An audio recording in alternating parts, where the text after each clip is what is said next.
So this is a song that we wrote, that I wrote with my friend Mike Richardson, who's from southern West Virginia, and it's about the coal mining wars in West Virginia in the 1920s, called the Battle of Blair Mountain. 2, 3, 4.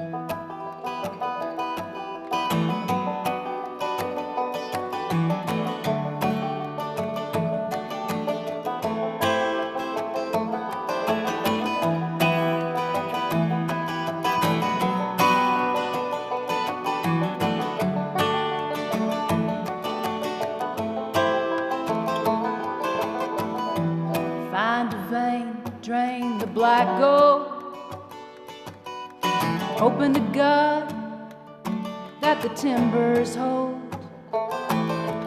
Like my father before me, it's all I know. We live only to harvest the coal, harvest the coal.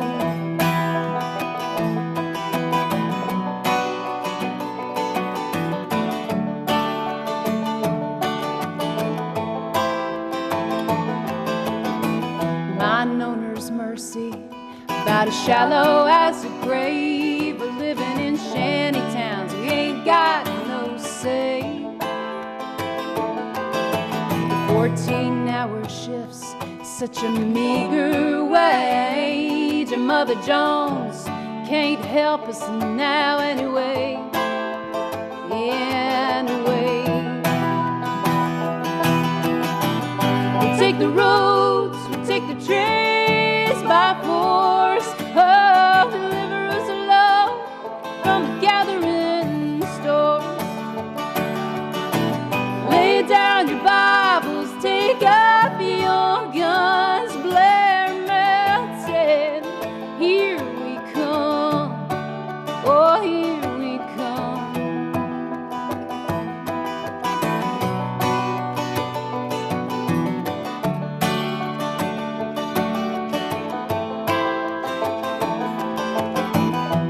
Red bandanas that tell us what side you're on.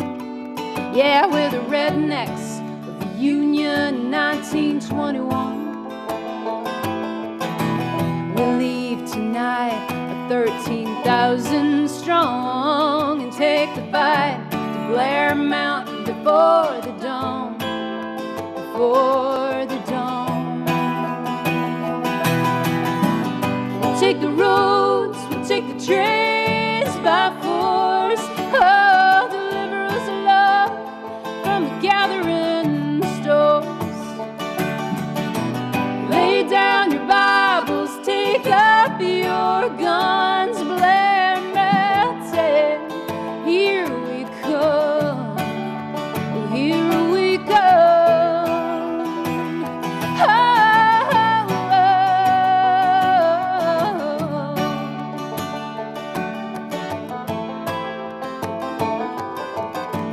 Oh, fight for my father, still buried in the mine. I fight for my son, so he'll have a better life. We're soldiers of a great war, and it don't seem right to treat a man like a dog just to make a dime, just to make a dime. We'll take the roads, we'll take the trains by force. Oh, deliver us love from the gathering stores. Lay down your Bibles, take up your guns. Blair melted, here we come. Oh, here we come. Here we come.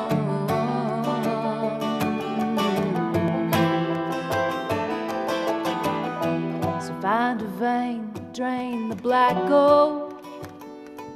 You better hope to God that those timbers hold. Wow. Yeah, wonderful. Wonderful. Thank you. I'm not a coal miner, as you well know, but I'm as close as I could be not to be one. My father was a coal miner who was killed in the mines, and my husband is slowly dying with black lung. And my husband and me was in the strike in the 30s in bloody Harlan County, and I do mean it is bloody too. And they tell me, these miners say, we're going to stick it out unless Duke Power signs the contract till hell freezes over.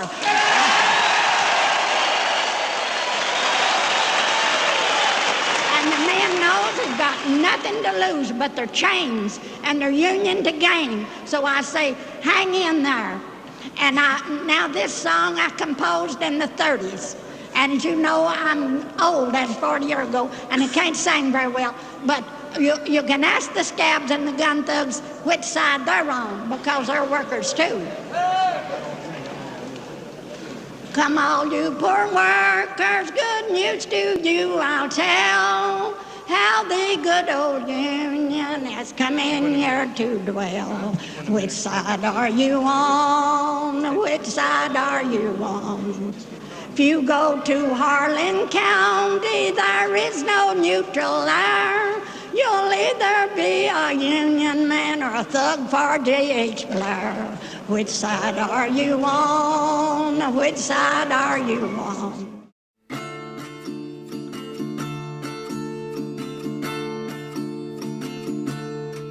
Oh, which side are you on? Which side are you on? Oh, which side are you on? Which side are you on? Come all of you good workers, good news to you I'll tell of how the good old Union has come in here to dwell. Oh, which side are you on? Which side are you on? Oh, which side are you on? Which side are you on? My daddy was a miner, and I'm a miner's son, and I'll stick with the Union till every battle's won. Oh, which side are you on? Which side are you on? Oh, which side are you on? Which side are you on? They say in LA County there are no neutrals there. You'll either be a Union man or a scab for the boss, beware. Oh, which side are you on? Which side are you on? Oh, which side are you on? Which side are you on? Oh, workers, can you stand it?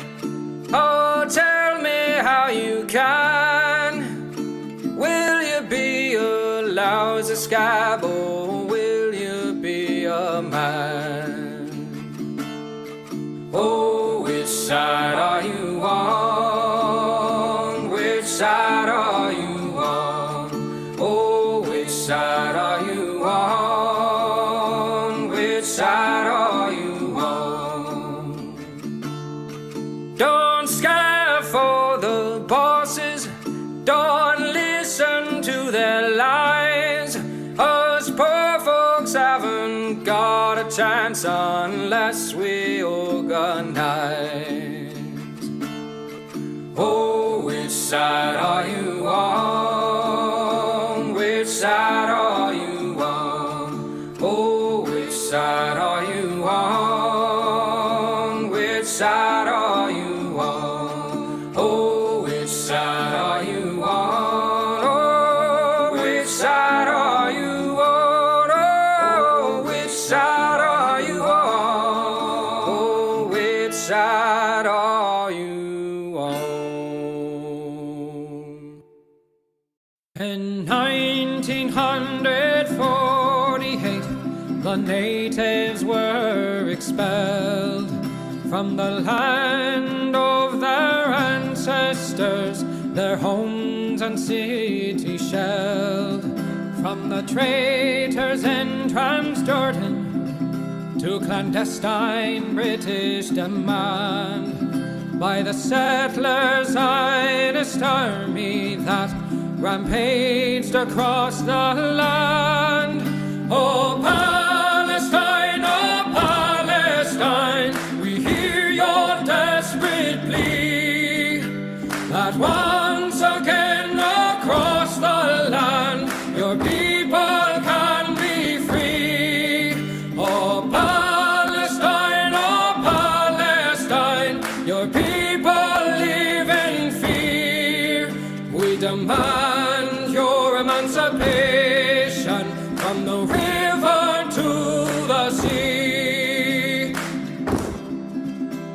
In 1967, Israel did invade to conquer and to colonize what little had remained.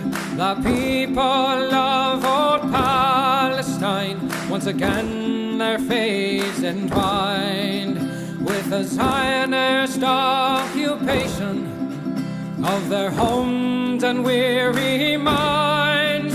Oh Palestine, we hear your desperate plea that once again across the land your people can be free. Oh Palestine, your people live in fear. We demand your emancipation from the river to the sea. In 2023, they've come a final time to destroy your homes and families with a murderous, lethal design. The bombs overhead are falling as our leaders continue their lies. The sky does glow and the blood it flows as we hear the children's cries. Oh Palestine, we hear your desperate plea that once again across the land your people can be free. Oh Palestine, your people live in fear.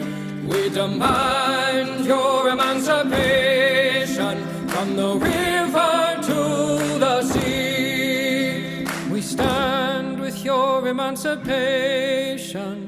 Your people will be free.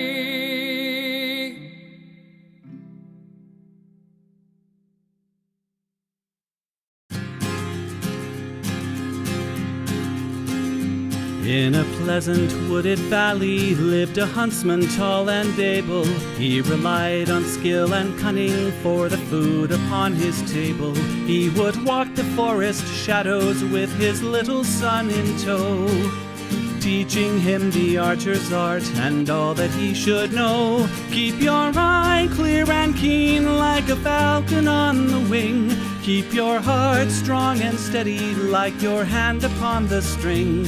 Never bow to a tyrant while your people are laid low, for the highest head may fall to the man who wields a bow. In the valley there was freedom and a man was left to living, but as year gave way to year the ruling men grew less forgiving. On a day as black as death a governor to rule them came, turning landsmen into slaves, and Gessler was his name. In the center of the village Gessler set a lofty pillar, and he ordered every subject, be he serf or be he miller, to do homage to the hat that Gessler placed atop the pole. or to forfeit to the crown his life, if not his soul. But the huntsman, William Tell, came into town the morning after. William heard of Gessler's order and could only roar with laughter. Honest men should hold a rank above a petty autocrat. I would never bow to him, I'll not bow to his hat. Keep your eye clear and keen like a falcon on the wing. Keep your heart strong and steady like your hand upon the string. Never bow to a tyrant while your people are laid low. For the highest head may fall to the man who wields a bow. Gessler's soldiers seized the huntsman and his little son for treason, but the people of the village cried for mercy and for reason. Gessler stays the execution, but a cruel test contrives. Prove to me your skill, and you may ransom back your lives. I have heard it said you have no peer with longbow and with arrow, that your shaft can find the quickest hare and fell the smallest sparrow. On the head of your young son I'll place an apple ripe and red. Split it with one shot, or at my word you both are dead. William Tell went to his son and said, I swear I will not hurt you. Courage will not bow to fear, nor shall this evil conquer virtue. Turn your face towards our home and stand as still as any tree. I will split the apple, we shall soon be home and free. Keep your eye clear and keen like a falcon on the wing. Keep your heart strong and steady like your hand upon the string. Never bow to a tyrant while your people are laid low. For the highest head may fall to the man who wields a bow. Every tongue was still and silent as the archer paced the distance. Gessler's soldiers lined the square and there was no hope of resistance. William knocked a single arrow, put his shoulders back and drew. Then the arrow sang and split the apple clean in two. All at once the crowd erupted into cheers and into chatter, and a second arrow fell from William's quiver with a clatter. Gessler said, why hold two arrows when I bid you shoot but one? That one would have found your heart if I had shot my son. Take the archer now and hang him, Gessler to his men was crying. But before the soldiers moved, the archer and his son were flying. From the shelter of the wood, the hunter loosed a final dart. Gessler died with William's arrow buried in his heart. Keep your eye clear and keen like a falcon on the wing. Keep your heart strong and steady like your hand upon the string.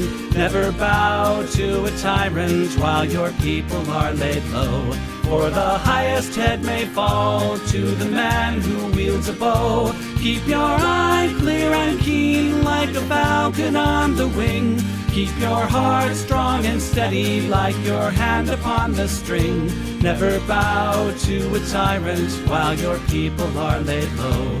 For the highest head may fall to the man who wields a bow.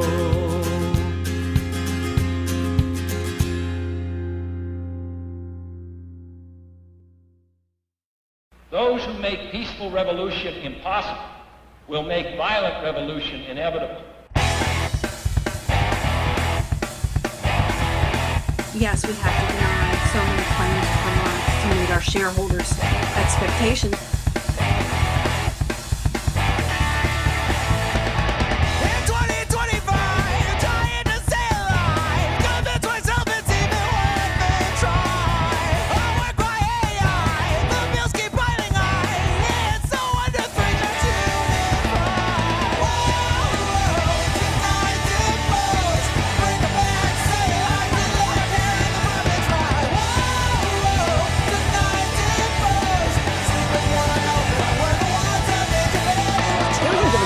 including children, have lost their health insurance. What's so frustrating is that politicians have spent decades saying they recognize the problem, and they make promises to do something, and then almost nothing happens. You know what they say to themselves in the dark. It's only a crime if you don't wear a tie. We keep them all busy paying their fines. Hear the epiphany, light up the spark. You know what they say to themselves in the dark. It's only a crime if you don't wear a tie. Seniors are the fastest growing segment of the homeless population. And this is a great thing because it inspires everybody, gets the motivation to look up to the 1% and say,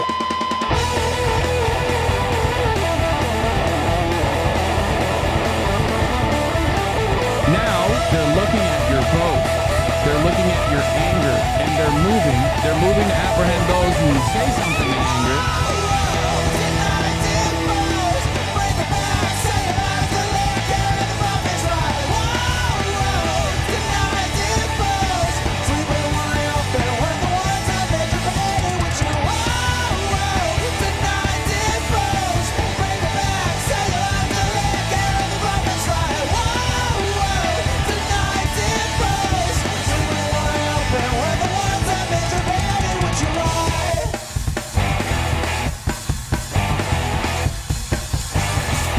Increasingly by choice or by accident, this is the role our nation has taken, the role of those who make peaceful revolution impossible by refusing to give up the privileges and the pleasures that come from the immense profits of overseas investments.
That's what I'm talking about.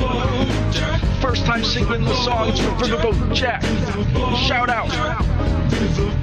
I don't know what I'm doing really, but I got passion. And that's what it's about. It's all about passion.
Hello, hello, hello, everyone. How are we doing? Hello.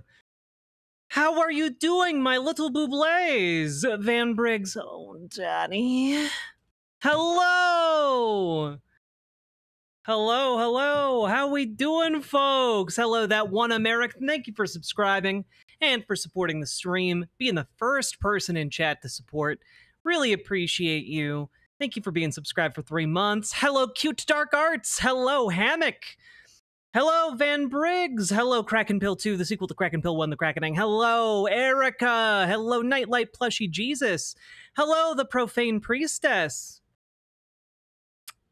Just ate some food right before stream. Had to make sure I didn't have things in my teeth. Hello, Tea Leaf. Hello, the Kiwi Bird. Hello, Vaughn 400. Hello, Jay. Hello, John Bainbridge. Hello, Mabs Alicorn. Hello, Sophie Bliss. Hello, what? Hello, Werix. Hello, Handa Vecna. Hello, Taz Millie's Hero.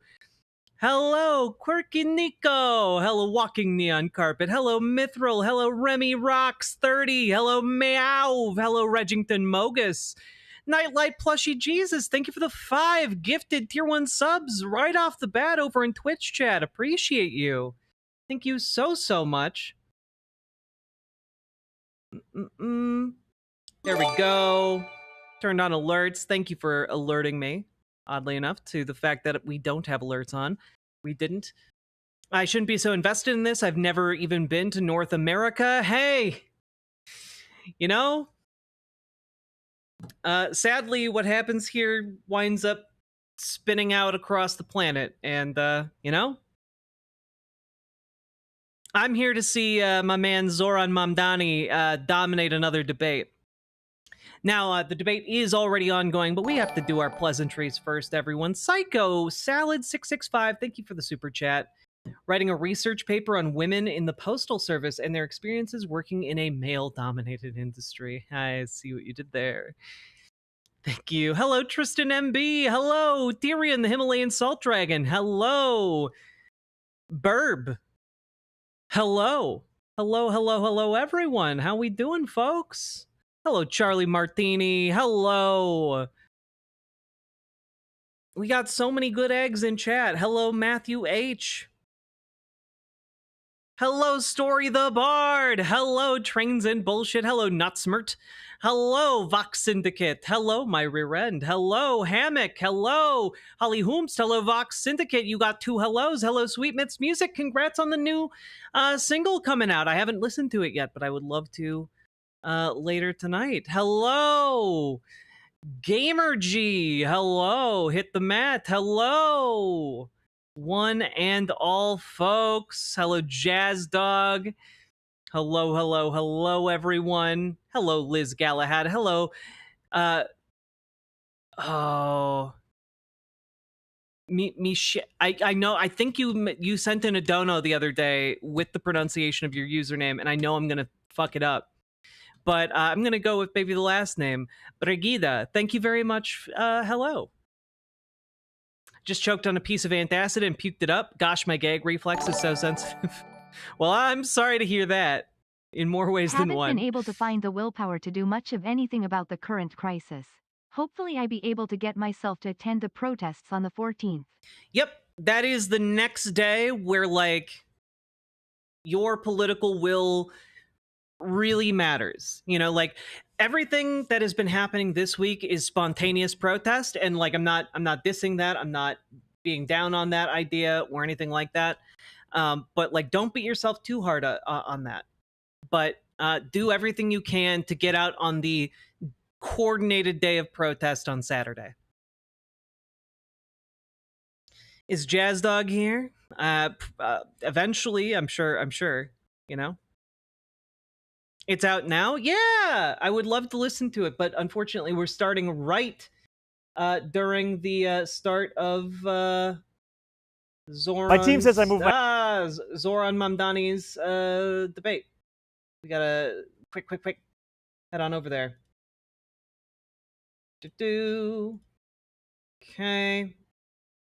Gonna be time traveling. All right. One thing I will say is Oh, I had a thought. Now it's gone. Hello, Co-Incel Pro. We're a bit late. We are a bit late. Fly us to Debate Island. Fly me to Debate Island. There are no coconuts. We will teach one another to fish.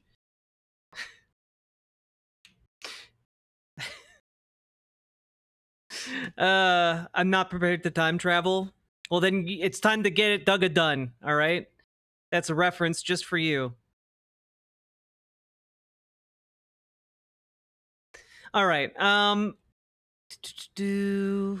But Jack, Tulsi Gabbard wants to know who is funding the protests. Yeah. We'll talk about all this later. I had a point I wanted to bring up at the start of stream. Folks, remember to like, comment, subscribe, hit the follow button, hit the subscribe button, do the things. Consider dropping those subs, donos, etc.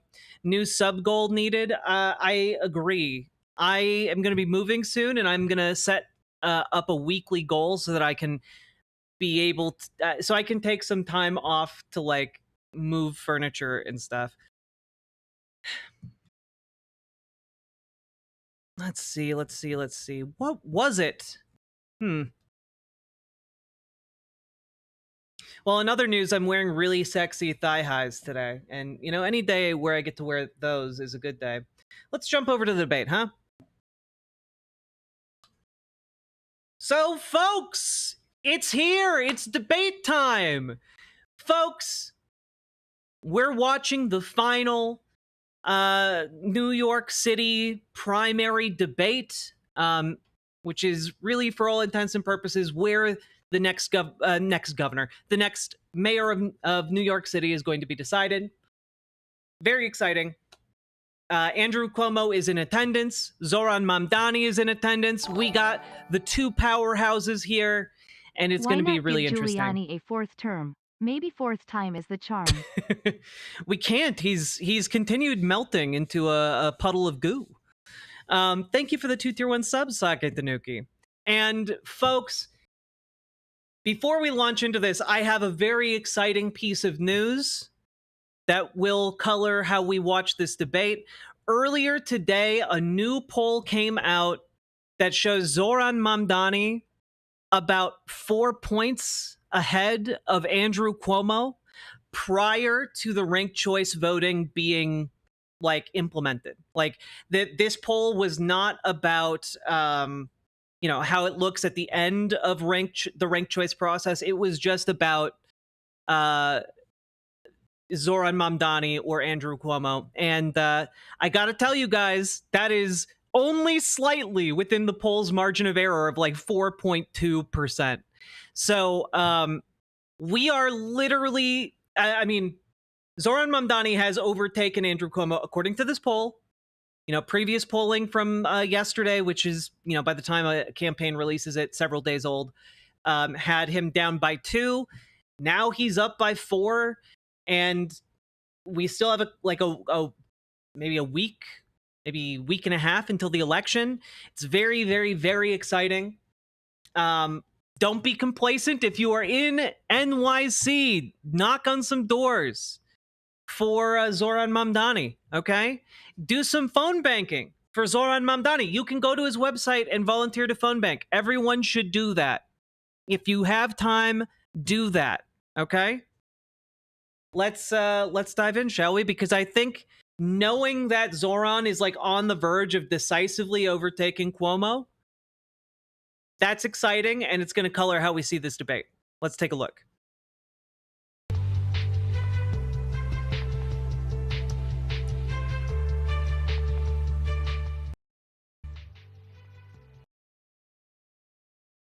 Este escenario donde en momentos comienza este debate. Good evening. Welcome to the Buenas noches y bienvenidos al último debate. I appear to have found the Spanish language version. That is my bad. Let's Answer was no. This is a Campaign 97 special presentation. Endorsements this week from Tech. And Cuomo has being the for And race. This is what I get for prepping my show. That it just goes to show you, kids, don't do any prep work, just wing it. That's a joke. Always prepare. Just prepare better than I did.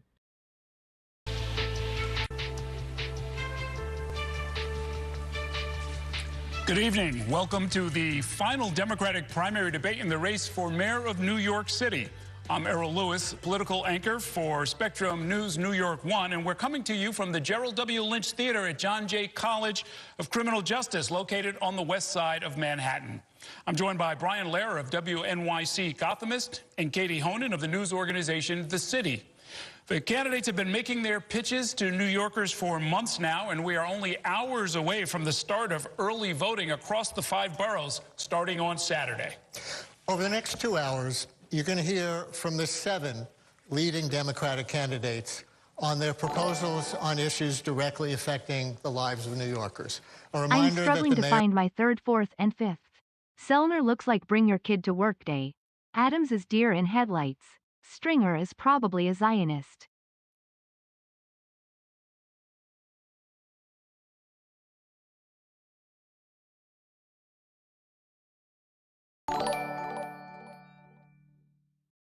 I'm not an NYC, but I'm very excited for Zoran, mostly non-sexually.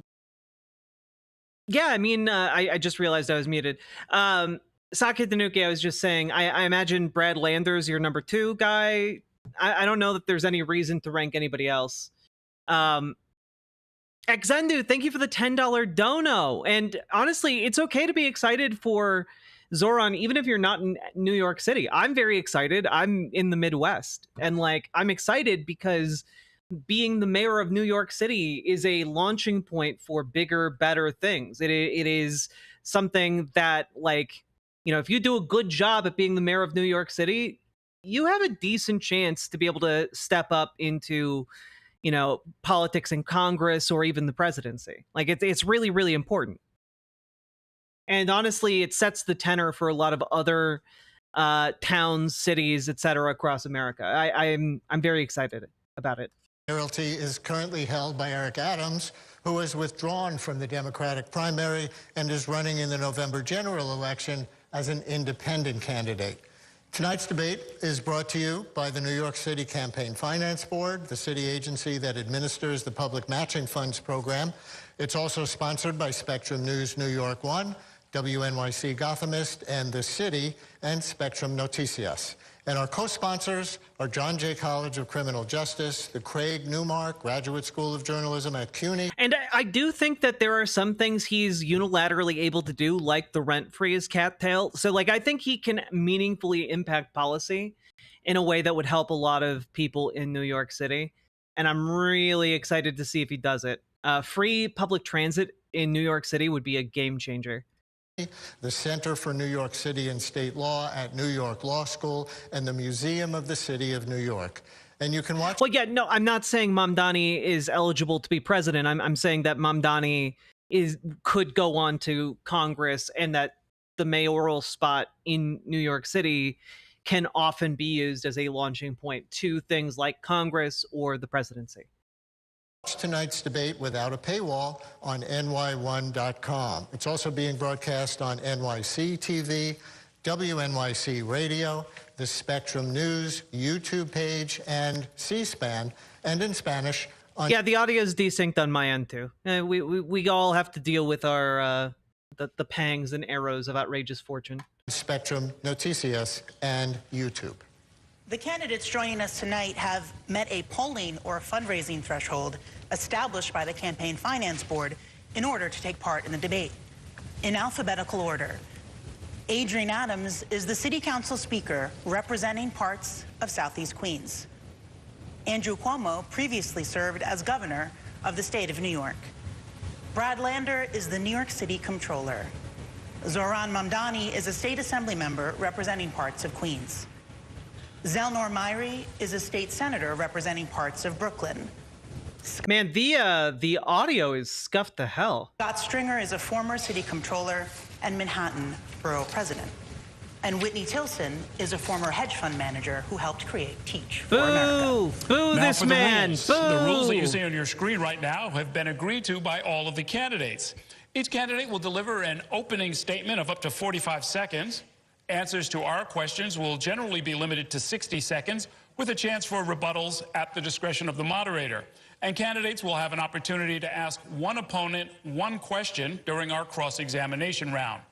We're going to begin with opening statements. The order was determined by a random drawing this morning, and so we'll begin with Scott Stringer. Good evening. Well, good evening.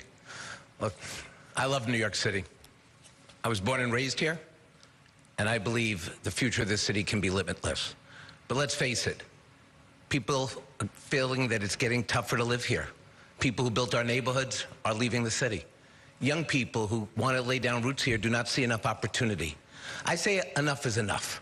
We need a mayor who has experience, we need a mayor who has competence, and a mayor who has a vision to build affordable housing, to enact universal child care, to build a public school system so that kids can thrive. I've seen the best of this city in every neighborhood as controller, as a borough president, as a state legislator.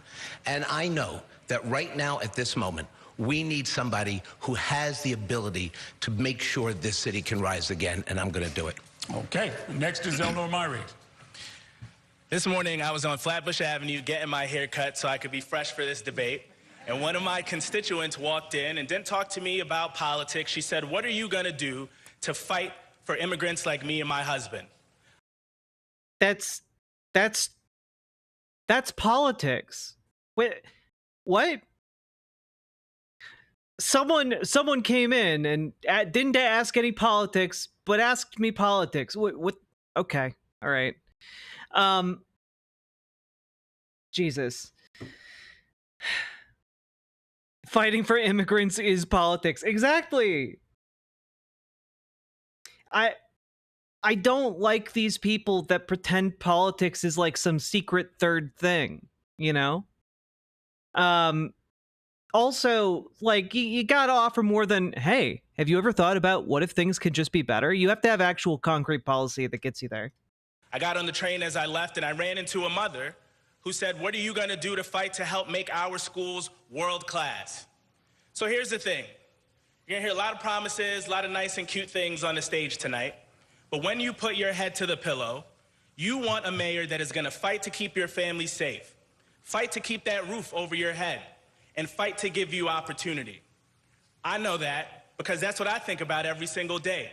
And I'm ready to put the gloves on as the next mayor to fight to make that a reality. Okay, but what did you tell that mother who was asking about if you're going to fight for immigrant rights? You didn't finish that story. Thank you. Next candidate is Whitney Tilson. Good evening. I'm Whitney Tilson, and I'm not a politician. I'm a businessman and philanthropist. Boo! And I entered this race because I love this city, but right now it's a mess. It's not talent that we lack. We've got the best and brightest, nor money. We spend double that of any other city in the world. It's leadership, and we can't afford amateur hour in City Hall anymore. It is rightly said that being job of mayor of this complex, enormous city is the second hardest job in the world. That's why we need a mayor who's experienced, competent, and can get things done. They're all hitting this experienced bell over and over and over again because I think this is the debate where they take out the knives for Zoran. I think this is going to be a much harder debate than last time because last time the knives were out for Cuomo. Now I think they might be out for Cuomo and Zoran Mamdani. They're all talking about experience, and that is something that at least their consultants have told them that resonates with the public when it comes to Zoran Mamdani. Not a social media phenom with cute videos. Someone who can balance the budget and make tough choices, not pie-in-the-sky promises that... You're right. His videos are pretty great. Zoran Mamdani is good at social media. You're right. And he also has plans to back up those cute videos. There's no realistic plan to pay for, and someone who will keep us safe by ending chaos, not inciting it, by supporting law enforcement, and by not threatening to defund and dismantle our police. I love that this guy's just like, what if I did good things? Unlike that other guy who wants to do even better things. What if I doubled down on all of the worst parts of our current administration and just paid lip service to improving things? Would you like that? I will be that mayor, and so I'm asking for your vote. Thank you. Okay, our next candidate is Adrienne Adams. Thank you very much. My name is Adrienne Adams, and I'm running for mayor because I'm an everyday New Yorker, just like all of you are. When I open my front door, I see what every New Yorker sees, and that is... Okay. I'm just a real question. I'm not an expert when it comes to jewelry. Do you guys think that that's costume jewelry around her neck? Or do you think it's like real gems? Yes, costume jewelry. Yes, costume jewelry. I don't know. Okay. I just wanted to like take the tenor of the room. I like to imagine it's $12 million in real diamonds, right? So like my only thing is, regardless of whether it's costume or not, you might want to like tone down your costume jewelry for the debate where you're trying to argue I'm just like all of you, you know? I like the way it looks. I'm just saying, like, you know, if you're wearing costume jewelry and saying like I'm just like all of you, but like, I don't know, it looks fancy. That's all I'm saying. As we are in need of a change. I raised 4 children in Southeast Queens in the same home. Nah, costume jewelry is fun as hell. That we live in. I buy my own groceries, so I know the costs of groceries for everyday New Yorkers. Look, as the leader of the city council leading the most diverse... At her feet is a pirate's chest spilling over with gold coins and rubies and chalices and stuff. Yeah, she's actually the spirit of that pirate gold come to life. City council in the history... It took a lot of political training not to say, yo ho, me hearties and shiver me timbers. It is I, Adrienne Adams, here to run for mayor of New York City. Arr! Led by a women majority, I realize what leadership truly is. I'm already doing the job. I have successfully negotiated 3 city budgets. I'm now in the middle of negotiating my 4th city budget. I continue to lead and step in where our current mayor has not. Where we have fought through the city council budget cuts. We have saved public libraries and pre-K. I'm Adrienne Adams, already doing the job, asking you to rank me #1 to be the first woman mayor of the city of New York. I mean, I think she's fine. She is aggressively fine. But I think when push comes to shove, I think she's going to throw in her lot with Cuomo. And I don't know. Now's not the time for that. Next candidate is Brad Lander. If you watched last week's debate, you already know I'm not the flashiest candidate in this race. I don't have a famous father. I'm not the best at TikTok. My daughter's here. All her videos do better than mine. But I love this city. I wish believe in somebody its would shiver future, me and I timbers know and how to make or plunder my government booty. UWU. I mean BWA. Very knifey deck. Thank you for the $5 dono. work better. As controller, I've saved taxpayers over $2 billion, canceled corrupt contracts, managed the pension funds to record highs. I've built or saved over 50,000 affordable homes. As mayor, I'll deliver 500,000 more. That's why today the New York Times opinion panel said I'm the best choice for mayor. I've got the public integrity that New Yorkers deserve, the progressive values that New Yorkers share, and the management chops to deliver on them. Next is Zohran Mamdani. My name is Assemblymember Zohran Mamdani, and I am running to make the city affordable. I'll freeze the rent for millions of tenants, make buses fast and free, and deliver universal childcare. And before you ask, I'll pay for it by taxing the rich. The same billionaires who put Donald Trump back in the White House, the same ones who are funding Andrew Cuomo's campaign. Like many New Yorkers, I wasn't born in this country. But I grew up in this city, and it's one that we're in danger of losing. We're under attack from authoritarianism from the outside and an affordability crisis from the inside. Yet if you turned on your television 20 years ago, you'd have heard the same tired, failed policies you'll hear from politicians tonight. It's time for a new generation of leadership. And that's exactly what my campaign is building. A movement of more than 36,000 volunteers who have knocked on nearly 1 million doors and left us just 2 points away from City Hall. So join us, and let's win a New York you can afford. Next is Andrew Cuomo. Yo! Good evening. Well, okay, wait. Chat, do you think the claps were for Andrew Cuomo, or do you think the clapping was for Zoran Mamdani? Because I think Zoran just absolutely nailed it, guys. Like, he ignored the attacks, and he made his honest pitch, because everyone's going to be paying attention to this debate. So he looks directly into the camera and makes his elevator pitch for what his campaign is, and he absolutely nails it. And thank you. Points away from City Hall. So join us, and let's win a New York you can afford. Next is Andrew Cuomo. Good evening, and thank you all very much for having me here today. I do have a very famous parent who I'm very proud of, Matilda Cuomo, and I hope she's watching. Everyone has a plan, as you've heard. Everyone always has a plan. That's always the way. But the question for tonight is, who has the ability to get the job done? That's really the question. Who can build housing? I built housing across the nation as HUD secretary. I built LaGuardia Airport, Kosciuszko Bridge, 2nd Avenue subway, and more. Who can do public safety? Well, my colleagues were defunding. I wonder if anyone's going to ask him about the sexual assaults or sexual harassment he did. The police, I was adding more, allegedly more police. Who can manage the city? I manage the state that has double the budget of New York City. And who can take on Donald Trump? That is the big question. And I'm a little sad Paperboy Love Prince didn't make it. Having him on the other side of Cuomo in clown makeup would be the icing on the cake. God, it would have been very funny. It would have been very funny.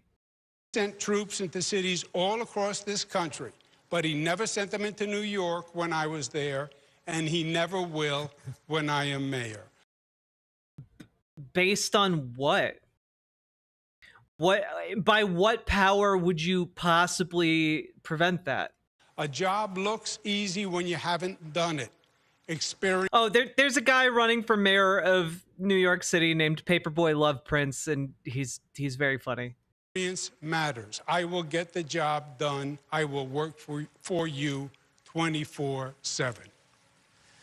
Thank you for your opening statements, candidates. Mr. Cuomo, many New Yorkers are concerned about what's happening in Los Angeles.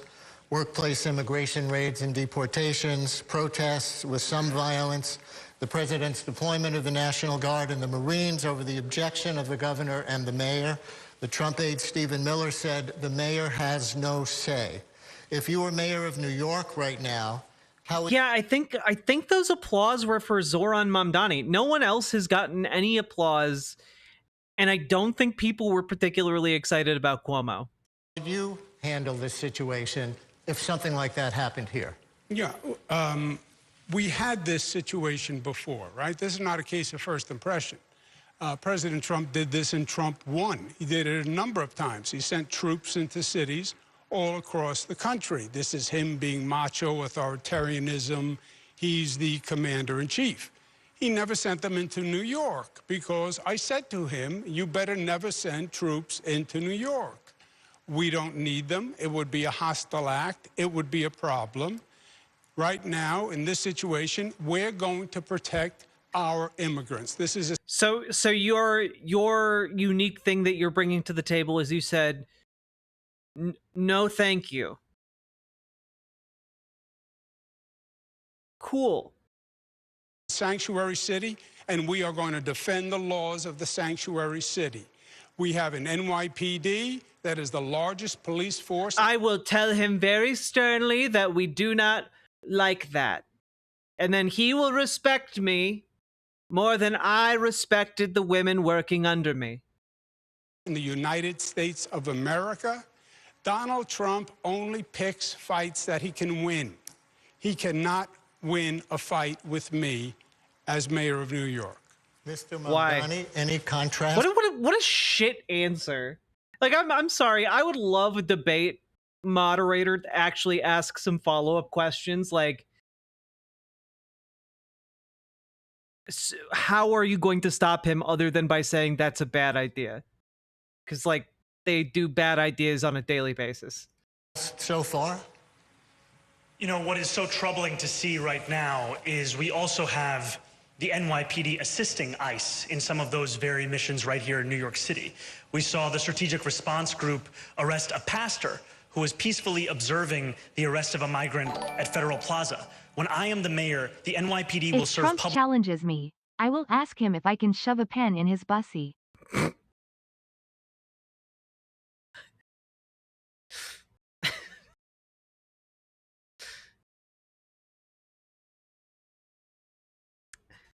My brain short-circuited. Saki Tanuki, thank you for the 2 tier 1 subs. Public safety of New Yorkers. They will not assist Trump's ICE agents. And furthermore, though Donald Trump may not believe in the law, we have to be clear that we do, and we will in fact bring back our law department to its pre-pandemic staffing levels, 200 additional lawyers, and start to provide lawyers for immigrants who are in deportation cases, because we know that by doing so, we in fact increase their likelihood of coming home to their families in New York City by 11 times. Finally, we can see examples in previous mayoral administrations where the mayor's team, like Steve Banks in the last administration, took every single step they could to ensure that none of the personal information the city had would be turned over to the Trump administration. I would follow that example through all of our agencies. Thank you. Ms. Adams. Dude, he's the only one with popular support in the room. That's so cool. That's so cool. Oh my God. Guys, do you have any idea what a boon that is when you are like in a debate and it's being televised? This is probably the only debate that is going to be watched by people in New York extensively, by like normies and such. And they're seeing all of the energy on Mamdani. This is wonderful. All eyes on Mamdani. Let's go! Get him in!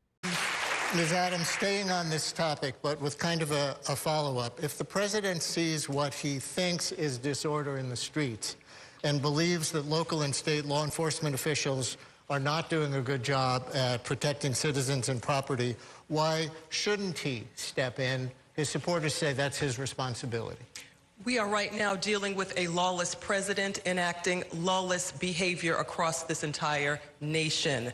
As one who continues to speak up and out against Donald Trump, yeah, exactly. Nobody has gotten any reaction at all, and the fact that people are, probably despite warnings to not clap, still clapping only for Mamdani, that sends a message. Currently, Donald Trump would like to bring ICE back onto Rikers Island, which has been illegal since the year 2014.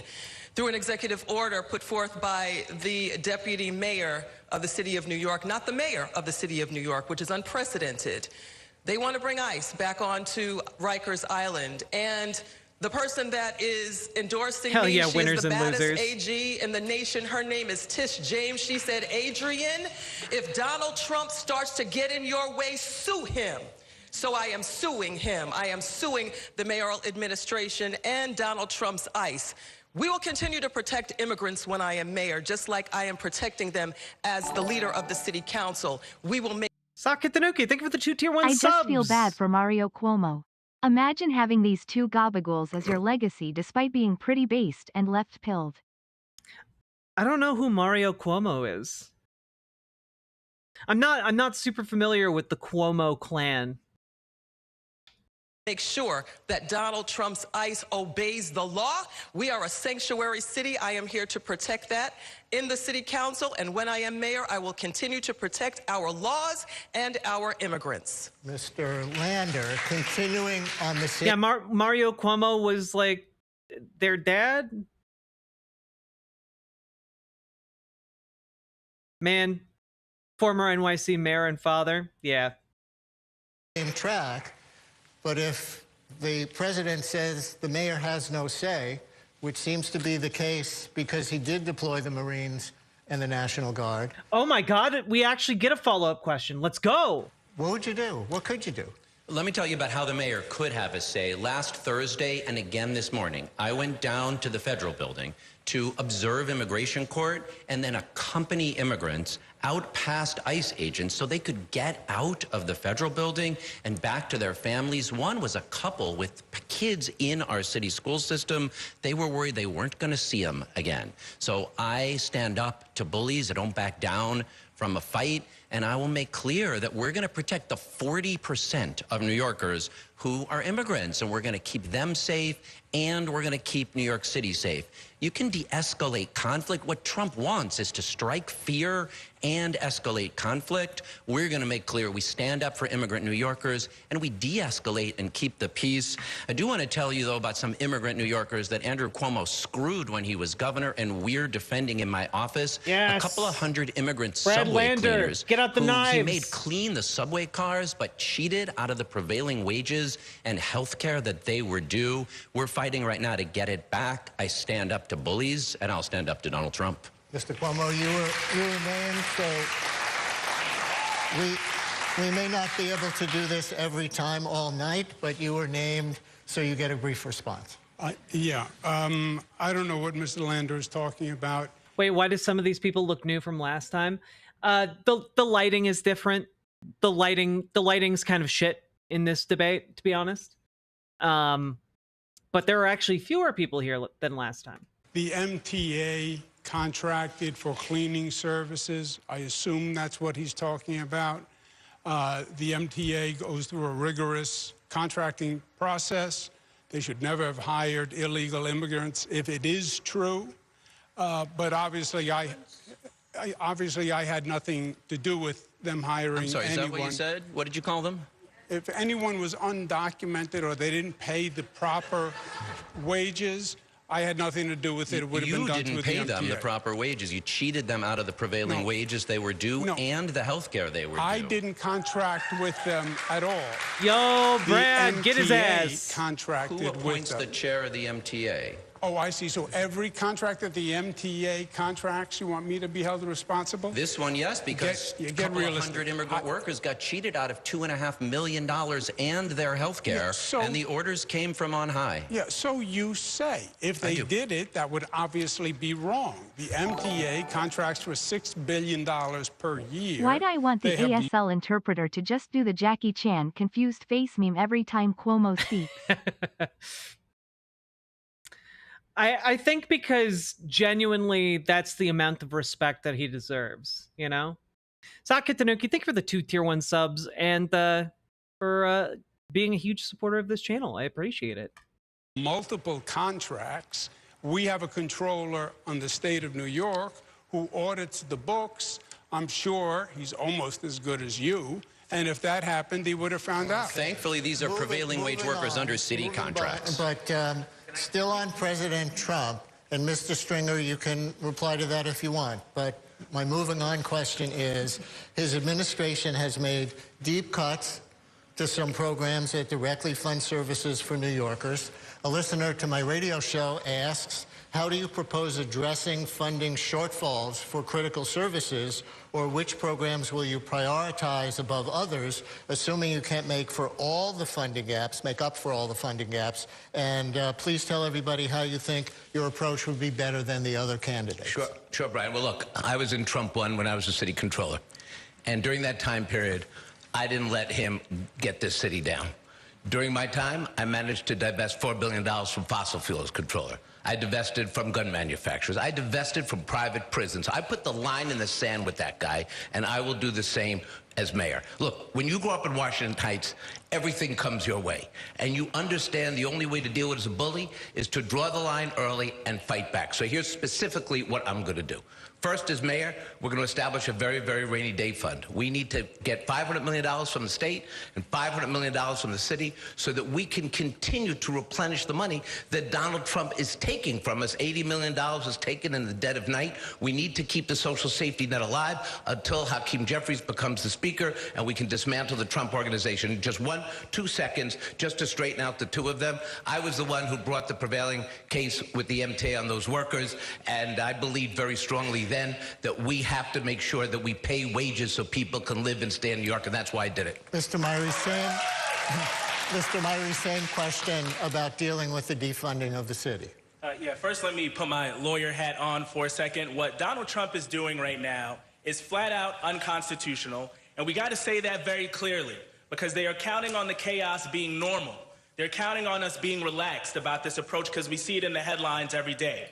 It is flat out unconstitutional, and we should not, as a city, hesitate whatsoever to bring it to him when he's coming after our folks in this city. So look, I want to hire 50 more lawyers to our law department so we can go on the offensive. And the best way for us to be independent of the Trump cuts is to expand our tax base. That is why I want to deliver 1 million homes over the next 10 years. It's why I want to extend pre-K and 3K to 6 p.m. It is why I want universal after school for everyone. This has to be a city where you can raise a family, where people can make the choice to stay here, when they can spend their money in our local economy. We can create $18 billion over the next 10 years if we create 1 million homes over the next decade. That is what I plan to do.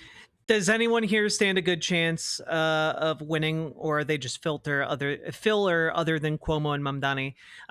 They're filler by and large, other than Cuomo and Mamdani. The other candidates here are interesting. I would imagine they're angling to further their career by using this platform to get their name out there, to get more recognition, to build up their bona fides for future endeavors. But by and large, the only two viable candidates on stage right now, as things currently stand, are Mamdani and Cuomo. And I plan to go on offense every single time this bully comes after my city. Mr. Tilson. Oh, okay. Now, okay. The cheers are no longer solely Mamdani's. Mr. Tilson, you'll get the last word on this.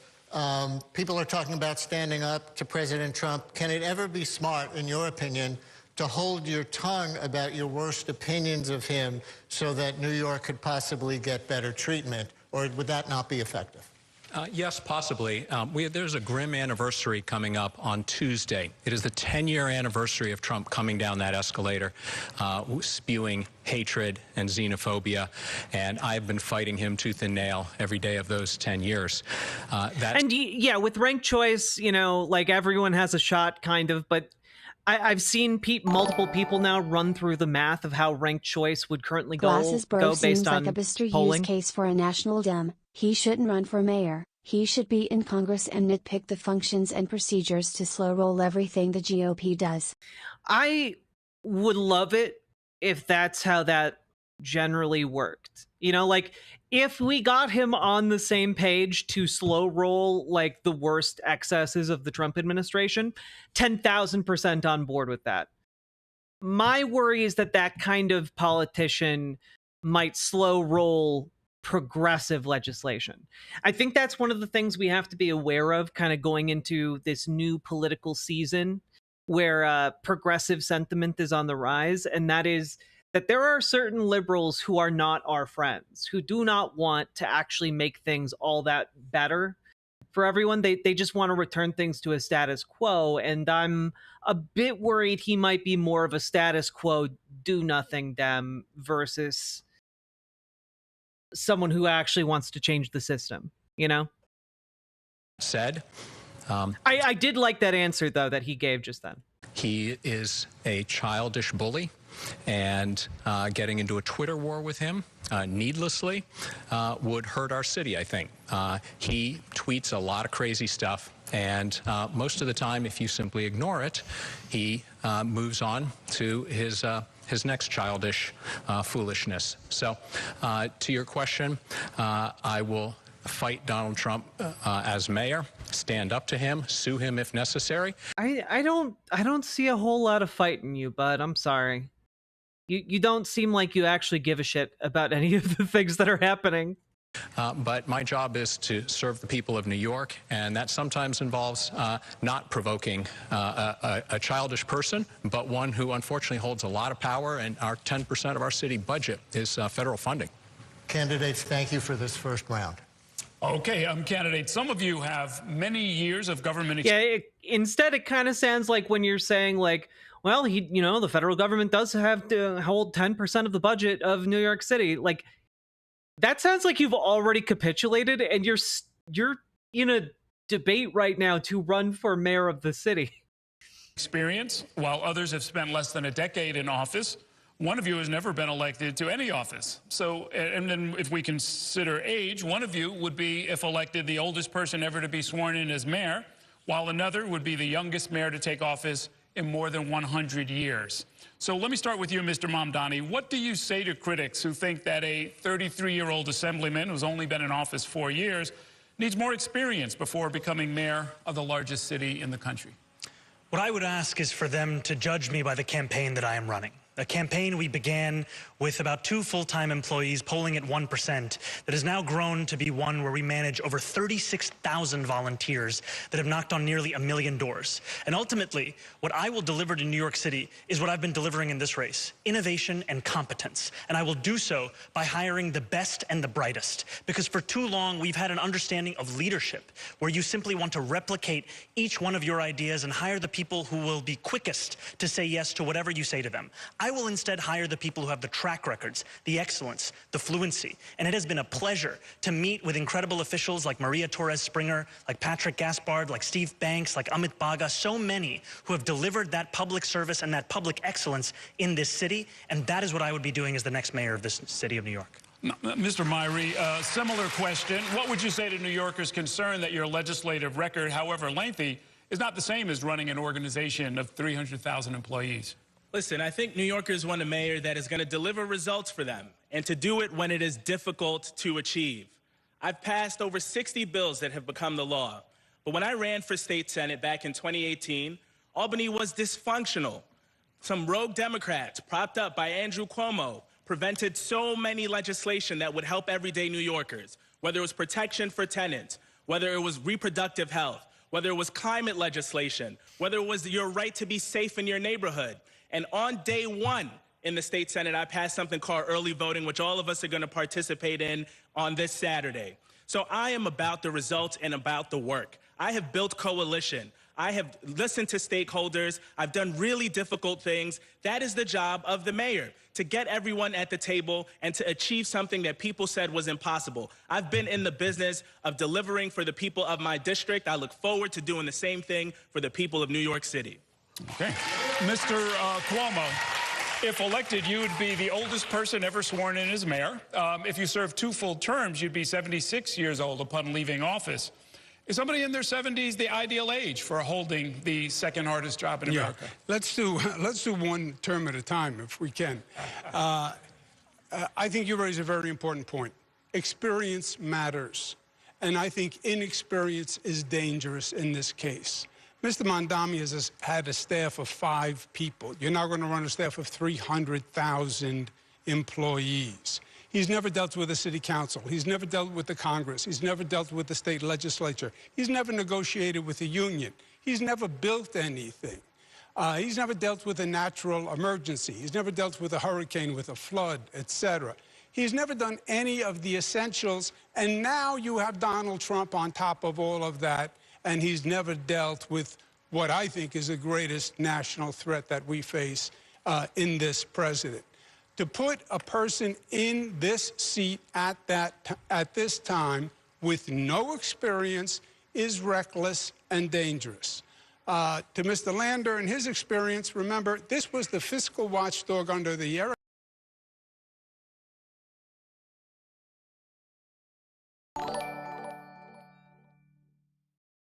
Selner Myrie is so cute. I want to go on a tour of the Natural History Museum with him, rather than have him run the city.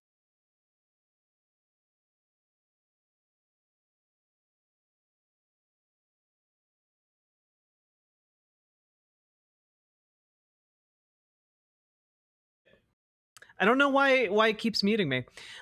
This guy put like elderly patients with COVID into nursing homes. Like this guy killed arguably thousands, maybe tens of thousands of people by doing that. You know, like during the pandemic, he made the decision to put people who actively had COVID into nursing homes, the most vulnerable communities to get COVID. He encouraged. Like, you know, it's kind of a meme at this point. Andrew Cuomo kills grandma, but like, he did. And so, I don't know, it's kind of rich that he's arguing from his place of wild, incredible experience. Where did that experience get you? It got you murdering grandmas, you know? Eric Adams administration, which was like the bookkeeper at Tammany Hall. Okay, but rat negative, you have to acknowledge there's a big difference between what's happening now and what was happening in New York during the height of the pandemic, which is when he made that call. There were literally like morgues in the middle of the street. There were fucking hospital tents set up in the parks. Like it's nuts. They had dead bodies decomposing in like trucks. It was nuts. It was crazy. And he's the guy who did that. I'm not saying like, oh man, public health is perfect now. I'm not. But like, understand the basic principle of what I'm saying. In a moment of crisis, Andrew Cuomo failed the city of New York to a degree incomprehensible. And frankly, the fact that he's even on stage now to try and take a second bite of the apple is insane. Mr. Mamdani. To Mr. Cuomo, I have never had to resign in disgrace. I have never cut Medicaid. I have never stolen hundreds of millions of dollars from the MTA. I have never hounded the 13 women who credibly accused me of sexual harassment. I have never sued for their gynecological records, and I have never done those things because I am not you, Mr. Cuomo. And furthermore, the name is Mamdani, M-A-M-D-A-N-I. You should learn how to say it because we got to get it right. Yeah. God damn! My response, or is this my 60 seconds on the question? Let Mr. Landers speak, and then you can. What an incredible response! Put him 6 feet under. Yo, building a cement foundation on this bitch. Forget giving him cement shoes. We gave him a whole cement house. Respond to both. Okay. Just to be clear, is this my response to Andrew, or is this my 60 seconds? No. I also just, you know, it's Mamdani, M-A-M. like it literally spells it out for him. Get used to it, because we're all gonna need to know it soon. Hey, let's go! The confidence, the charisma projection. Don't undersell him. Andrew Cuomo failed the city in moments of non-crisis too. Well, yes, IDC. Very true. Very true, Sake Tanuki. Thank you for the 2 tier 1 subs. This is your response if you choose. Thank you. So I've gotten so many Eric Adams contracts canceled, we can't keep track. He tried to put a $432 million no-bid crony contract, and we audited it, and we got it canceled. We have done it time and time again. Andrew knows a lot about corruption. That's part of the experience he had. He created a corruption commission and then killed it as soon as it got too close to him. But his senior aides had to resign in corruption disgrace. And let's be clear, he has experience. But leadership is not inviting 25-year-old young women into your office, as he admitted he did, and then asking them about their intimate life and whether they would date older men. I lead by building the best teams, not through sexual harassment, corruption, and disgrace. You know, somehow that hurts so much more coming from this man. This man whose like entire political existence in these debates has been, well, I know I'm not the flashiest or the most book smart, but I will do the best job. You know, like, I like that he's like very straight-laced and down to earth, and still came out with the steel chair against Cuomo. Like, I can't believe you would try and sexually harass all of those women. I don't believe in building teams that way, and neither should anyone else. Like, just absolutely a 10 out of 10 line of attack there. Mr. Cuomo. Mr. Mamdani's right. Also, Brad Lander's a good comptroller, guys. Like, you should keep that man in mind, Brad Lander, because I do think he's going to continue on and become pretty important in New York State politics. Just keep him in mind. He's been doing a great job as comptroller. He's never done anything, period. This is a man... He did. He mispronounced it again. I may be your number 2, Holy but shit. I'm still not as big of a piece of shit as Cuomo. Sake Tanuki, thank you for the 2 tier 1 subs. I need to hear that again. Mr. Cuomo. Mr. Mamdani's right. He's never done anything. Is he saying Mamdani? Like with an M instead of an N? Mamdami? Mamdami mommy? Like what is he doing here? Mamdami? Like that's what I'm hearing too. I'm also hearing Mandami, which I don't know. Period. This is a man who Mamdani. Just say the name right, Mamdani. This is a man who has done nothing. He's accomplished nothing. 3 bills are all he passed. He is the worst attendance record in the New York State Assembly. He has never held a real job. He has 0 accomplishments. He's never held.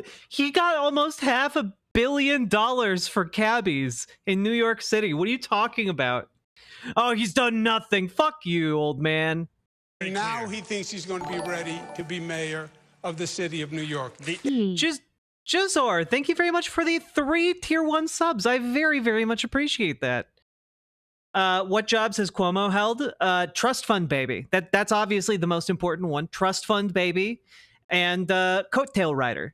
You know, and a lot of people say, hey, it's easy to ride coattails, okay? But like, that's a real skill. It takes skill to ride coattails. Sometimes you might get bucked off. Also, Van Briggs, oh, mommy. That's for you. It is laughable. It is laughable, and it is dangerous. Okay.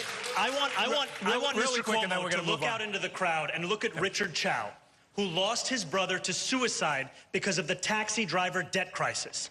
I went with Mr. Chow over many, many months organizing to push this very city to finally reckon with its complicity in that, and we won $450 million in debt relief. And I want you to look at him and tell him that that's nothing. Okay, let's You passed let's move 3 to bills. let's move to Mr. Stringer. Yeah. Hell yeah. Can I just cut right to chase and tell what's really going on here? So, truth be told, experience matters. And Andrew Cuomo has experience. I know that. He does. Please use this opportunity to like just twist the knife. Please, I'm begging. I want nothing more than for this man to start talking about how Andrew Cuomo's experiences with sexually harassing teenagers. I really want that. I want the follow-up here. I need it. But vision matters. Damn it. And Awooga. Mamdani, said it right? Mamdani. Mamdani, almost there. Okay, I'm getting there. Almost there. But how are you fucking up his name? It's not hard. It's not a difficult name. It's like this would be like if somebody kept fucking up the name McCormick or something. Like it's not a hard name. But you have the vision, and you have articulated it during the campaign. The problem is we need somebody who can do both. And my experience and my vision, when you combine it... It's 2032, the Donald fired the nukes and China replied. On the East Coast a new republic rises from the ashes, the New York Republic led by a bold, brave leader. President Lander SALUTEES. Salutes to President Lander. Honestly, we need that'd be a fun premise. I like it. Is the third lane to win this race, and that's what we have to do. Very good. Oh, good. A third way. You know, we just need to find a third way for Democrats. You know, gee whiz, where have we heard that before? I feel like we've been talking about this abundance liberalism, this third way shit for like months now. And like it really does manifest everywhere, you know? Like we talked about I think Gavin Newsom, right after like a third way retreat, came out and just started parroting talking points from this third way like political reorientation retreat. And he tried to like mainstream that with his podcast. You've got the Ezra Kleins and abundance liberalism now out there. You know, it's kind of this alliance of corporate interests trying to vie for the future of the Democratic Party, and it's on full display here, even in the New York City mayoral race. Very good. We cannot have a mayoralty on training wheels, but we also have to have a mayor who's willing to go to town hall meetings, to meet with the voters where they are. And that hasn't happened with the experienced candidate. Now, one last thing. Every job I've had, state legislator, I introduced rules of reform in the assembly and got it passed. As Manhattan Borough President, I actually built affordable housing. I didn't do 1 or 2 rezonings. I did that as my life's work and made a difference. As controller, I built the best controller's office that Brad Lander takes credit for, and I'm proud of that. Okay, fair enough. I want to bring Ms. Adams into the conversation. Ms. Adams, your private sector experience involved finding and training corporate leaders. Government, however, involves working with people who are independently elected, maybe politically connected, who cannot be bypassed, cannot be fired. How do you avoid falling into the trap of catering to vested interests at the expense, possibly, of the public interest? Well, in the words of Scott Stringer, let's just cut to the chase. As the only candidate currently doing this work that everyone is aspiring to do, as co-leader in city government and city hall already, as one that has walked up those steps of city hall for almost 10 years, as the one that is leading one of the largest legislative bodies in the entire country, as one that has seen 120,000 units of affordable housing coming up in the city, as one who has championed the largest victory for affordable housing in a generation, as one that is already doing this work, as one that has taken private skills from the private sector in management. I have trained people that will... Like, see, this is the thing, right? Like, this lady projects confidence and competence, which is good. But ultimately, this whole fusion of public-private interest, it's a non-starter. You know, like, I'm sorry, we don't want to, like, funnel more money into private industry. We need to funnel money into the hands of working-class people. That's what we need. We need people to have money so that they can go out and live their lives, you know? Girl got the Silmarils on. Yeah. Will make more money than I will ever make in a lifetime. And bringing those skills with me into the public sector, into the New York City Council, now leading a body of 50 council members as the one with the experience ready to go to work tomorrow, because where I work is where everyone else on this stage aspires to work, in City Hall in Adrian Adams, New York. Okay. I have a question for you, Mr.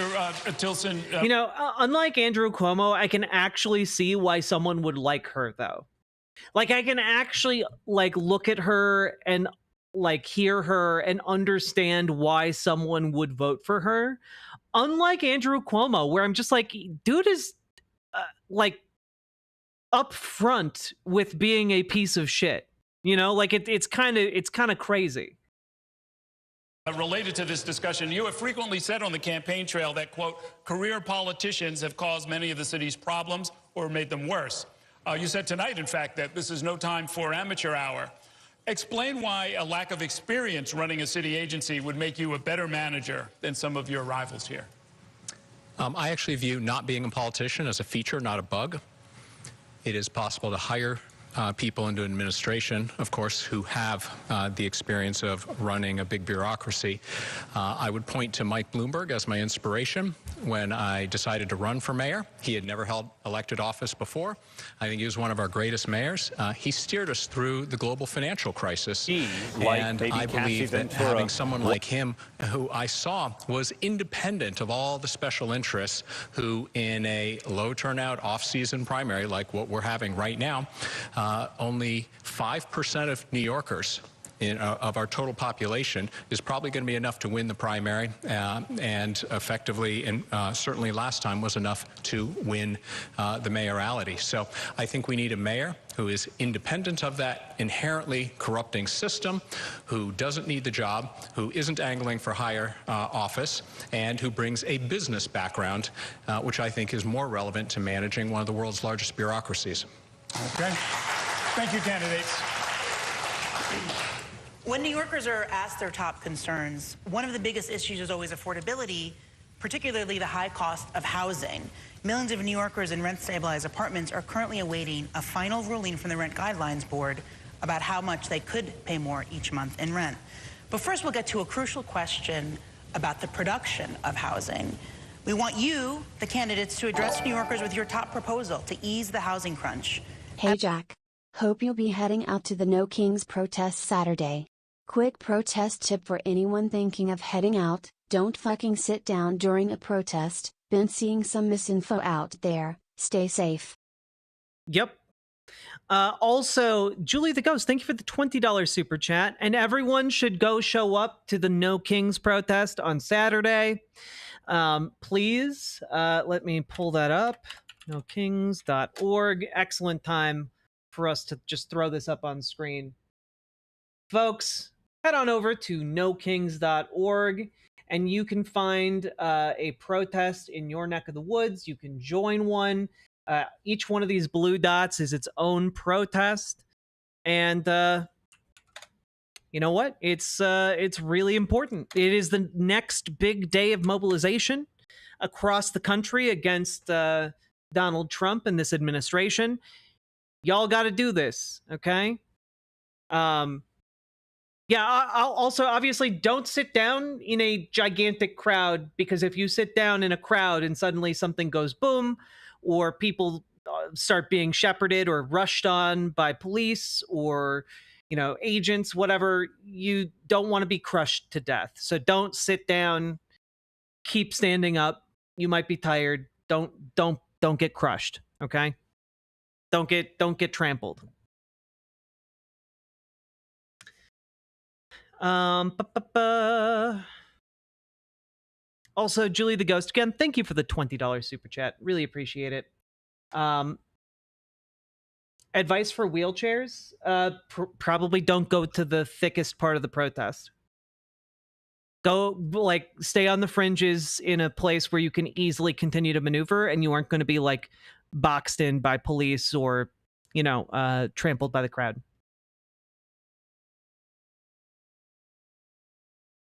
And I'll start with you, Mr. Myrie. We know you've been vocal about a plan to build and preserve 1 million units of housing. You mentioned it earlier. Is that a realistic possibility given the current dynamics in the city? Let me tell you what's real, Katie. People are leaving the city because they can't afford to stay here. They can't afford the rent, can't afford to own a home. Like me and my wife, who were looking to put down roots in the same neighborhood we grew up in, people are struggling. And we've had leaders of the past that have put their solutions forward, and things have only gotten worse. So yes, 1 million homes over the next 10 years, because we can't keep nibbling around the edges. That is the only way we're actually going to bring down the cost of housing. And listen, is it going to be challenging? Of course it's going to be challenging. But anything worth anything is going to be hard to do. We built the Empire State Building in 13 months, and we did it 100 years ago. Come on already. Of course we can do 1 million homes. I want to change our public land to be affordable housing. I want to convert our industrial areas to residential. We have commercial real estate space that is laying vacant that can be converted as well. We have opportunities to revitalize NYCHA. We got to be bold in this moment, but we need the leadership and the courage to get it done, and that's what I'm going to do. Thank you. Mr. Stringer, your housing model, your housing plan is to model a highly successful plan from the 1950s. You call it Mitchell-Lama 2.0. It sounds ideal, but how would you pay for this expansive plan?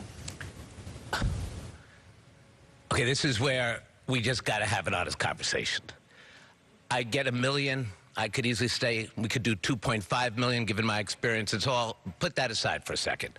People need affordable housing now. They need low-income housing now. The way we do it is we take the 1,000 vacant lots I audited as controller, and we give that land back to the people, to not-for-profits, to limited-profit developers. We don't ask the luxury developers to build the low-end and affordable housing we need. We get a generation of people to come in and build the tens of thousands. Ravenwood 10101, thank you for subscribing.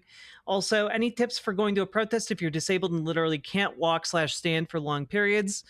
Plan around your abilities. You know, if you can't walk and stand for long periods, then make a plan for attending the protest that does not rely on you being able to walk or stand for long periods. You know, if you need to sit down, again, stay towards the outskirts of the protest.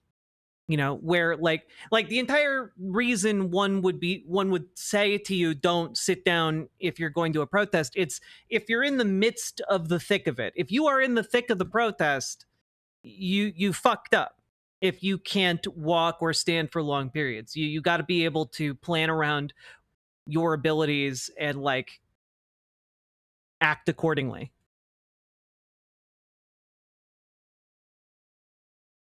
Thousands of units of housing. See, it's not just about building housing. The second question, or the question that I care passionately about, is who are we building housing for? Oh, that's a great plan, Sweet Blasphemy. I'm bringing a small folding chair and finding a spot on the side, and we'll have 2 helpers with me. Excellent. Great job. We got to build more housing, 2, 3-bedroom apartments for families so that after the second kid, they don't leave, they stay here. We need to do what we did with Mitchell-Lama housing, a housing stock that is the best practice in the world. We got to build more of that housing, integrated housing, because the people who moved into those buildings, you know what they did? They didn't just exist in those apartments. They built communities, schools, and daycare centers. And this is a promise I can keep while I'm alive, while I'm mayor, and we'll see what happens going forward. But let's do that immediately on day 1 when I'm mayor. Thank you. Mr. Lander, as mayor, you declare a housing emergency which could help you build 500,000 homes, including on city-owned golf courses. How do you get the citywide support for this plan? So the New York Times opinion panel today said I was the best choice for mayor because I combine clear and bold plans and a real track record of delivering. That is especially true on housing. In the neighborhood around the Gowanus Canal, when I was council member, I organized the community to support redevelopment. More housing, more affordable housing is going up there than anywhere else in the city, and the community's supporting it because it's coming with open space and affordable art studios, as well as 3,000 genuinely affordable homes. We're even fixing up the NYCHA units nearby. As controller, I saved the 35,000 rent-stabilized units that were put at risk when Signature Bank failed by investing to buy the mortgages on them. I know how to do this. I have a detailed plan for getting 500,000 units built. That's around the Interborough Express, where we've got new opportunities for transit-oriented development. And we can build great new neighborhoods on 4 of the city's 12 golf courses because people will be excited about courtyards for families, about daycare centers, about new schools and libraries, places they could own in neighborhoods they will love. Thank you. Okay, Mr. Cuomo, you were HUD secretary, you were governor for more than a decade, you managed a nonprofit housing organization. What would you say to voters who wonder if all that experience might end up being, in the end, the wrong experience, since after decades of work, we've ended up in a housing emergency here in the city? Yeah, I would say, Errol, I would say look at the results, right? Everyone has a plan. I have a plan. I have a plan. Everyone has a plan. They had a plan to build LaGuardia. You know, I wonder what Andrew Cuomo's plan is, because the entire time he's been running for office, I have seen exactly 0% of any kind of plan articulated other than, I'm pretty good at it. And like the chat out remains of like studies from ChatGPT that he called a plan. You know, like it's not like he had an AI draft up his plan because he just doesn't give a shit. Airport. Nobody did it until I did it. They had a plan to build a new Moynihan train station, but nobody could do it until I did it. They had a plan to finish. I hope someone calls him out for putting out an AI-based plan for housing. The Second Avenue subway, but nobody could do it until I could do it. Now we have plans to build affordable housing, and we do need hundreds of thousands of units of affordable housing, there's no doubt, but we're going to need a different model. The city HPD does not work to create this volume. The state housing program does not work to create this volume. We're going to have to accelerate the ULERP program. And then we're going to have to open every option available. NYCHA units, office to residential conversion. Every city-owned piece of property we have to look at, air rights, how do we maximize it? We are going to have a full-on assault to build affordable housing. And yes, it's one thing to have a plan. It's another thing to have the ability to do it. And that's where New York City has fallen down time and time again, not the managerial ability to complete a plan. Ms. Adams, you mentioned the recent City of Yes rezoning that you were instrumental in helping to pass. It's supposed to create tens of thousands of units of housing, but the experience of past rezonings, like the one in downtown Brooklyn, suggests that it can take as long as 10 years or longer for rezonings to result in actual construction. If you're elected mayor, what would be your plan to get units built more quickly than that? We're going to build it faster, and just to let Mr. Cuomo know, I've got a plan. It's already in the works. It is called the City of Yes, the City for All, something that I have already ushered in. So the work is already being done. We're hearing a lot of plans and policies, but this is something already, I'm already doing this work.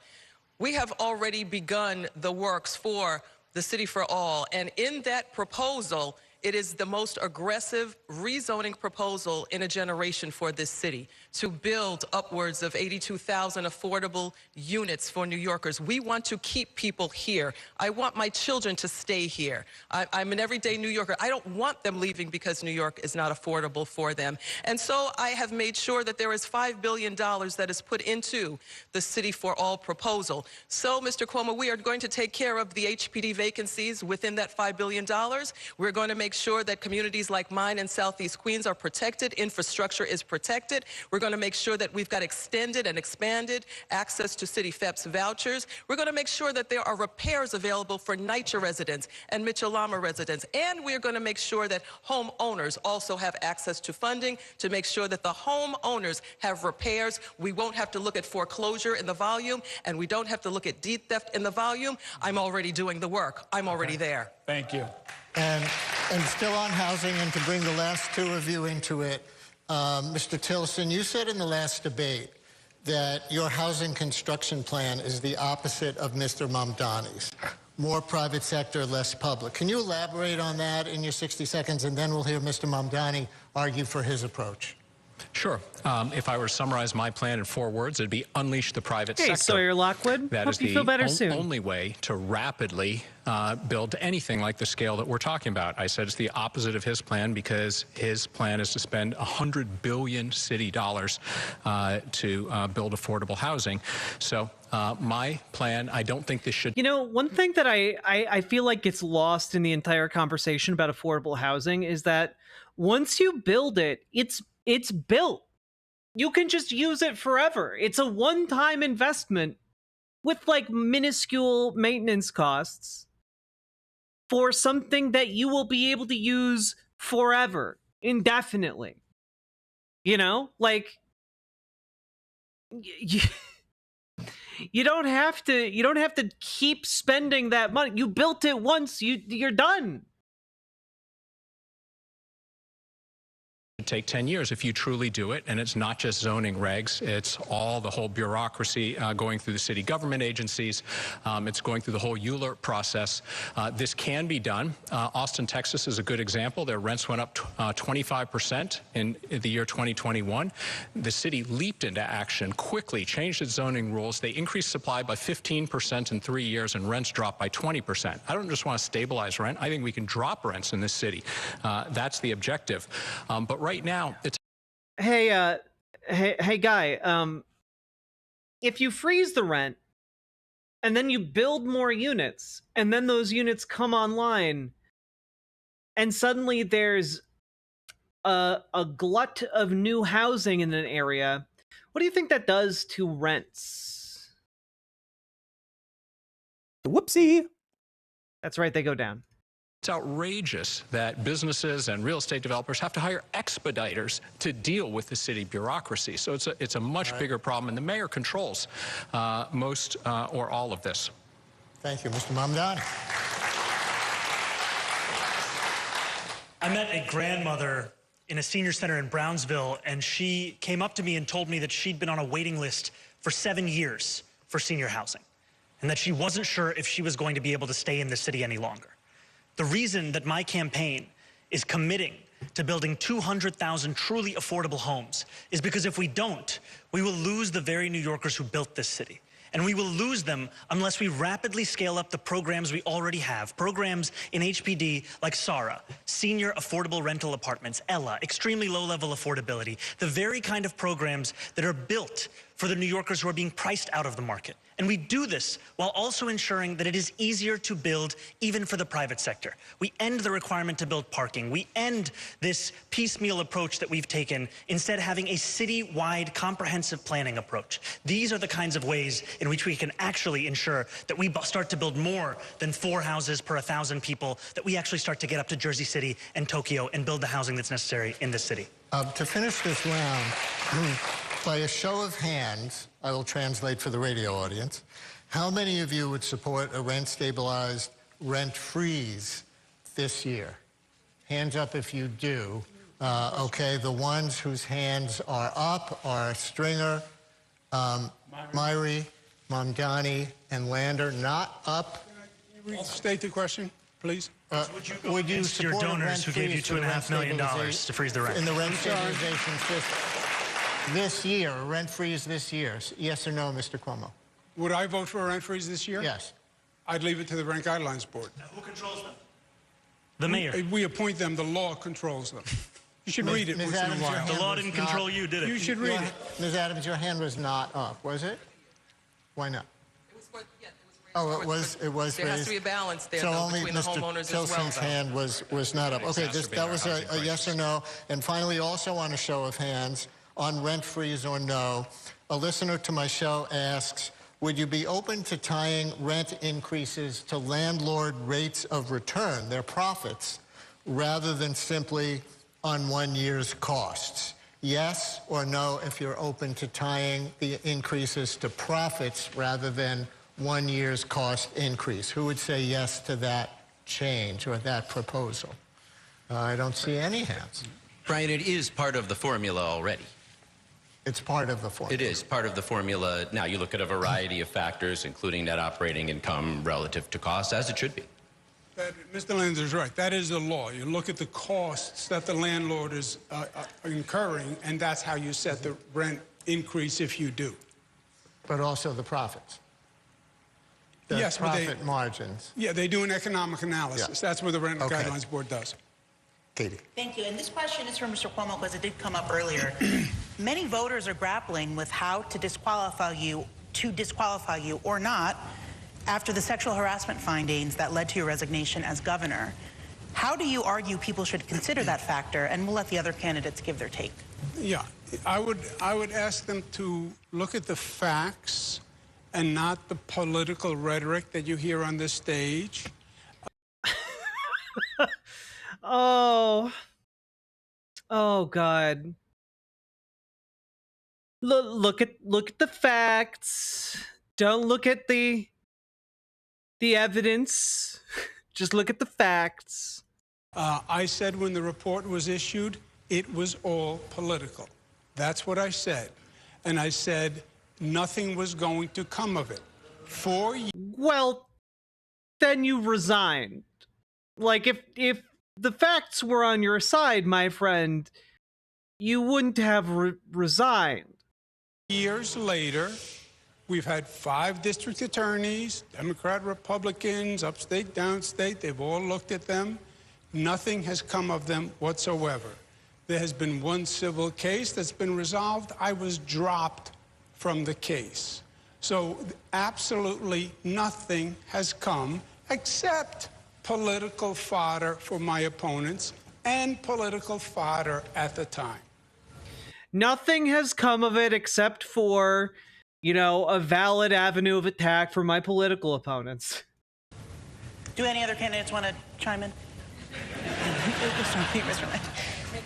Holy shit, the entire audience laughed. Every single person there knows that he's full of shit. That's great. You admitted at the time that you called a 25-year-old staffer into your office and asked her questions about whether she'd had older partners and whether she was available, and intimated that you were looking for a partner. Everybody here knows that you sexually harassed women, that you created a toxic work environment.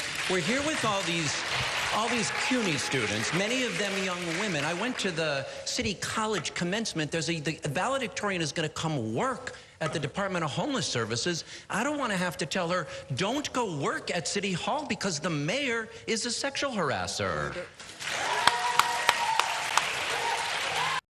Brad Lander has made it his life's mission to make sure Andrew Cuomo never becomes a political figure in New York City, and I'm here for it. I'm here for it. All right, this is we got Krillin here charging up his Destructo disc.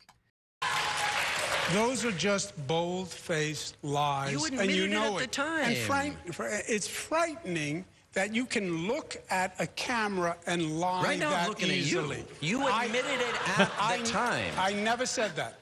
I never said that.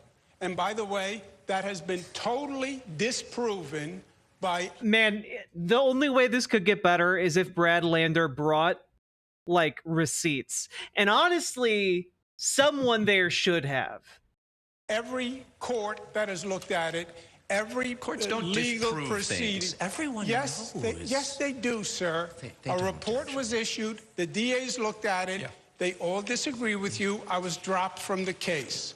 So those are the facts. The Biden Justice Department and the Attorney General of the state of New York, and again, it was reported that you admitted at the time that it was a mistake to call that 25-year-old into your office. Folks can check the record. And the Attorney folks General, know if he worked for you would fire him. Hang on. Attorney General's, just wrap up. Yeah. Yo.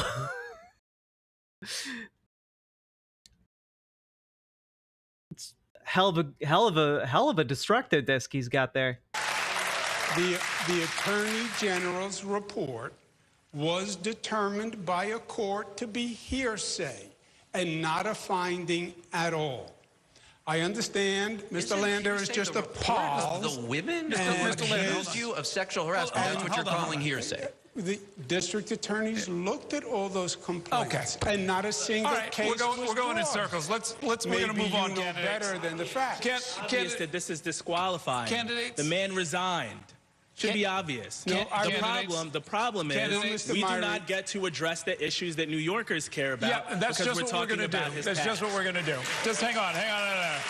We are done with this topic. We're going to move on to the next one, candidates. Let's talk about quality of life, concerns about disorder and public safety. The number of complaints about disorderly conduct in New York City have nearly tripled compared to the pre-pandemic year of 2018. Arrests for disorderly conduct have risen significantly, but New Yorkers still say they are less satisfied about their quality of life. Hey, look, it's not shade to call Brad Lander the Krillin of this group, okay? We've got the obvious front runner, Zoran Mamdani, Goku by a mile. And then we've got Brad Lander as Krillin. And you know what? It's not shade. Krillin's the strongest human being on the planet. So, like, no shade to Krillin, okay? But he's no Goku. And then we've got Glasses Guy, who's just yamchaing around. Than in the past. So we're going to start with you, Mr. Lander. Do you want the NYPD to address quality of life violations, or is there some other way to do it? And how would you address concerns about quality of life without violating constitutional rights or opening the door to accusations of... Man, I'm really getting excited that people in chat are already saying, "Have we already seen the other moment?" And I'm excited to see what the hell you guys mean by that. I know we're like a half an hour behind the actual live stream. Of illegal profiling.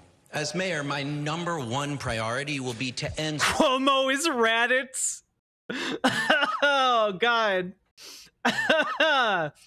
I compared him to Frieza, but all right. Street homelessness for people with serious mental illness. When I talk to people about what's influencing their quality of life, what would they like changed? They would like to be able to get... Any shade on crinolines, though? I don't know enough about Dragon Ball. Is that a thing? Is that a thing in Dragon Ball? Also, Salmon Moose, thank you for the 5 tier 1 subs. How can we all have died at the same time?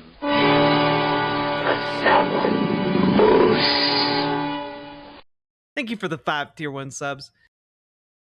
It's a ask your girlfriend. Okay, now I know it's a textile.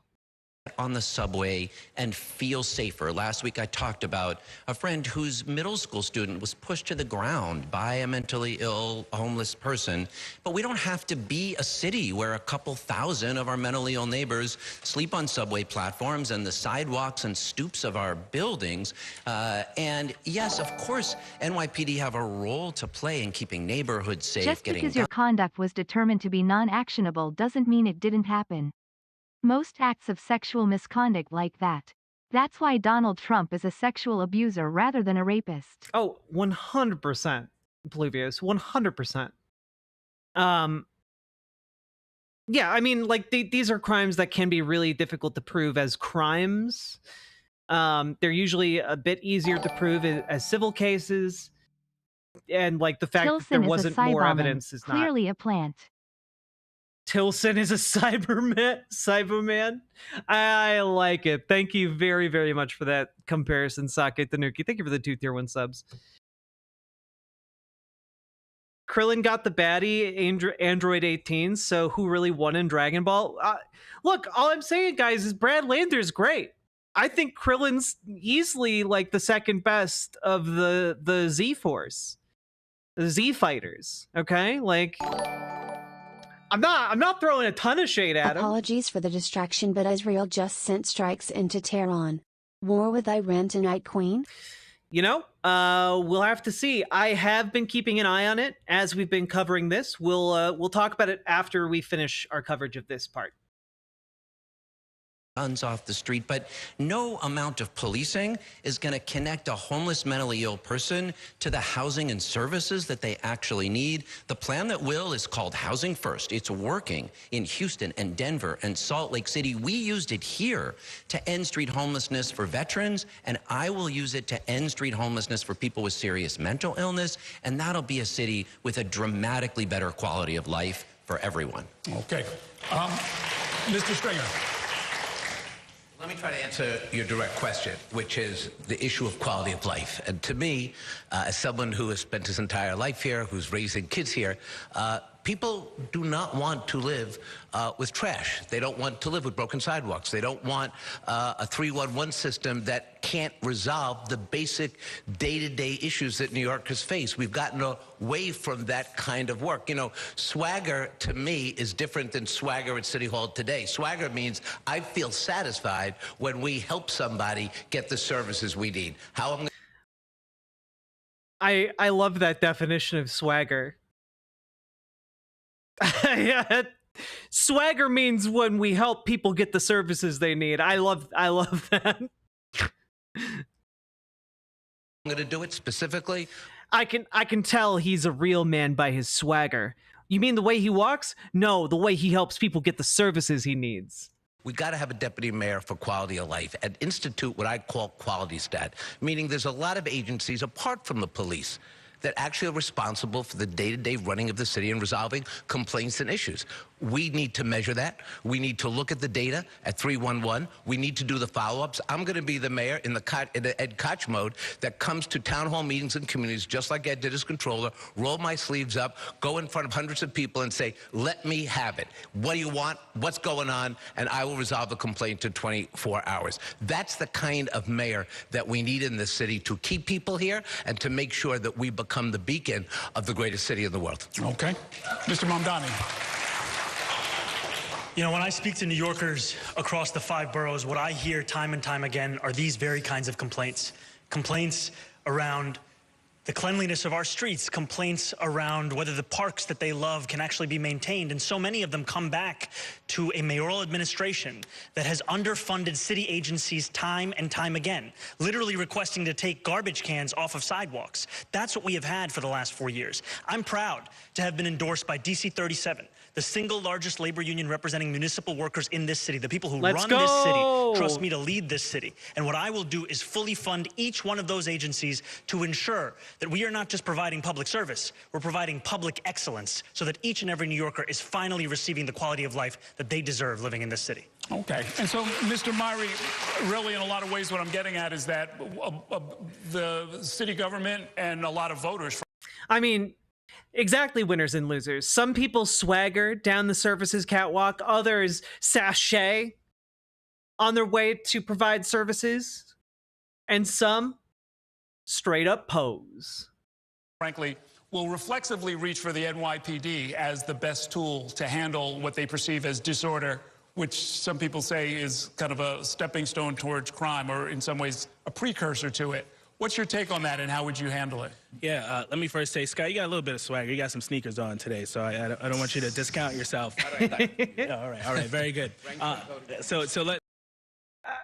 Nice try. You tried. So let me say this. Look, I walk the streets, I take the subways just like you do. And part of the reason that people are frustrated with politics is because you walk the streets, you take the subways, and then you listen to folks on this stage, and it's completely divorced from your reality. Here's what I want to do. I think we need police and clinician teams in our subways and our streets 24/7 to get people on a path to real recovery. New Yorkers are compassionate people, but we want to ensure that people are actually getting that help. So I want... Yeah, I've noticed that a lot of these people do the I'm just like you, I go and buy my own groceries or something like that. But like the thing is, the best way to communicate that is by showing and not telling. Show people you're an actual human being. Don't just tell them I'm just like you. You like show them by behaving like a normal human being would, you know? Zoran Mamdani is extraordinarily good at this. Stabilization centers in every borough so that we can deliver that. Yeah, police on the subway 24/7. No, that's only going to increase conflict. Help. Public safety requires us to do two things. We understand that police officers are necessary, but we also have to invest in the things we know prevent crime and disorder in the first place. That's why I want 50,000 more summer youth jobs so that it is universal. We have no young person on a waiting list. Stop telling our kids what not to do without giving them something. Now, I'm unfamiliar with the youth working list. I'm unfamiliar with that program in New York City. Just checking if with the folks who live in NYC, did he just advocate to like put children to work, or is he talking about youth as in like, I don't know, you're like 20 years old, like you're an adult youth? Just checking. I really don't want to see more people advocating to put children to work. And unfortunately, we live in a time where I do have to check that because more and more adults want children to go back to work.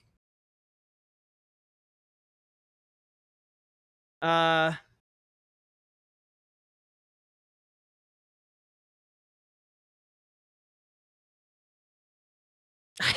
eat with my cloaca just like you. Jesus Christ.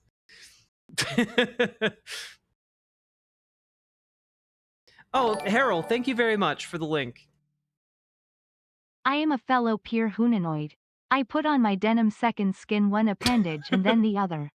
Oh, Jesus. Paladin, thank you for the $10 dono. Found the program. Work, Learn, and Grow offers NYC youth between the ages of 16 and 20 a paid 22-week-long opportunity to strengthen their work readiness skills, explore post-secondary education and careers, and potentially earn college credit. I mean, that sounds okay, I guess. Like, I still would prefer like the kind of support structure that would lead 16-year-olds to not need to do work. But, all right. It's not like the worst thing, I guess. Thing to do. I want universal after school as well, so that we can have a safe place to be and have our families have a place where their children can stay. Okay. Mr. Tilson. Yes, to answer your question directly about enforcing more quality of life issues. For example, I ride my bike almost every day in the city. The e-bikes are fast and dangerous, and we're riding up on the sidewalks, blowing through red lights, and cops started enforcing it, and I can tell you, being out there every day, they're now obeying the law. That is the kind of thing that contributes to the feeling of lack of safety. I will say that what I would not do is demonize the police by calling them wicked and corrupt, by threatening to defund and dismantle them, as Zoran has done. And we are at a 34-year low in the number of police officers. There's only one candidate on this stage, him, who has not said that he would try and build that number back up. So I think his Department of Community Safety, which... Again, this guy is like a... He's Andrew Cuomo's attack dog in this entire race. She talks about is just backdoor code word for continue to defund the police. They are demoralized, they are understaffed, and we have created a revolving door where an officer at the Midtown North Precinct, very close to here, actually told me she is still filling out the paperwork for most of her arrests, and the criminal is back out onto the street before she's finished. Did you want to respond? I want to say it very clearly, because both Mr. Tilson and Andrew Cuomo's Republican billionaire donors have been lying about me on our television screens and right now. I will not defund the police. I will work with the police because I believe the police have a critical role to play in creating public service, public safety. And fundamentally, when I put together our proposal for the Department of Community Safety, it was built upon the many conversations I had with rank and file officers who had told me that they signed up to join the department to take on serious crimes. And yet what they were being asked to do is play the roles of mental health professionals and social workers. And that is part of the reason why 65% of crimes in the first quarter of this year are still not solved. We need to ensure police can focus on those crimes, and we have mental health professionals and social workers to address and tackle and resolve the mental health crisis and homelessness. Okay. It's such a good rejoinder. Like he's figured out how to respond to that question and those accusations in a way that makes him look strong and more aware of what's going on the ground than his out-of-touch opponents. It's really, really good.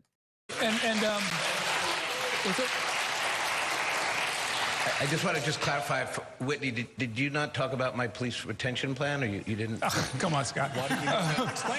Ms. Adams, I want to bring you in the conversation because you were at City Hall when the funding question came up that has been interpreted by some as defund the police. What was happening then? Derf Parade Mamdani should win. In that particular session with that particular proposal, and if you're elected, what would you do about this question of where and when and if the police get involved in quality of life policing? Thank you for asking the clarifying question, Errol, very much. The FY 2021 budget season... See me ride the metal travel tube to acquire sustenance. Watch facial pleasure as I consume salted pig. Hell yeah. I love facial pleasure. Thank you for the $10 dono, Paladin. I appreciate it. Thank you so much for supporting the show.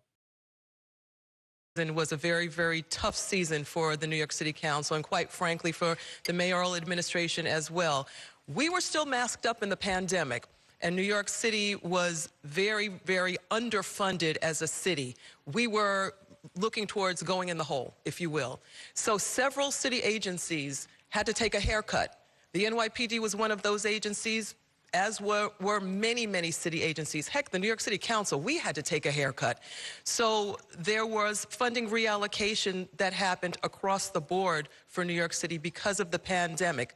So, I mean, services were cut. You guys are having too much fun with what I said. Many folks out there realized that some of park services were cut and other services were cut as well, unfortunately. So that was the climate that we were in, quite frankly, during the pandemic season. As mayor, though, I know that New York City is fiscally found. Our issue right now is going to be Trump-proofing the New York City, Trump-proofing New York City, which I am doing right now as one who is negotiating the 4th New York City budget, What's up, something CF? that no one else on this stage can say. And we've already put aside in reserves through my leadership on the council $1.9 billion to begin to protect the people of the city of New York from Donald Trump's harsh cuts. We want the administration to not match us, go above us. We're going to need to make sure that our resources are protected, that our nonprofits are protected, that our children, our seniors, our health care is protected. And as leader of the city council, I've already made a start in... Why was a Democrat defending child labor? Because it's a program designed for kids who are 16 to 20. So young people kind of... I believe in New York State, you can get like a part-time job at like 16, but if you're under 18, it has to like adhere to like certain standards. So like, you know, not too late on school nights, stuff like that. There are limits on what kind of jobs you can do, etc. And this is for the program is for building up college credit to help pay for college, and to also get paid in the process. So my understanding is that it is one of those kinds of things that the state views as equating to essentially like an extracurricular activity that can help you get into college. Doing just that. All right, thank you. Mr. Cuomo. Yeah, if we wonder why the people watching this are frustrated, is because of the disconnect of what they're hearing. They are afraid on the streets. They feel unsafe. You can quote statistics all day long. Hey, dirtbag. They get afraid walking into the subway. They get afraid walking down the street when they see a mentally ill homeless person. We did defund the police. We did. We cut $1 billion from the police. Is that true? Is that true?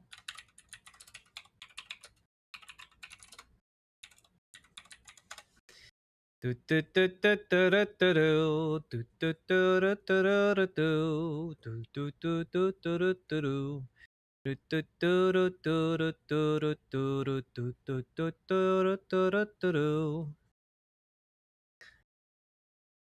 see.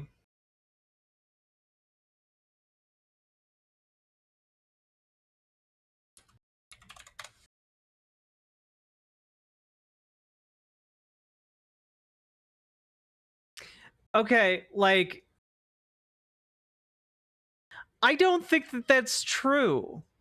I don't think they cut almost $1 billion. There's like a story here from like 2011 that he cut nearly $50 million out of the state's $707 million police budget. But like, I don't think that like he was cutting police budgets by a significant amount. And honestly, when it trickles down into the local levels, like the cuts practically didn't exist. People on this stage said, defund the police. That was the chant. And $1 billion was taken from the police department. Mr. Mamdani says he would dismantle the police. That's his expression. Mr. Lander said, I'll admit, progressives like me were slow to recognize the problems of crime and quality of life and mopeds. See, it's not so difficult to take responsibility, is it? That's what he said, that they were slow to realize the crime that people were living with. We have to get back to safety. I would add 5,000 police officers. Yes, we need mental health professionals who also help work with the mentally ill, and they're two totally separate things. But this city has to be safe. Opportunity for youth is part of it. But if people don't feel safe, Errol, they're not going to stay. End of story. Okay, real quick. Yeah, I mean, I think New Yorkers want accountability. They want accountability when people commit crimes. They want accountability when officers use excessive force. They want accountability when top brass violate their office, and they want accountability from elected officials. So yes, I said we were slow to reckon with rising disorder. Here's how I'm going to actually deliver it. You've never taken responsibility for one single thing you've done wrong in your entire life. Not one single thing. You should try it sometime. Okay, Ms. Adams, real quick. Yeah, I just want to clear up the whole defund mystery here that keeps on being used as far as the New York City Council and the FY 2021 budget is concerned. Let's just be clear.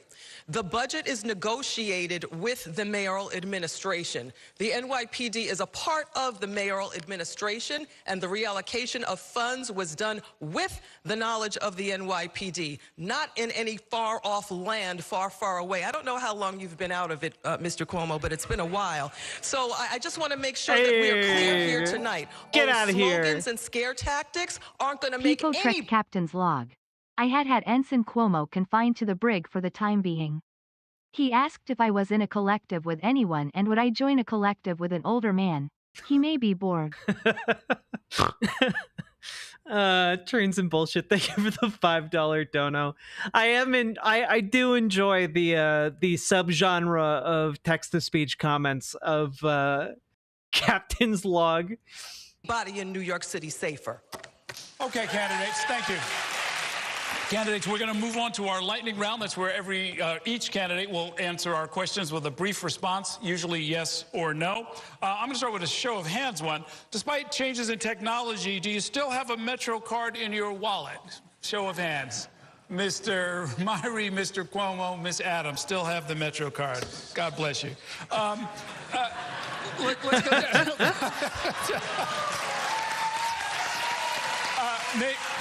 Name one department that you would make cuts to. We'll go right down the line. Mr. Tilson.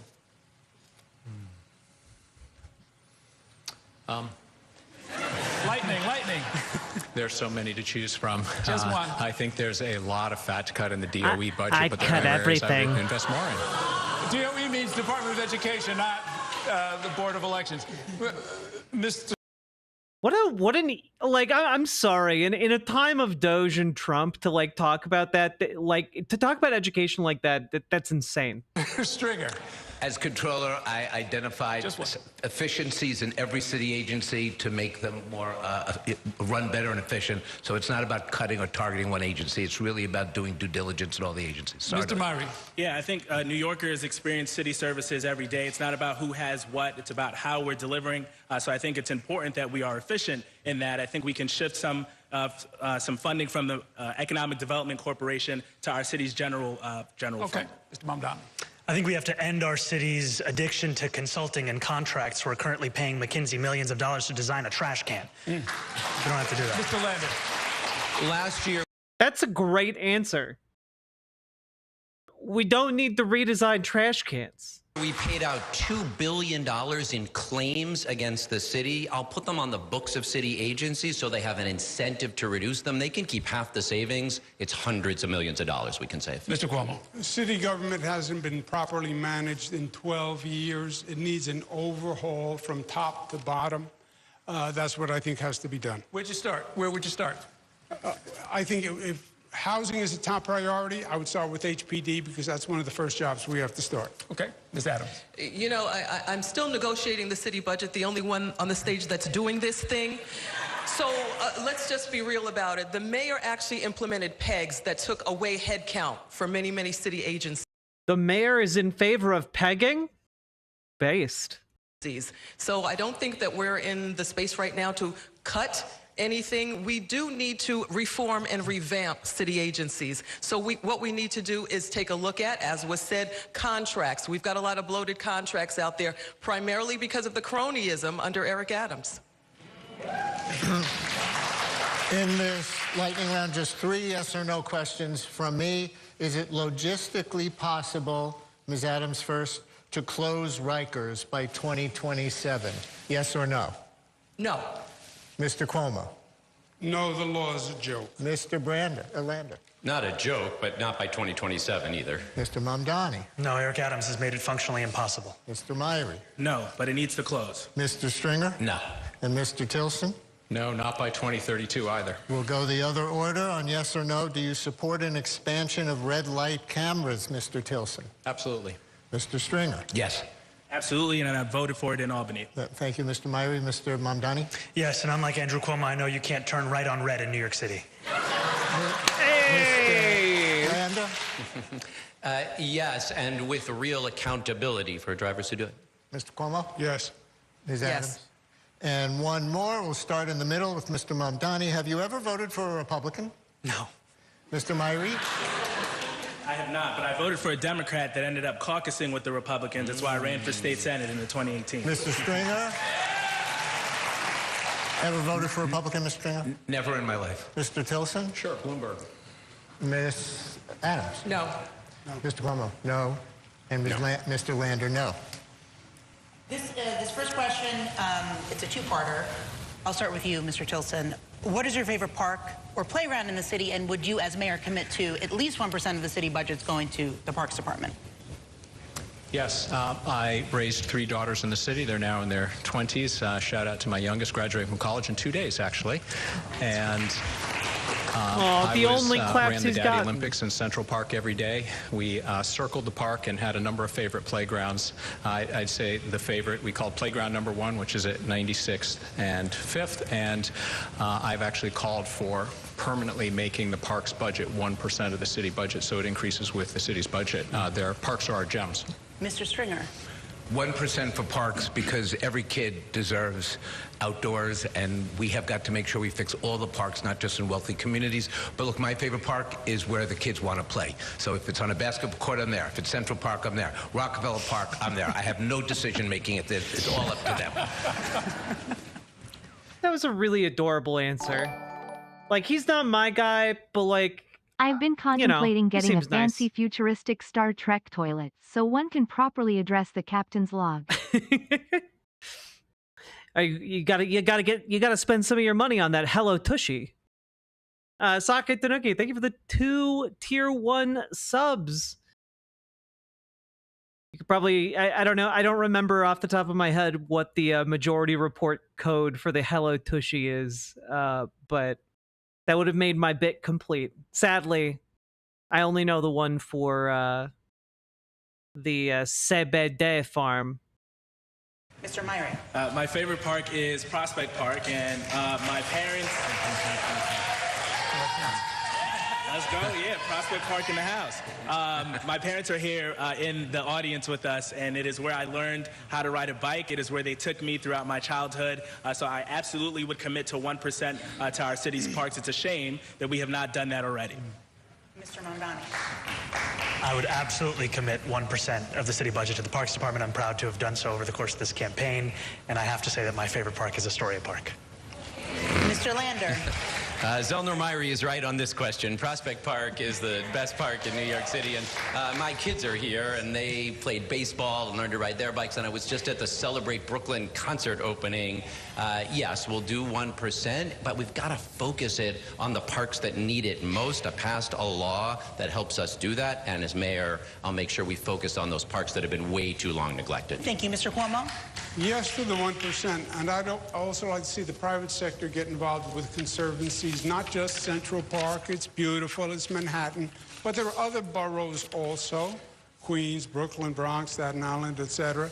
My favorite park is Cunningham Park in Queens, and 1%, but let's get conservancies set up for all the parks. Ms. Adams. We definitely have to get to the 1%. We've been fighting in the council for as long as I've been in the council to get there. My favorite park has to be Baisley Pond Park in Jamaica, Queens, of course. That's my district, my park. But we got to get rid of those Phragmites. And this is a quick one. It's a 1- or 2-word answer.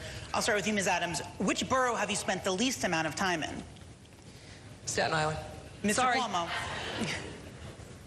I would say Staten Island. Mr. Lander. Staten Island. Mr. Mamdani. Uh-oh. The beacon of free transit, Staten Island. Mr. Myrie. I'd say Staten Island. Mr. Stringer. I've been doing this. I've been everywhere. So no, all equal?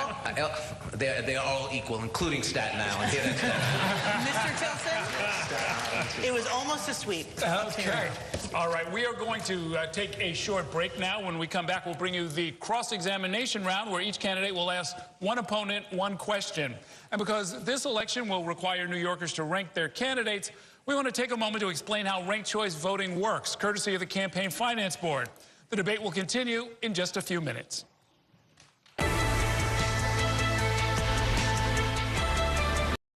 Okay, so just to take a quick aside here, folks, if you've been enjoying the stream, please hit that follow button on Twitch, hit the subscribe button on YouTube, like the goddamn YouTube stream, and folks, we have a couple of breaking updates while we're on break here.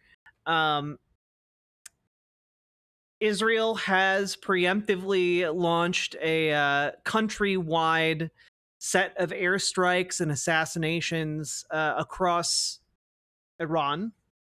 It is ongoing. There's not a ton of information out there yet. I'll keep looking as we go forward, but that is happening right now, and we'll talk about it afterward with what updates there are. So far, it looks pretty wide-ranging, and targets include different known nuclear sites, as well as residential areas in Tehran, the capital of Iran. And it's almost certainly going to be a level of retaliation from Iran that we have not seen before. I think we can all remember the last time Iran retaliated, and it was a pretty substantial firing of rockets, drones, etc. I'm guessing there's going to be more of that. And that's assuming that the region doesn't plunge into all-out war. Now, the one silver lining of this is that America, the United States, does not appear to have lent any aid or support to Israel's bombing campaign here. So we're kind of not super involved, in a direct sense anyway. So maybe this will stay between Iran and Israel. We'll see. But the situation is fluid. Second update, on a more positive note, a judge has blocked the Trump administration from deploying National Guard in Los Angeles. So they are now they have to go home. And that is very, very interesting. That, as many of you know, that hearing was earlier today. We'll talk about it as well after we finish going through this debate.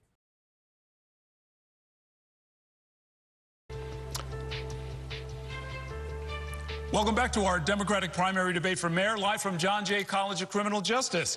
We're more than halfway through the debate with the 7 leading Democratic candidates. Now it is time for the cross-examination round. That's when each candidate gets a chance to ask one question of one rival. Our order was selected at random, and we'll begin with Scott Stringer. Thank you, Earl. My question is for Adrian Adams. So during the City of Yes negotiations, you successfully brought billions of dollars in benefits and opportunity on top of City of Yes. As you know, I've been campaigning because I really do believe we can have a realistic opportunity to take those parcels of land and turn them into affordable housing. Do you envision, or would you sort of signal that that idea could be coupled with funding, the funding that you obtain when you start thinking about your own implementing your own housing agenda if you were mayor? Well, Scott, thank you for the question, and thank you for recognizing that I have ushered in billions of dollars for housing for the people of the city of New York. Thank you for that. As mayor, I would be open to any feasible option of housing, expanding it for the people of the city of New York. We got to continue this. My work has just been the floor and not the ceiling, so I'm more than willing to expand on the great work that I'm still doing as City Council Speaker. Okay, thank you. Mr. Myrie. Thank you My question is also for Speaker Adams.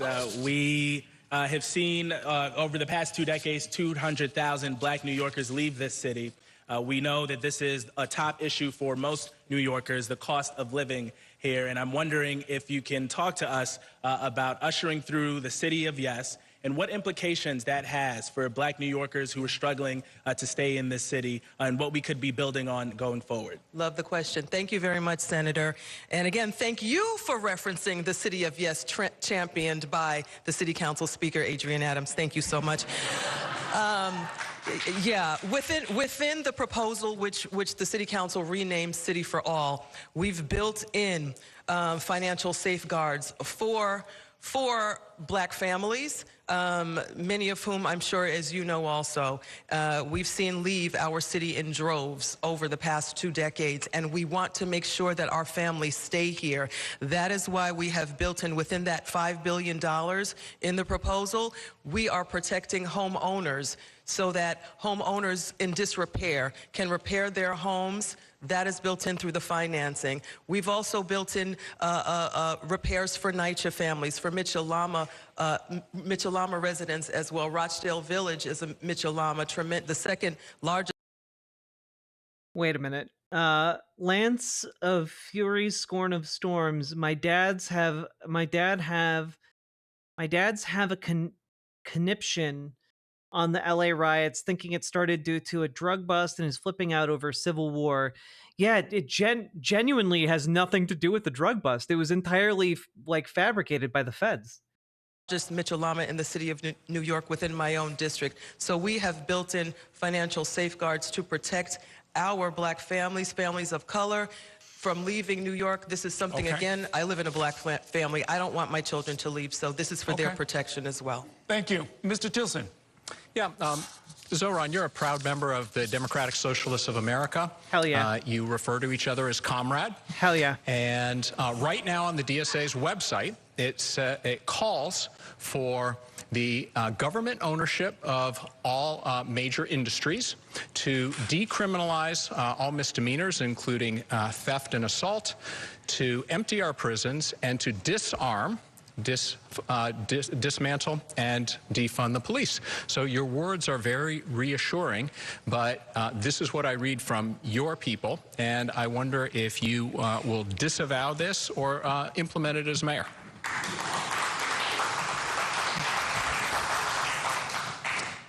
Yes, like David Dinkins, I am a member of the organization, and the organization's platform is not the platform of this campaign. The platform of this campaign is the one you can find on the website at zohranfornyc.com. That's a platform that is going to deliver an affordable city for New Yorkers who are currently being priced out of what is instead the most expensive city in the United States. It's one that we're going to deliver public safety to each and every New Yorker, and we're going to do so by recognizing the critical role that police have to play in that, and also by creating the Department of Community Safety so that police do not have to do the work of mental health professionals, and that we can follow the example, the evidence-based policies we've seen be successful elsewhere in the country, and start to divert those mental health calls outside of the police department so the police department can focus on the 7 major categories of crime.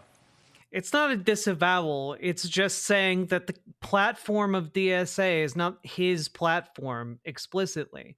His platform is his platform. Now, DSA likes his platform, and that's why they endorsed him. But what he did there was very clever, because he connected DSA to Mayor Dinkins. And in New York, Mayor Dinkins is generally pretty liked historically. So I think that this was a pretty good answer, you know? Okay. Yeah, like the thing, I think that's a great way of putting it, Ethriel. It's a deflect, which is fine. Yeah, it is, because this platform is not the time to get into an in-depth conversation about what it means to defund the police, what it means to, dismantle the police. Like that's a long-form conversation for not here. Similarly to a lot of other positions that the DSA has that seem at first blush to be pretty extreme. Therefore, longer form conversations, not for a debate stage where you need to maximize your time to reach normies. Next is from Ms. Adams. Yes. This guy jumped ahead of Cuomo in polling. Yep, Zoran Mamdani, baby. Thank you. I was looking for Errol to look up because he's confusing me. Oh, okay. Thank you. I have a question for... Defund the police is a terrible slogan. Yep. That's why he's not in favor of defunding the police. He's in favor of opening an entire new city department dedicated to handling jobs that police shouldn't be doing right now, like responding to mental health crises. Why do we have police do that? That's a burden on police. They shouldn't have to do that. Assemblymember Mamdani. I know how to pronounce your name. Thank you very much, Speaker Adams. Assemblymember, I've raised a family. What about defunding the police? Defunding the police? But then how are we gonna new boots goofing all over this bitch? How are we gonna new boots goofing? In New York, I have over 20 years of experience. Thank you for the 2 tier 1 subs. In the private sector. I have led the city council through many, many challenges, taken this city through 3 successful budgets and billions of dollars in city budgets now, working on our 4th, which will also be successful, and have been continuing this work for a number of years on the city council. In a recent New York Times article, you said that you were the most qualified person to be mayor of the city of New York. Given what I've just laid out, do you think you're more qualified than me to lead the city? Yes. Chad noises. Boom. Pew, pew, pew, pew, pew. I very much appreciate your work and your leadership and your track record, Speaker. I think that each one of us on this stage will say that we are the most qualified to lead this city, because if we didn't believe that, then we would have no business running for mayor. And ultimately, I believe that because I believe the most pressing crisis we're facing here is one of affordability. And that is something that my campaign has been laser focused on. And that is why I'm proud to say that we are going to address it by freezing the rent for millions of... See, this is why I would struggle as a politician, because like I would simply say, yes, next question, which would not play very well to viewership. But honestly, that was an incredibly gracious way to answer a pretty confrontational question with no easy answer. And that's good. What did she lay out? I can't help but tune her out every time she talks. Basically, the depth of her experience and like trying to say like, look, I clearly you must admit that I am more qualified than you to be mayor of the city. And like, he was gracious about it, you know? Of rent-stabilized tenants, by making the slowest buses in the country fast and free, and by delivering universal childcare to each and every New York family. See, like he just like he like deflects the blow and redirects the energy back into his primary campaign promises, which is really fucking good. Mr. Lander, your turn.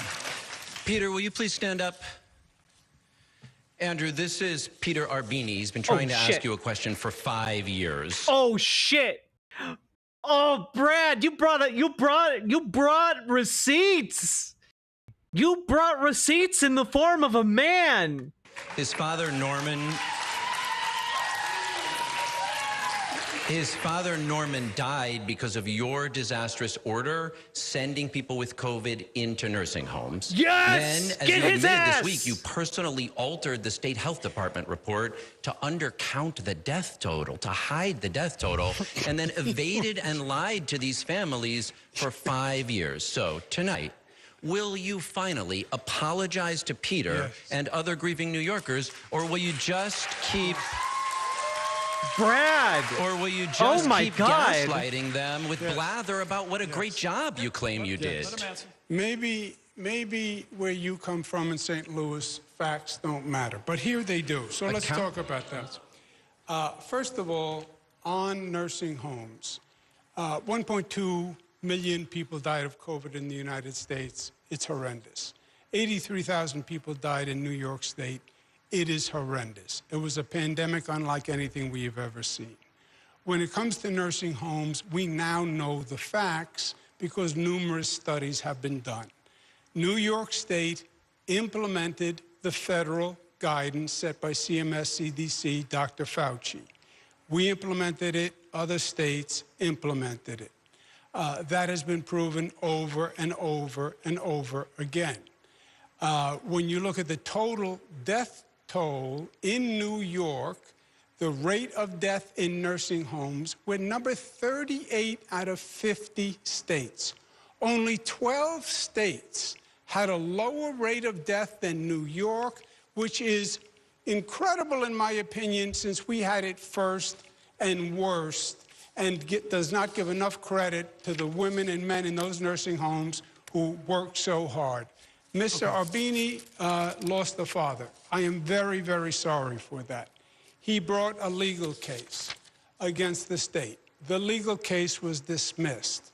When you look at the papers on the case, there was no COVID-positive person sent from a hospital to the nursing home while Mr. Arbini was in the nursing home. So it is factually impossible, Brad, that he got COVID from someone coming from a hospital. Okay. Mr. Mamdani. You know, I want to... I can't believe that Andrew Cuomo just called a man whose father was killed by his policies a liar. Jesus Christ. Address something first, which is that... You're going to ask a question or not? I'm going to ask a question, but Brad Lander is more of a New Yorker than Andrew Cuomo is, and to hear all of this... To hear all this about St. Louis, we have to just make this clear. Yeah. Now, all of us on this stage... Wait, who are you going to ask your question to? I'm asking it to Andrew Cuomo. Okay. I feel like most people would have known I'm going to ask Andrew Cuomo the question. I knew. I knew. And you knew. We did. We both knew. We knew. We agree. All of us on this stage have spoken about how Donald Trump is an existential threat to democracy, to this city, to this country. And Andrew Cuomo, you have received millions of dollars in funding from the very billionaires who put Donald Trump back into office. Will you now look at the camera and tell your super PAC to return those millions of dollars, and to your own campaign to return that close to $500,000 to ensure that this is not a race that is bought by those same Trump billionaires? I know. Get him! Attack him in the money! I know you don't understand the law, but it would be illegal for me to direct an independent expenditure committee. Is it illegal for you to direct your own campaign? One question, one answer. That's the law, okay? Number two, I dealt with Mr. Trump as governor. Number one, I won't do that. Number two, fuck you. We had very, very difficult times. I got more help for New York from Trump than anyone expected. New York was one of the few places that he did not send in troops when he sent them everywhere else because he didn't want to deal with me. That's the fact. I got him to send us... Just let Zoran follow up with a thank you for confirming your butt. I just want someone to, like, twist the knife. Come on.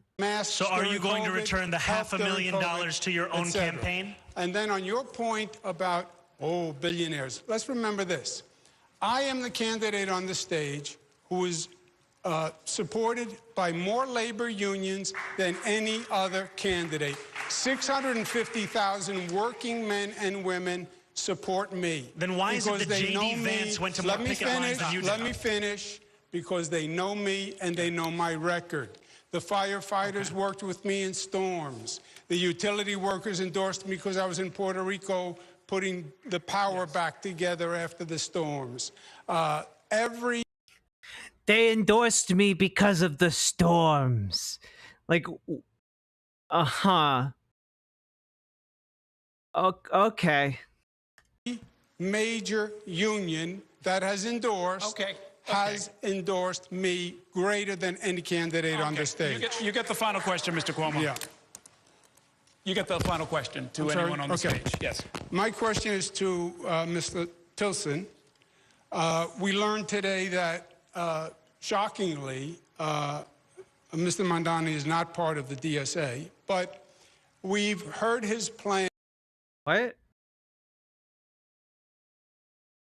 Zoran Mamdani didn't deny being in okay. Over and over and over. You're a financial man. You're not a politician, Mr. Tilson. Probably smarter than the rest of us in that regard. But you've heard his plans for how to build housing, how he's going to finance the housing, free buses, how he's going to build grocery. So he's asking like his Napa to like just rubber stamp his attacks on Zoran Mamdani because he doesn't want to ask Zoran himself. He's such a fucking coward. He's such a fucking coward. Stores, and he said he can do all of this and our taxes will not be this man is just his attack dog. He even looks whipped. Any higher than New Jersey's taxes. Question. You're a financial expert. You've heard this 157 times. Is it feasible? But you know what? It does prove that he views Mamdani as a pretty serious threat, you know? And financially possible that he is telling the truth. I would say no,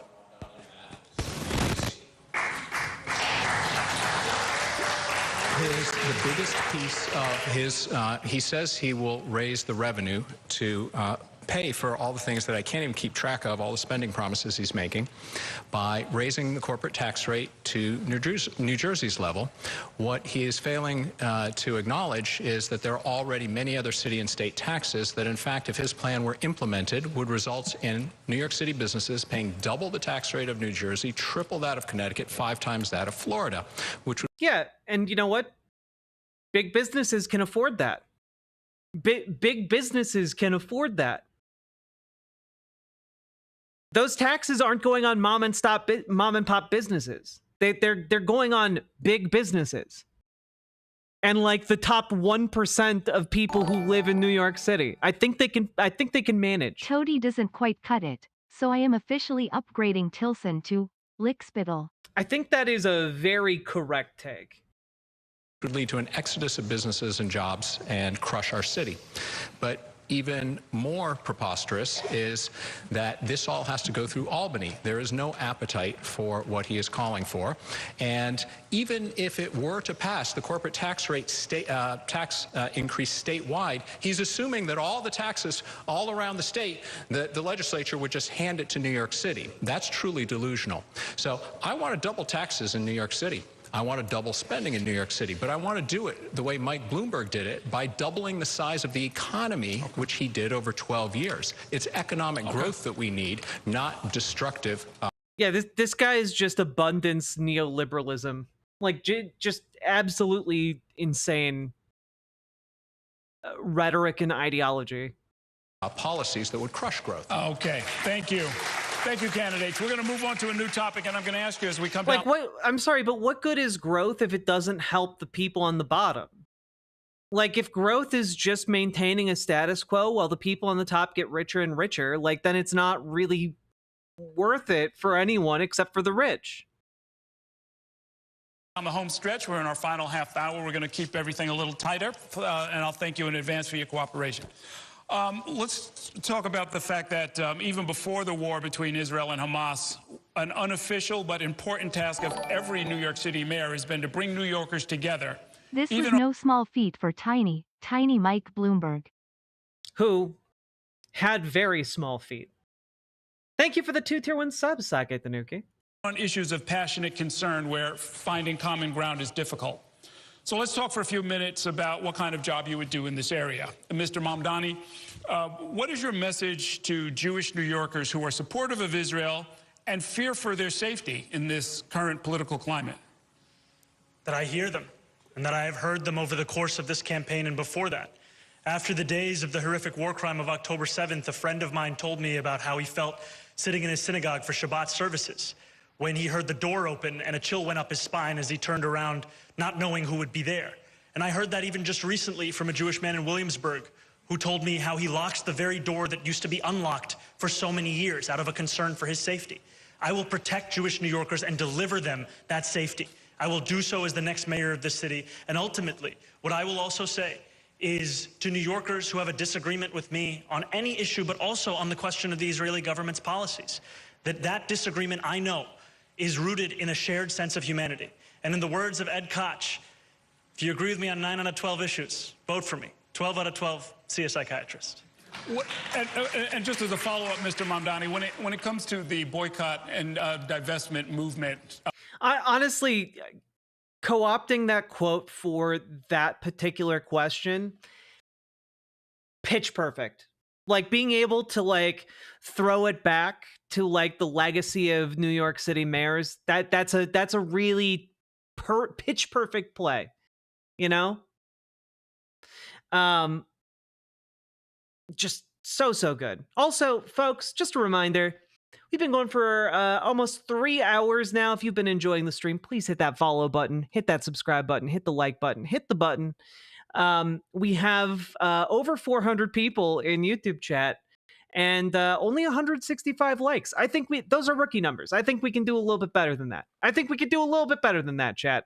I think you guys can hit 250 easy, okay? Hit that like button.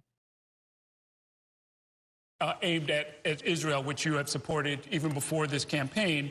What would you say to people who feel that that is an existential threat and that despite your position of wanting to keep people safe, they feel like you actually either have a different agenda or are in league with people who have an agenda that makes them feel fundamentally unsafe? I've been very clear, and I will continue.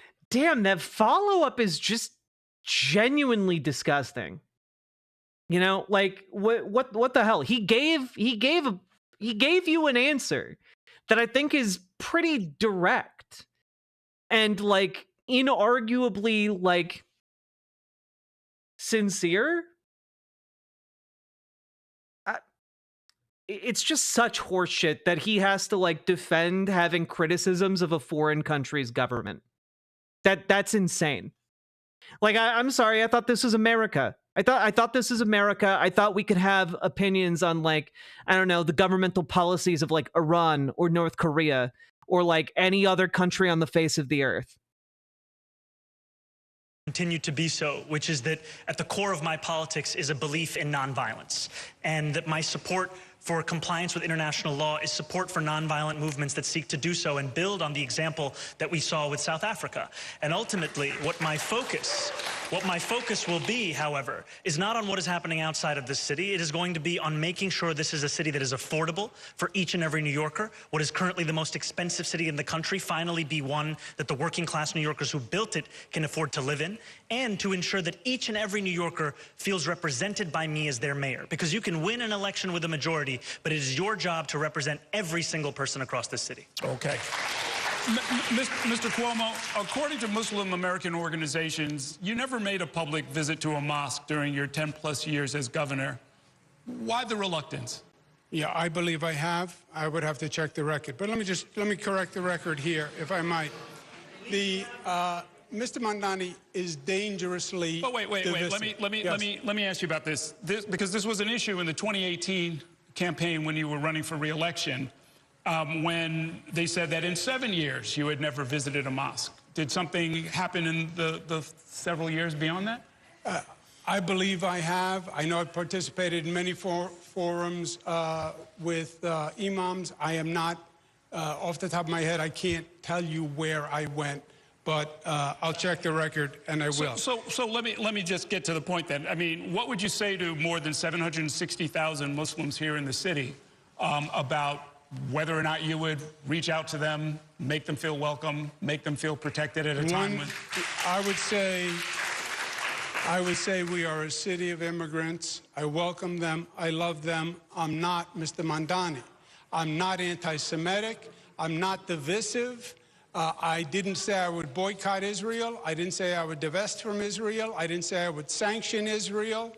I don't give forums to anti-Semites.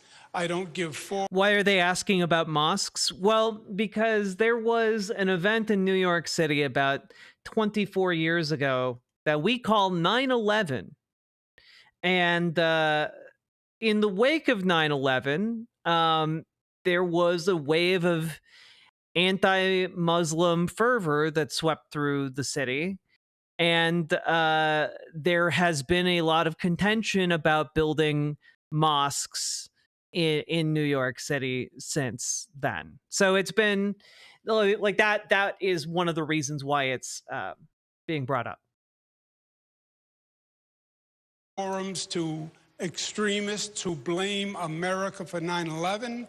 I didn't say that I would boycott Cornell Technion because they're pro-Israel. He is the flip side of the coin of Trump. Trump says he'll boycott Cornell because they're anti-Israel. He says, I'll boycott Cornell because they're pro-Israel. Division is our death in this city, this state, and this nation. And division is what Trump sells. We should be selling unity, not the division that this man is spreading. Mr. Mamdani. It is ridiculous to hear Mr. Cuomo talk about himself as a man of unity when just yesterday we found out that his super PAC was sending mail that Mr. Mamdani, have you condemned your Hamasi? Jesus Christ, Sake Tanuki. Thank you for the 2 tier 1 subs. I very much appreciate them. Jesus. Officially, we talk about himself as a man of unity when just yesterday we found out that his super PAC was sending mail that artificially darkened and lengthened my beard to stoke the very fears of that division in this city. The reason he doesn't have a message for Muslim New Yorkers is because he has nothing to say to us, because he doesn't see us as if we are every other New Yorker. And ultimately, the campaign that I am running is a campaign that seeks to go beyond the politics of the Trump. Which, by the way, in case you're wondering, like what he's after Elon Musk accused Donald Trump of being involved. Stop, Jesus. The image that he's talking about here, it's pretty it's pretty bad, guys. Like holy shit, they found the same photo that was used, and yeah, I feel like you shouldn't have to like explicitly state this, but any political candidate that is like digitally altering the face of their opponent in order to play into like racist hatred. Here. Have you ever been in unity with an older man? Trains of bullshit. Thank you for the $5 dono. But like, you know, if you see a campaign needing to like Photoshop someone to stoke racial bigotry, like that campaign and that person is racist as fuck. Why does the one on the right look like if you applied a JD Vance to Mamdani? A JD Vance filter to Mamdani? I think like they rounded his cheeks like a little bit more. I don't know.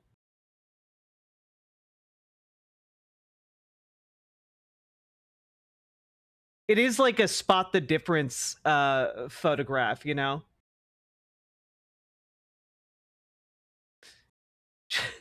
I just can't get over the 2 different eyes. Like the eye area on the Cuomo Super PAC one versus the eye area on the non-altered one. Like, it's such a concerted effort to make him look so sinister. You know?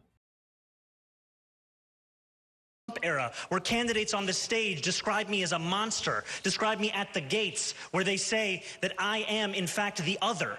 This is a campaign to bring people together. It's why we have the support of Jewish and Muslim New Yorkers. It's why we have the support of people across the 5 boroughs. Real quick. Yeah, you don't bring New Yorkers together by saying President Obama is evil and President Obama is a liar. You don't bring them together by saying Hakeem Jeffries. Yeah, I'm sorry. President Obama is not president right now. is like George Wallace and the DAS sending ads to Hakeem Jeffries with watermelons. Koch. The what? Is sending ads?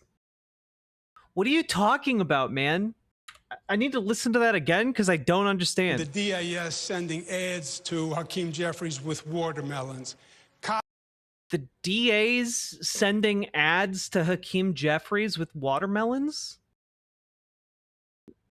What is he talking about? Yeah, number one, is he trying to say DSA? Number two, what does sending ads to a politician mean?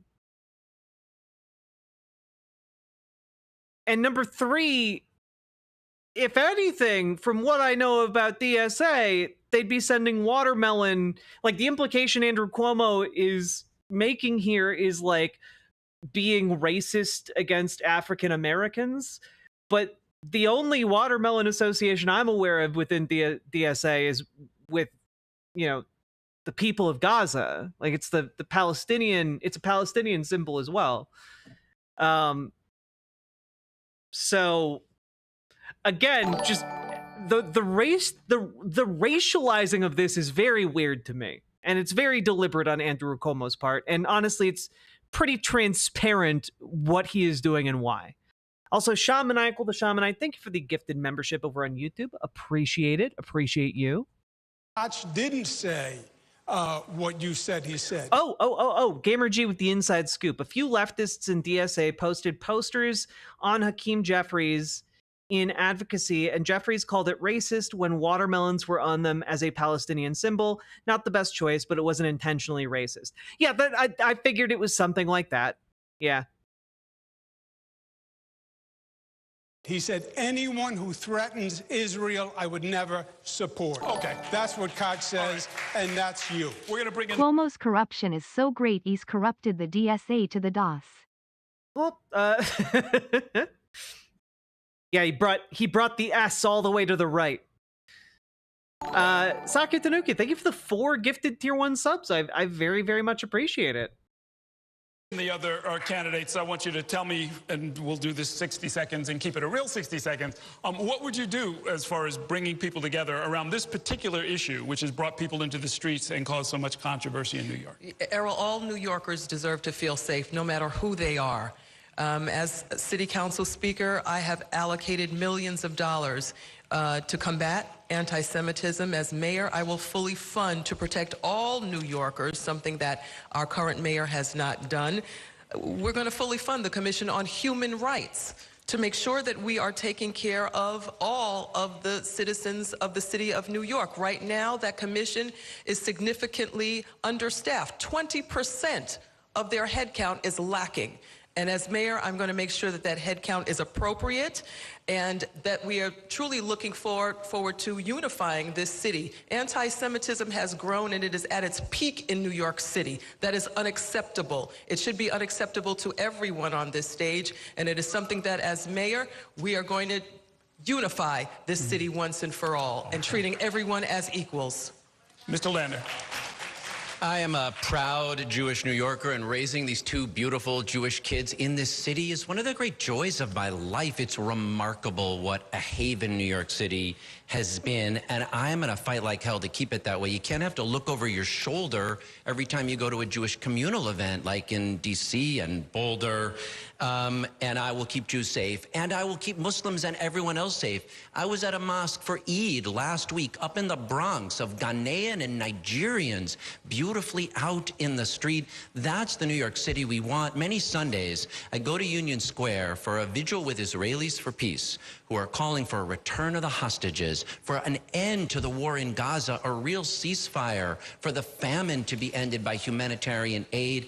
I believe passionately in the vision of Israel as a Jewish and democratic state, but for that to be real, the occupation of the West Bank and Gaza has to end, and Israelis and Palestinians have to find a way to peace and mutual self-determination. That is not the job of the mayor of New York City, but what a mayor can do is set a model for how you bring people together. Mr. Mari. I like Brad Lander a lot. I think he's got good chops. I just think that he's the kind of personality that I think needs to be in like a second wave of progressives getting into power. I don't think he has a shot of winning this election. But I think this is a good stepping stone for him to be a more prominent figure in the future. Part of the magic of our city, what makes our city so beautiful, the reason that people come here from all over the world, is that you can be your full self and be able to walk down the street and not feel like you are threatened by violence. You can live out your entire being, pray to who you want to pray to, go to whatever religious setting you want to, and you should have the protection of this city. We have seen over the past few years an unequivocal rise in anti-Semitism, and we must deal with that head on. We must be unequivocal about how we deal with it. But the role of the mayor is to keep everyone safe, and that is what my plan is. I want to restore the funding for the Office to Prevent Hate Crime. I want to ensure that our Commission on Human Rights has all the personnel that it needs to. I want to extend education so that all of our New Yorkers understand the rich Jewish history, but we all... Yeah, Comrade Girl, I like your comment a lot. I feel like it's possible to make a country a Jewish safe haven without making that country an ethno-state. And you know what? We know that it's possible. We did it here in America. Okay? Like, there's a reason why New York City is known to be particularly safe. You can have legal protections, equal rights under the law. I still don't know why the statement, Israel has the right to exist as a Jewish state, is just default accepted without proof of a need to exist or be Jewish. Yeah, I think, again, Zoran Mamdani has shown the way rhetorically with that, for that answer, which is that, states that do not believe, states that believe in like a kind of religious or ethnic hierarchy, inscribed into their legal system, like they are of the past. They are unacceptable in the modern day. Because and simply because we believe in the concept of equality under the law.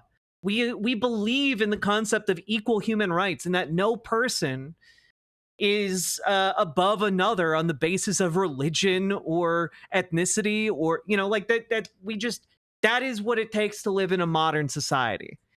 And like the states that have discriminated, like the United States in the past, should be well and justly criticized until they change, until they become better. Also have to ensure that Muslims feel protected in this city as well, that we have their back as well. That is what makes New York City, New York City. That's the kind of city that I'm going to lead. Okay. Mr. Stringer. Well, let me be very clear. I am not confused about what I believe in or who I am. I am a Zionist. I believe in the Jewish state of Israel. I'm against BDS. It's anti-Semitic. And my wife works at the Jewish Museum, Jewish Heritage Museum, which is a living memorial to the Holocaust. So when I found, as we all did, the horror of what happened in Washington, the Jewish Museum, I really thought about my wife going to work and coming home. And I thought about my Jewish kids, 2 kids who, one just bar mitzvahed, and I worry about them. And as mayor, I'm going to protect the Jewish community. But here's what a mayor really has to do. We've got to go back to what I used to do when I was controller and borough president. When the Muslim community called me and said, we've had people killed outside our mosque. We need you to be there to support us. I was there. When people were being slurred Muslims because of 9/11 and prejudice was happening all over the city, as one of the highest ranking Jewish officials, I was there. When we needed to bring halal food. Why won't you let us do the ethnic cleansing? Why?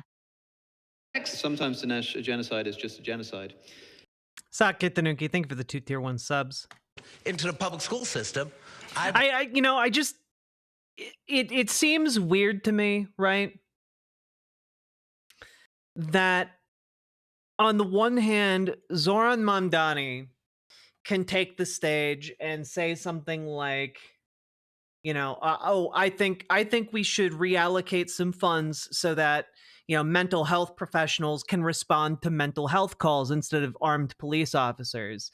And that is somehow like this revolutionary political act that should not be conscienced by the good people of New York City. But on the other hand, someone can get up and say that they are personally invested in a political project of like subsuming of settler colonialism in the Middle East, and like everyone just thinks that that's fine. Like that's weird, right? Like someone who is trying to be mayor of New York City, a city in the United States, is standing up there and saying, I'm proudly in favor of a settler colonial project being done by another country on the other side of the planet. That's weird. That's bizarre. Zionism better be in the DSM-6. Somehow I don't think it'll get in there. Sake Tanuki. Thank you for the 2 tier 1 subs. I know this is off topic, but I really, really need to thank you for what you've done for me. You've got me organized in DSA. I'm now on the steering committee for my chapter as a social media person and had no intention to run for election, but I decided to step up, and it feels nice to get involved and organized. I'm probably the youngest and one of the newest members, and it feels nice to be doing my part. I have you to thank for that. Hell yeah, Bastion, let's go! Good job. I love every single time one of you in this community gets involved and becomes more politically active, because you guys are good eggs. We need more good eggs getting involved in like politics, getting involved in trying to change things for the better. We need more good people, because right now we have a bunch of shitty people getting involved in politics, and it sucks. Let's de-shitify American politics by getting more good people involved. Yo, Banana Brains, you're secretary for the comms committee of your local DSA? Let's go! Brought the Muslim community and the Jewish community together in the controller's office. It was a UN moment. Okay. And we brought the city together. That's what a mayor has to do. Okay. Mr. Tilson. Yeah. I want to be the mayor who ends the chaos, not globalize the intifada. I'm part of New to end the chaos, where the chaos in the streets of New York City as people go about their normal day-to-day activities. New York's Jewish community, through my wife and 3 daughters. We've been members of Central Synagogue for 25 years, and I can tell you, New Yorkers, Jewish New Yorkers, don't feel safe. In the audience today are 2 Columbia University students, both Jewish, David and Maya. They have had their education disrupted, have been harassed, cursed at. David's twin brother, also at Columbia, was punched in the face by one of these mobs. And I hold the people inciting these mobs, the leaders, yes, Zoran Mamdani, partly responsible for this. And what? I hold Zoran Mamdani responsible for a different, unrelated college student assaulting another college student? What? This guy sucks. When you use words like accusing the only... Boo this man! Words referring to the only Jewish state in the world, like genocide and apartheid, when you call for divestment and all... I'm sorry, do Palestinians have different rights in Israel? Do Palestinians have different political rights in Israel? The answer is yes, they do. Most Palestinians in the occupied territories, they have a different court of law that they get tried in. There are entire sections of Israel where neighborhoods will not allow Palestinians to come and live in, like because they have different associations that say, no Palestinians allowed. You know, there are places that will not hire Palestinians for work. And that's just like Palestinians that live underneath, like within Israel itself. When we're looking at like the West Bank, we have people who are pushed out of their homes because Palestinians are denied the ability to have weapons for self-defense. One of the things that happens is that armed Israeli settlers then go in and threaten to kill the families that live in the West Bank. And eventually, with enough harassment, some of those families flee. And the Israeli state allows that to happen, and in fact, assists with that happening.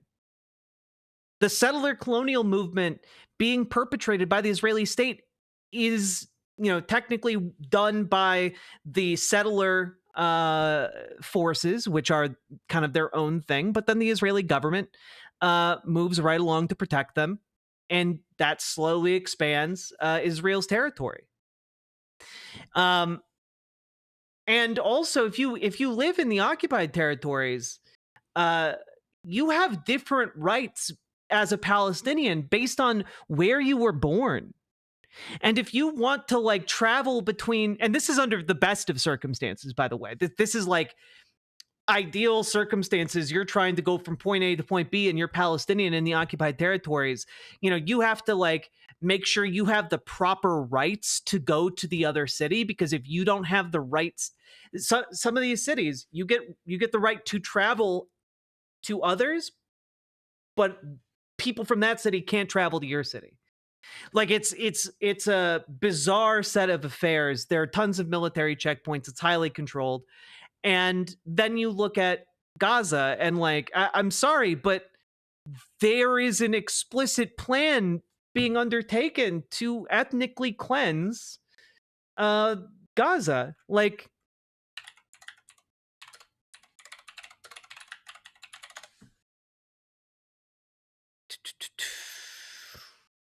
let's just see here. This is from NBC a month ago. Israel all but admits it is pursuing ethnic cleansing in Gaza in its new plan. Let's just take a look. Israel has unveiled a startling new plan for escalating its domination of the Gaza Strip that all but openly declares an ethnic cleansing agenda meant to permanently alter life and demography in the enclave. NBC News reported that Israel's security cabinet has unanimously approved a plan to seize all of the Gaza Strip in what Prime Minister Benjamin Netanyahu said would be an intensive military operation aimed at defeating Hamas. So, yeah. Netanyahu said the plan to take over the territory means that the Israeli military will no longer enter and then exit from combat zones, but do the opposite and definitely control any territory it seizes. And the plan calls for a mass displacement of Gaza's Palestinian population to the southern part of the territory, which we have now seen happen multiple times. People in Gaza have been forced to the southern part of Gaza, then forced to the northern part of Gaza, and forced to the southern part. They've been marched back and forth across this territory for years now. It is an unending hell for those people. And I'm sorry, but there have been leaked memos from the Netanyahu government saying that the plan is to essentially, thin the herd in order to make taking Palestinian diaspora more palatable for surrounding countries, i.e. kill a large chunk of the Palestinian people in order to get rid of more of them via deportation. Because ultimately, understand that what is happening here when it comes to Israel is that the Israeli government wants that land, but it does not want to have the Palestinian people on that land, because that would mean under Israel's laws that they would have to get, the right to vote. And they do not want to enfranchise all of the Palestinians in the West Bank and Gaza, because that would shift the actual political power within Israel proper. And they do not want that. They want to maintain hegemonic control. And so ultimately, you're left with they either have to force these people to leave, or enough of those people have to die that annexation won't rock the boat when it comes to Israel's internal politics. That's it. Full stop. This isn't me saying it, by the way. When talking about this issue, Ben Shapiro has talked about that being the primary issue facing Israel, and that being like shifting the internal politics. And, you know, he stops just short of talking about that issue, but like that was maybe a year ago that I covered him talking about it. And I'm sorry to argue that like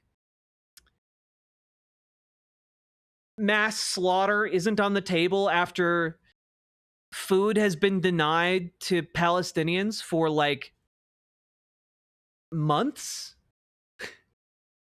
I don't know, bud. Like try surviving with your family on no food for 2 months. Let's see how well you do. Let's see how much you agree that that's not an attempt at ethnic cleansing. Disgusting. To deny an entire country of people food for months. That is inciting these mobs, and he says shared sense of humanity and all these nice sounding words, but he has a double standard, because if you search his Twitter feed, 15,000 tweets, Sudan, Pakistan, Saudi Arabia don't appear, yet the word Israel appears more than 50 times, the word genocide appears more than 26 times, so that tells you where his heart is. Okay. Briefly, Also, can we just take a quick look at this? You know, just take a quick look at this. This is from June 6th on CBS. Let me pull this up here. Got to get through the ad.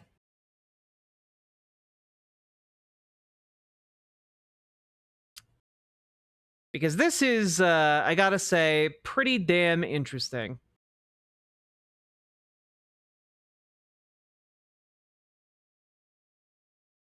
Here we go.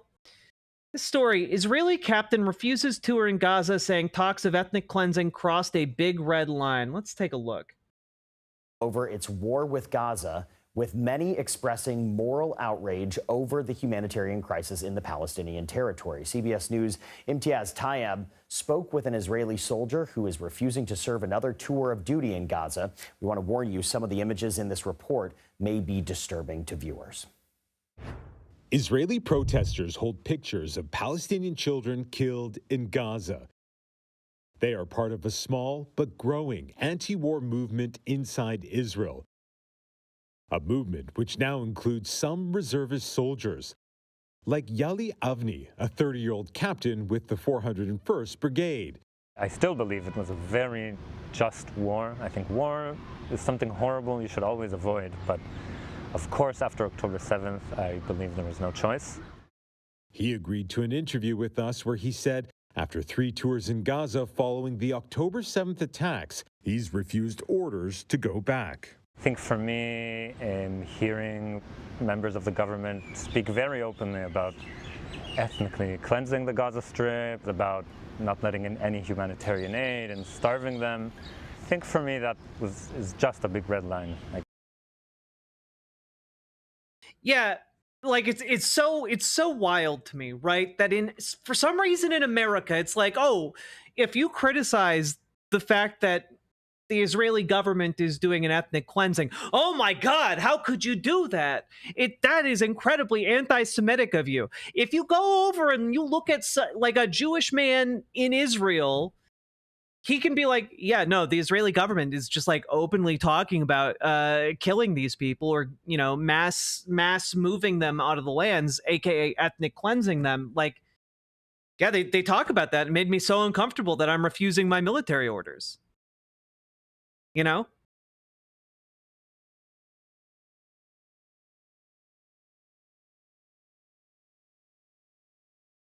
Well, look, guys. This guy's an Israeli. It's not CBS saying like it's a war. It's this guy saying it's a war.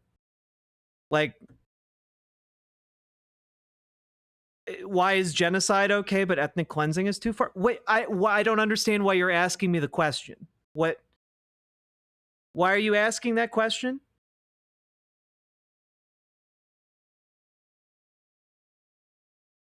Like, I'm very confused. I want to make sure we're all on the same page here, because this is some like difficult subject matter. So I want to make sure no one's getting lost as I'm laying this out here.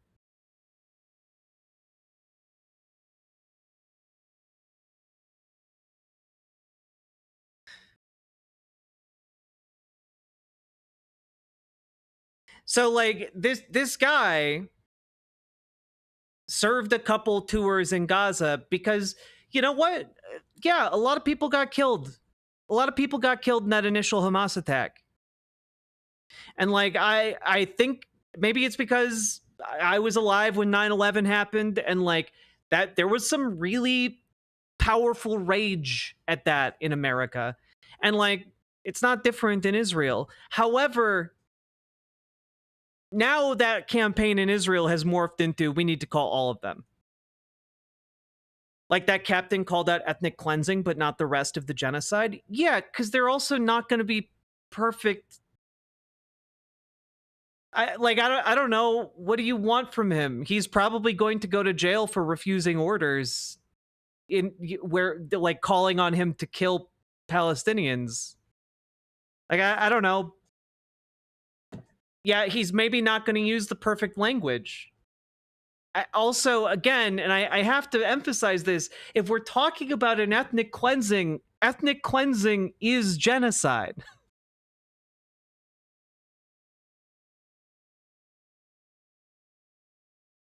Let's not like get really precious about the words that this guy is or is not using when like his actions are refusing orders from his government in order to go like possibly go to jail in order to stand up for what he believes is right, because he doesn't believe that genociding or ethnically cleansing the Palestinian people is correct. And two, like, yeah, he might not have used the right words, but like, I don't know how many of us use the right words. I as somebody who's a live streamer, I certainly don't all the time.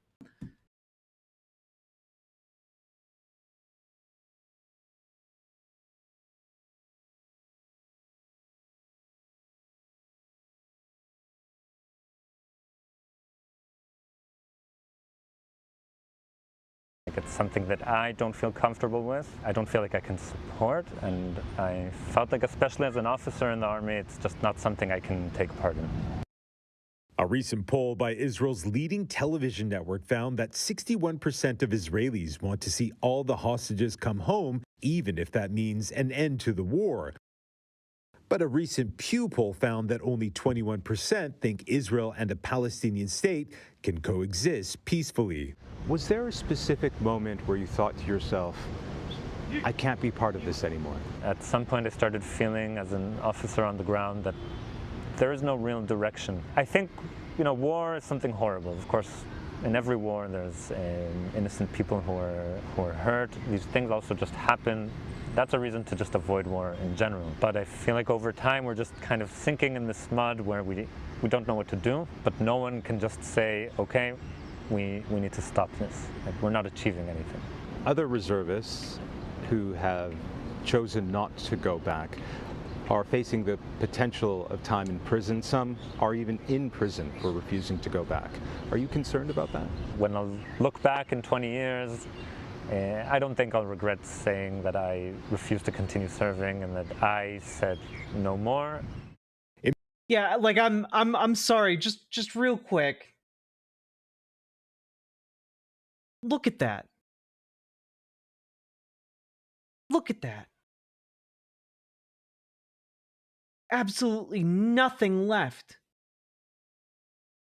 Absolutely nothing left.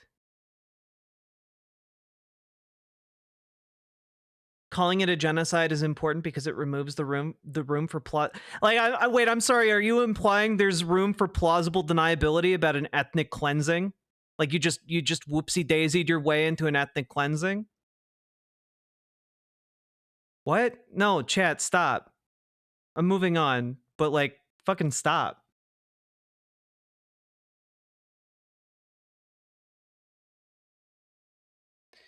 So when this guy is like talking about how like, oh man, you Zoran Mamdani, you've used words like ethnic cleansing and that's no good. Like the the Israeli government talks about doing an ethnic cleansing openly. You know, they've been talking with genocidal rhetoric about and glee about how they're denying food to like starving children and civilians. Like it's insane. I am being smeared for echoing the same words as Israeli historians Amos Goldberg and Daniel Blattman. I am being mischaracterized on the stage for echoing the same words of a former Israeli Prime Minister, Ehud Olmert, who said recently, "What we are doing in Gaza is a war of devastation. It is indiscriminate, limitless, cruel, and criminal killing of civilians." I say these things because far too often we take what can be a place of disagreement and instead start to broach beyond that. And these kinds of characterizations, they are part and parcel of what leads to the dehumanization in our city, which is why an elected official in our own city has called for me to be deported. It cannot be disentangled from what's going on right now. Okay. Thank you, candidate. Thank you. Well done, sir. This next question is about education. As mayor, you would be leading the largest public school Well system in the country done. with more than 900,000 students, all with differing needs. Mr. Tilson, you made education your campaign's focus, one of its focuses, and have been critical of the current performance of the city's public school system. One of the new challenges the next mayor will face is a new requirement to limit the number of students in a class. How would your administration handle this class size bill? I oppose this class size mandate. It's going to balloon the already $40 billion budget by about $1.6 billion a year. And this has been tried around the country, and it is one of the least effective ways. It does not move the needle on student achievement because while, of course, all of us want smaller class sizes, everything being equal, in fact, that benefit is offset by the requirement to suddenly hire thousands of teachers who are less experienced and less qualified than existing teachers. And so the benefit from lower class size is offset by less experienced, less qualified teachers. And guess who? Guess which students get those teachers? It is disproportionately low-income minority kids. This class size mandate would not only hurt our budget, but hurt those children. So I've dedicated my adult life to trying to reduce the educational inequalities in our system as one of the founders of Teach for America, on the board of KIPP charter schools for more than 20 years. And I will put the Oh, wow. On the board of some charter schools. Wow, I really trust him when it comes to education. interests of kids first in a system that by and large today runs for the benefit of adults. Great, thank you. Ms. Adams, same question. The class I really hate this guy. size bill. How you would handle as mayor the class size bill? Yeah, thank you very much. No matter how we feel about the class size mandate, it is the mandate. So it is something that we have to follow.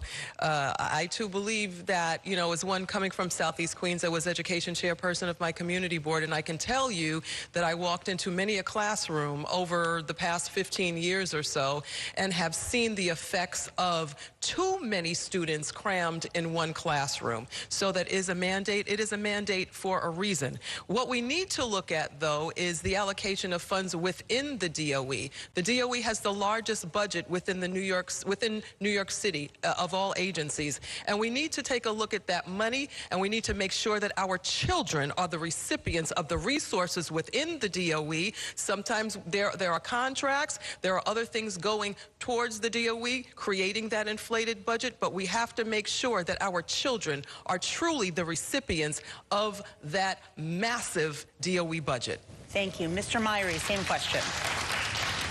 So as many of you probably already know, I'm a proud public school kid, went to PS 161 in Crown Heights. They are the crown jewel of this city. I would not be here without it. I think it's really important that we invest in our schools. The reduction of class sizes was something I was proud to vote for in the state legislature because we know and the data tells us that smaller class sizes have better outcomes for the students and for the teachers. But I'd also like to see some more investments in our mental health for our students. We have not appreciated what has happened over COVID-19, the learning loss that is going to have impacts for many years to come. We have to support our students. We have to support our providers. And in addition to that, y'all know what I'm going to say, one after school for all. Every kid in this city, from kindergarten all the way through 12th grade, we need it, and we need it now. I do really like that program proposal. I do think that would be really, really good. Now, that is what I'm going to do as the next mayor. Thank you. And this is another education issue. This question will be for you, Mr. Mamdani. What's one thing you would do to improve education for students with significant or complex abilities who can't be served by their neighborhood schools? No, I think first and foremost, we need to ensure that they also have high-quality tutoring, which we've seen some steps towards. Part of this also comes back to the ability to attract and retain teachers across the DOE. Yeah, no, 100%. 100%. You have to be able to keep the teachers. You have to be able to give teachers like working conditions that are worth a damn, you know? Like, so often teachers are being expected to be like second parents to children in like every respect. You should have like a free school breakfast, free school breakfast, free school lunch. Like, make sure they're getting fed. Make sure that they have like the food they need to live and thrive and learn. You know, make sure that they have like the equipment they need at their schools. Make sure that teachers are getting paid for the additional jobs that they do. And, you know, like if your teachers are doing well, reward them for doing well. You know, like, I don't know. It's bizarre. My partner used to work as a teacher. And like, I remember her telling me that she once was like given a bunch of praise in her district for, you know, doing such an excellent job and having excellent results with her students. And like, you know, the district really wanted her input on like what she was doing right. And they offered her not money or any kind of recognition. They offered her a coupon for pizza. Not even like a free pizza, but like, or not even like a buy one get one free pizza. It was like a 10 to 25% off pizza coupon. Like it was like a nothing ass coupon.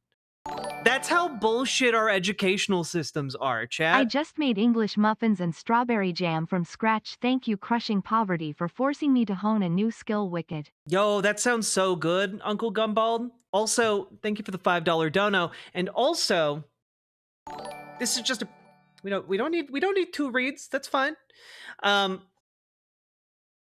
also, pro tip, if you guys are looking to like make some kind of homemade jam from scratch, okay? Raspberry jam, you can make it with some like honey, and you can make it with honey and chia seeds. Look up this raspberry jam recipe, because it's basically like a high fiber spread that is also sweet and absolutely delicious, okay? But like honey, raspberries, and chia seeds, and you can like make a 10 out of 10 jam, okay? And it'll last for months in your fridge. And currently what we're seeing is that on this discussion of class size mandate, we would need to hire, estimates say close to... Yo, chia seeds. Wait. What's wrong with chia seeds? Chia seeds are the bomb. If you allow them to soak up some moisture, they can like make a thicker substance. It's really, really nice. And it adds fiber. And by the time they become kind of like soft and squishy when you've made the jam, like they no longer have like a gritty texture. 10,000 teachers. When we're talking about paraprofessionals. Also, they're really fucking good in oatmeal cookies. Don't like if you grind up some chia seeds and put them into some oatmeal cookies at the end of the process, just a little bit more fiber for those cookies, and they're still very delicious, and they get a little bit extra chewy.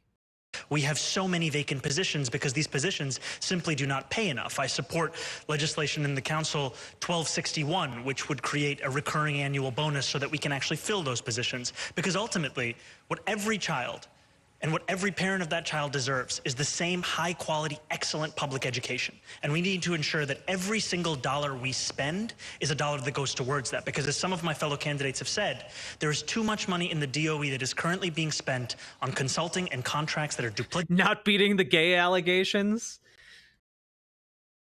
You guys got me dead to rights. I'm one of them gays.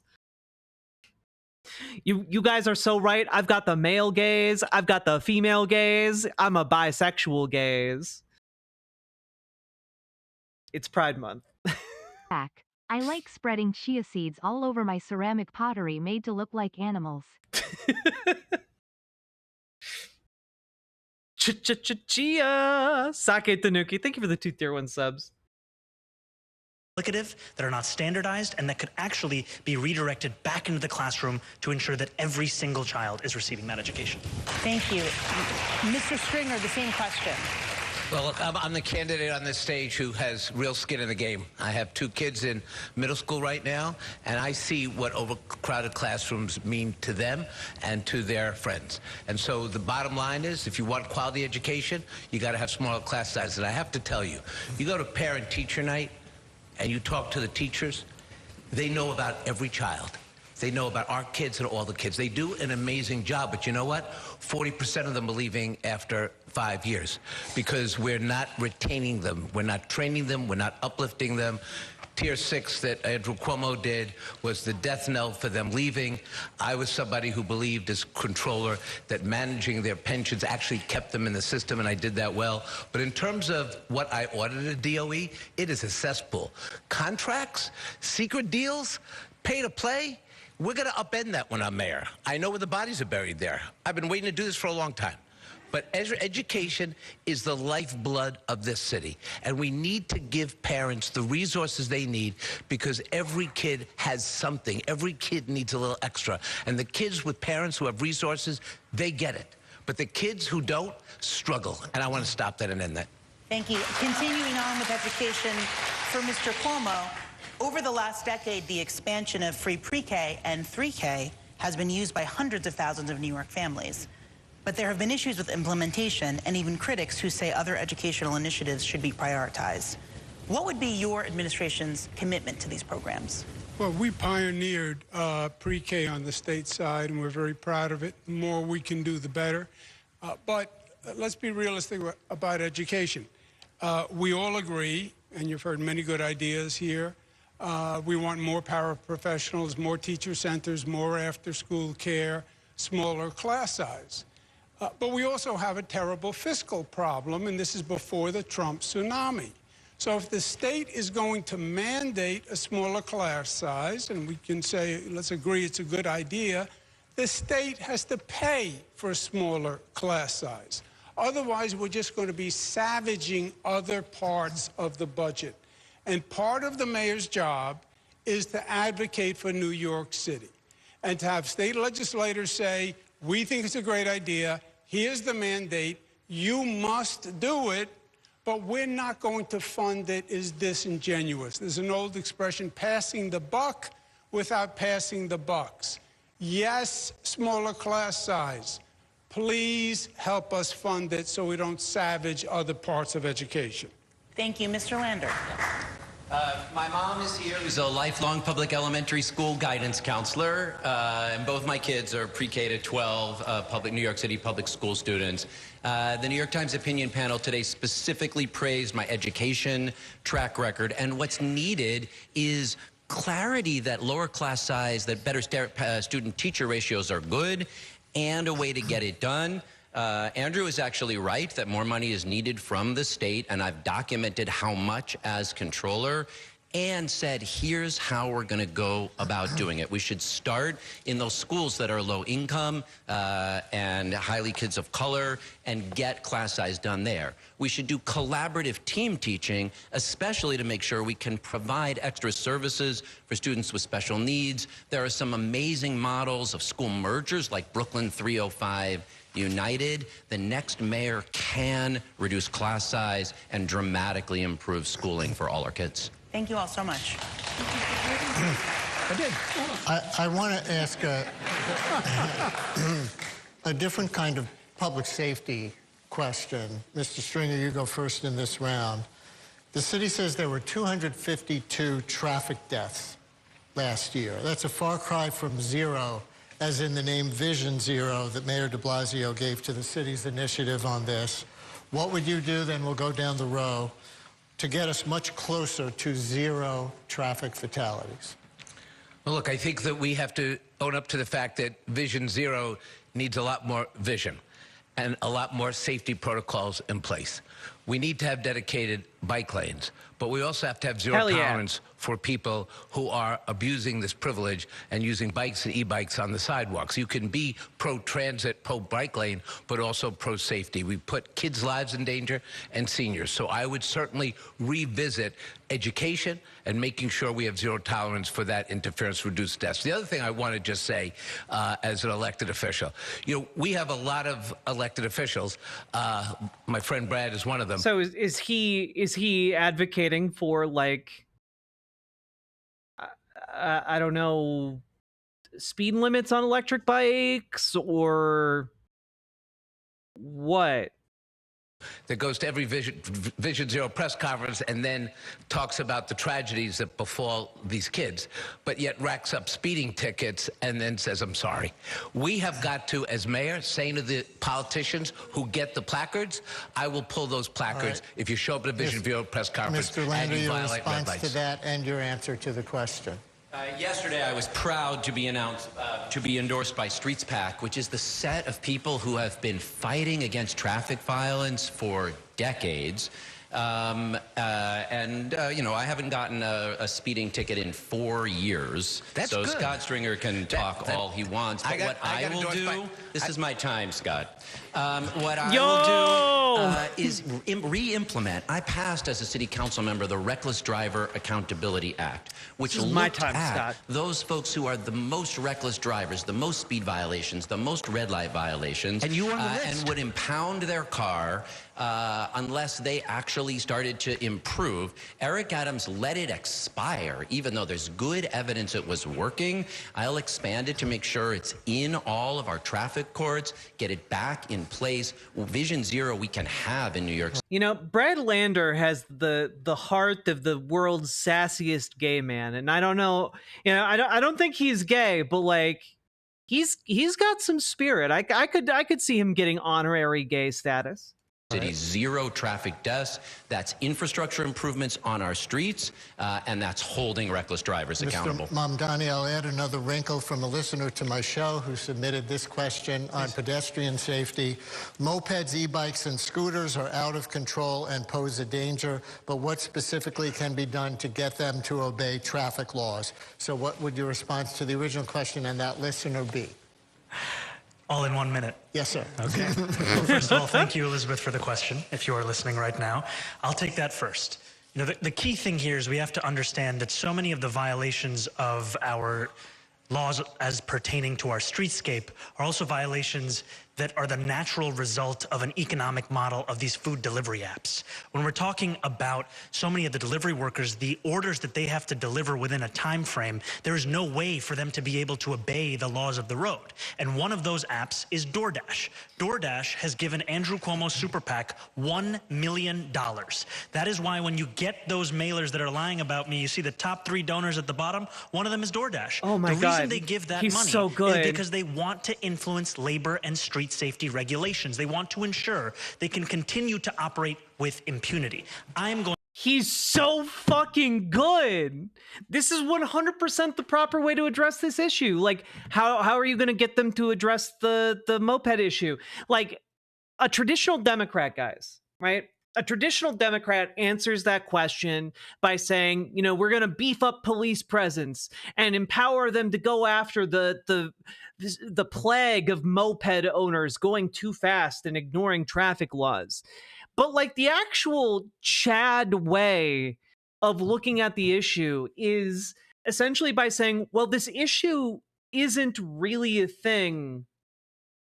It wasn't really a thing, rather, until we had door delivery apps incentivizing like the law breaking. Like look at the reasons why people are breaking these traffic laws. It's not because they want to break the traffic laws naturally. Most people don't want to break traffic laws. It's because they need to break the traffic laws if they're going to get their deliveries out. They are desperate to fulfill those orders in order to make their quota that they need to pay for their apartment, for being able to pay for their food, pay for their like lives. you know, and it's very, very, very understandable.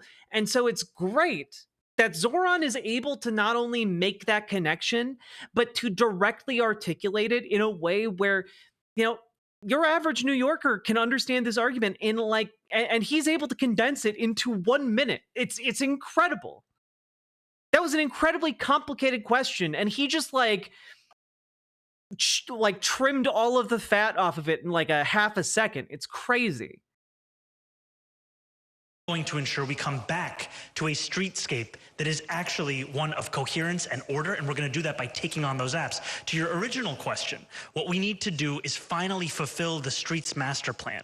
We are so many miles behind the building of bus lanes and protected bike lanes. Hell yeah. Those are critical, not just... Which, by the way, okay, really interesting fact about like roads.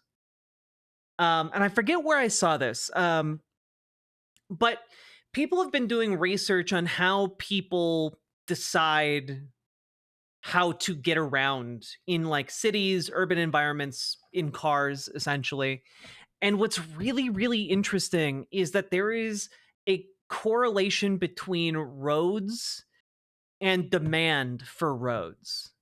And what I mean by that is the more lanes you build, the more it creates traffic.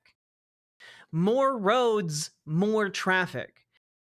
But similarly, yeah, induced demand. Exactly, TJB.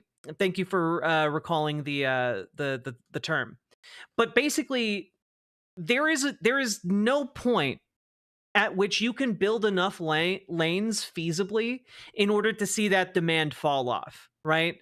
You know, in some of the projections run by researchers, you can get up to like 60 lanes, and that's like when it starts falling off. But like, ain't no one got space for a 60-lane highway, okay?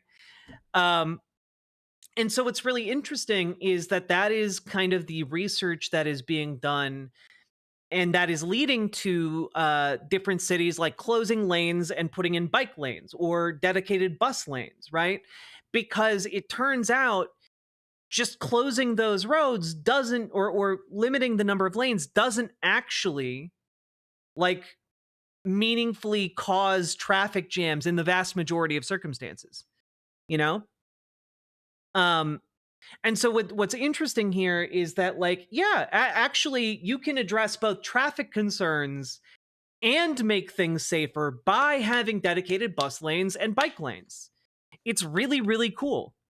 And, you know, not to go off on too much of a tangent today, but, like, I was literally approached by someone today in public who wanted to talk about, you know, how we're in the end times and the rapture is coming, and as part of the evidence for that, part of Minneapolis has bike lanes now, and the World Economic Forum is going to own and control everything, and you could tell that because of the bike lanes. They want to stop us from traveling, you know, with the 15-minute city. And it's people are genuinely going crazy, okay? People are genuinely going nuts. Yes, literally the devil's bike lane, Archangel DeKalb. Oh my God. I've been by those bike lanes. They're nice. Yeah, I've been to those bike lanes too. Like, the bike lanes in Minneapolis are genuinely really nice. I like them a lot. Plus, it stops you from getting your car like stuck behind a biker, which is like the worst feeling in the world. Yeah, don't you know the 4 horsemen are actually the four cyclists? The end is nigh! Ding, ding, on your left. For safety, but also to ensure that we are finally following the law, which is something that Andrew Cuomo would find to be just guidance, not a requirement. Mr. Cuomo. And I just want to add, like, between congestion pricing and like installing bike lanes and dedicated bus lanes, like, you can get so many more people on buses than you can in cars. Like, it saves space, it saves like trips, like it makes the city safer. Like these are all good things. Well, your turn. Yeah. I think Mr. Mamdani starts with the assumption that if you receive money from someone, then you will do what they want. That may work. He's under the impression that if someone gives you money, you have to do what they tell you to.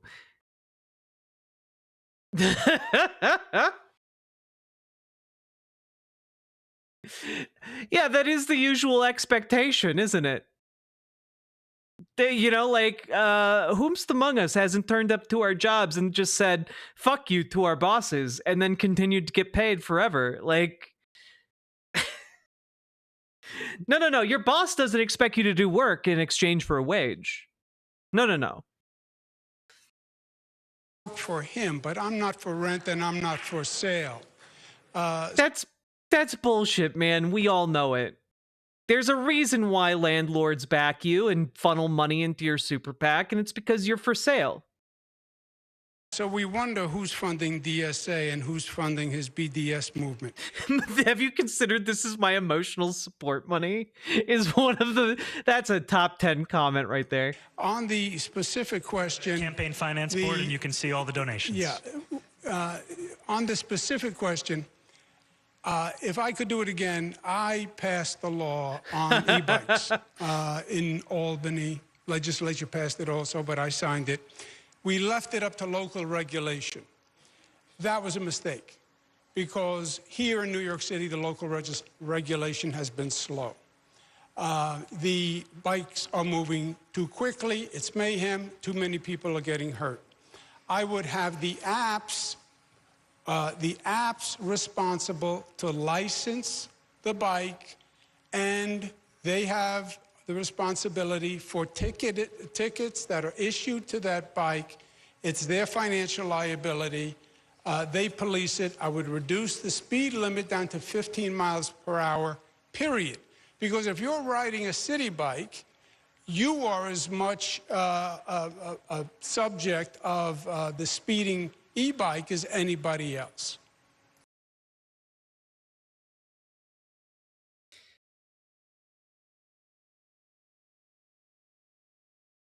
This is really stupid. This is really stupid. The underlying reason for the e-bike speeding, etc. You can set city e-bikes to go slower. That's not a problem you are incapable of solving. But number two, like, you need to address the underlying reason for these people breaking the law. Otherwise, they're just going to keep doing it at a slower speed. You know, you're going to just criminalize more of them. Thank you. Ms. Adams. Yes. The thing that no one is speaking about, when you're looking at planning, there is a city agency that is responsible for that. They are called the DOT.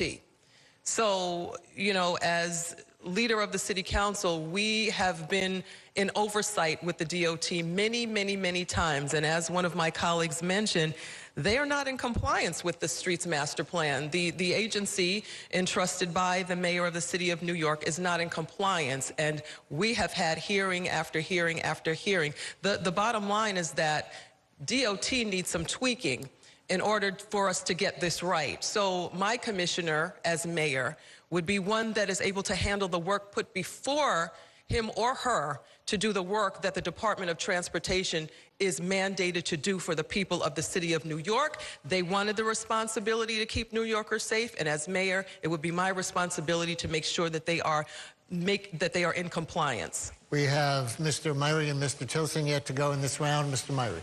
Thank you. Look, I am in relatively good shape. I'm on my feet a lot. I'm a pedestrian, but I have had to dodge out of the way of an e-bike or a moped. And if you are an older adult, that is a really scary prospect. So without question, there has to be regulation, but the demand is created by us. And the apps that are making many times over on that demand should have some responsibility and accountability to ensure that things are safe. As you have heard, we are out of compliance with the law. There are new categories of vehicles on our streets that need to be regulated, and our streets master plan must be implemented. I want to ensure that we have protected bike lanes and that we have more bus lanes. But I was proud in Albany to vote for a super speeder bill because we have too many reckless drivers on the road who have done and demonstrated that they don't belong on the road. We're coming to the end of the debate. Mr. Tilson, briefly. Yes, I was almost... So much of this just seems like kind of hollow bloviating without an actual coherent plan. Whereas Mamdani is like, yeah, we need to go after and set regulations for these delivery apps. Like that seems to be like, yeah, that does seem to be one of the major issues there. And I do think maybe like mechanically locking e-bikes from going faster than certain speeds would be a good way of limiting e-bike usage. I don't know. I just think that, like, talk about what you actually want to do. Like, enough of this hollow horse shit. Death number 253 last year. I was hit on my bike crossing Park Avenue, and so I ride my bike almost every day in the city. I agree completely with Zelnor about these super speeders. As far as I'm concerned, there cannot be enough of these cameras that automatically catch and ticket people who run red lights and who are speeders. Okay, look, this is my take on this. I despise the fact that we just have cameras everywhere. And I understand that there's utility in catching, like, people who are speeding through red lights, but in my mind, it's really difficult for me to, like, view that as a really good thing when what I think their primary purpose is surveillance. It is to surveil all of us, and I don't believe them when they say stuff like, oh, it's just to catch people speeding through lights. I think that this is a bad thing to embrace as a technology. Like, I think it gets us a bit closer to a police state. I don't like that. And I think we can use technology both for e-bikes and for cars that speed gate. So I actually am glad to see that Mayor Adams recently adopted something I've been calling for months, that e-bikes cannot go faster. It has to be built into the bike, cannot go faster than 15 miles an hour. And anyone who's a chronic speeder, you can revoke their license, of course, but an alternative middle path is you can install technology in the car that does not allow them to break the speed limit. Thank you very much. Okay, candidates, we are just about done. We're going to have time for just a couple of lightning round questions because we've got literally something like a minute left. So let's go with a show of hands. Should the city increase the number of permits for street vendors? Hands up are Mr. Tilson and Mr. Stringer and everybody. Okay, across the board. From what you know, and there's no room for discussion here, legal cannabis shops, are they good for the city on balance? Mr. Cuomo says yes. Nobody else? If they're properly regulated. Mr. Mamdani, yes. Okay. Oh, boy. You got one of those? One lightning round question everybody probably wants to know the answer of. Raise your hand if you know who you're ranking second on your ballot. There you go. Mr. Tilson, who is it? Andrew Cuomo. It's not me. Nobody else. I am devastated. Going to say who you're ranking second? All right. Should penalties be increased for fare beating in the subways? No? No hands? They're not enforced. Okay, and then I guess who here still reads actual printed newspapers? Everybody. These are not hand-raised questions, and I'll start with you, Ms. Adams. Other than rent or mortgage, name one expensive thing in New York you wish was cheaper, very fast. What? Other than rent or mortgage? Groceries. Groceries, Mr. Cuomo. Yeah, food. Food, Mr. Lander. Childcare. Childcare, Mr. Mamdani. Childcare. Mr. Myrie. Childcare. Mr. Stringer. 100% childcare. Mr. Tilson. Groceries. And starting with Mr. Tilson, name a politician you have a good relationship with, quickly. Cory Booker. Cory Booker, Mr. Stringer. Mostly everyone on stage. Mr. Myrie. Majority Leader Andrea Stewart-Cousins. Mr. Mamdani. Congresswoman Alexandria Ocasio-Cortez, who I'm proud to be endorsed by. Mr. Lander. State Senator Liz Kruger. Mr. Cuomo. Yep. Mike Bloomberg, David Patterson, thank you for the endorsement. Ms. Adams. Attorney General Tish James. Okay. Damn. Damn, she put some. For this debate. I want to thank She the put some candidates and our that. partners and all of you Some at home spice. for watching. If you missed any part of this debate, you can see it in its entirety at ny1.com and the Spectrum News YouTube account. That's where you can also find our other primary debates. Let's go, folks. I think Zoran came out looking pretty good on that debate. God damn, he knows how to plug. He really does. Oh man, that was great. Zoran Mamdani is the absolute man. What a absolute unit. Okay, folks. Remember, by this Saturday, you need to be registered to vote in the Democratic primary. By this Saturday. That is the cutoff date. Make sure, if you are in New York City, make sure you're registered to participate in the New York City Democratic primary. Do that. You need to do it. It's very, very important, actually. And also, folks, consider volunteering to knock some doors for Zoran Mamdani in NYC. Okay, let's get this guy elected. And folks, please consider phone banking for Zoran Mamdani. All right? It's a really, really, really good thing you can do, and I think he's our guy. I think he might be the face of a new generation of progressive-minded politicians. I think he might be the real deal. Yeah, Jessica Ramos absolutely disappointingly endorsed Andrew Cuomo. But honestly, it's useful. Any politician that would endorse Andrew Cuomo is trash. It makes it a lot easier to sort the trash. Even if not in New York. Look, if I don't know the local policies of NYC, but doesn't hurt to throw your hat in the ring to volunteer to door knock and phone bank. I've never heard that you can't door knock and phone bank because the campaign is in the town over. Never heard that in my life, but maybe check and see with the campaign itself. I've been trying to convince my mom to swap her number 2 from Stringer to Lander. Do it. Lander's such a cool guy. You know, you want to rank your Z-Force members in order of like ability, and you got your number 1, you got your Goku in Zoran Mamdani, but then you got your Krillin in Brad Lander. Okay, you got to have those too. They're BFFs, friends for life. And yeah, no one ranks Frieza, aka Cuomo. Don't rank Frieza. Actually, Frieza's too cool. Don't rank Raditz. Okay? I think that was a really good... someone made that comparison earlier. It was a good one. We'll stick with that.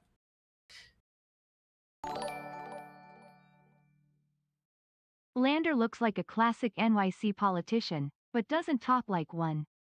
True. Sake Tanuki, thank you for the additional 2 tier 1 subs. Appreciate it. Yeah, but Nappa could do cool things, like have little Cybermen. That was a weird thing he could do. You know? Don't rank Majin Buu. Yeah, true. Anyway, folks, we need to gear up. We need to get ready for our man Zoran Mamdani to come through. Let's go! Because, folks, just one final reminder. Just one final reminder.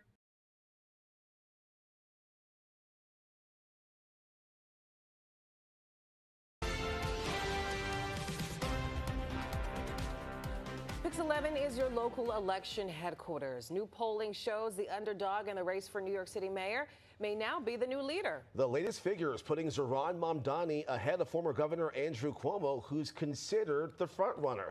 Pix 11's Julie Millay is here with the latest figures that are changing, Julie. Yeah, it could be a significant shift now 2 weeks before the Democratic primary. Good morning to both of you. This, of course, coming after Mamdani got that major endorsement from Representative Alexandria Ocasio-Cortez.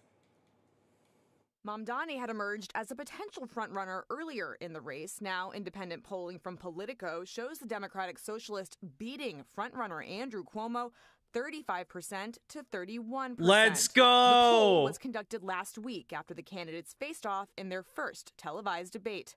Mamdani is known for his focus on affordability, including proposals like free bus service and rent freezes on rent-stabilized apartments. Political analyst Trip Yang says he appears to be gaining serious ground. What this really shows is that this is a toss-up race. Andrew Cuomo can be beaten. And look, when the emperor doesn't have the full amount of clothes, to all the constellation of Democratic organizations. I mean that is some interesting language to pick, considering Andrew Cuomo's outstanding, incredible allegations of sexual harassment, but okay. Labor unions, activists, elected officials who don't like Andrew Cuomo, now that they see that he can be beaten, to all of them come out. But Andrew Cuomo's campaign says not so fast. They point to a recent poll from their campaign, which still shows him winning by 12 points. That's 56% to 44%. But let's be clear here, guys. Even if it is 12, we have 2 weeks. In the span of like 2 months, Zoran Mamdani closed like a 40-point gap to, worst case, 12-point gap. You know, that's a 28-point move. And well, all I'm saying is don't get too comfy, Cuomo. The Democratic primary now just 2 weeks away. Those candidates will be going head-to-head again tonight in the latest mayoral debate that's happening this evening on New York 1. We'll have to see what happens after tonight's debate, Vanessa and Justin. Yes, we will. And our main man, Zoran Mamdani, coming out looking incredible. So, folks, now is the time. If you are in New York City, if you know someone in New York City, get out there. Get your friends, your family, your neighbors out there. Do something. Organize, because, guys, we can make a difference and we can get this man elected. Let's go! And with that, segment done. We did it! If one wanted to get in contact with you about a potential segment content, how do? In the Discord, we have a topic suggestions channel, so you can suggest topics in there. If it's like a different kind of thing, like a more like, oh, you know, someone wants to interview you, or you wants you to do an interview or whatever. Then just shoot me an email. It should be on my YouTube channel.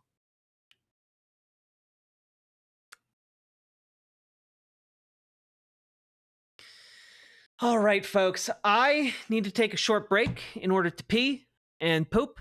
And when I get back, we're going to be talking about the ongoing developments in between Israel and Iran as things look to be about popping off. So I will be back in a few minutes, and I'll give you guys the latest on what is happening. BRB.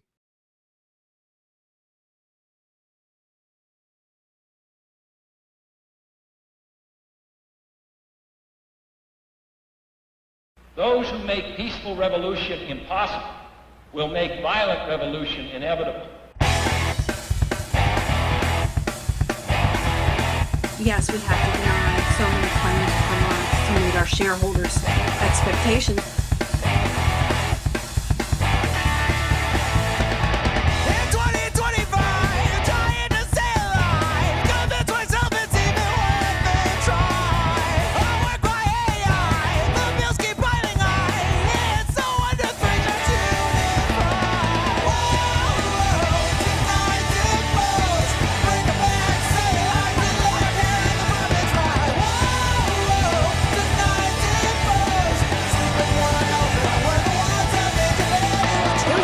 Including children, have lost their health insurance. What's so frustrating is that politicians have spent decades saying they recognize the problem and they make promises to do something, and then almost nothing happens.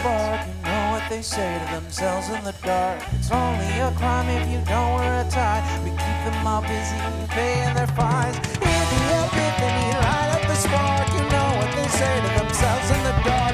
It's only a crime if you don't wear a tie. Seniors are the fastest growing segment of the homeless population. And this is a great thing because it inspires everybody, gets the motivation to look up to the 1% and say,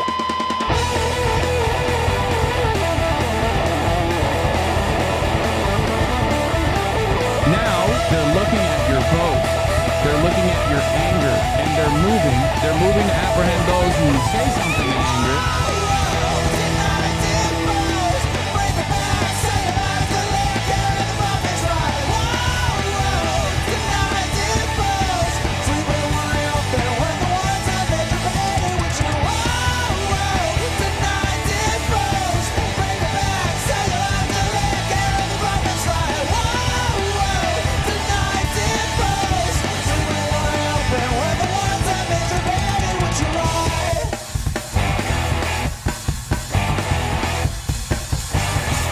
Increasingly by choice or by accident, this is the role our nation has taken, the role of those who make peaceful revolution impossible by refusing to give up the privileges and the pleasures that come from the immense profits of overseas investments.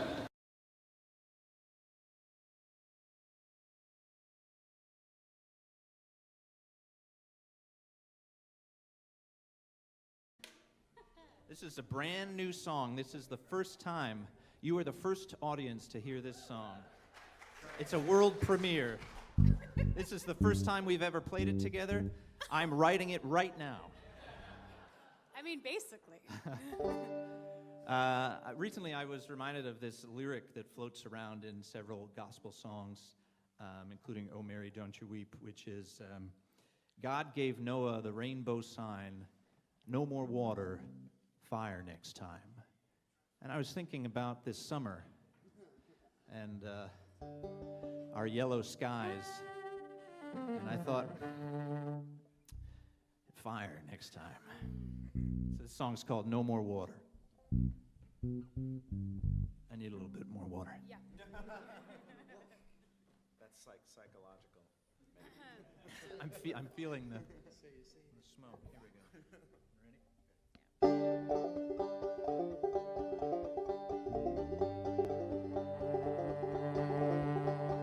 No more water, no more water, no more water, fire next time. Come gather my children, come gather to me. The sky in the west is as dark as the sea. The air tastes of embers, it claws at your eyes. And I hear the horsemen are following behind. No more water, no more water, no more water, fire next time. Old Noah cried, hear me, the water will come and wreak mighty judgment on everyone. I warn you, my people, the time is not long for changing our ways, for righting our wrong. No more water, no more water, no more water,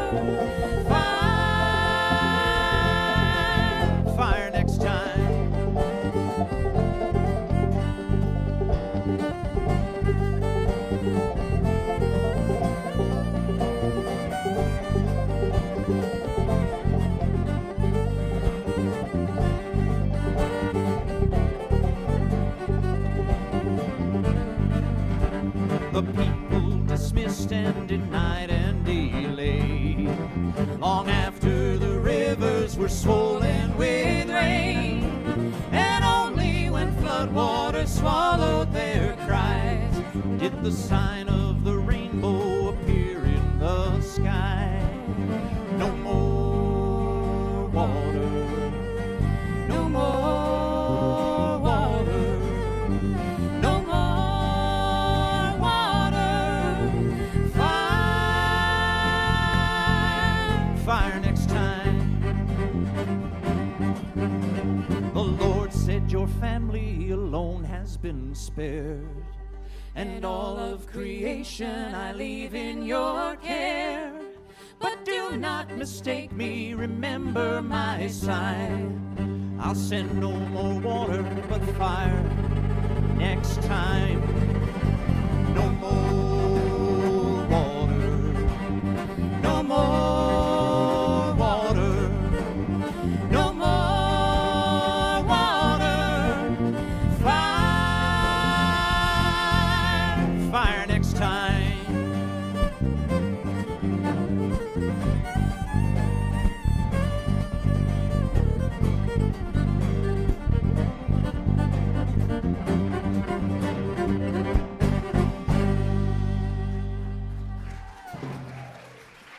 Thank you.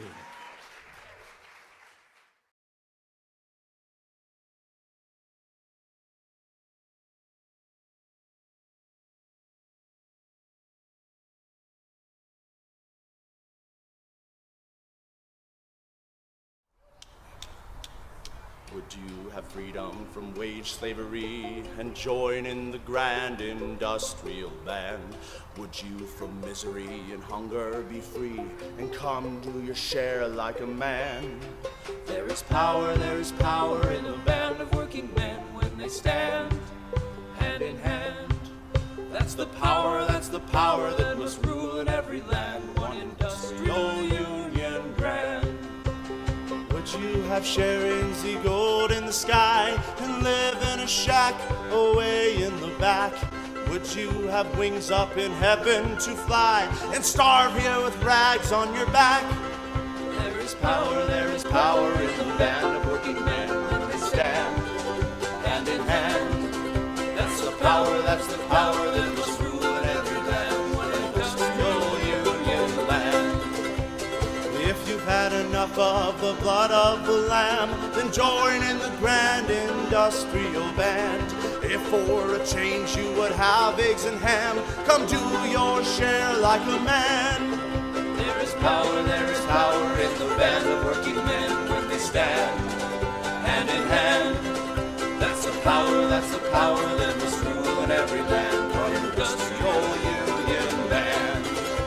Well, if you like sluggers to beat off your head, then don't organize or unions despise. If you are nothing before you are dead, shake hands with your boss and the wise.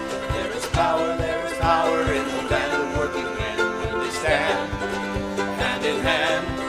That's the power that must rule in every land, one industrial union band.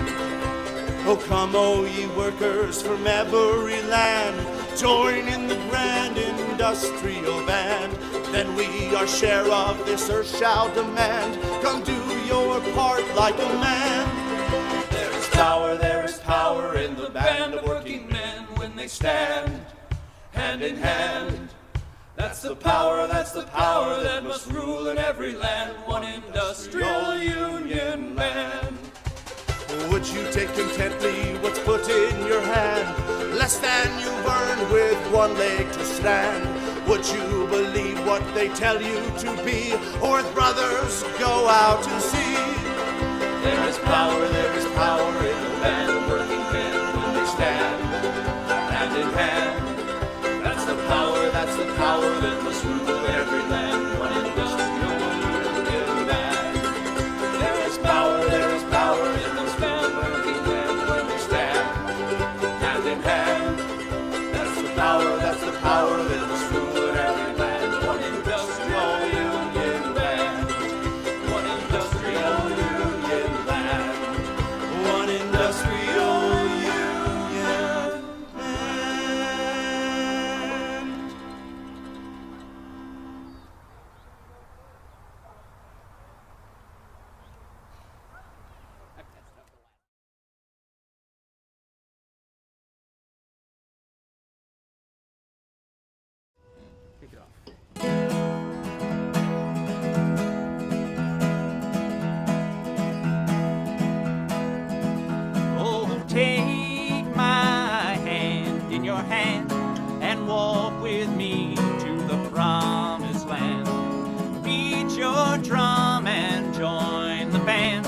will chase away the clouds of the morning. We don't need any more than we are. We don't have to be afraid.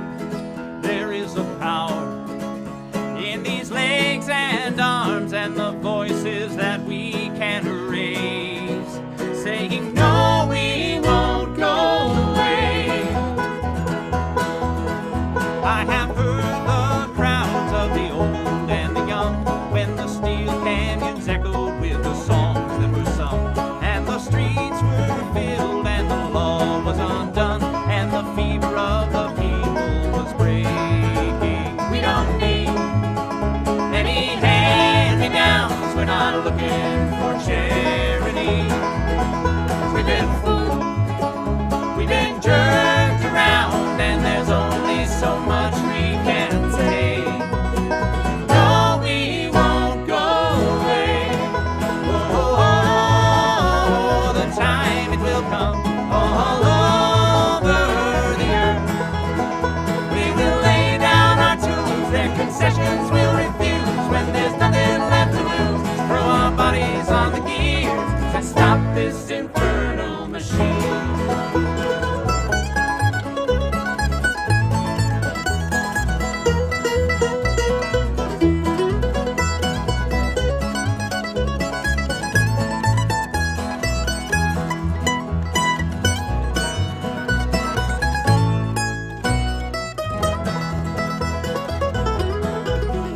There's another day just about to unfold, when another world will rise from the ashes of the old, and the meek will follow in the footsteps of the bold, when we realize what's ours for the taking. We don't need any weapons of war, not a drop of blood will fall away. They are many, but we are many more, and the sky will echo our refrain. No, we won't go away. Whoa, whoa,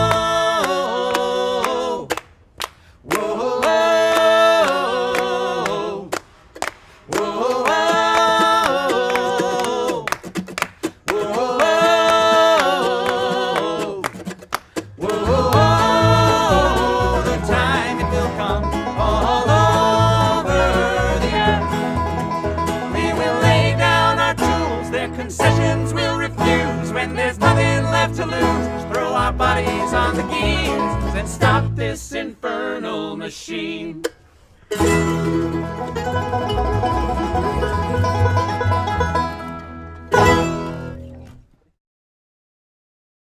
Hello, everyone. How are you doing? How are you doing, everybody? Okay, have fun? I'm not having fun. I'm pooping. Hello, everyone. How we doing? Tummy hurts, but I'm trying. You're doing a good job, Rhyme Jack. Hello. Pooping can be fun. Okay. Doing good. Hello. God. Ooh. I guess I'll finish this.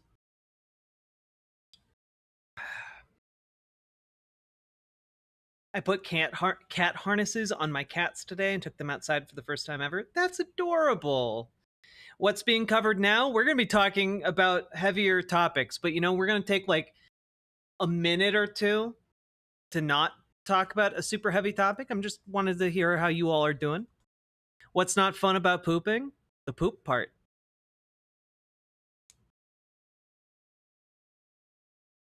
Yeah, it's been a crazy ass day. I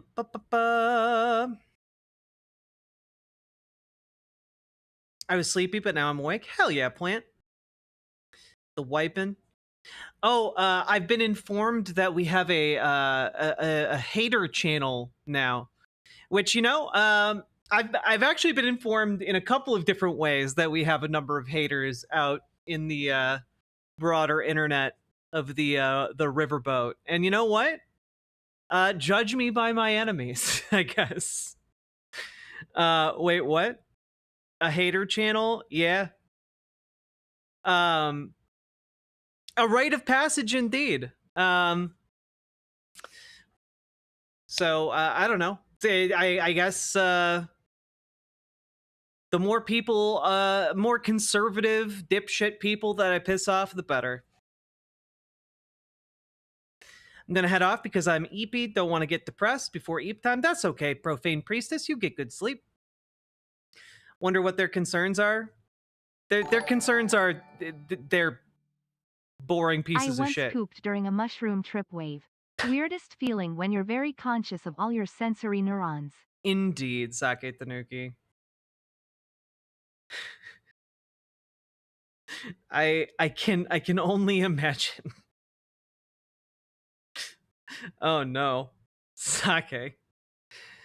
Sounds like a shitty trip. But thank you for the 2 tier 1 subs. I appreciate it. What a milestone. Yeah, I've also been told that there are groups on the dark web that are amongst my haters, and you know, again, the more sketchy people I can get to hate me, the better. Sketchy people should hate me. People with bad arguments for their positions should hate me. Guess you guys got to step up your game. You're a true leftist now? It's true.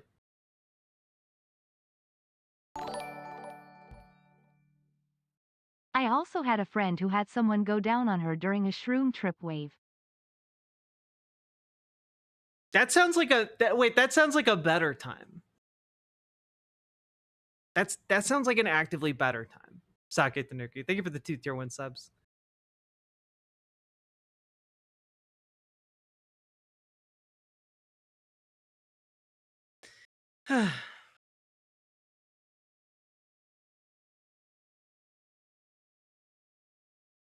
Like you've sequestered off your banned people into a shadow reel channel I don't know about on this. No.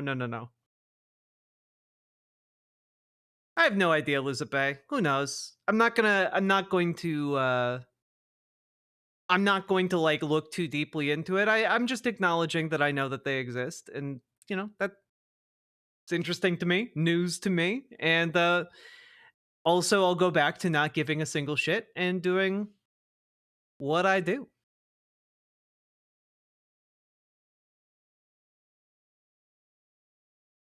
Hey, Jazz Dog.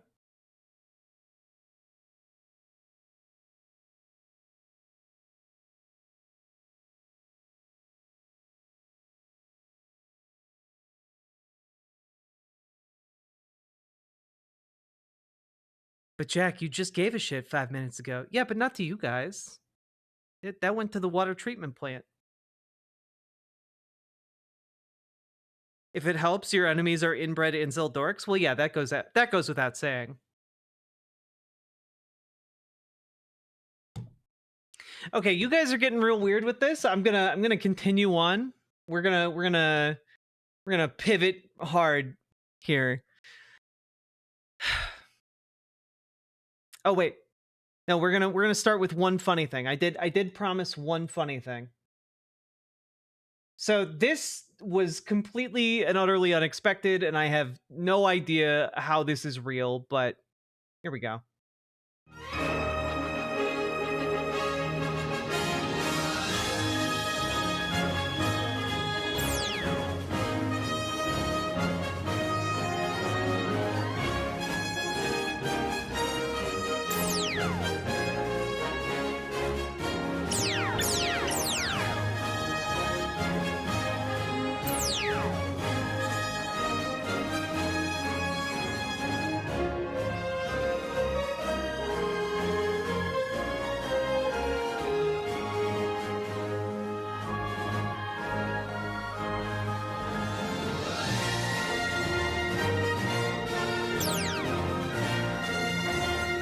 A whole streaming service of Star Trek.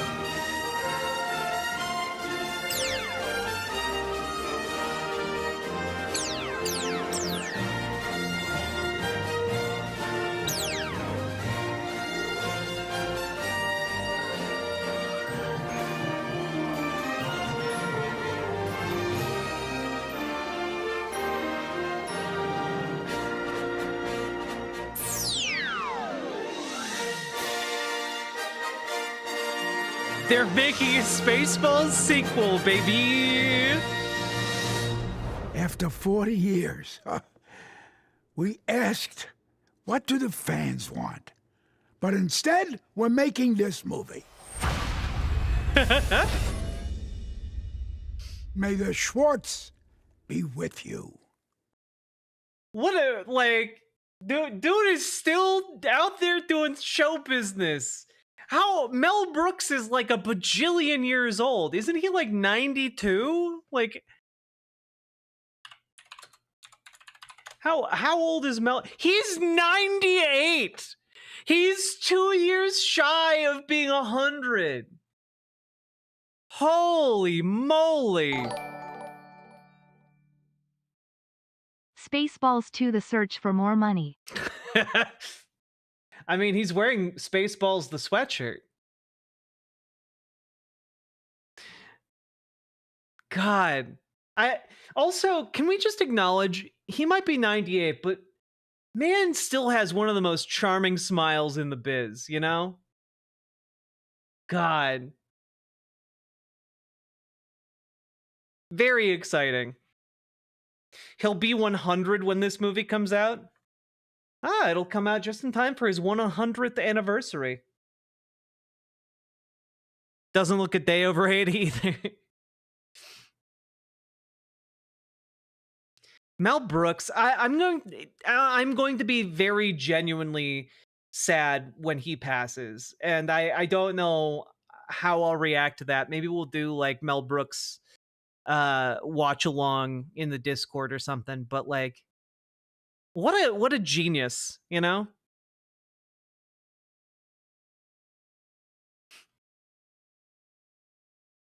May the Schwartz be with you.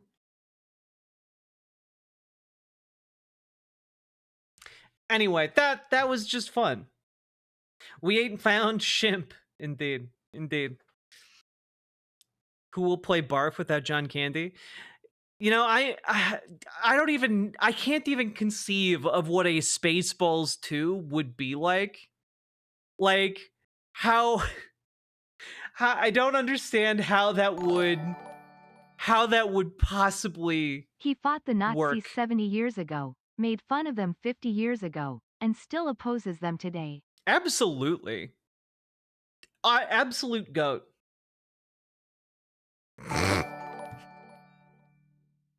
Now there will be 2 Spaceballs.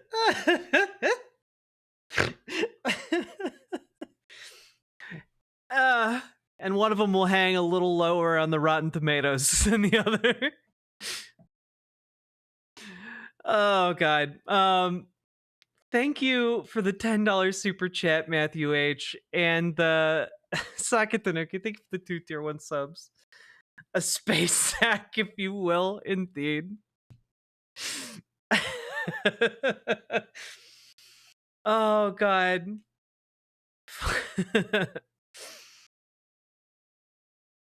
They should get Stavros to play Barf. If they got Stavros to play Barf, that's going to be one of those things that just lets everyone know we're all going to be okay, you know? We're all going to be okay.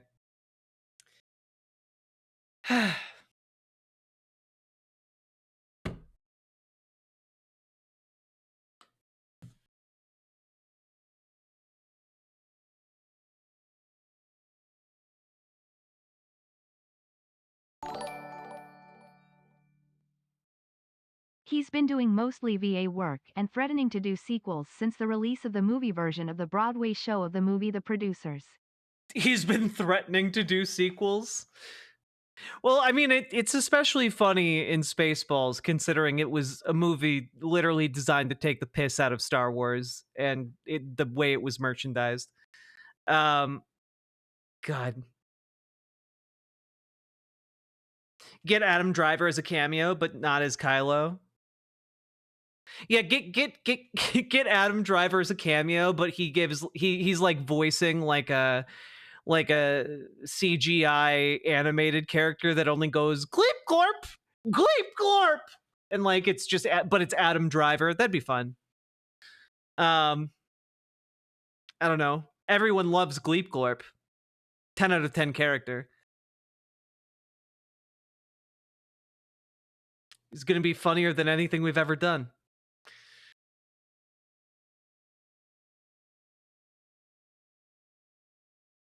Okay. All right. I'm done. We gotta move on. Yeah, Adam Driver for Dugadoo. Exactly. Oh my God, it's Gulp Shit.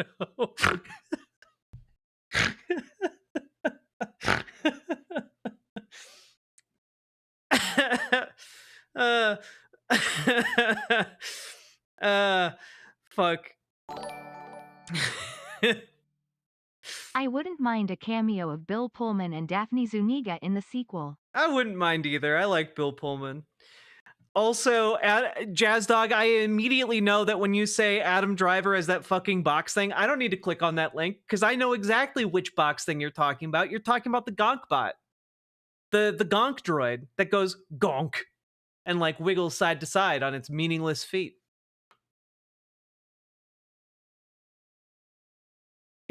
You all remember Plorbo and Glub Shitto. The best characters. What is currently happening? Just the insanity of George Lucas's world building collapsing in on itself.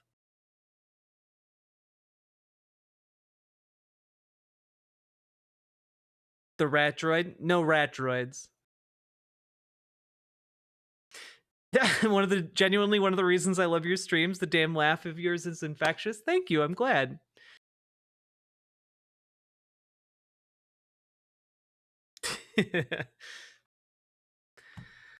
Okay.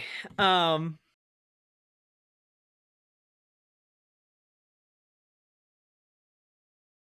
you guys ready to take a turn into some serious politics?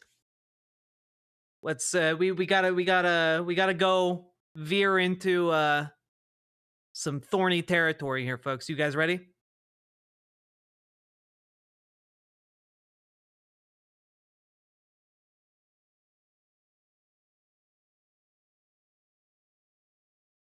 No, but let's do it anyway. Hell yeah. All right. So, folks, we need to talk about current events that are unfolding as we speak, and the situation is very fluid. But Israel, about an hour or two ago, launched an all-out air campaign against Iran. It has hit the capital of Iran, Tehran. It appears, or at least in some of the statements coming out of Israel and the Israeli leadership, that they have conducted attempts to assassinate much of the leadership of Iran with varying degrees of success. However, one of the people who has been killed is essentially would be essentially the equivalent of the chiefs of staff, the head of the chiefs of staff. Let me pull this up here.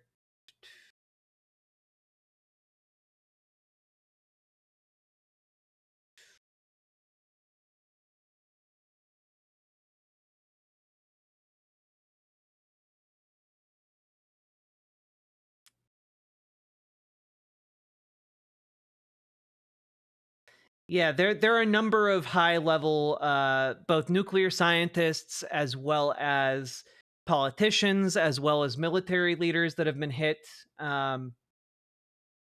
Multiple nuclear scientists have been killed. Yes. Let's see here. I'm trying to find the confirmation. Yes. Major General Hossein Salami, Commander-in-Chief. Howard Cheech Martin and Tommy Chong, not the Joint Chiefs of Staff. Well, they would be in America. That's true, Sake Tanuki. Thank you for the 2 tier 1 subs. But Major General Hossein Salami, Commander-in-Chief of the Islamic Revolutionary Guard Corps, has been killed in the assassinations. Marin. Marin? Thank you for the 5 tier 1 subs, Sake Tanuki. I appreciate it. Yes, his name is Salami. And guys, again, this would be like someone targeting like our entire military leadership and getting like the head guy in charge. You know, this is basically, you know how last time like the United States did an assassination in Iran, we killed like their top general, Soleimani. And well, Israel has basically done that, but also at a wide scale in the capital of Tehran. Like this is like maybe the biggest escalation you could get. We're not going to get Iran surprisingly having a subdued response to this. We don't cook salami in this country. I mean, I don't know how to respond to that. I think we do. I don't know how salami works. I got to be honest. That's not something in my purview. Thank you for the 2 tier 1 subs. Is this just for giggles? So a lot of you will be asking, why is this happening, right? And the why this is happening seems to be that, one, the war hawks in Israel have been wanting this for a while, but also there's some... Jews can have a little salami as a treat. BWA. I don't know what that means. Thank you for the $10 dono. Salami and oh my god, I can't read chat right now. You guys are throwing me off my game. This is serious. Paladin, thank you for the $10 dono though. So essentially, the US and Iran have been in talks negotiating a nuclear treaty because Donald Trump 8 years ago ripped up the nuclear treaty, and surprise, surprise, without a nuclear treaty or any reason to not pursue nuclear weapons, Iran has been building up its ability to enrich uranium so that, you know, they say they can build nuclear reactors for energy, which is a reasonable reason to do that. And they took out Iran's top dog, their prime sausage. Peepo hands. God, guys, come on. Thank you for the $5 dono. This is serious. And I understand you guys are making jokes. I understand, but we have to talk about this because it's jokey joke, but like it's not, the consequences of this are not going to be funny. It like has the very real potential to spiral out into, you know, wider consequences for the world. And so what's happening now is as the minutes go by, we're getting more and more, you know, images. For example, like this residential building, I believe in Tehran, the top 2 floors just burnt out from explosions. There's a lot of other damage, some pretty extensive, like building collapse extensive. You know, a lot of different areas with like these blown out segments of apartment complexes. It's going to result in maybe the biggest regional war, because I don't see any path for this to de-escalate. In the past, there have been military strikes done by Israel within Iran, but Iran has been able to respond by, you know, largely doing deliberately low stakes missile attacks that look very impressive, but ultimately don't do that much damage. That is not going to be their go-to this time. They aren't going to be aiming for, you know, the empty airfields and such. You know, some of this is, well, I mean, people are out on the streets in Tehran and they are not happy about this. They're not happy about being woken up by fucking explosions. Here's some video. اینجا رو زدن، اینجا رو هم زدن، این لحویزان هم زدن پشتم زدن پشت رویزانم زدن. You can see the smoke rising from multiple different attacks.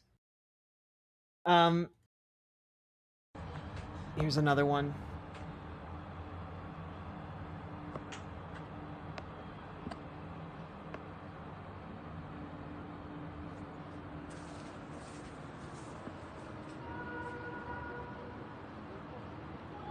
And not huge fans of seeing mushroom clouds over their cities.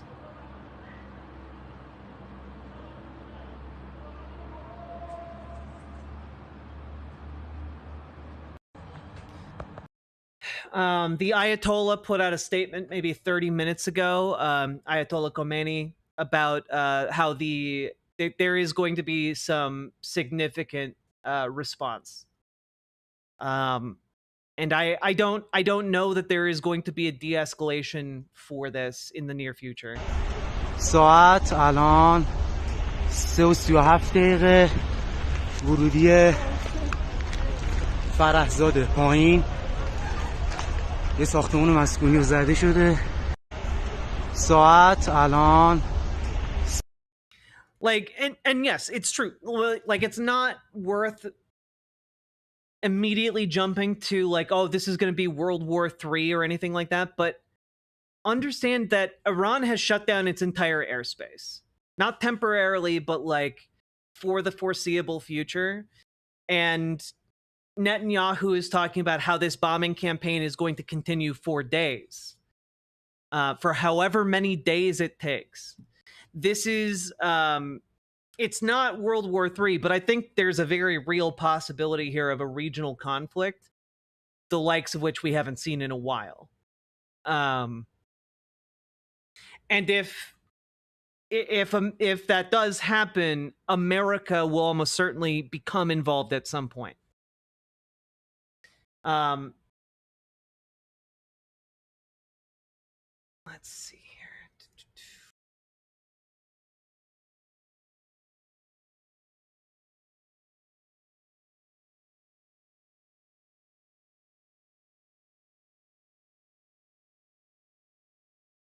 There's apparently a fourth wave of strikes happening now across Iran. It's gonna be it's gonna be bad, and of course you have a number of folks out there like Lindsey Graham being Lindsey Graham. Like I don't know, like Lindsey Graham, right? You're a U.S. politician, right? You're doing this. You're like saying game on. It's not a fucking game. People are going to die. Civilians are going to die. And number two, the United States has been negotiating so that Iran won't have nuclear weapons. Israel attacking them only encourages them to fast track a nuclear weapon. Specifically because they need to get one in order to deter this kind of violence. And so, like, when you say game on, pray for it, like, game on what? Undermining U.S. geopolitical interest? Undermining U.S. negotiating? Whatever happened to America first? I thought Lindsey Graham was all for that, but suddenly it's just completely evaporated. You know, like, these people don't even give a shit about like nationalism, like they try and espouse. They don't give a shit about Donald Trump. They don't give a shit about anything other than their bottom line. Who is giving Lindsey Graham money? They don't care.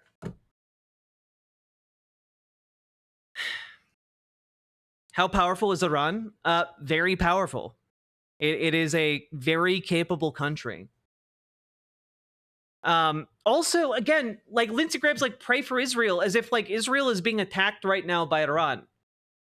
Israel is the aggressor here. Israel is the one unilaterally taking this action to attack Iran. Ugh.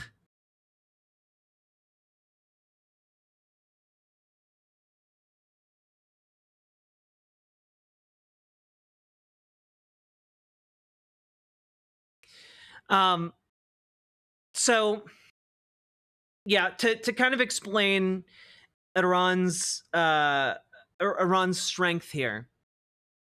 Iran has a very large and capable military. They have a number of proxy forces in the areas and countries around them. And also, they have good drone technology.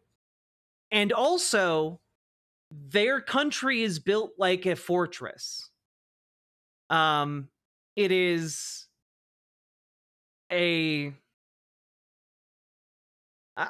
is maybe one of the most impossible places to invade on the planet, which I'm guessing is why Israel's probably not going to do that. But like, it is you don't want to be tasked with invading Iran. It's like invading Russia during winter.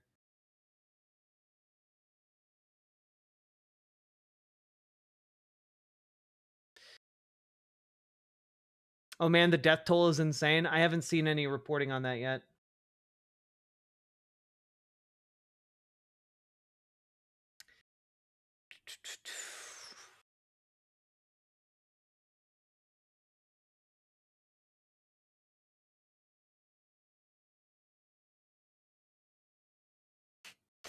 Can I just like CNN over here? I love CNN, you know?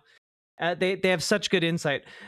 Analysis: why Israel's attack on Iran could spiral into a regional war and drag in the US. And it's like because they bombed their capital. But why might this spiral into a regional war? Because they bombed the capital of the country. Like I don't know. Like when one country bombed Pearl Harbor, not even the capital of America, we went to war. We participated in a world war. Like I don't know. Does it really require that much analysis?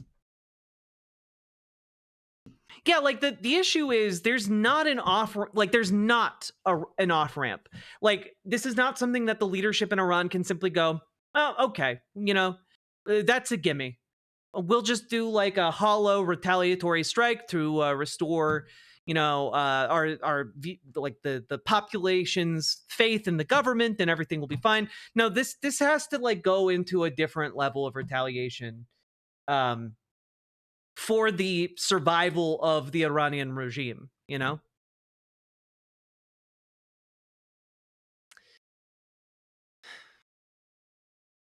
Yeah, Alan Smith, I don't know why you're thinking the only time Russia has been invaded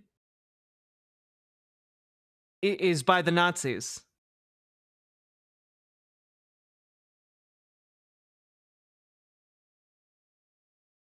It seems like the world war is ahead of humanity.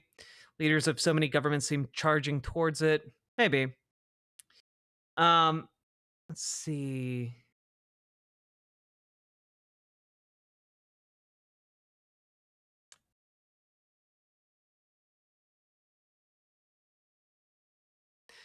They struck several apartment buildings. Yeah. It's been quite bad. Yeah. The statement from Ayatollah Khomeini warns Israel will face severe punishment for its attacks on Friday. With this crime, the Zionist regime has prepared a bitter and painful fate for itself, and it will certainly receive it. Yeah, Iran's main uranium enrichment facility has been struck.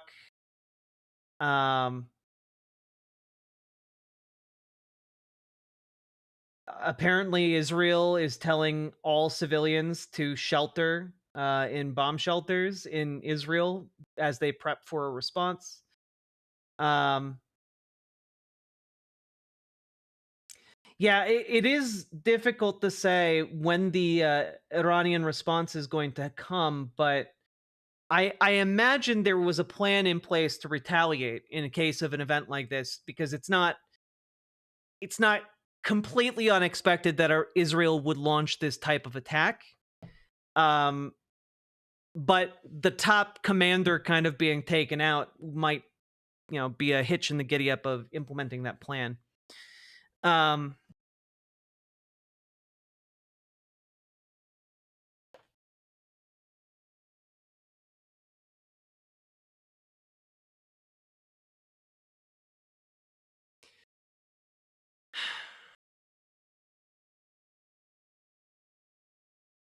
Yeah, exactly, Vox Syndicate. Like, I think it was earlier this year, late last year, Iran had a response towards Israel doing a limited bombing campaign in their territory, and they bombed mostly empty fields. I don't know if anyone even died in that attack. Maybe like 1 or 2 people in Iran's response.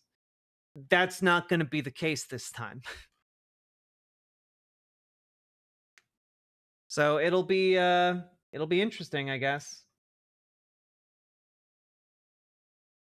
Yeah, last October, Iran fired 200 ballistic missiles at Israel. The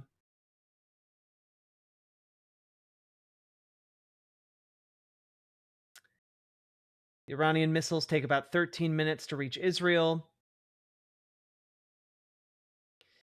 So, I mean, it'll be interesting to see what happens.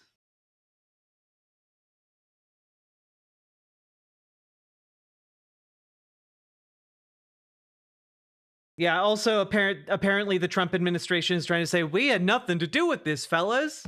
And Iran is not having any of it. They're putting out statements that the US and Israel will be visited with vengeance. So that's cool. Hopefully, I'm really hoping the United States doesn't need to go to war. And by doesn't need to, I mean doesn't go to war. I think maybe one of the lucky things here is the survival of Ayatollah Khomeini, because I think if he had been killed, there that would basically be the nail in the coffin. Like Iran would be going fucking nutso.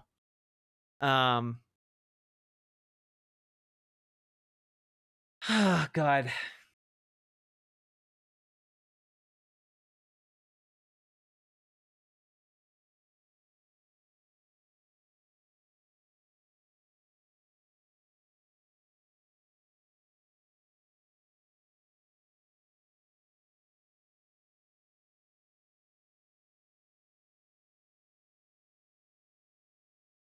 Yeah, basically every other country in the region is starting to put out statements now and basically being like, no, that ain't it. That ain't it. Why did you do that? Oman holds Israel responsible for this escalation and its repercussions and calls on the international community to take a firm and clear position to stop this dangerous approach, which threatens to exclude diplomatic solutions and undermine the security and stability of the region, the government of the Gulf Arab country said in a statement. Yeah, not great.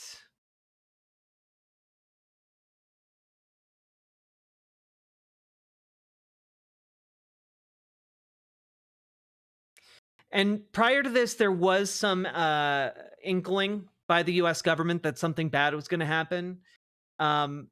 The United States has been slowly pulling different government staff and facilities, not facilities, but staff and workers and allies out of the region because this was seeming to be more and more imminent. And it is, it's really not great.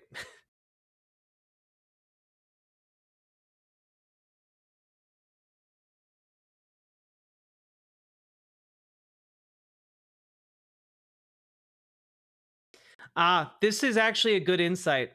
This is from NBC News here. Senator Murphy says Israel attack is meant to scuttle Trump talks, which is probably true. Senator Chris Murphy said Israel's attack on Iran was clearly intended to scuttle Trump administration's negotiations with Tehran. Strikes are further evidence of how little respect world powers, including our own allies, have for President Trump. Yep, Chris Murphy is likely correct on that. That bombing not only destroys one of Israel's largest the leadership of one of Israel's largest enemies, but it also stops America from formalizing a treaty with that enemy that they want to attack. And frankly, one of the goals of Netanyahu and his government have been to drag the United States into a war in order to then have effectively the United States as additional troops on the ground. It's not in their best interest to get these deals done. It's in their best interest to continue to subjugate and attack other countries in the region. There have been 5 waves of attacks now by Israel. Hey. Yeah, it's going to be it's already quite bad.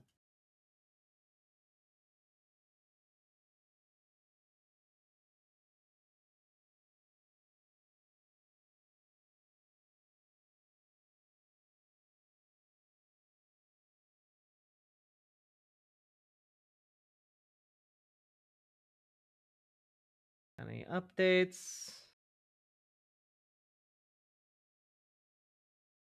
Yeah, it also has the AP reporting on this. For Netanyahu, the operation distracts attention from Israel's ongoing and increasingly unpopular war in Gaza, which is now over 20 months old. There's a broad consensus in the Israeli public that Iran is a major threat, and Israel's opposition leader, Yair Lapid, a staunch critic of Netanyahu, offered his full support for the mission against Iran. But if Iranian reprisals cause heavy Israeli casualties or major disruptions to daily life, Netanyahu could see public opinion quickly shift. Which is, one of the things that is happening here is, it's not just Donald Trump that needs to shift and play this shell game when it comes to public opinion. It's also Benjamin Netanyahu. They're both strongmen. They're both trying to keep all their plates spinning, keep the shell game shelling, and for Netanyahu, shifting the attention from Gaza, where, they're doing ethnic cleansings, to Iran, well, that's a winning strategy because even his opposition leader wants to go to war with Iran, So it's very, very interesting. We'll have to see how. I'm very curious to see how the Iranian military actually responds to this. Yeah, I mean, it's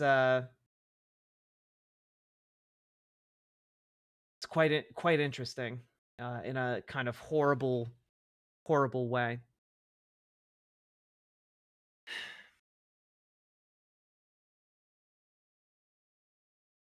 Yeah, even Marco Rubio's like, we were not involved in the strikes against Iran. Our top priority is protecting American forces in the region. And apparently, this is all still going on while the United States is still trying to negotiate with Iran. So we'll see what happens there, I guess. And I guess Donald Trump hasn't talked with his head of national security yet because he has that scheduled for tomorrow. So he's just kind of taking the night off.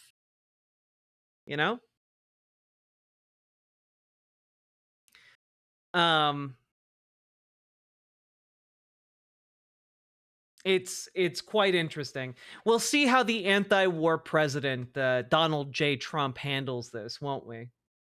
We'll see, right?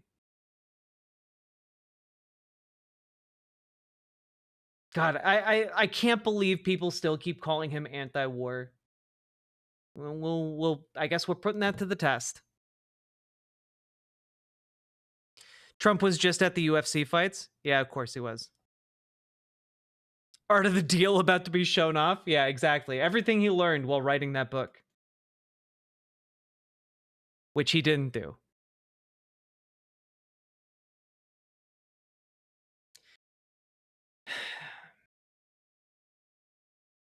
God. I'm wondering.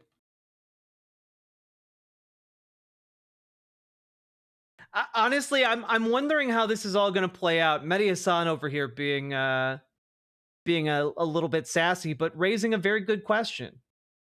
Does Iran have the right to defend itself? You know, valid question. I love Mehdi. Mehdi's really excellent, and I like him a lot.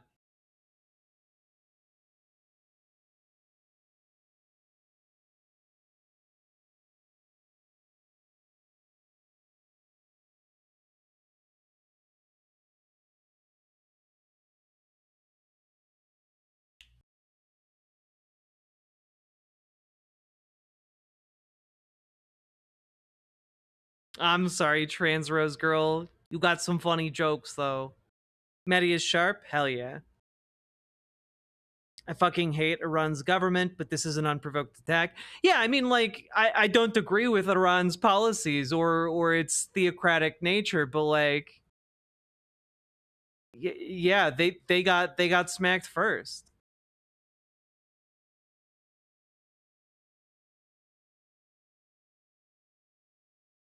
They have the right. Is it in their interest? I mean, I think they have to. You know, I think they have to, and I think at a certain point they're gonna stop giving a fuck.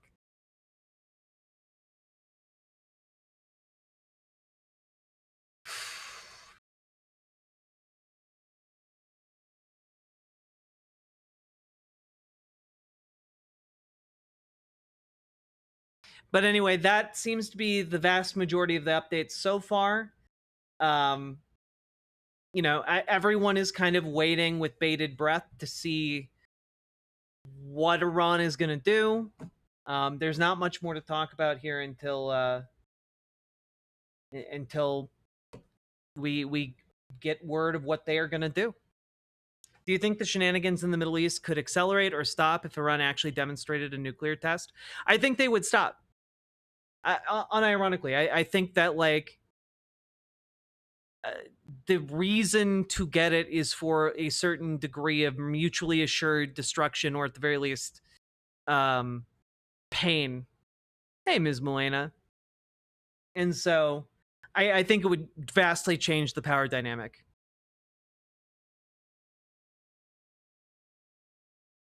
Let's see. The attack hit dozens of locations across Iran. I'm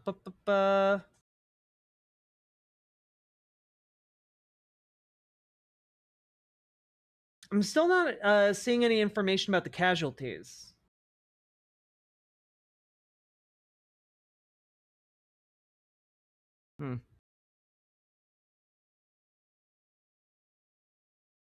So you think the only reason Republicans criticize Iran for being a theocracy and say, you know, they hate gays, right, is because they're jealous? Well, no, it's because they're racist and xenophobic, and by and large, you know, they hate them, they hate us. You know, like it's a transactional thing. You know, no, I think it's racism, and like they covet the natural resources of Iran. You know, it's racism and xenophobia and like, you know, anti-Muslim bigotry, while also wanting their stuff. Kind of the same reasons that, like, I don't know, Crusaders really disliked people in the Middle East. It's just bigotry and like wanting to take their stuff at the end of the day.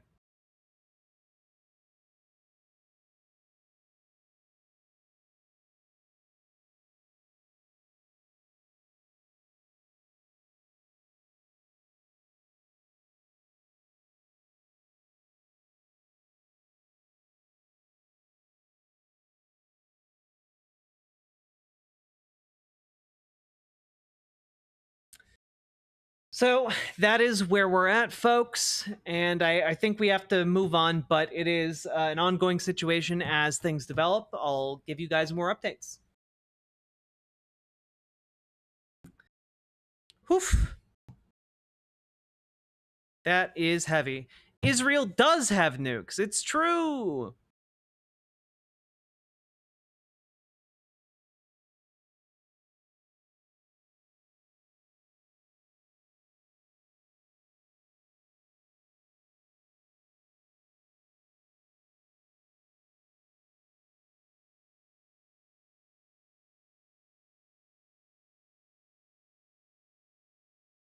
Okay, folks.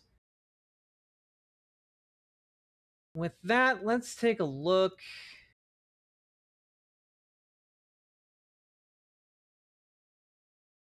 One of the other things here.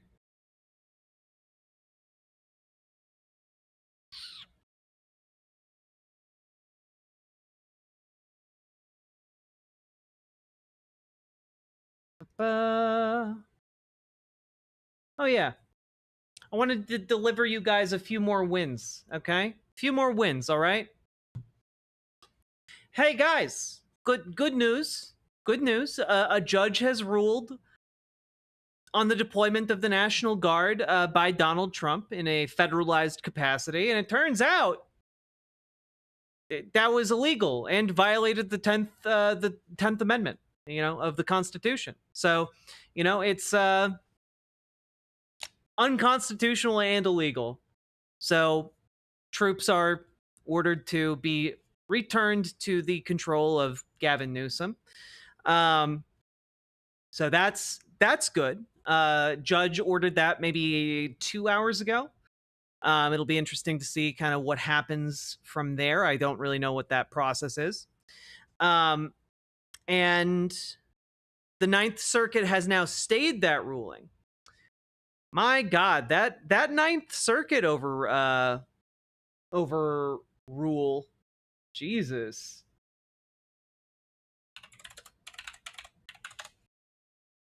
Just take a look. 45 minutes ago, Trump can keep National Guard deployed to Los Angeles for now. Appeals court rules. What a dipshit country we have, What a dipshit country. U.S. Appeals Court on Thursday allowed President Donald Trump to maintain his deployment of National Guard troops in Los Angeles amid protests over stepped-up immigration enforcement, temporarily pausing a lower court's ruling, blocking the mobilization. Ninth U.S. Circuit Court of Appeals decision does not mean that the court will ultimately agree with Trump, but it means he will maintain command of the Guard for now, which, again, that's some stupid shit. That's some stupid shit, ain't it?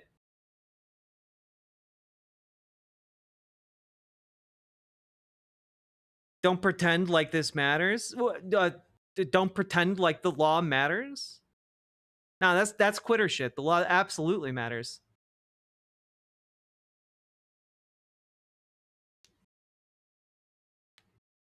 I hate how we got here, but Gavin would be a good president.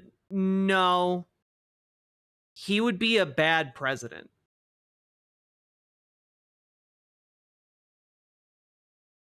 They won't follow it, so you need more. By and large, they are following it maliciously, but they are following it.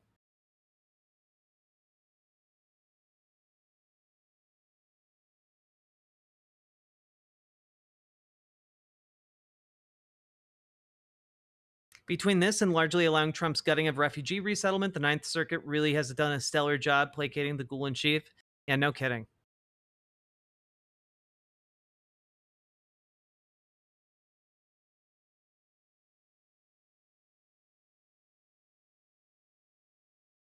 Or say they'll facilitate. Well, guess what? They did bring him back. It turned out once they got threatened with sanctions in court over not returning Kilmar Abrego Garcia, miraculously they pulled a bunch of bullshit charges out of their ass and brought him back. They brought him back, and the charges are insubstantial, but now they need to give him that due process, don't they? I'm sorry, it's bizarre to me on a daily basis to be advocating that political pressure works and that actually, the law can be a form of that political pressure, and that people just go, no way that could possibly work, and then it regularly does. It's crazy.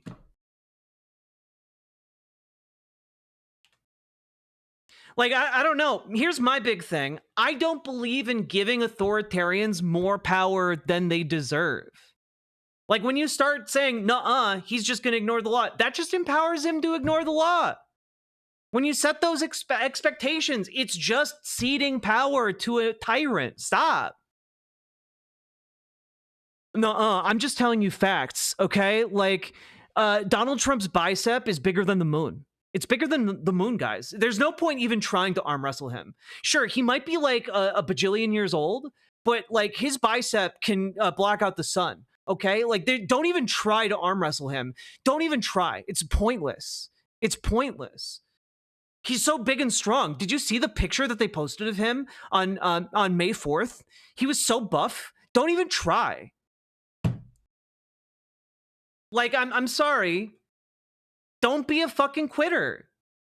And like, I understand like being a bit like burnt out by like, oh man, they're not. I encourage you actually learn more about the ongoing legal cases, because there is a lot of legal horse shit going on, and on a day-to-day basis I probably spend more time keeping up with that than anything else, because I don't know a whole lot about legal stuff.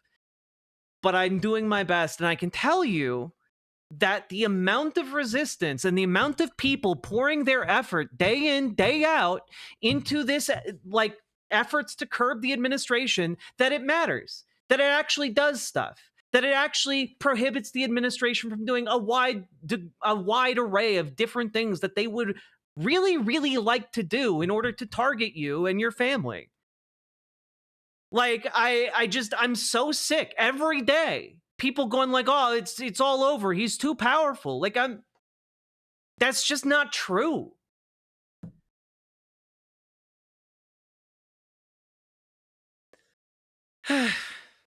Like, I don't know. Like, it's bizarre to me to see this much ground to like a bajillion-year-old man who's too tired to like get through a full set of sentences.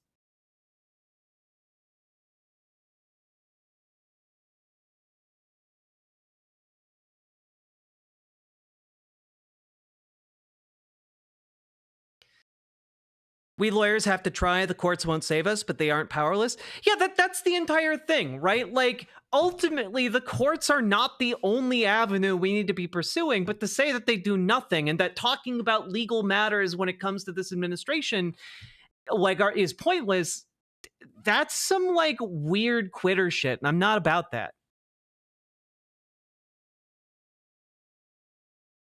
Yes, when a lawyer admits that something goes against the narrative that the administration is trying to like put out there and gets fired, that says something. That it does. But what it really says is that the administration is horribly weak. Like that's the thing I don't understand.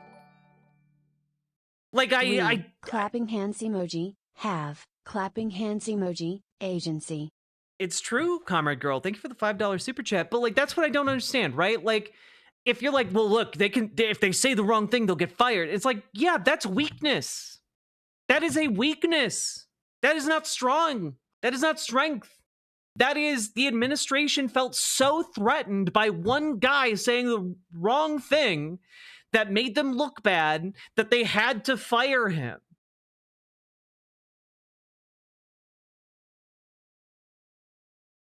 They fired him for telling the truth, but no one knows or cares. I literally talked about this on my show. Like, I don't know. Like, what do you want from me? All I'm telling you is that, like, legal shit matters. Stop it. They're evil, but also extremely stupid. Yes. Yes, they are.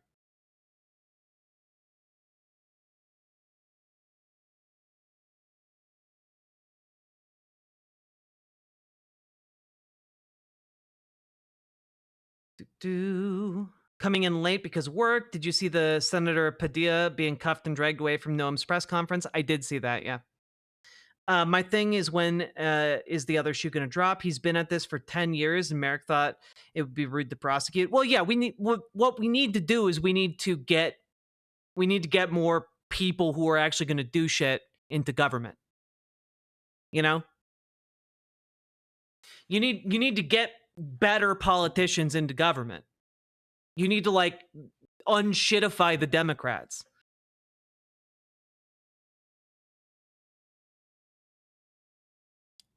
Like, we just need people who are willing to fight and who are willing to like actually hold people to account.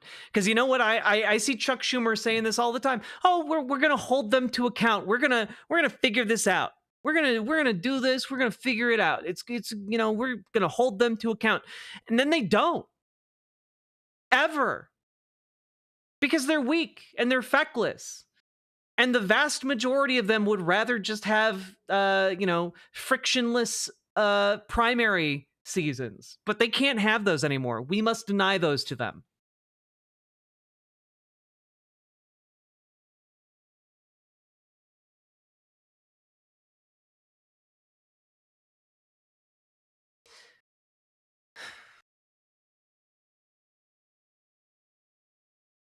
Their incompetence is what will sink them. It's also what's keeping them from being successful in turning the U.S. into the Christian nationalist dictatorship. Small wins are still small wins. True.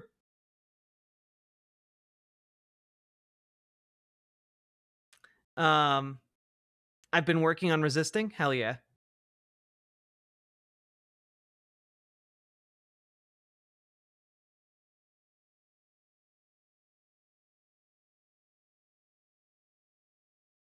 Well, it sucks that he's being allowed to maintain control of the National Guard. But I guess it's also very funny because I think anyone in the military who wants to do his bidding is going to quickly find out that they have to sleep on the ground with no accommodations or funding for their deployment, which is exactly what's happening. The National Guard has been forced to sleep on the ground. God.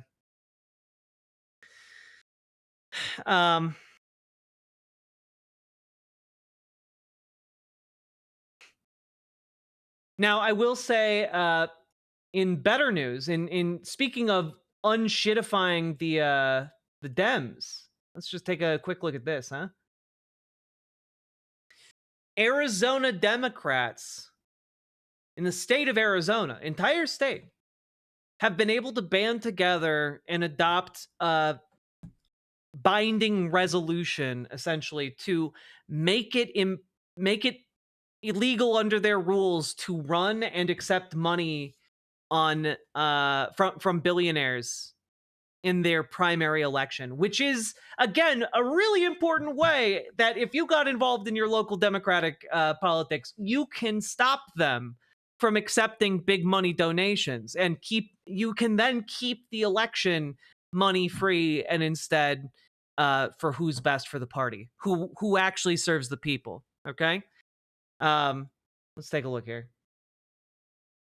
Kai Newkirk, co-chair of our Progressive Council. I just want to thank everybody because today Arizona Democrats made history. We are the first state party to commit to banning billionaires and corporations from buying our primary.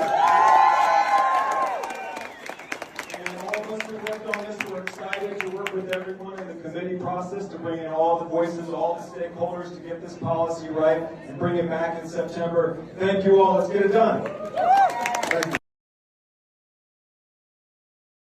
Like that's the kind of reform I want to see. I want to see like so much more of that. Let's bring actual democracy back to our, republic. Look at all those empty seats. You can fill them. Yes, exactly. Exactly. You just need to show up. Literally, like 90% of political change is just showing up. Just show the fuck up.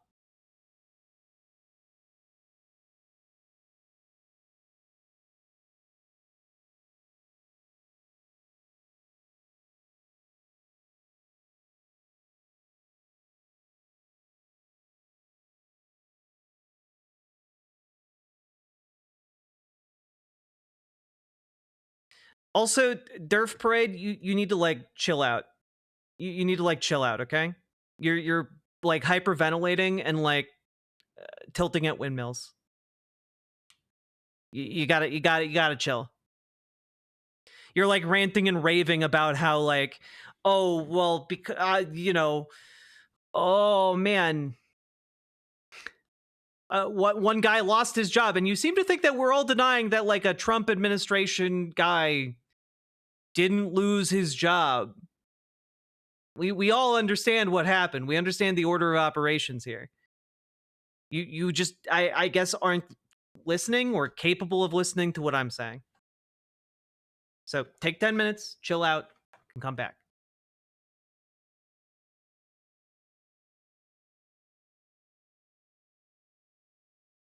CN Star Buddies, you're doing all right. You're doing great.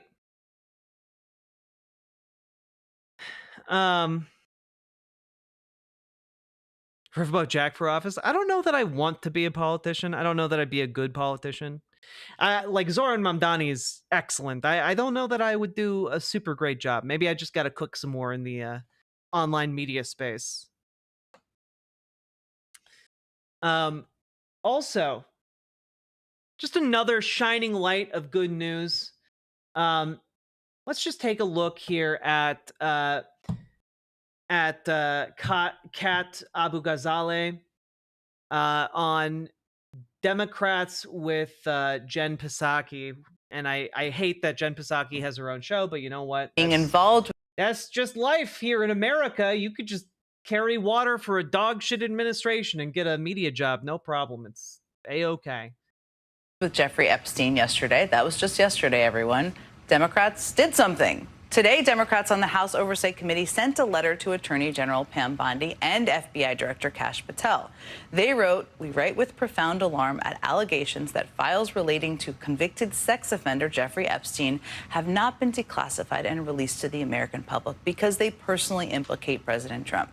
We ask that you immediately clarify whether this allegation is true and respond to this letter with the requested information and documentation." No response so far, as you might expect.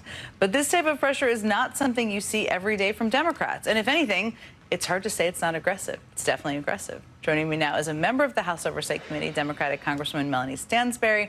Also with us is someone trying to join Democrats in Congress, a candidate for Congress in Illinois, Kat Abu Ghazaleh. It's great to see you both. This is such the perfect way to end our show on a Friday. I mispronounced her last name and I feel bad.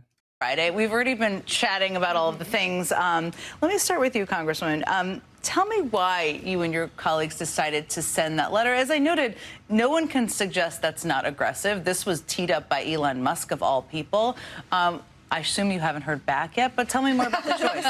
Well, I certainly don't want to take credit for it. I know my colleagues on the Oversight Committee were leading on that particular letter, but we've issued over 100 investigations on the administration. And, you know, we were talking a little bit right before we started here. You know, I think part of why, for example, I went to the floor yesterday and read the tweets into the congressional record wasn't just because it was delicious tea to spill on the House floor, which it was, but also because it's very incriminating, right? Both of them are going back and forth, accusing each other on public media of what may be crimes as far as we know. And so I thought it was important to put that in the record. And I know, you know, many of my colleagues have been opening many different investigations on Elon Musk. And I think one of the things that's really important in this moment, and I know we're going to get into this, is like, just because Elon Musk tweeted against a bill we think is going to be devastating for the American people, and he was right about that, doesn't make him a good person. It doesn't make him... Or that he's rooting for Democrats. Right, exactly. Or that he didn't break the law and he didn't shatter lives and allow children to starve. Like, this dude is not okay, and we're going to hold him accountable. Yeah. I wish that were true. That's an interesting, because nobody really knows where Elon Musk is at this point politically. Who knows? I'm sorry. What do you mean? We don't know where he is. Dude got up in front of the entire country and did multiple Nazi salutes. We just don't know where he is politically. Shut up. Shut up. He's not with Trump doesn't mean he's not aligned with a lot of the things. You had quite a moment last night in a fight with Scott Jennings about this, where you made clear you don't think Democrats should take money from Elon Musk. Even if he, and I don't want to put words in your mouth, you can explain yourself, even if he kind of comes out tomorrow and says, you know, I made a lot of mistakes, I'm a different person, I'm a Democrat now. Yeah, I mean, I think you have this moment where we're thinking, like, you know, we want to reach other voters and we want to reach people, especially as Trump is hurting so many people across the political spectrum. Elon Musk has hurt millions of people just in the first short 5 months of this administration. I mean, in the 9th District in Illinois, we have had veterans that are worried about their access to health care at the VA. We have educators that are terrified about their visa status, that are terrified about their funding. Northwestern has lost $700 million of funding because of the Trump administration and Elon Musk encouraging it. And the idea, even the mention that he could be welcomed like back into the fold as if he was ever in there, as if he didn't exploit the labor of his own workers, as if he wasn't a union buster, is laughable. This guy isn't our friend. He's now not Trump's friend, at least for the time being. I wouldn't be surprised if he finds a way back in there. But he needs to be held accountable. And I'm glad that we have people in Congress that want to do that. As one of my girlfriends said back home, I texted them to get their hot take. It's at this point that I realize that when she said girlfriend, she's talking about a friend who is a girl, and she's not in fact a poly lesbian, which would have been cool as shit. But that took me a second. I had to mentally correct. One of my That's best. always where the best hot you takes got come it right. One of my best girlfriends said, "We need to cancel his app." One of my best girlfriends. You rank them, you monster. So I think, that's where the American people are right there now. are T-shirts maybe being made up somewhere that maybe say that. Maybe they're for your campaign. There you go. So tell me, I mean, part of the reason I wanted to talk to both of you, I mean, one, you're both really interesting players in the Democratic Party, but also that you're both not afraid to be aggressive. A lot of people say they don't see that. I think we see that in a lot of places. You spend a lot of time at Media Matters, which is very aggressive. And ranked choice polycule. Wait, I'm sorry. You've spent a lot of time at Media Matters, which is very aggressive. Media Matters just quotes Republicans back at themselves. Like, I'm sorry, Media Matters is not aggressive at all. Like, if you think Media Matters is aggressive, you're just mad at conservative content recontextualized. In a lot of ways. Are there things that you would like to see Democrats in Washington doing right now, present company excluded, that they're not doing around, whether it's around Elon Musk or the bill or whatever it may be? Yeah, I mean, what the Congresswoman is right next to me did is amazing. We need to be standing up this idea that we don't want to alienate people, or we need to be worried about other Democrats' job security, or that we're from this same playbook that's existed since before Trump. That playbook is gone, and we need to acknowledge that, and that's part of the reason that we're here in the first place. And authoritarianism, every authoritarian movement has thrived when the opposition stands back. I mean, anyone that has taken a middle school history class knows appeasement doesn't work. And my background is fighting the far right. My background is knowing who these people are, what they can do, what they want to do, and how to beat them. And I think we need more people that are literate in our leadership of what this current moment needs, of technology, of the current authoritarian movement that is in America right now, and not just hoping that the status quo stays the same, because we need a vision beyond that too. One of the areas I think where Musk has done the most damage, and Trump too, I mean, you spent a lot of time, we've talked about Doge before. I mean, there was a ruling today in the Supreme Court allowing these Doge boys unfettered access to Social Security data. How do you keep the drumbeat and the focus on that without Musk in government anymore and with this feud? Well, I mean, first of all, I think the hacking and stealing of data is one of the things that is very uniting across ideological spectrums. I mean, I did 19 town halls across New Mexico, and it is the #1 thing that people are most freaked out about. Their data. Their personal data was stolen, and especially over the last... Look, all I'm asking is for big balls to be held accountable in this country for the first time ever. I demand Congress hold big balls responsible. Couple of weeks since we saw they put in the reconciliation bill this language that would basically strip state and local authority to be able to enforce AI and data privacy laws for the next 10 years. And we're hearing reports that Trump is contracting with Palantir, which is, you know, Peter Thiel's AI company, to build this database. They want to use it for surveillance and enforce.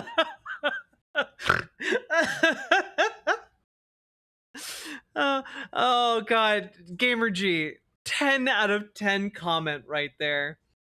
Big balls must be crushed by the fullest extent of the law. Yes. It's a moral imperative for big balls to be crushed by the law. Of DHS, people are really freaked out about the data stuff right now. And, you know, I just even preparing tonight, I mean, I'm shocked. I really can't believe the Supreme Court allowed that case to basically sit until something else happens. Yeah. What are you hearing? We only have about a minute left. If I hold my big balls accountable, will that be enough for now? You know, I have to imagine it will be. Thank you for holding your big balls accountable. If we each hold our big balls accountable, there's nothing we can't achieve. Oh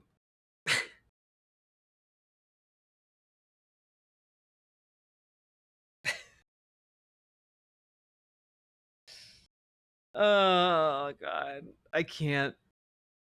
You guys.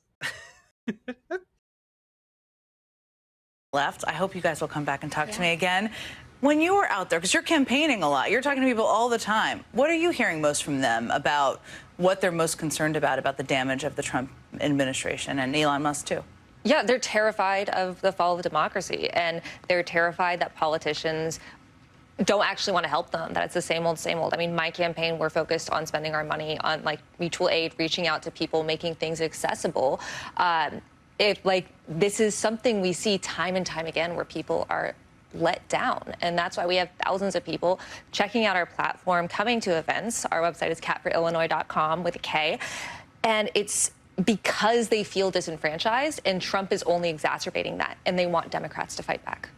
Thank you. And one of the great things about her campaign is that because she's running unopposed in the primary so far, her campaign has been mostly like funding local events to better the community. Cat Abugazela promises to stomp on big balls until justice is served or he learns to like it. Nah, we need justice served. No other asterisks.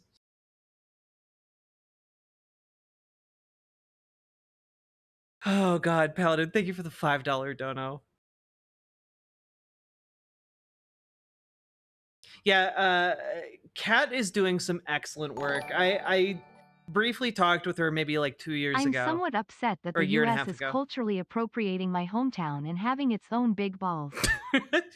Wait, what are the big balls in your hometown, Salmon Moose? There's an Australian big balls?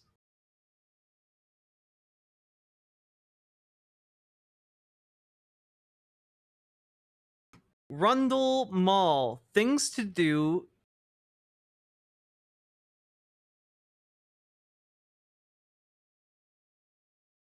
The mall's balls.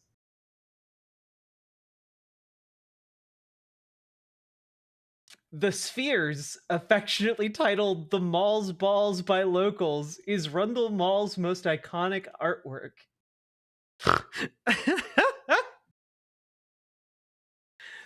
Oh.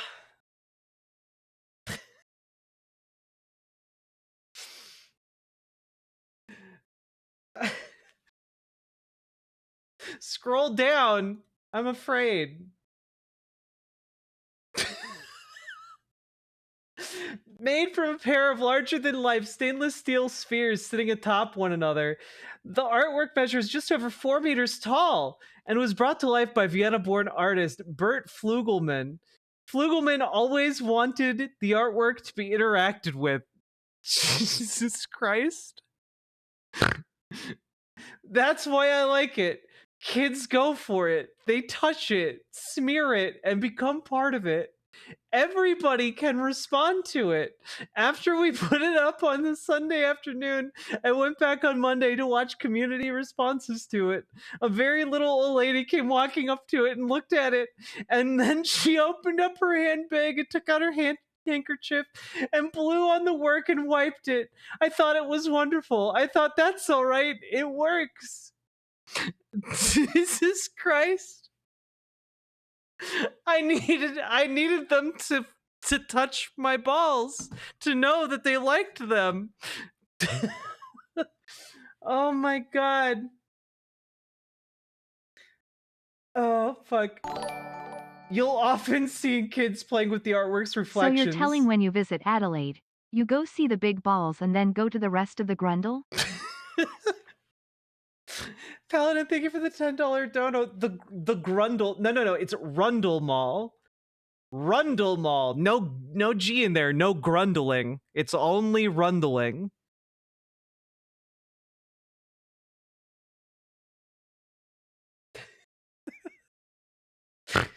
Oh god. You know, that took like a piece of art that I think is a relatively uninteresting installation, except that it's funny in its resemblance to a balls in a ball sack, and made it so much weirder by making that somewhat explicit. Rundle in the grundle. Grundle as a word makes me feel uncomfortable.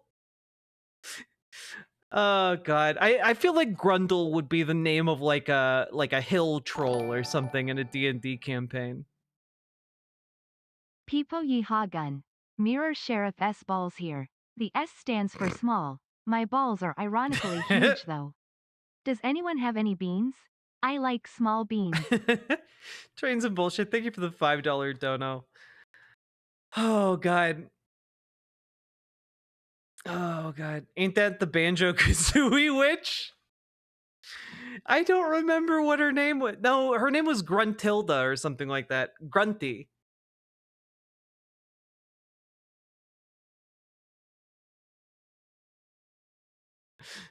In order to find Grendel, you have the Grendel monster.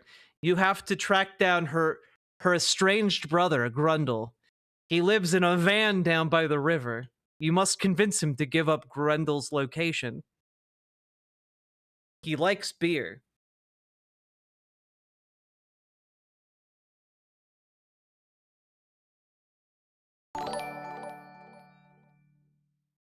Big Balls is found guilty and sentenced to high heel crushing. Oh, Alexa Crab, thank you for the $5 dono. I appreciate you guys a lot.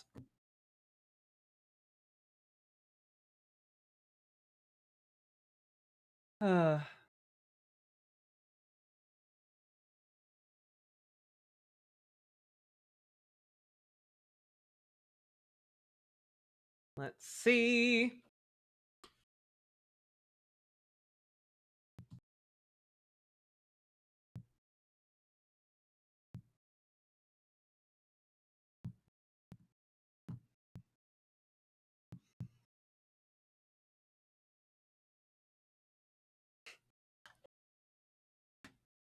Okay.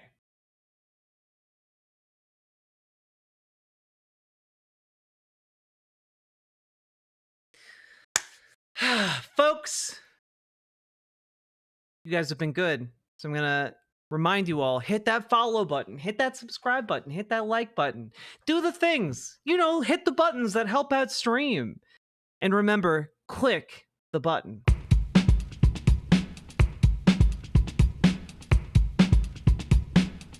Go. Click the button. Click the button. Click the button. Click the goddamn button. Click the button. Click the button. Click the button. Click the goddamn button. Click the button. Click the button. Click the button. Click the goddamn button. Click the button. Click the button. Click the button. Click the goddamn button. Click the button. Click the button. Click the button. Click the goddamn button. Click the button. Click the button. Click the button. Click the goddamn button. Click the button. Click the button. Click the button. Click the goddamn button. Click the button. Click the button. Click the button. Click the goddamn button. Click button. Click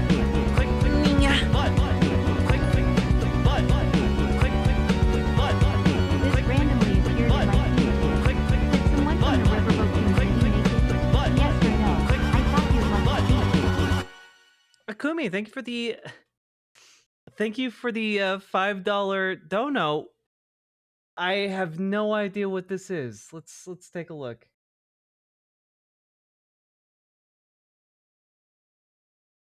Love this animals. The ship.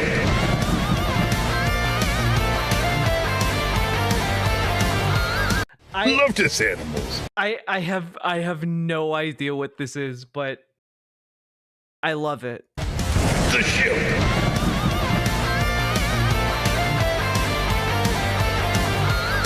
Love this animals.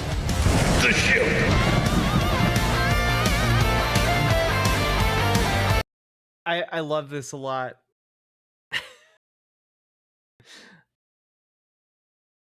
The shimp. It's a shimp. Love them. We love shimp here. It's the #1 animal.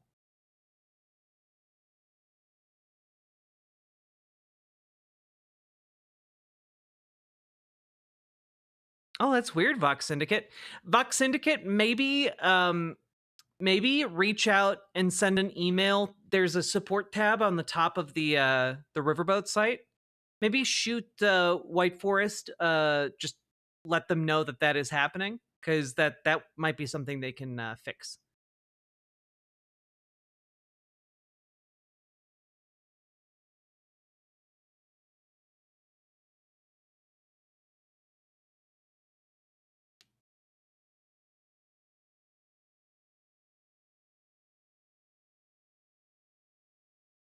All right, folks. Let's jump into a segment. Might be enraging. So let's take a look, shall we? So, folks, there's this guy named Matt Walsh. Ruined Gaming, thank you for subscribing. I watch on YT, but may as well use this here. Thank you very much for subscribing. I'm gonna restart that though. Seggy time, baby. So, folks, there is this guy named Matt Walsh, and Matt Walsh has a bit of a bug up his butt when it comes to LGBTQ people. And, well, he decided that he wanted to do a segment on Jonathan Joss, the man who was a voice actor on King of the Hill and played a character on Parks and Rec. And, well, Matt Walsh is trying to paint the story in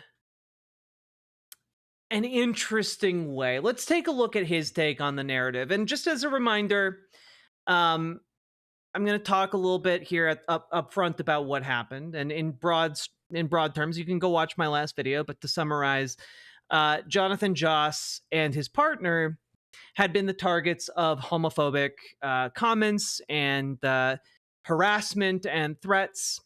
And their house was burned down in January of this year. And, you know, it's a real tragedy. One of their dogs died in the fire. And on the day he was killed, he and his partner were turning up to check mail in front of their burned out house to get the mail. And they found the skull of one of their dogs set up, and they began reacting poorly, reacting negatively, you know? And, well, let's check out, well, let's check out. Afterwards, a neighbor approached them, gunned down Jonathan Joss, who pushed down his partner, saving his life. And then the attacker fled. Police did catch him. And police, oddly enough, initially stated that this was not going to be considered a hate crime. Well, let's see what about this story Matt Walsh is claiming is falling apart exactly. Let's take a look. Every single one of these hate crime hoaxes, going back 30 years, has been a... Well, we're 2 seconds in, and we have already heard the phrase hate crime hoaxes. And, you know, we're 3 seconds in, and I have a sneaking suspicion we might also hear that the Matthew Shepard case is a hate crime hoax because I just get that vibe from this man. A fraud. This is just the latest example of a trend that we've all seen for decades now. In pretty much every case, when pathological liars feel trapped, when they realize they've lost all their credibility and their power, they don't suddenly decide to become honest people. Instead, they simply continue lying. I mean, think of Elizabeth Holmes after the collapse of Theranos, one of the most obvious clear-cut cases of fraud imaginable. From prison, Holmes has refused. Yeah, basically, Anders, I see you throwing out Smollett. Yeah, they're basically trying to take the conservative media formula that they used around Jussie Smollett, and they're trying to apply it to hate crimes against LGBTQ people in order to say, oh, those aren't actually happening. No one, I mean, obviously, obviously their argument goes, you should hate gay people, but no, you would never hate gay people enough to beat them up and or kill them or fire them from their job. You would never do that. You should just hate them with a burning passion, but never act on it. But if you do, like, we're not going to be that mad about it. You know, it's like that's like the entire argument that this is making right here. To take any responsibility, even though she orchestrated the entire fraud. She still claims she's a victim. There are about a million other examples, from Jussie Smollett to Bernie Madoff. Yep. The only way forward, see, in the liar's mind, is to come up with even bigger lies. And that's all they really know how to do. The more desperate they become, the more trapped they feel, the more obvious their frauds become as a result. At the moment, as a particularly depressing and financially insolvent Pride Month continues to trudge along, there is no greater illustration of this phenomenon than the so-called LGBT movement. These activists understand that they've been discredited. All of their narratives about alleged hate crimes from Matthew Shepard onward have collapsed. Well, I called that shot. I do want to reiterate, I did not pre-watch this. I called that shot. Under the slightest scrutiny. All of their claims about not having equal rights and... But by the way, Matthew Shepard was targeted for being gay and left essentially crucified in barbed wire on the side of the road. But sure, bud. Just wanting to live their own lives without bothering anybody have fallen apart as well. And that's why Pride Month ultimately is dying. And in response, rather than engage in any introspection, LGBT activists have predictably decided to push yet another lie. And this one, even by their standards, is truly staggering, not just because it's so grotesque and evil, but also because there are precisely zero sane people that would possibly be convinced by it. I'm talking about the decision by LGBT activists to push a bizarre and obviously false narrative about the recent death of a 59-year-old actor named Jonathan Joss, who was well known for voicing the role of John Redcorn in the King of the Hill show. He also appeared on Parks and Recreation.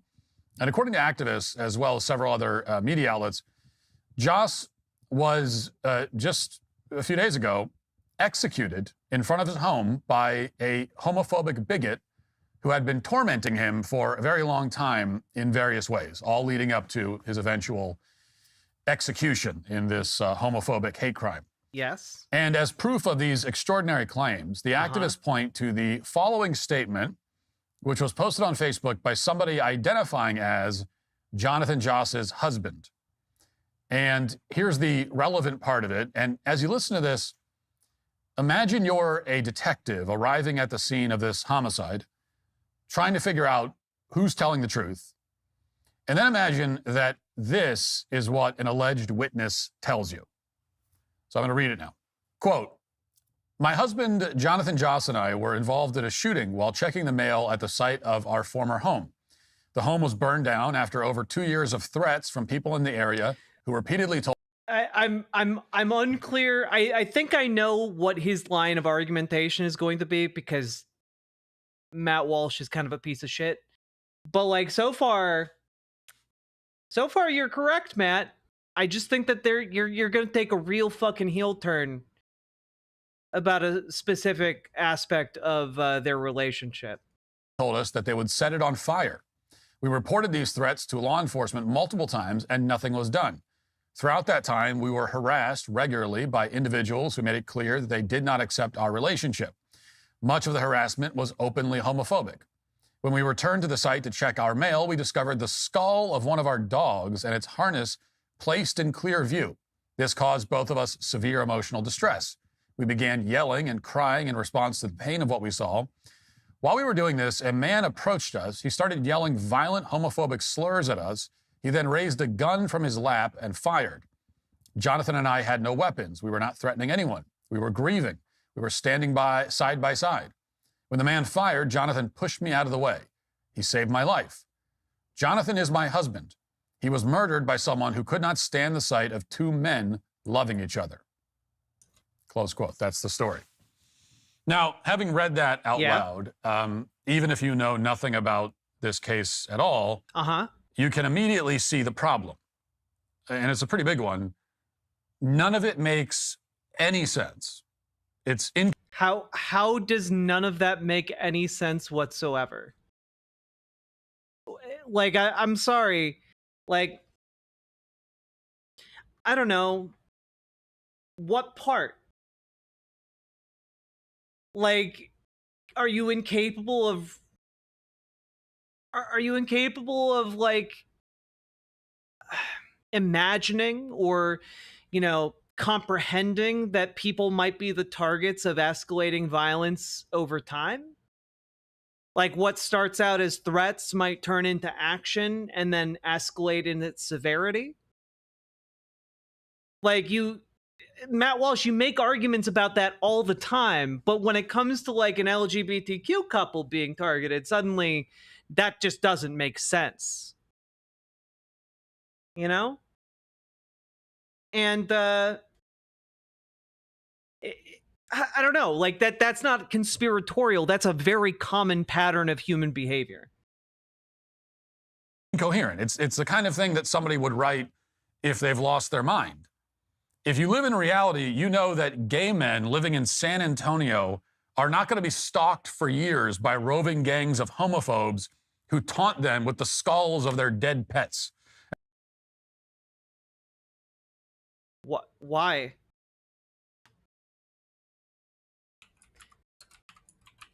Like, I don't know, like...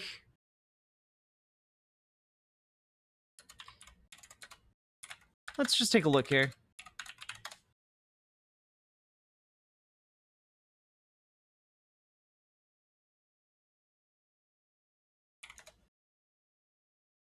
Just out of curiosity here.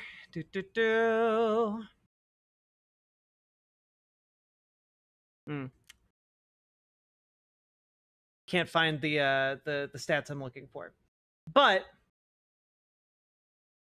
I don't know. Like, I don't know what to tell you. I know gay people who have been targeted with like stonings, like anti-LGBTQ activists showed up with buckets of their own stones to throw at them. I know like kids who have been kicked out of their homes or physically abused for being gay by their parents. Like I know that this kind of abuse happens. And like I know that there are people who, you know, if someone is the wrong color, has the wrong color of skin and moves into their town, like their house will get like little notes or letters that threaten to like burn it down if like they stay around. You know, like that happens in the real world. To act like, oh, well, in the real world, no one would ever get harassed for being gay. No one would ever be harassed for being trans. Like, what kind of fantasy world does Matt Walsh live in? Like, he knows he's full of shit on this point. And then light their home on fire and then shoot them. Okay, it's not the kind of thing that happens outside of the fevered imaginations of very delusional activists. What do you mean it's not the kind of thing that happens? People have houses that burn down all the time. We have the crime of arson specifically for people who do that. Like, lighting someone's home on fire is probably one of the easiest go-to methods for people who don't like you to attack you. like historically speaking. Like, and I'm sorry, I don't know a whole lot about San Antonio here, folks, but I don't think that people typically consider San Antonio like this progressive oasis. And I'm sure that even if they did, the people who live in the better parts of town for LGBTQ people would be able to tell you there are some parts of town where it's not great to be openly gay. You know? Because that's how every major city is. Data indicates that there were at least 61 anti-LGBTQ incidents in Texas during 2024. The Texas Observer and the Texas Department of Safety reported that in the first 6 months of 2024, 44 hate crimes were motivated by sexual orientation out of a total of 287 hate crimes reported. Yeah. It reads like a screenplay that was written by a demi-queer NYU student who's, also happens to be high on meth or something. At no point... Matt, you've talked about, like, I don't know, people, like, hunting you for sport because they figured out where you live. Like, you've talked about that. Like, you've talked about feeling threatened. You know that, like, people do that to other people. Like, Matt Walsh, I'm sure, receives all kinds of threats all the time. But oddly enough, he seems incapable of actually imagining a world in which, like, people might carry out the threats towards other, more vulnerable, less white and less rich people. Bizarre. Should anyone have even pretended? Like I'm sorry, if like, God forbid, Matt Walsh got like obliterated in some kind of hate crime, anti-white hate crime, like, would his spirit be like floating over the scene and being like, this is a fever dream written by someone like Ben Shapiro in his next book? Like, no, it would just be bad. It would just be a bad thing to do. And the weird part about this is taking like an incident and saying, oh, it's so horribly written. It's a fucking murder, man. Yeah, murder's bad. To take this statement seriously for any reason, it discredits itself. It makes no sense. So we know it actually does make sense. You just don't believe it because you don't want to think that would happen in the world, because you need to live in your little fantasy land. That the man was killed, but there is no reason why we would take that statement at face value to explain how exactly he was killed and why. But a lot of people did present this statement, as incoherent as it clearly is, as a serious, believable account by a first-hand witness. Not just believable, but according to LGBT activists, it's absolutely unassailable. It's bulletproof evidence that this... Well, I mean, generally people would take the word of someone who was standing right next to the victim at the time of the murder. Generally that would be considered some pretty strong evidence in the sequencing of events that occurred when no one else was around. Typically that would be the case there, Matt. This is exactly what happened.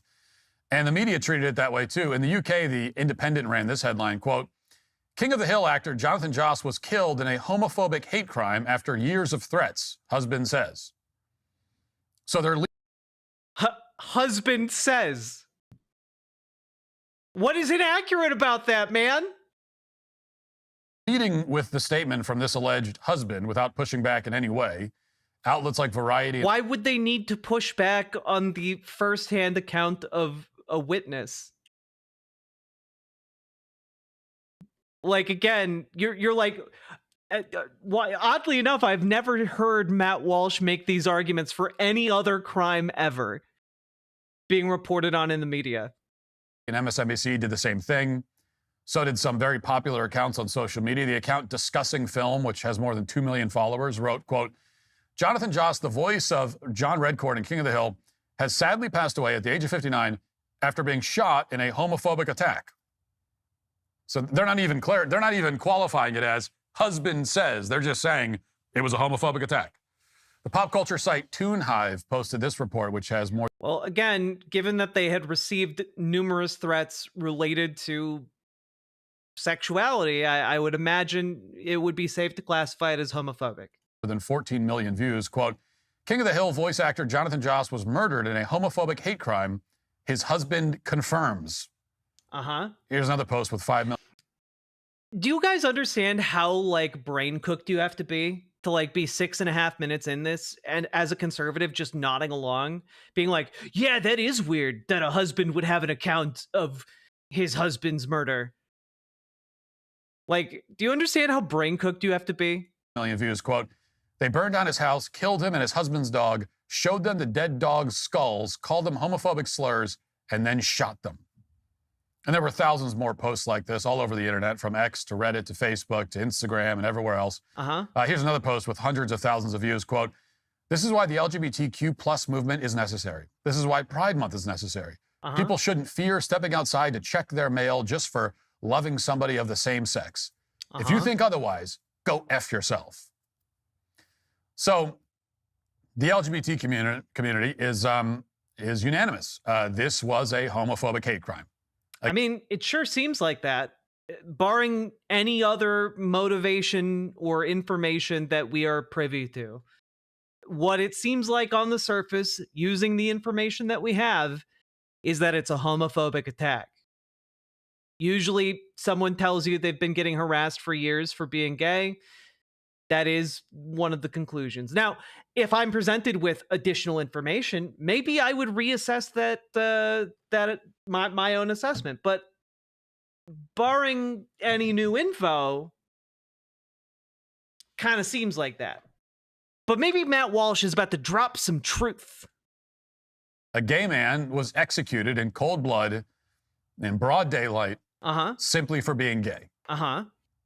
But if you look a little more closely at this situation, as in if you spend like 5 seconds looking into it, you'll immediately find a few very fundamental problems with these claims. First of all, to begin with, here is a picture of Jonathan's alleged quote-unquote husband.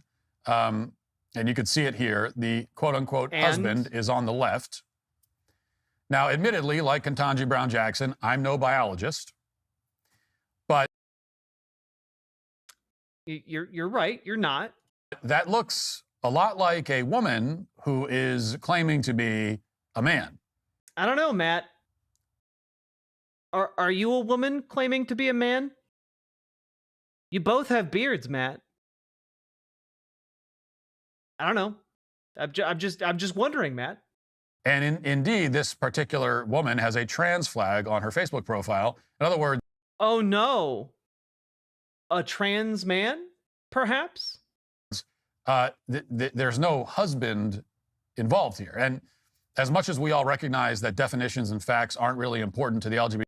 I love that this guy's go-to upon hearing that Jonathan Joss was murdered is to say to the only remaining living person in that relationship that you're not really a husband. You know, to say to the grieving spouse, you're not a real husband. I don't know. Like, that's pretty disgusting to me on like a fundamental level. That's really hard to articulate. LGBT movement, this seems like a big issue for their narrative that this was a homophobic attack. It's not. Because a trans man is a man, Matt. I genuinely, I don't know how. I guess are we gonna have to talk about like the scenario of like a trans woman in a bar, but you like I don't know, like are you gay for being attracted to a trans woman if you don't know that they're trans? No, you're not. You're attracted to them because they're a woman. I mean, I guess maybe you're gay if you're a woman and you're attracted to a trans woman at a bar because, you know, that's gay. But you guys know what I mean. Like, Trans men are men. When men are attracted to men, they're gay, Matt. Trans women are women. When women are attracted to women, they're lesbians, Matt. Come on. Like, I'm sorry, Matt, did you insist on, like, before you and your wife had sex, like, not even had sex, before you and your wife went on a date, were you like, hang on, I need to check what your genitals are, otherwise I might be gay? Like, of course not. Of course you didn't, Matt. Like, and if you found out, like, 3 months in that your wife used to have, or your girlfriend at the time, sorry, used to have a dick and now has a vagina, you still wouldn't be gay. And if you found out she had a girl dick, you still also wouldn't be gay because it's attached to a girl. And given that little detail, you might be wondering, well, who exactly is this woman? How credible is her story exactly? Well, she married Joss just a few months ago on Valentine's Day of this year. They hadn't known each other very long before that. And now this woman is claiming to know that for years, Joss has been tormented by neighbors who supposedly torched their home. So your big thing here is that so far, just to break down what Matt Walsh's main points are, in his view, Jonathan Joss's husband lied about being a husband. And because they've only been married since Valentine's Day of this year, that somehow doesn't count. Also, like, I don't know how long ago prior to that they met. Like, maybe they've known each other for years. I don't know. But, like, this is some, like, next level, like, sicko shit from Matt Walsh, you know? But the opposite is true. I mean, she's completely inverting reality. Here's a report from a local news station just a few months ago, shortly after the house fire. Quote, Joss said he left the house to go eat earlier on Thursday and thought he had turned everything off. He said he had been using a propane heater in the home for warmth. Mistakes happen, man, and it's my fault for, I guess, leaving something on, Joss said. Or if somebody came in and did something, who knows? Close quote. Mm-hmm. Well, that's a helpful bit of context that was strangely missing from the post that Joss's alleged quote-unquote husband wrote on Facebook.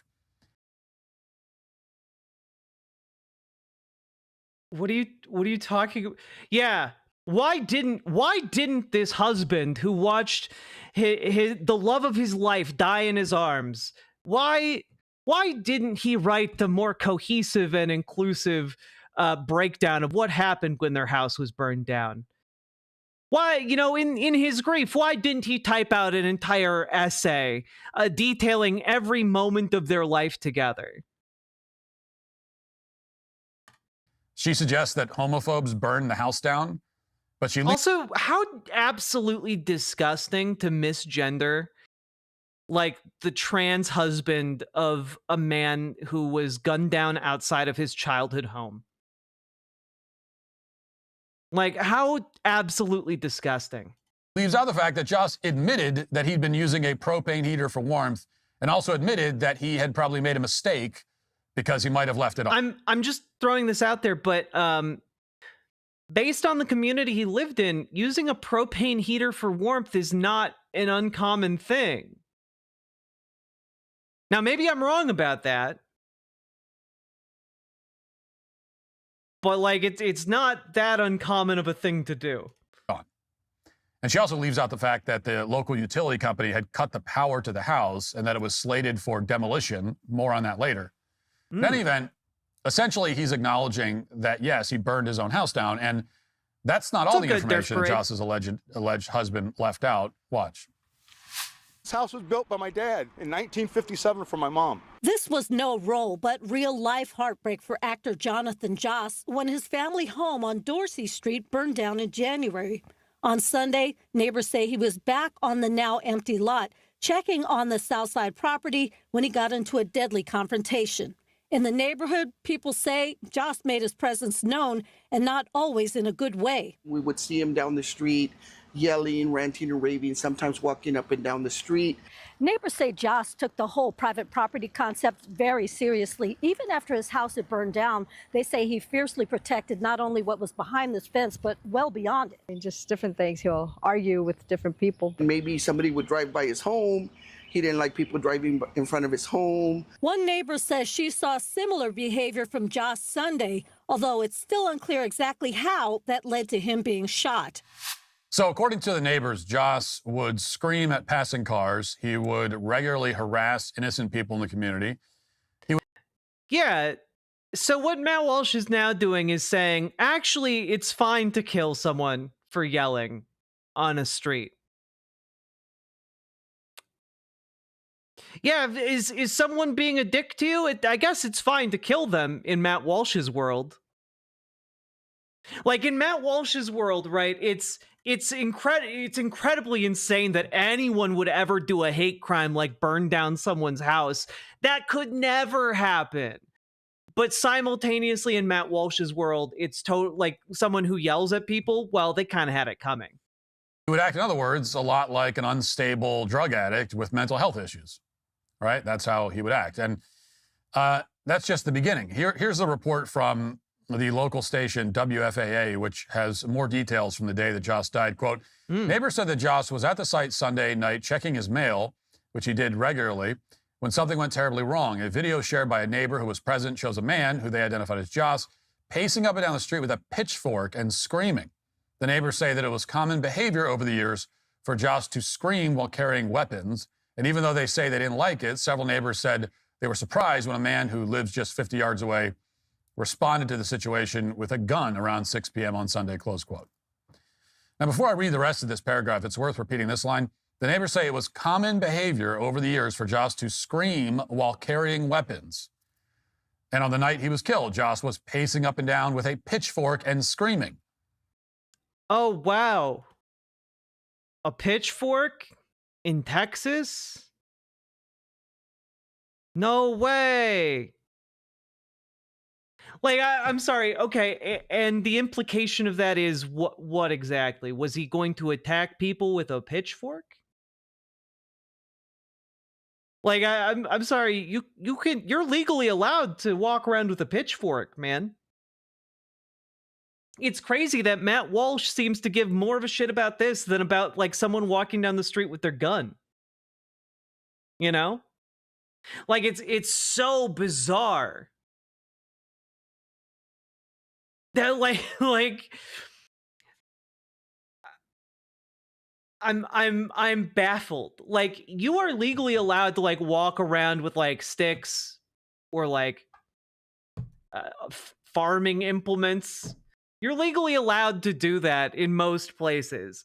You're actually not allowed to just walk around with a gun, like being brandished in most situations. But like, yeah, I guess maybe if you have a conceal and carry. But like, I don't know, in that circumstance where you have a guy carrying around a pitchfork, say, and a guy carrying around a gun, most people should be, if they're worried about, you know, if you have to pick one or the other, you're worried about the guy with the gun. Again, none of this made it into the husband's, quote unquote, account of events. Instead, we're supposed to believe that Joss was just minding his own business, checking the mail, when somebody shot him for no reason other than the fact that he's gay, even though he's in a relationship with a woman. Now, that sounds a little hard to believe. It gets even worse. Wait, so is Matt Walsh totally fine? Like, if you have like a buff bodybuilder trans man and like a buff bodybuilder like cis man, and they're together, Matt Walsh would still think that that's like that's a straight relationship?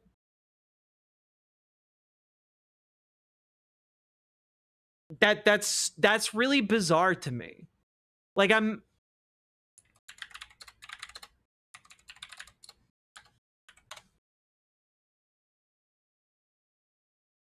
like, can I pull this up here?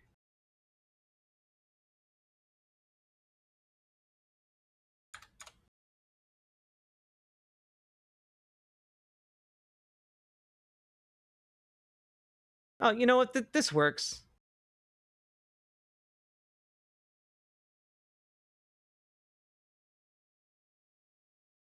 From Men's Health.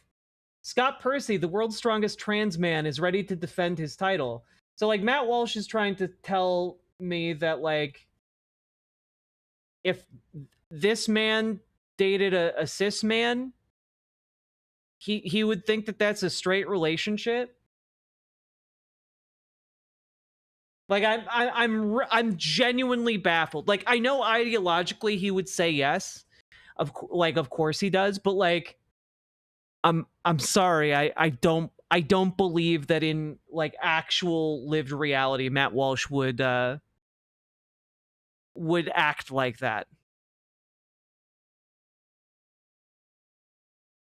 Let's continue reading from the local news report. Quote, many neighbors said that Joss and Alvarez had a long history of trouble. They say both men had been showing weapons and trading threats for years. The feud took many forms. Weapons, everything, guns, shootings at all times of I wonder what they were shouting at each other. Wonder if that's relevant at all. Night, one neighbor said, adding the men didn't shoot at each other. No, just shooting rounds at their own property and stuff. You could just hear the multiple rounds just blowing off on both ends, and he would be yelling a lot, close quote. So there was just some casual gunfire on both sides of the dispute. It was a... Yeah, Matt, it's Texas. You support the political party that makes that a standard in Texas. Regular thing, apparently. And it was a conflict that Joss was obviously participating in actively. According to various news reports, police had been called to the Joss residence more than 60 times so far this year alone for a variety of reasons, from welfare checks to reports of shootings and fires. The callers reported that Joss had been carrying crossbows and pointing them at people, which led police to confiscate the weapon last summer. Also, it's emerged that neither Joss nor his alleged quote-unquote husband actually own the home. God, what a disgusting man. To call like the bereaved spouse anything other than husband here, like it's disgusting. To like question his masculinity in this moment is wild. This would be like looking at Matt Walsh crying because his wife died and saying, look at him, he's a woman. Look at him showing such womanly behavior. Haha. Disgusting. Home that burned down. In fact, the property was slated for demolition before it mysteriously burned down. Quoting from Fox San Antonio, quote, city officials saying that the home Joss and his quote-unquote husband had lived in was slated for demolition well before the fire in January of 2025. According records from the city of San Antonio's Dangerous Assessment Response Team indicated that neither Joss nor his husband owned the property. According to city officials, after several reports of theft and mental health concerns, the DART team got involved. After inspecting the property, the building was brought before the Building Standards Board, which ordered it demolished. DART then gave the couple a notice to vacate. The homeowner consented to the demolition of the home, and services were disconnected from the property in October of 2024. Officials say the home then sat on a list of homes to be demolished before a fire on January 23rd destroyed most of the structure, killing at least one dog in the blaze, close quote. So the home was going to be demolished because of the state that it was in. And then after that, mysteriously, it burns down. You know what? I think now's a good moment. You guys remember he played an interview? Let's take a look. Let's take a look at the interview that Matt Walsh played a small clip of.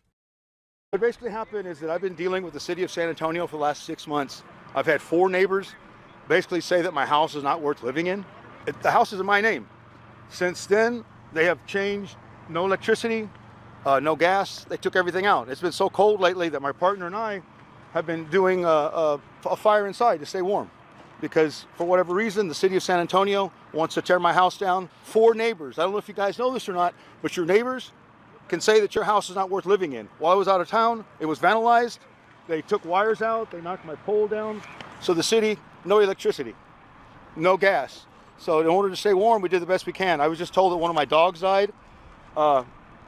Please, people of San Antonio, you guys need to know that we in Texas and San Antonio lead the number of homes to be demolished. If you have a neighbor that says your home's not worth living in, this neighbor over here has pulled a gun on me 3 different times. Huh, that's a weird part of that interview to leave out, actually, of the Matt Walsh video. AK-47 he pulled on me, Huh. and the court did nothing. The police did nothing. These kind of things happen when people have to do things to stay warm. It was my mistake. We checked over the fire, and we thought there was no fire burning, but evidently it was one that burned. My name's Jonathan. My name is Jonathan Joss. I do film and television. I'm the voice of John Redcorn on King of the Hill.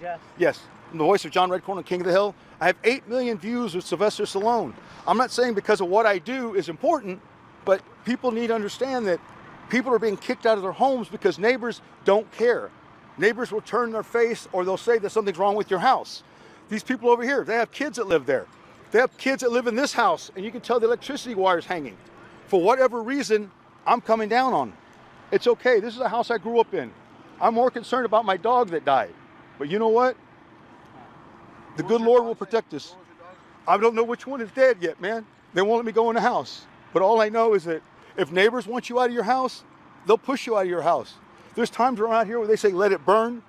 They say negative things about my partner and I. I'm gay, man. And for some reason, the people don't want me here. That's fine. It was my mistake. But this is my house. My house. And I'm going to stay here.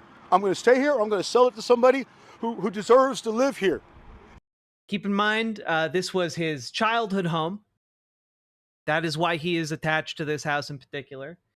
And additionally, I don't know if you guys caught it, but he literally looked into the camera and said, "I'm gay, man."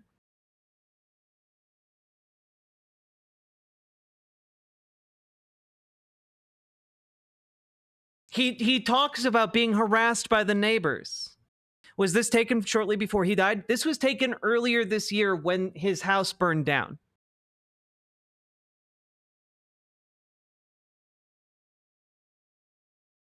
And one of the things that is alleged is that, like, or is, I think alleged, is that either they left the flame on in the house, or the property was vandalized, which it was apparently when they came back, and someone either got into the house and tampered with the burner, or, you know, it was just straight up arson. So, like, that's kind of the allegation here, which is that he doesn't know what happened to cause the fire, at least at this point. If you guys would like to buy this home, buy the property, please. Please. Yeah, this is January of this year. This house was built by my dad in 1957 for my mom. This street has weird addresses. For example, 201 Dorsey. If you look at it, they're getting electricity from the other side. It's very interesting, this street. We don't have any sidewalks. We don't have any fire hydrants. The only good fire hydrant is at the end. So for Dorsey to be treated like this, it's not fair. It really isn't. Did you accidentally? Evidently I did. It's my fault. You know, or if somebody came in and did something, who knows? My fence is knocked down over here, right where my partner's standing. We came home, that's been knocked down. People get in my house all the time. I turned everything off. But you know what? Who People get in my house all the time. That is scary. And I do think there is a part of this where I don't know if he was doing particularly well. Like, it seemed like he was really, really struggling. But I don't think that meaningfully changes, like, the facts of the case. Who am I to say anything else? This neighbor, again, pulled an AK-47 on me. And the police said there was no witness. You can look at it. It's documented. My witness was standing right there. He was standing, we were in my truck together when he pulled the gun and pulled the trigger. And no one does anything. Do you come and go from your house, or you're always... I'm always here. We went to a hotel because it was so cold. For the last couple of nights, I wanted to come home and take care of my dogs. You know, we come every day. We feed the dogs, we leave, we feed the dogs. But mistakes happen, man. And it's my fault for I guess, leaving something on. Where was the fire? Where were you trying to keep warm at? No, I kept warm in this far left room, you know, and we turned everything off. We went to Guerreros to have some breakfast. At 12 o'clock to have lunch at noon. We turned everything off, but, you know, things happen, man. Things happen, but again... What was it that you were burning that made it happen? Like, if it did burn, like, what was it that... Oh, no, it was mesquite. I had mesquite, and I had my propane tank to help, you know, light it up. We turned it off, but, you know, things can happen, man. And that was inside the house? Yes, sir. because it's been really, really cold, man. And when you don't have electricity, when you don't have gas, but like I said, they pulled my gas out. They pulled my electricity out. Yes, I was paying for it. What happened was they pulled, the wire got pulled with a high wind, which pulled my loophole down. I called the city and asked them, could you please turn off electricity so I could straighten my loophole? The guy told me no. So I straightened the loophole out myself. So what did they do? When they raided the house, they said that I worked on it. I was working on the house and working on electricity without a permit. Now, I can understand the electricity, but to do repairs on your house, you have to have a permit? Because I was doing repairs on the house. What do you think, what was the reason of the fire? Por pendejo. I left something on, man. That's the only thing I can do. I can't point fingers. You know, and why point fingers? I don't have a job. I don't have children. I'm missing one more dog. But all I know is that if anybody wants to buy a house, wants to buy some property, let me go. Le'eme needs to buy a home, I will sell it to them at a discount price. Because I want somebody on the street that can get respect back to this street. Not just for me, but for other neighbors. I'm one of the only people on the street that have been here since the beginning. You know, organizations like Le'eme, they buy things left and right. Everybody has a good part, everyone has a bad part. Like the old saying says, you got the good wolf and you got the bad wolf. What comes out? The wolf that you feed most. And right now, I'm going to feed the bad wolf because the city of San Antonio has treated me wrong and has treated my partner wrong. And now I get to go find out which one of my dogs is dead. Where are you going to stay now? Do you have a place to stay? No, I don't have a place to stay. I'm going to stay here because I got to go see my dog, man. This is my home. I've already had neighbors tell me to leave. They're going to burn my house down, call me a fag, all these different things. But no one's going to say a damn thing because for whatever reason, everyone's sticking together. But you know what? Hey, notice how he threw that slur in there? It's because he'd been getting targeted for being gay.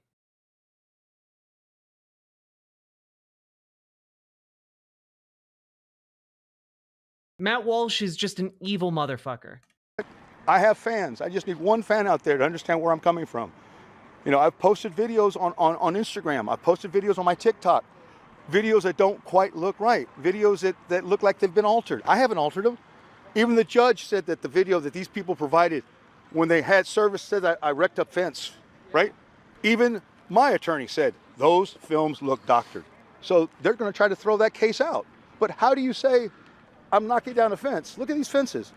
They're 8 feet on each side of me. You know, even if they saw something, who's going to see anything? You know, I can't see around the corner. I can't see around that corner. But for far as I know, I didn't know you could put an 8-foot fence. But thank you guys very much. Like, also, like, he's pissed. It's a bad day. He's clearly not in a good way. And, like, I really feel for him. But even if you're a conservative and you're watching something like this and you're saying, well, he was clearly mentally disturbed, that's not an excuse to kill him. It's not an excuse to, like, kill someone for, like, being neurodivergent or, like, having a bad day. I'm sorry, we all have bad days, you know? Yeah, that's my Impala. That was my 95 Impala Super Sport. Yeah, man. Thanks for happening, brother. No, it's not gone now. It's still there. All right, guys. Thank you very much. Yeah. Fascinating stuff, for sure. All right, let's get back to Matt Walsh here. Oh, this is hateful. Again, these are not facts that suggest that Joss and his quote-unquote husband were living the most stable life or that they were being tormented by random, mysterious homophobes. You know, it's not actually, when you're being tormented by a homophobe, they're not random or mysterious. You know exactly who they are. I'm sorry. It's not, they're not doing it from a place of, like, embarrassment. It looks a lot like they were very unstable people. You can't put a price on truth, but you can put a price on where you get it. Save 40% on new Daily Wire Plus gift memberships for... I'm sorry. That was some real whiplash there. Looks a lot like they were very unstable people. You can't put a talking about looking like very unstable people and then going into an ad for Daily Wire Plus memberships is very funny. Also, I just noticed, I guess Matt Walsh isn't too worried about the whole baby thing he has going on. Y'all remember he had like a plush baby that they were selling on like the Daily Wire store, and it was like Matt Walsh's head on a baby's body, and they kept making references to Sweet Baby Gang.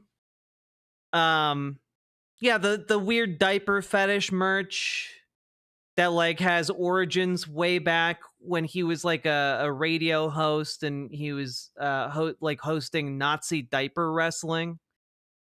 That's a real thing, by the way. You can find the videos online of where he refereed grown men in diapers wrestling each other, and one of them has a swastika tattoo.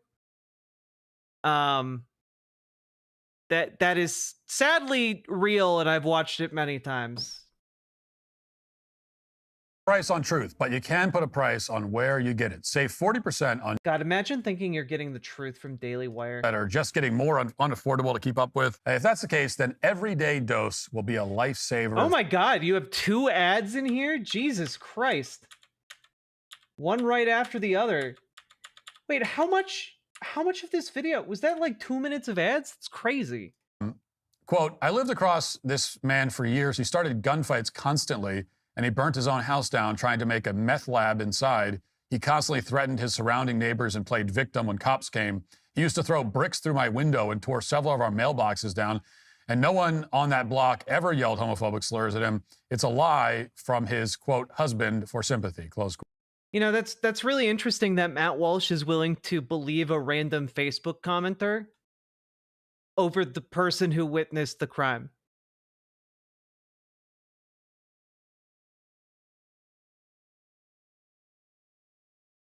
That's so interesting. Quote.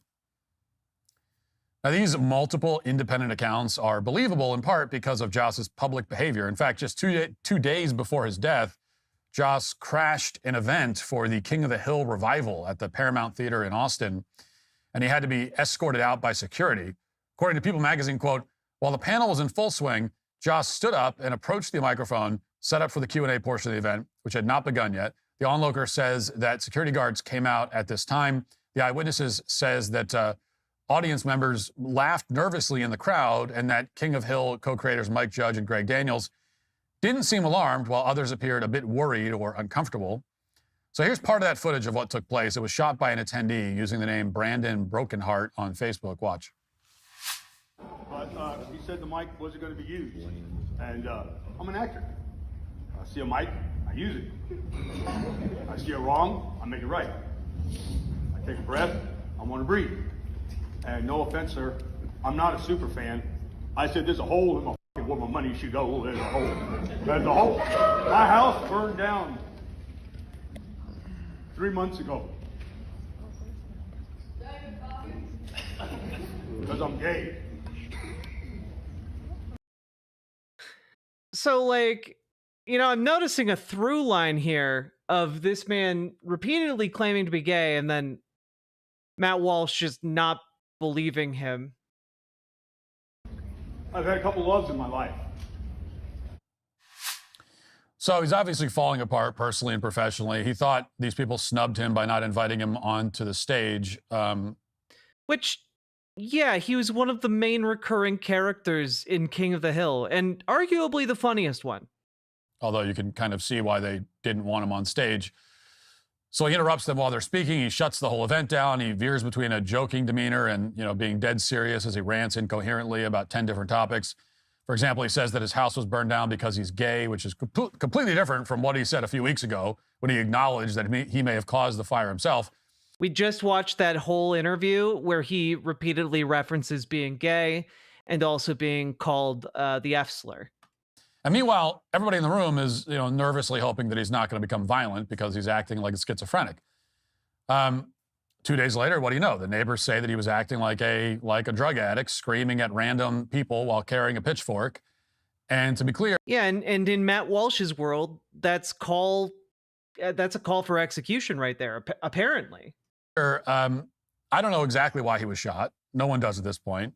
We can't say whether Joss was threatening anyone or whether the shooting was justified or not at this point. But the balance of the evidence overwhelmingly suggests that he was not minding his own business and checking the mail when, out of nowhere, he was executed for being in a gay relationship, as the media and LGBT activists are claiming. And what evidence is that? Like, what evidence do you have of the day that this happened, that he provoked the attack, that anything? Like, you're like, well, he acts weird, and so he must have acted weird then. And you're just saying that based on what? Like, you have a firsthand account of the crime, and instead you're going, well, what if I imagine something different happened? Like, that's what he's doing here, and it's insane. This isn't like Sherlock Holmes detective work here. This is literal dog shit. This is, hey, we have this direct information about what happened, but what if we ignored that and made up our own narrative instead? You have to be so intellectually curious to buy into this shit. There are about 1 million reasons why that claim is not convincing, starting with the fact that he wasn't even in a gay relationship, as well as the fact that he's repeated. He was. He was married to a man, Matt. Acted like a lunatic in public, and the fact that the source is a trans-identifying woman with every incentive to play the victim. And indeed, San Antonio police, who have access to all the available evidence, have come to the same conclusion. Here's what they wrote, quote, SAPD homicide is currently investigating the murder of Mr. Jonathan Joss. Despite online claims of this being a hate crime, currently the investigation has found no evidence to indicate that Mr. Joss's murder was related to his sexual orientation. Case closed. Because reality doesn't matter to these people, this statement hasn't convinced LGBT activists to stop claiming that Jonathan Joss was executed for being gay, nor have any of the other facts. Well, because most people tend to attribute more weight to the words of someone who personally witnessed the crime. Just outlined. They still won't admit that Matthew Shepard was killed 30 years ago because of a meth deal gone bad.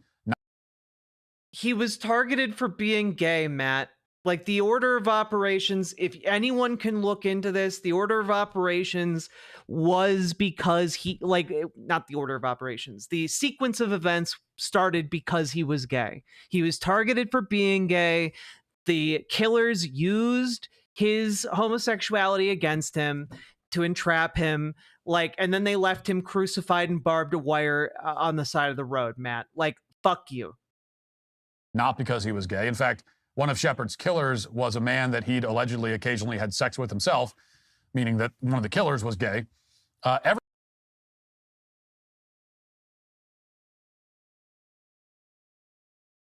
a disgusting man. Honestly, there are few people in this world I wonder about more than Matt Walsh when it comes to how does he get up in the morning and live? How does he live with himself? How does he actually I guess he just ignores reality. We did say at the beginning he lives in his own special little sub-reality bubble. Every single one of these hate crime hoaxes going back 30 years, and every single one of these hate crime claims going back 30 years has been a fraud. This is just the latest example of a trend that we've all seen for decades now. If anything's I'm sorry, but the idea, I'm sorry. The idea that people in America don't get harassed or killed or beaten up for being gay, and that's all just hoaxes. It's just a hoax if someone is murdered for being gay, is maybe one of the most disgusting lies I've ever heard Matt Walsh tell. that there's like some kind of trendy social like thing that the kids are doing these days where they fake hate crimes against themselves. Like, that's insane.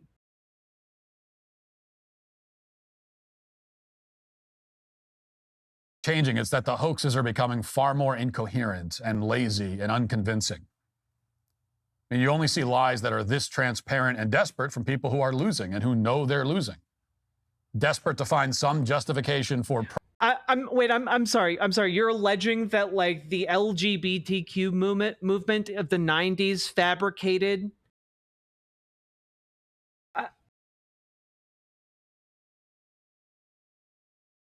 and they got what out of that exactly, Matt? Like, it's very bullshit conspiratorializing. But I guess that what they're trying to do at the Daily Wire these days is throw different conspiracies out there to try and like bait their audience and figure out which one is the most popular. Pride Month and the LGBT movement in general, these pathological liars are deliberately attempting to exploit the very predictable and tragic death of an unstable guy, all under the... Wait, murder is very predictable? Wait, it was very Matt, did you know this man was going to kill Jonathan Joss? Matthew Walsh, are you a precog? You're not. Fuck you. Guise of compassion and social justice. It's a fraud. And that's no surprise because their entire movement is a fraud. Man, I hope that much like Alex Jones, a bunch of people who've been slandered and had misinfo spread about them sue Matt Walsh out of existence. And the more they pretend otherwise, the more they pretend to care about Jonathan Joss, and the more they pretend to be terrified of phantom homophobic gangs that randomly stalk and torment gay men in San Antonio, the more obvious it is how truly powerless and pathetic these people have become. If you'd like to see what else Yeah, well, you know, as powerless and pathetic as I might be, at least I never wrote an op-ed defending a man who sexually assaulted his siblings and was arrested with one of the largest child pornography collections to date. You know, at least I didn't publicly defend that man by saying that if my child sexually abused another one of my children, I wouldn't report it to the police. At least I didn't say in an op-ed that I would cover up horrible sex crimes against my own children. Matt, unlike you in that famous Blaze article that people can still look up online. And yes, I am going to bring that up almost every single time Matt Walsh is brought up, because he's disgusting. You know? Now let's because Matt Walsh didn't show this part, let's show this. This was uploaded several days ago by KSAT channel 12. And it shows Jonathan Joss outside pacing. And this is minutes before the shooting took place. We're not going to watch the entire thing because it's long, but I think you guys will get the idea. I'm walking down the street, man. I can't get through that. Walking, man. What? You don't speak? No español. Quiero que lo grabes. Say what you want. Walking down the street. No put stuff up here. But no. Woo! You guys are taping me for what? I'm walking down the street. I'm rehearsing. Okay. I make movies, man. I'm rehearsing the scene. Let's go die. Y se oye todo lo que está diciendo. You still look like that? I'm just walking down the street. You're taping me. ¿O no me escuchan? Feel like that, man. What's it feel like? Think you're going to be going somewhere else. What's it feel like, bro? Debbie, damn it. How you feel? That gave people like when you go to bed, you don't know when you're going to wake up.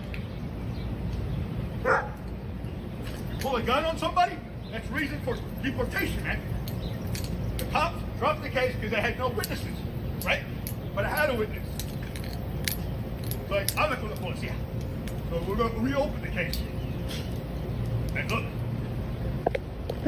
I don't have to do it just like the cops put you on me. The cops put you. But this is the case. Mine wasn't a felony. Yours would be a felony. Think about it. You read that paper when you sign it. Reason for deportation.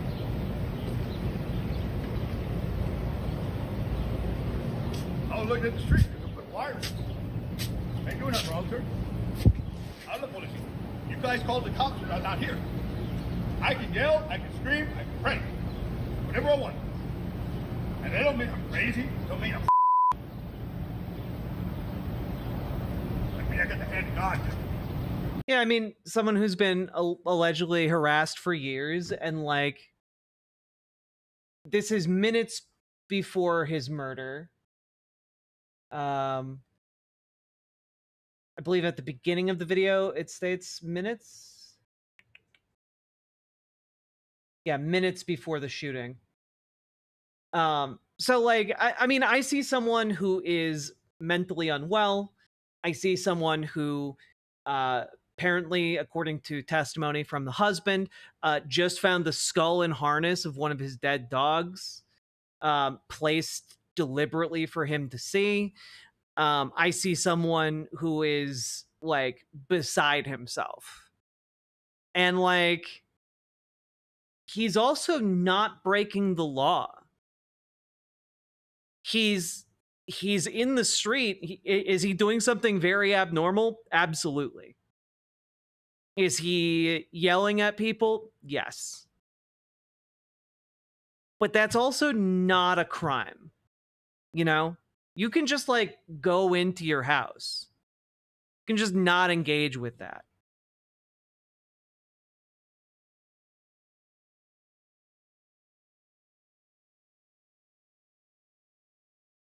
He used to record himself while in his car. Does that mean he's unhoused and maybe could be because of drug addictions? I don't know. I'm just asking questions. I mean, yeah. I mean, all of that is possible.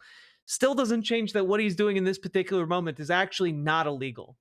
Walking around, walking down the street. Maybe there is like a city ordinance against walking around with a pitchfork. Like I know in some places in Minnesota, you can only have a knife that's so big. Maybe. But like, other than that, like being kind of belligerent and yelling at people is not, I mean, it's unpleasant, but I don't think it's technically a crime. You know? No, he's supposed to be perfect at all times. Any and all perpetrators have free reign to do it. Otherwise, perpetrators will have free reign to do what they want. Yeah, I guess. But yeah, so it's him, you get the idea. It's him walking around, yelling, being loud. Yeah, also, nothing about what Matt Walsh talked about was related to Jonathan Joss being indigenous. And it's just kind of like, that's a pretty big element when it comes to like law enforcement in, you know, Texas. Indigenous people often get shafted when it comes to any kind of government response because, you know, the genocide and the power dynamic that currently exists. It's disgusting, but like there's definitely a level of like discrimination, I think, going on here because of his indigenous identity. Yeah, I mean, like if you ever want to look more into that, like take a look at like some of the missing indigenous women stats. It's insane. But we have one last piece of this puzzle, which is that Matt Walsh ended with saying, well, it's definitely not a hate crime because, the San Antonio police said it's not a hate crime. One final update. Everybody ready? So let me start out by saying that we issued a statement I believe it was the day after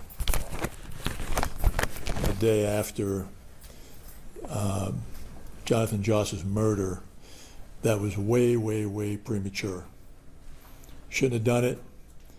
It was way too soon before we had any real information, and I will own that and simply say again that we shouldn't have done that. It was way too early in the process for any statement of that nature to be issued.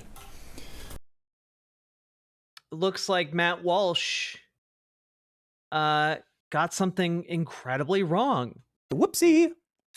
What a weird coincidence. Having said that, I want to update you on the ongoing investigation as far as I can talk about it. I'm not going to go over the details. I think everybody's already aware of them. I am going to speed this up, however, because he talks really slow. The report's been released. We understand that many in the LGBTQ plus community are feeling anxious and concerned. A lot of it has to do with that premature statement that we released, and again, I own that. Shouldn't have done it. The loss of Jonathan Joss was tragic and most heavily felt by the LGBTQ plus community.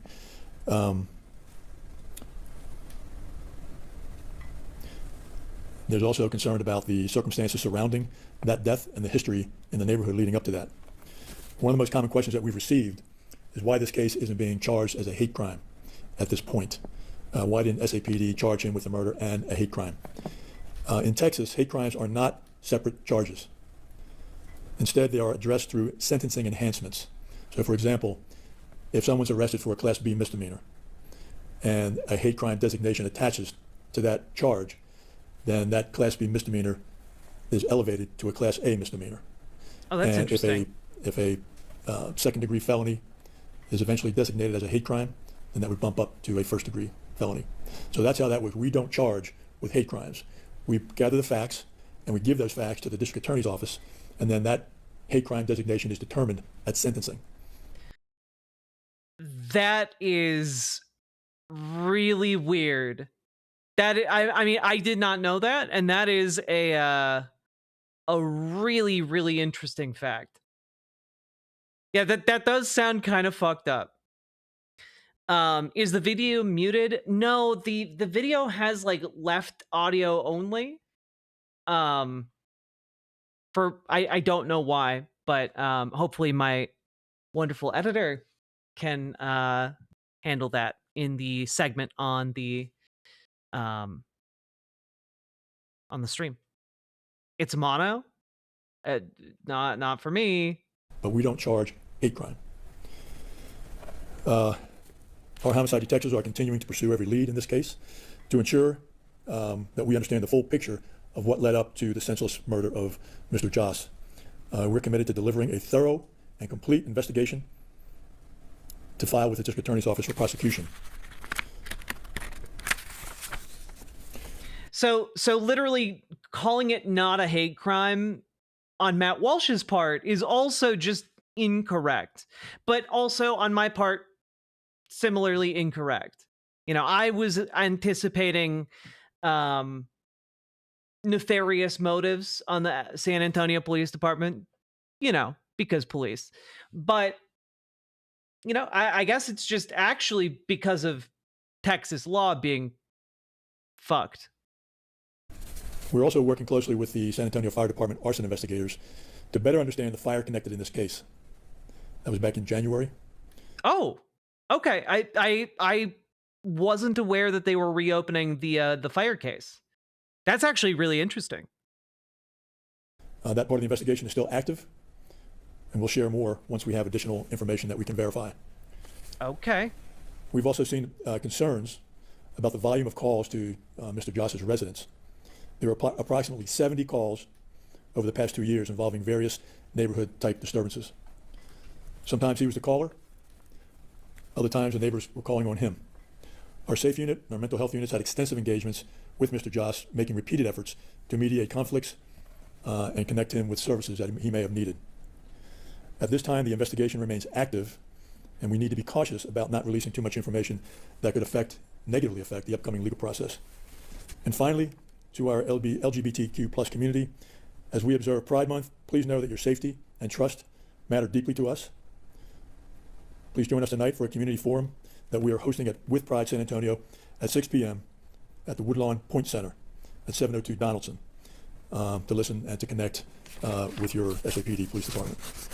That's all I have. If you have questions, I'll be happy to answer them, but I am not going to get into the details, any of the details of the ongoing investigations. I met with the lead investigator and the homicide captain yesterday, and I'm satisfied as to the progress that they're making in this investigation right now. Is there any evidence that Josh's sexuality played a role in his murder?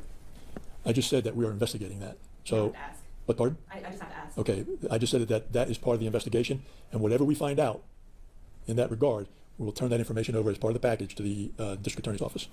Okay. Yeah, I mean, guys, he's the representative of the police department. He's going to try and present the police department in the best light he can. Do you think the suspect in this murder is involved with the fire in January? Say again? Do you have any reason to believe that the suspect in this murder was involved in that fire from January? I'm not going to speculate on that. Again, it's still under investigation. We spoke with arson investigators who are still actively investigating that case. Okay? All right, thanks, everybody. Appreciate it.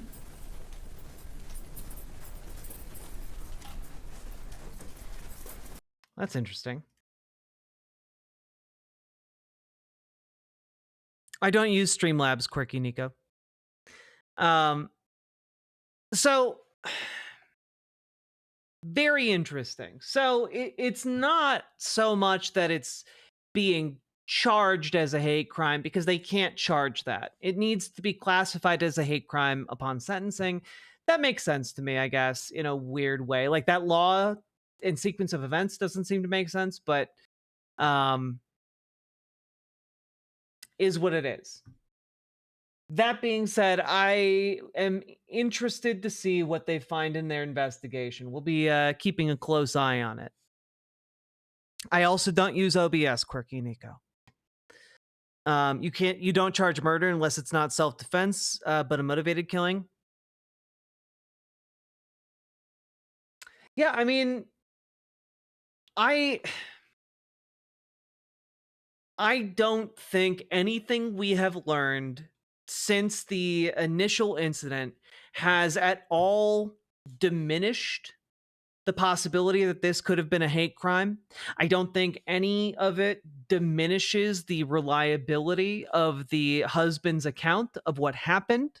I don't think any of it diminishes Jonathan Joss's heroism in saving his husband's life with his dying action. I don't think any of it diminishes any of that. If anything, it makes the story more tragic to know that this is a man who had been struggling for years. And whether that was drugs or just bad mental health or poverty or what have you, like, it doesn't change the fact that Jonathan Joss died a hero. And I mean, I guess I have nothing else to say except fuck Matt Walsh for the amount of disrespect, for the amount of pure hatred being spewed on, like, not just Jonathan Joss, not just Jonathan Joss's husband, but like on every single LGBTQ people. By basically saying all of the blood shed by queer people over the past 30 years, all the sweat, all the tears, it's all just a big hoax. It's all just a trick. We're tricking the feeble-minded cis people into enjoying drag brunch and, you know, being okay with their kids getting married to the boys, you know, when they're a boy. Like, that's, I don't know, like, that's not a trick. I'm sorry, that's just people recognizing what it takes to be a good person. That's it. Full stop. And I didn't think it was possible to think less of Matt Walsh than I have up to this point, but I somehow, like, we went below bedrock. Now we're just free falling into the void. You know, we're just, the bottom is limitless. It's disgusting. So with that, rest in peace, Jonathan Joss, and may you receive the justice that is due.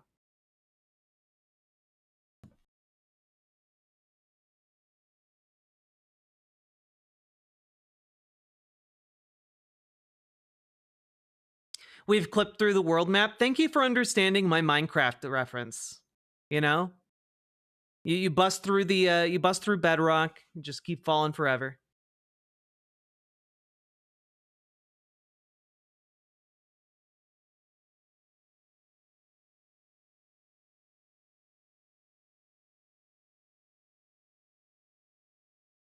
Our society killed him, and so did that neighbor, but our policies towards queer people, poor people, addicted people, and our lack of gun control, it's systemic shit.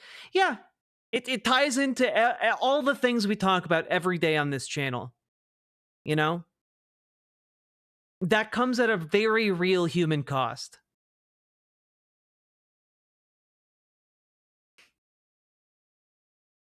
It's really, really sad.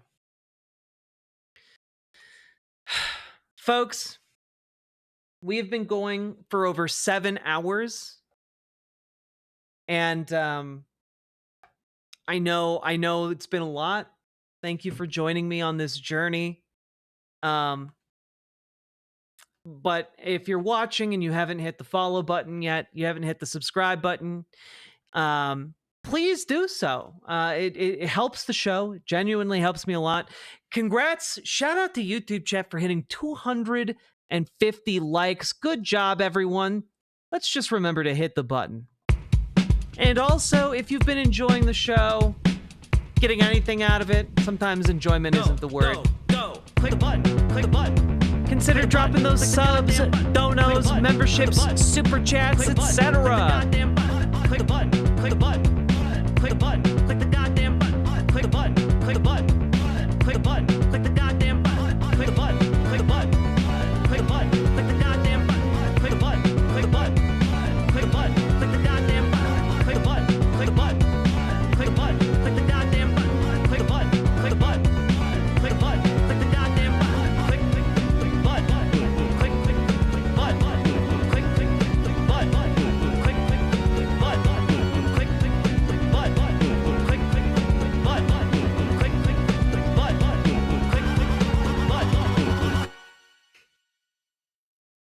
Thank you, everybody. Let's go. Also, folks, Curly Dorothy, thank you for the 5 tier 1 subs. I very, very much appreciate that. Getting people subbed up over in Twitch chat. Love to see it. That's wild. Also, folks, we've hit 12,500 subscribers. Let's keep on trucking along. Let's go, folks. So excited for what's next.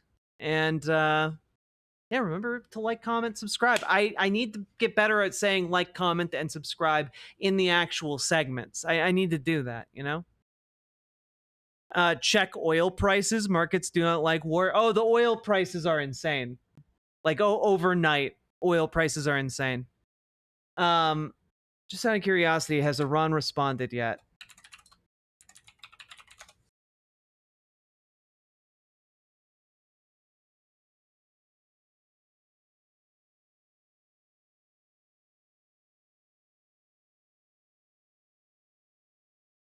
Let's see.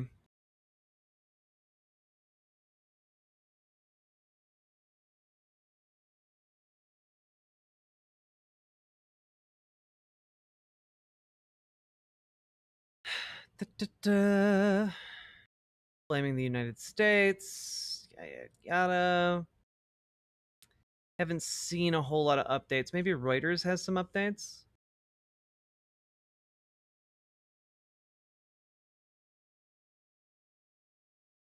Maybe Associated Press.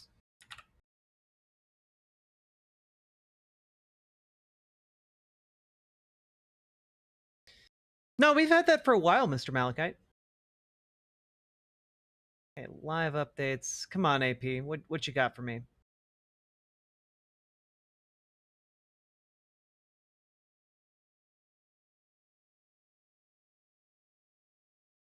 Turkish officials condemn the attack. India urging the two countries not to escalate.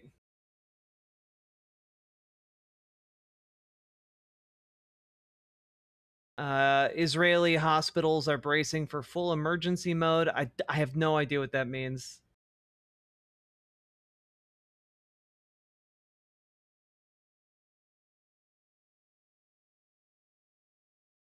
Oman condemns.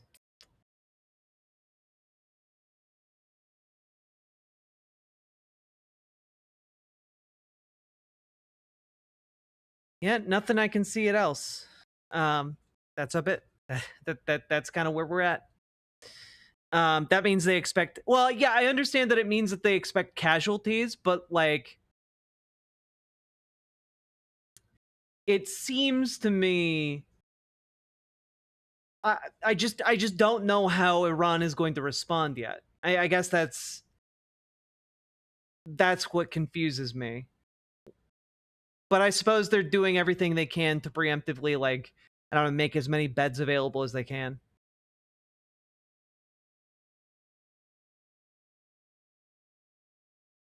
A 100 drones are on their way in a few hours. Where are you seeing that?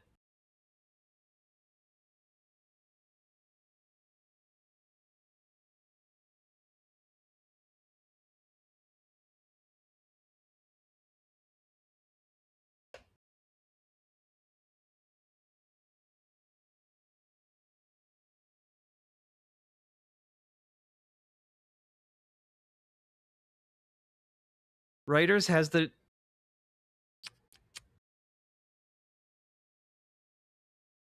That's interesting.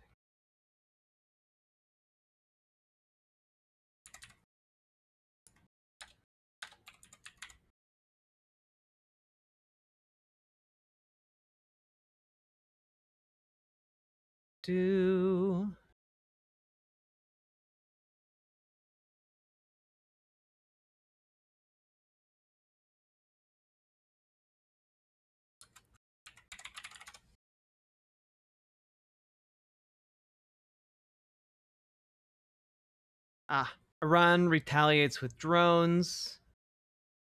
Let's take a look here.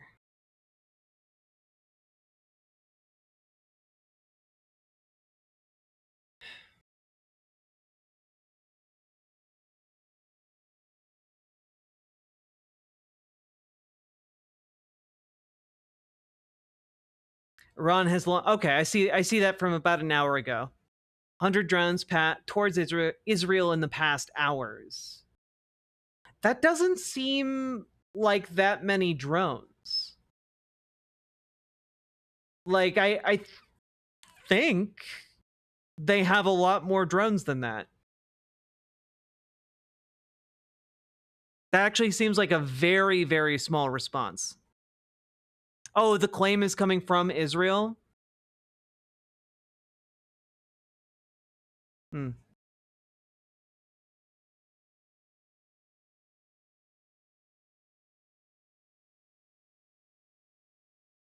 Yeah, the 100 drones is not a real retaliation. And I would imagine it's more of like a probe if it is in fact happening at all. Guess we'll find out as we go.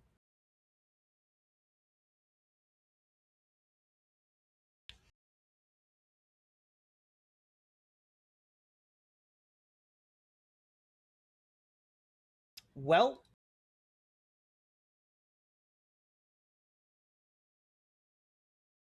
that's where we're at, chat.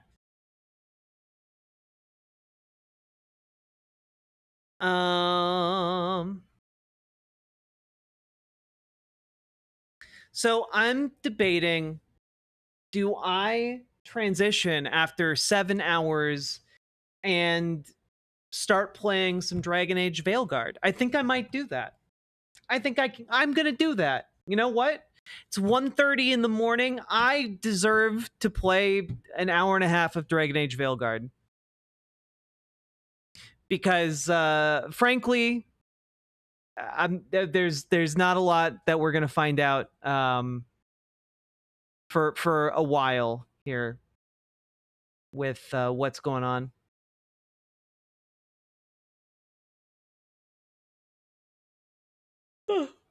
Yes, please. You're welcome. We'll do that. I will be right back. I'm going to prep and get some, like, a snack or something. maybe get into like a cozier top, and then we'll get started. BRB, everyone. Let's go.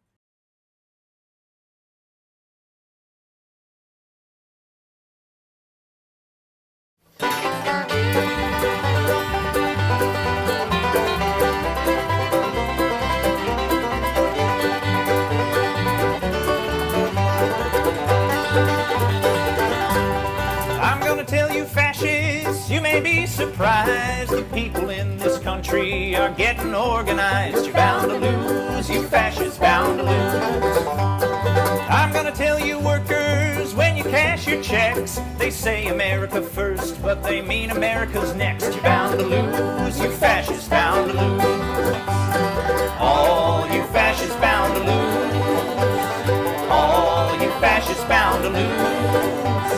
All you fascists bound to lose. You're bound to lose, you fascists bound to lose.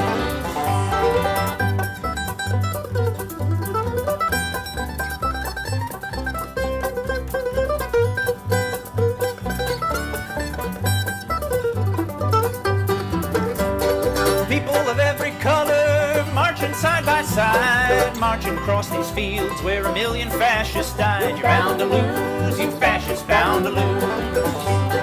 I'm going into battle, gonna take my Union gun, and I ain't gonna lay it down till every battle's won. You're bound to lose, you fascists bound to lose. All you fascists bound to lose. All you fascists bound to lose. All you fascists bound to lose. You're bound to lose, you fascists bound to lose.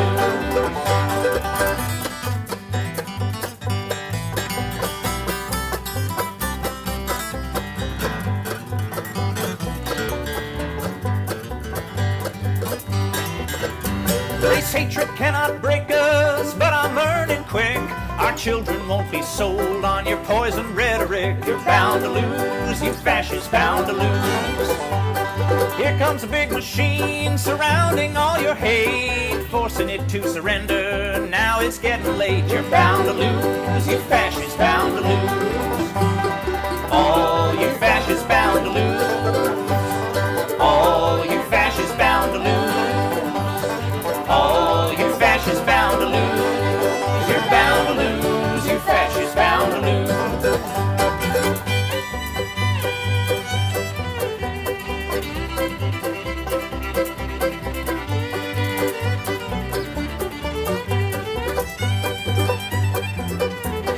All you fascists bound to lose. All you fascists bound to lose.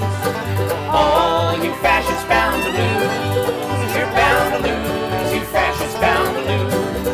You're bound to lose, you fascists bound to lose.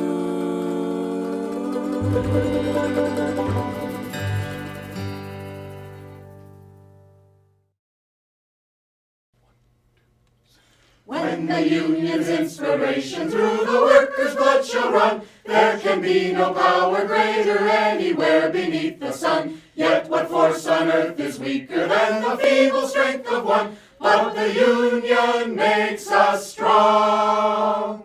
Solidarity forever. Solidarity forever. Solidarity forever. For the union makes us strong. Is there aught we hold in common with the greedy parasite who would lash us into serfdom and would crush us with his might? Is there anything left to us but to organize and fight? For the union makes us strong. Solidarity forever. Solidarity forever. Solidarity forever. For the union makes us strong.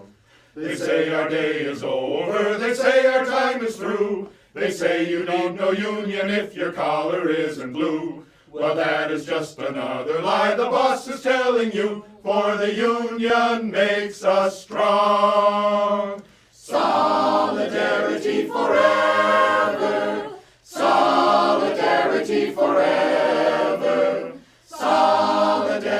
forever, for the Union makes us strong. They divide us by our color, they divide us by our tongue, they divide us men and women, they divide us old and young, but they'll tremble at our voices when they hear these verses sung, for the Union makes us strong. Solidarity forever, solidarity forever, solidarity forever, for the Union makes us strong. They have taken untold millions that they never toiled to earn, but without our brain and muscle, not a single wheel can turn. We can break their haughty power, gain our freedom when we learn that the Union makes us strong.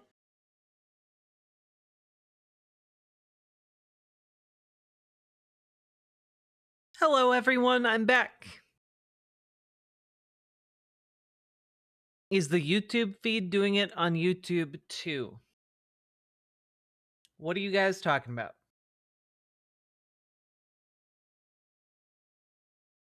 Looks like we dropped like 480 frames over on YouTube. We should be okay.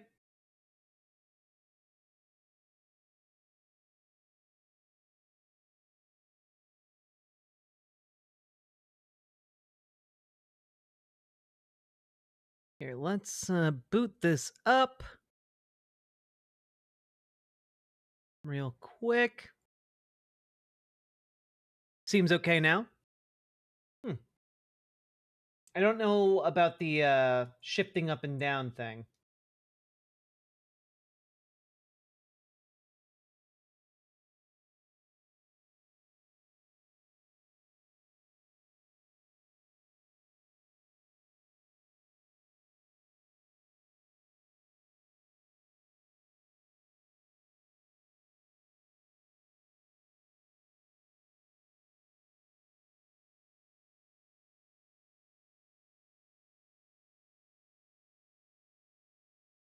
It was more during the segment? Oh, that's weird.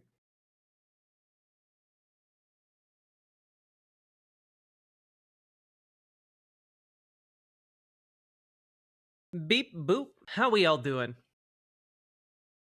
Watching on YouTube, you're fine? Thanks, that one American.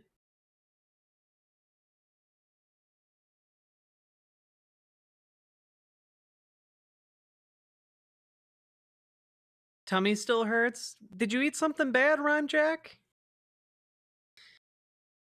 Have I talked about the California handcuffing ordeal yet? No. I mean, it's a big deal. It's a big fucking deal. My issue is that, like, with everything this administration does, it's just puffing up the chest. It's just trying to project power. And Democrats are very good bully targets for the kind of chest puffing that Donald Trump wants to do right now.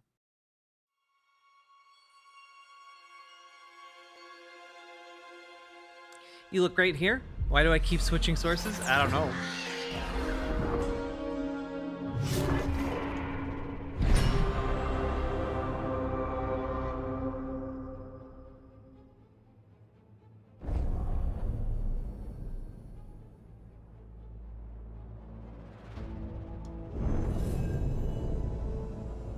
Now I'm clipping on YouTube?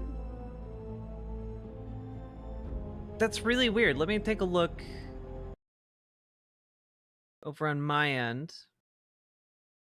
No, it says I have an excellent connection. Here, I'm gonna refresh it. Yeah, still says I have an excellent connection. I'm not dropping anywhere else. Weird.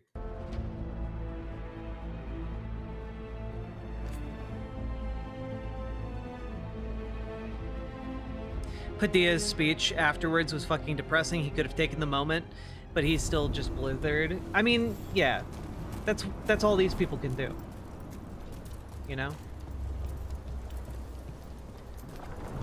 They're not men of action, and they're not men of the moment.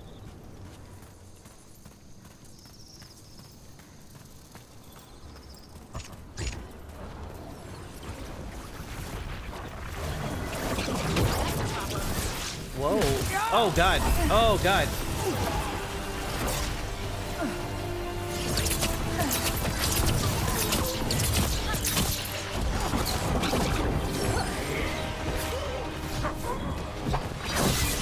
Breach incoming!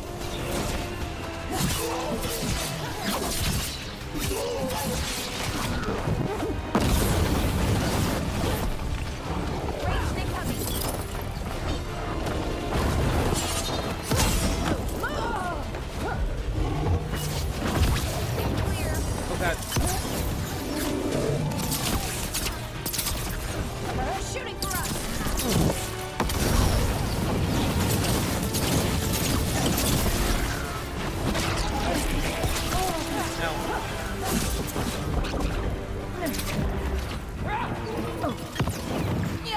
What? Oh, God damn it. Well, okay. Damn, you need healing? Yeah.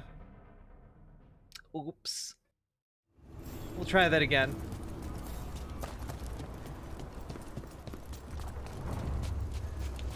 I also probably need to optimize my character a bit better because I haven't been doing that.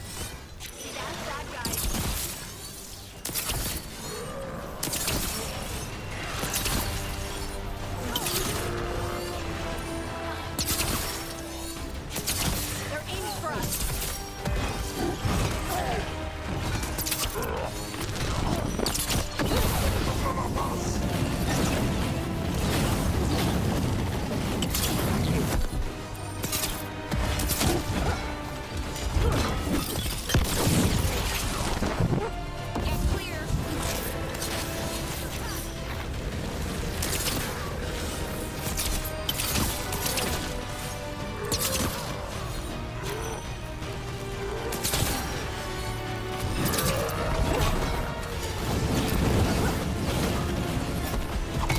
Ow.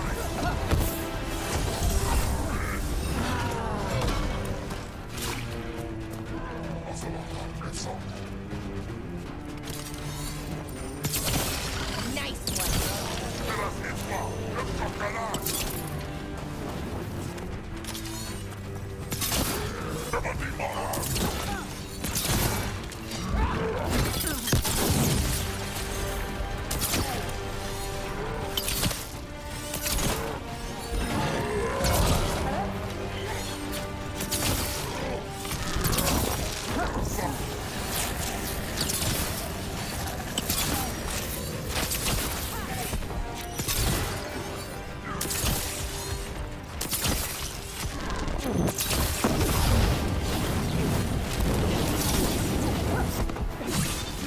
Got him!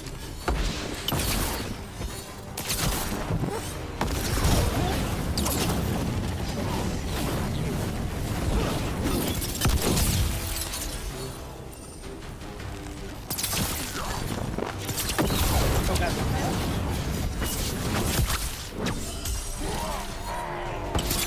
Cool. That was not the most honorable way to fight. We're getting good at this! Please. They I was call just me thinking about this No- old elven lullaby. No scope It 360. goes, Irsatel now, Mithalas Matheneras. Did you say Isituno? I didn't, but it sounded like that, didn't it? I knew you'd catch that. That's Elven. What does it mean? We don't really know. It's an old lullaby with old words. I don't think I can make that Irsatel jump. now might mean I'm empty, full of nothing, if I had to guess. I don't know why I brought it up. I'm it just- empty, full of nothing. Look, the statue that controls those bridges is broken. Those statues were built to last, but that just means they stay messed up for longer. Doesn't matter. We can figure this out. Now, where were we? Oh, right.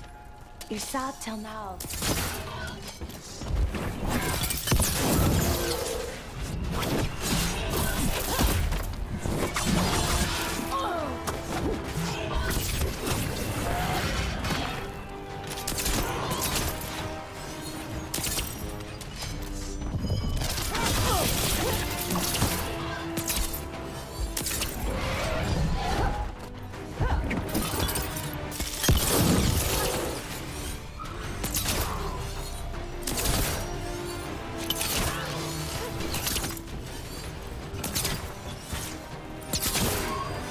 Like, this does not feel at all like a Dragon Age game to me.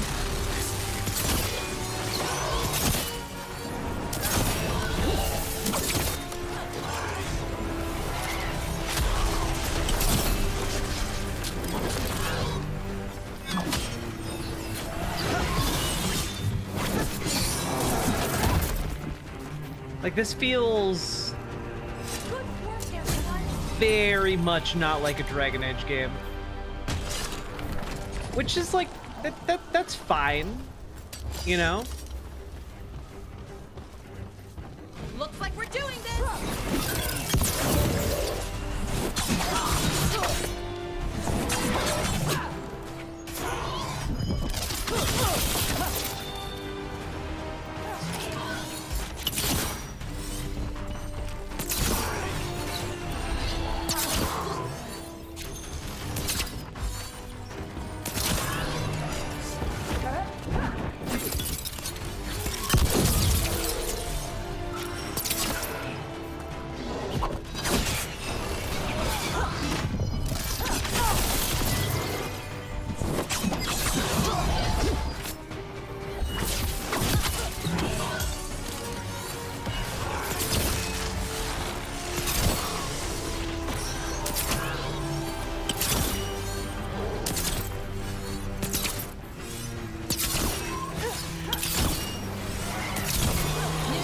There we go.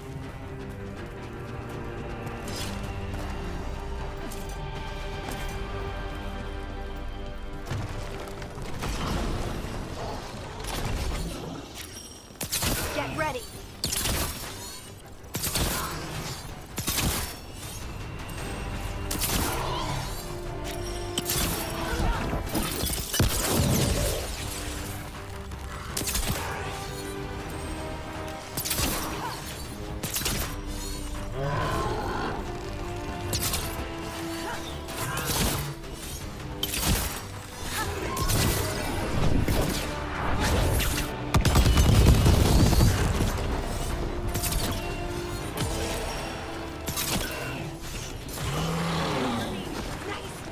Let's go! This game is like when I played Final Fantasy 16. It's fun, but it's not really a Final Fantasy game. I would like to play Final Fantasy 16 at some point. It seemed like it was a decent game, just, you know, like kind of a weird one for a Final Fantasy, you know?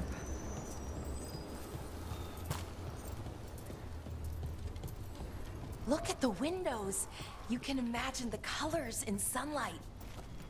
Wait, you don't have to imagine it. You can just look at it and see and see them, because there's light coming through. Never mind. Better be ready. More undead. That's not good. God must have plans for them here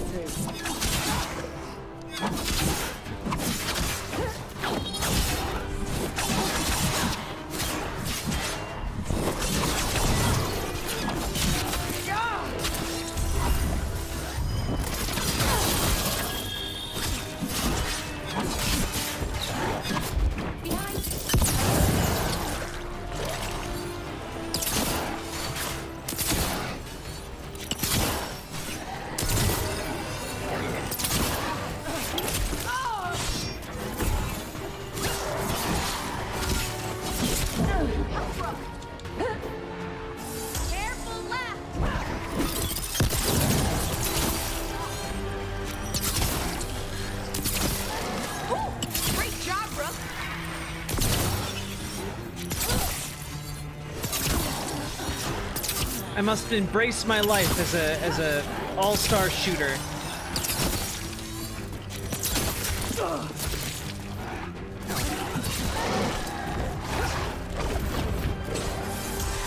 Man, there's a lot of like undead guys.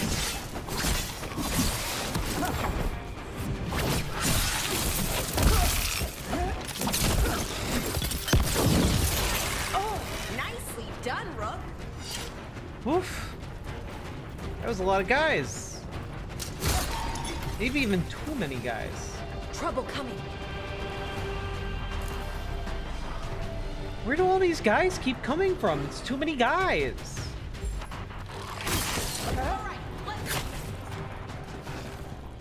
They're just materializing out of air? That sucks.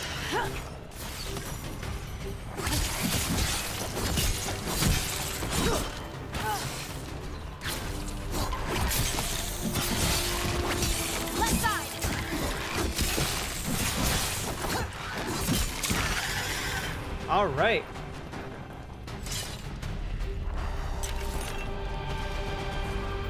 Oh, the battle music was starting to stress me right the fuck out. I'm playing an old ass game. What kind of ass game? And how old could it be? What are your pronouns? Thanks for asking. She, her.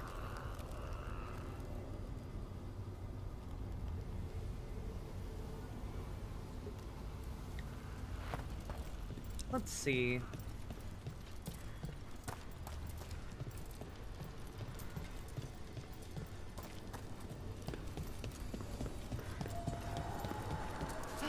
There's something in here. No.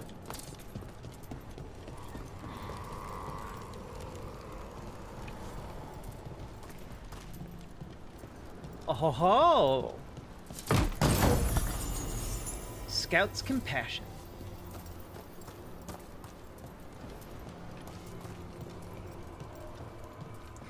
There are finite guys. There are just a lot of them. Gotcha. I guess it makes sense. Zombies and all that. Wait. Why are they just spawning into existence? Why would they do that?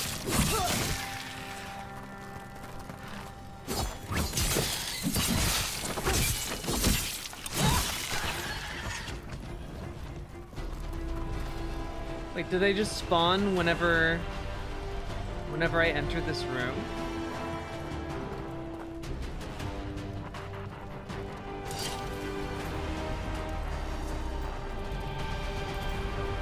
Will they do it again? Oh my god, they do!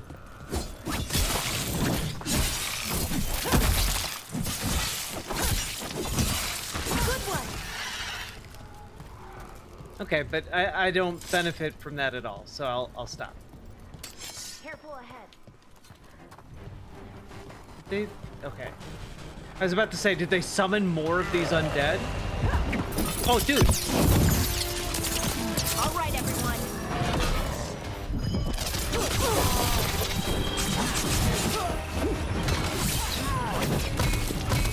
You got it. Ow.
Oh. Okay, but bye. Goodbye.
There we When did the go. Enclave Problem fight solved. alongside undead? The gods must have cooked up some really juicy justifications for them.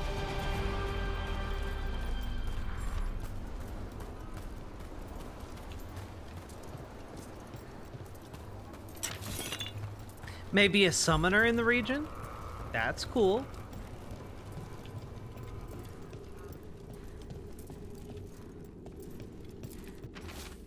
The Cathedral of Roots. When we first started, this was a safe place for spirits who joined our cause to find peace from the stress of battle.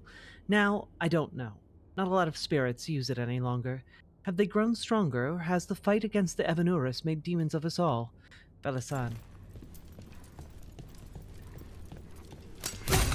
Oh, is this where we find out that elves are demons? Oh no. Evanurus altars require you to destroy several targets to receive the blessings of the gods. Well, that's interesting. Tell me more. The Heart of Andraste.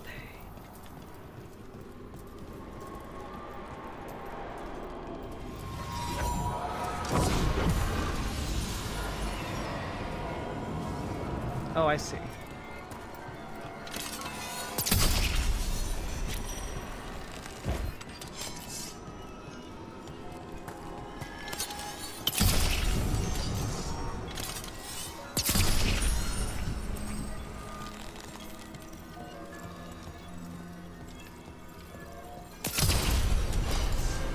Yeah, I got 100 health. I'm stronger now than I've ever been. I feel so virile. Huzzah! I found a utility dress.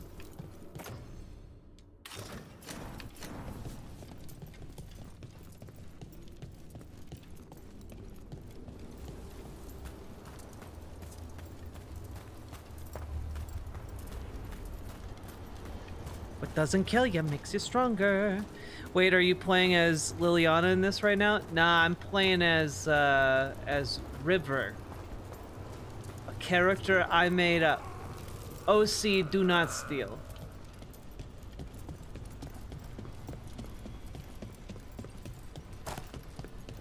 DC streets are gonna need to be redone. Oh yeah. I mean, the funniest possible outcome for it thinking about this old elven lullaby. would be if the tanks fell through the DC streets. That'd be the funniest possible outcome. Is it Tuno? I didn't, but it sounded like that, didn't it? I knew you'd catch that. That's Elven. What does it mean? We don't really know. It's an old lullaby with old words. Irsad till now might mean I'm empty, full of nothing, if I had to guess. I don't know why I brought it up, it just came to me. River's a recurring character in Doctor Who. No, it's only me. It's only me. Whatever strange realm this mirror has taken me to, it has been sundered somehow. I see a bright light under of another island in the distance, but no bridge. It remains a figment. Is this some land destroyed in the war between the Evanurus and the Forgotten Ones? Keeper Hawen. More like Keeper when is someone gonna come rescue me? Let's go. Nailed it. The joke, nailed. A fan favorite if it's any consolation. I appreciate that. Alright. A griffin.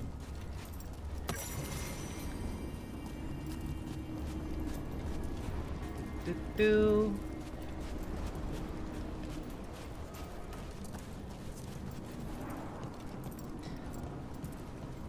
Heard the streets were getting metal plated. Not sure how accurate that is, though. Well, the plan is for them to lay down metal plates.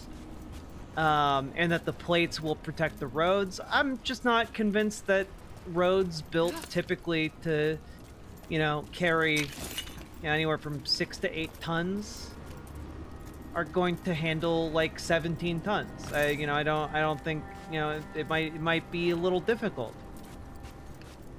But maybe the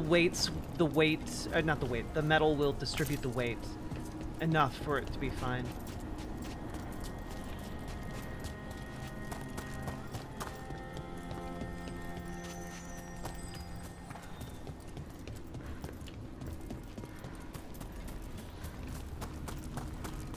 Griffin!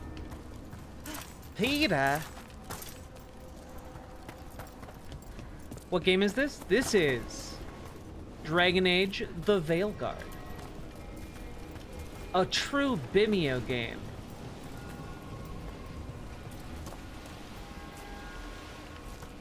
What's that? What's that over there?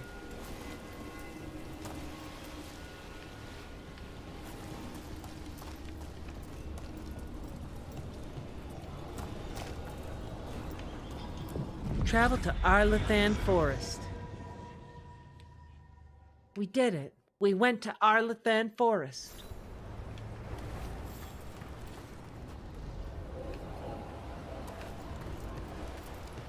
Took us all the way back here.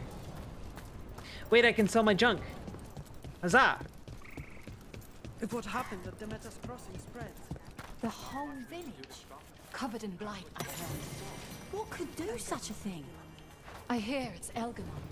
when did the troubles begin? Recently, around the time Solus's ritual went wrong. The animal sensed it right away. Don't be shy. Take a gander. I will sell all of my valuables.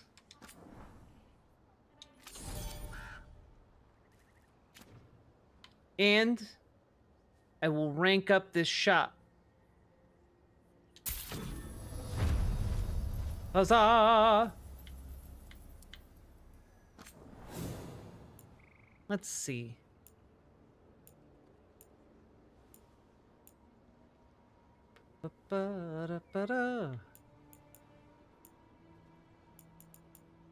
Okay, I do not have the ability to get this. Veil's Edge Longbow.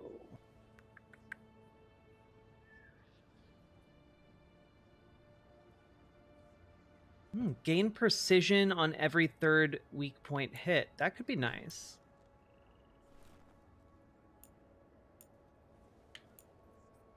Excuse me. Looks like I can upgrade their stuff for very little. So I might as well. Alright.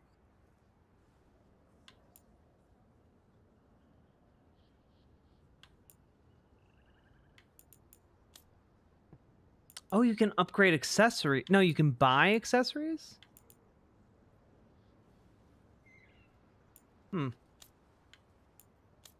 Buy materials. Themes? Elven frog figurine. Okay. Pocket frog.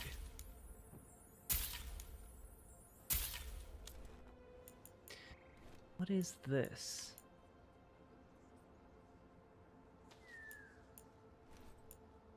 Hazard Suit Arlathan, Dragon's Warbow, and Tevan Rapier. I don't feel the need to buy those. Come back anytime.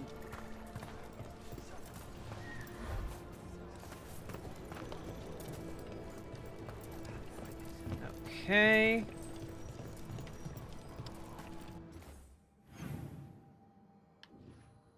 What's this? New quest available.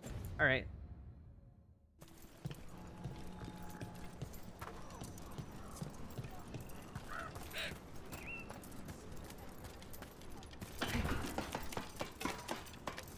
In this game, if you find the same object more than once, the new one just levels up your old one to the next color. That's great.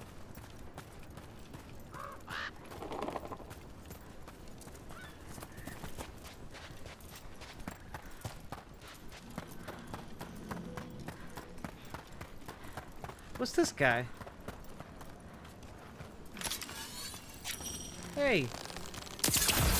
Hey. Oh, is it time again? Great.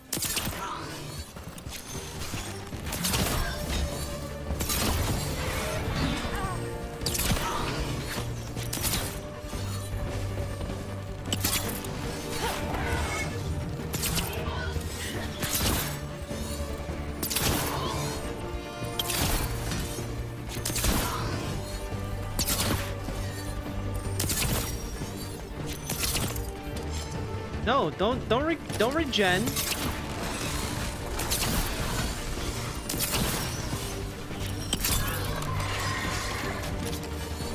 They're at range.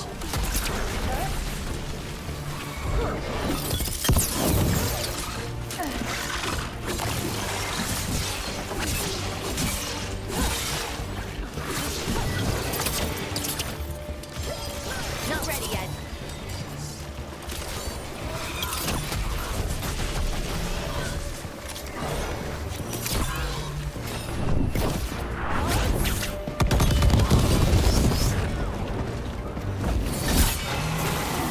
There we go. Level 12. Good work, everyone. What?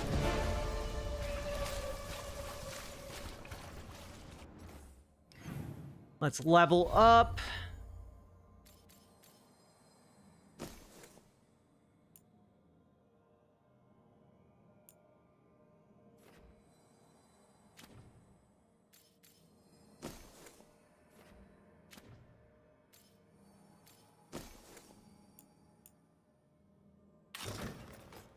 Oh, I do not like that helmet one bit.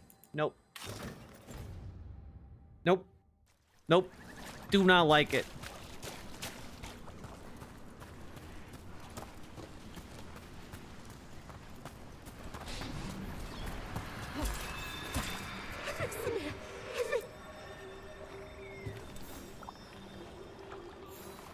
Trapped. Can't get out. Oh, it hurts. It's dark. Please. They didn't know what to do. They didn't want to die. Stop the thoughts.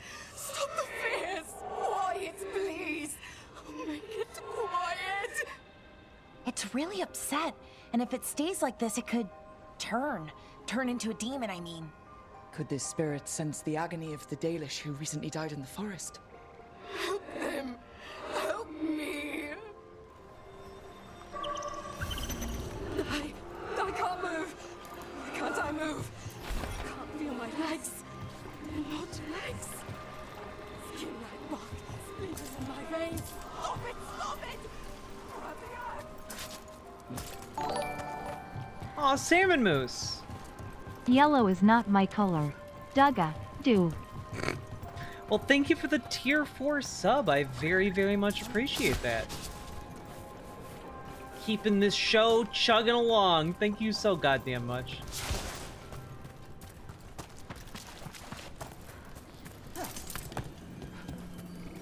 Start quest. Start quest.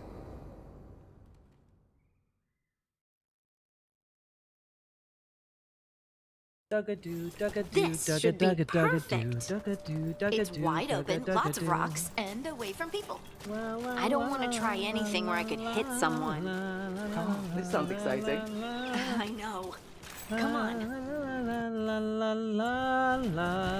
Being able to move the terrain is going to be really useful for a scout.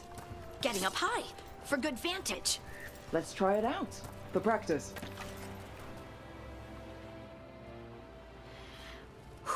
All right. See this rock? I'm gonna move it. Good night, that one American. Ugh. Awkward.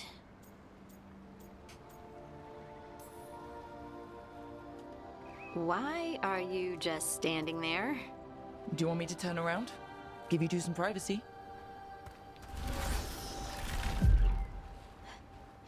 But I did it before, when we were fighting Darkspawn. We were in danger. Maybe that helped? So, a mental cue. Some kind of emotional trigger.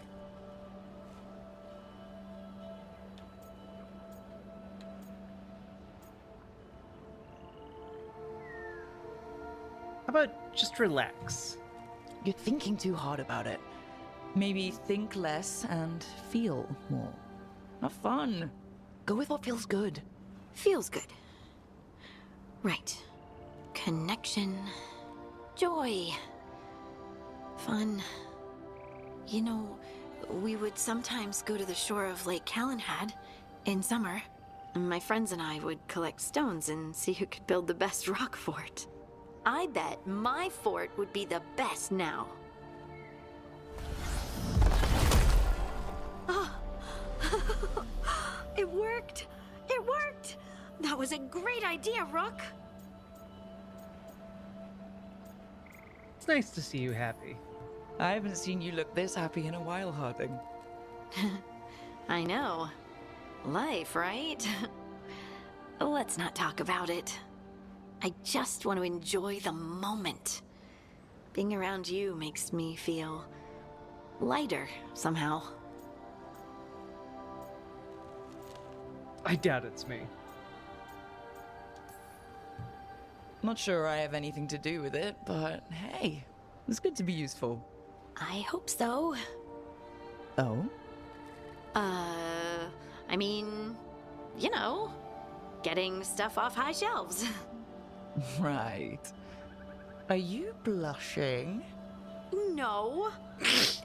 I mean, yeah. You try moving rocks with your mind.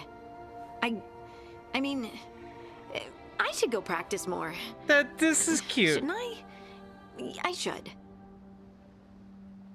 Just a little flirt with everybody, just to see how they do. Wonder you know? what's up there.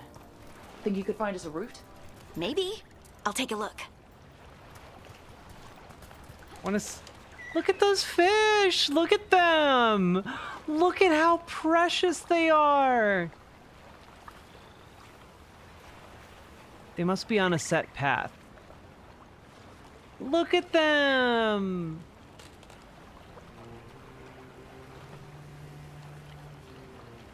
I saw them in the background in the cutscene. Look at them go! Just like the weirdly out of place green and red or green and orange. That's I love them jumping in unison. They are gay, and I don't know how to explain it, but every time I see them I think of me and my partner, and how maybe I'm the green fish and she's the orange fish. And I don't know, it makes me really happy. You know? I don't know, it's just cute. Gosh.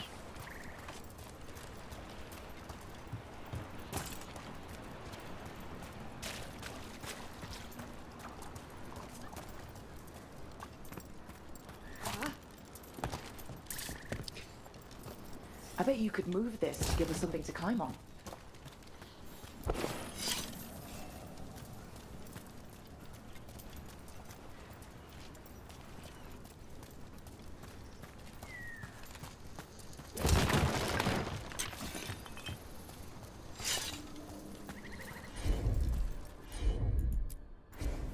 Come on.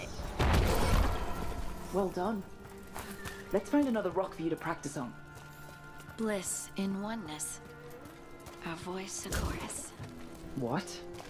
I don't know. I was just saying something, wasn't I? Huh. Just came to me. Oh, that seems like a bad sign.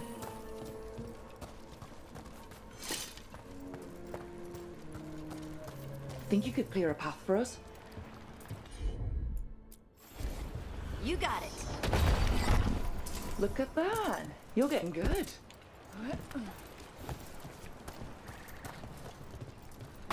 Want to try another one? Why not?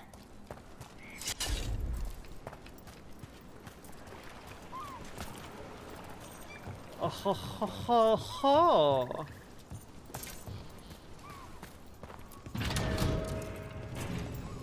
Secret.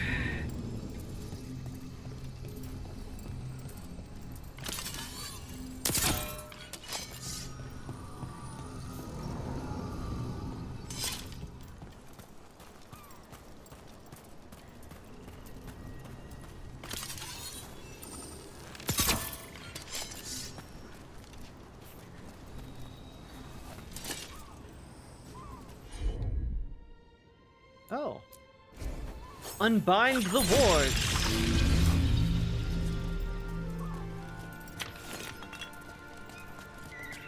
Oh ho ho ho.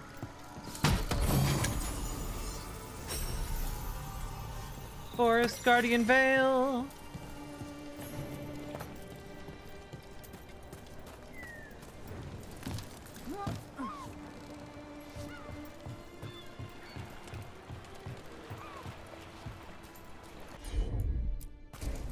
Heard ya. There you go. Practice is really helping, huh? I might even be ready for a bigger challenge now. So many rocks. And they feel different. That one's granite. That one's slate. I think that one might be quartz. I wonder if the rock's composition affects my magic. Sorry. Just... Good work. You got the hang of this stone thing. I'm definitely getting there. Huzzah! What was that? Someone's in trouble. Over here, Harding. We need to move quick. Someone! Is anyone out there? Someone's in trouble. We need to go.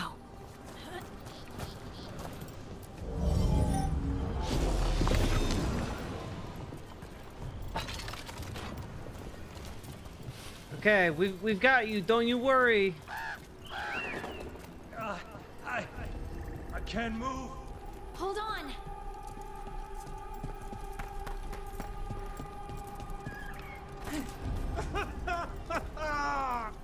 Up over there. I bet that's where he is. Okay. There's no way up from here. Let's look around. I wonder if there's any conspicuous stones.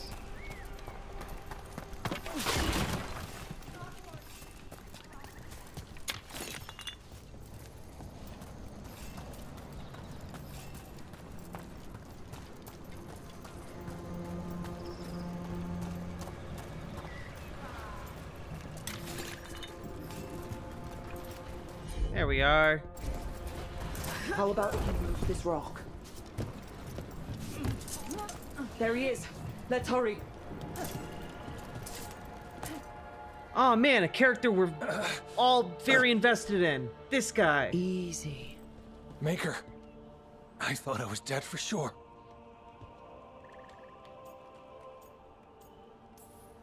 Harding wouldn't let that happen. The rocks. How did you do that?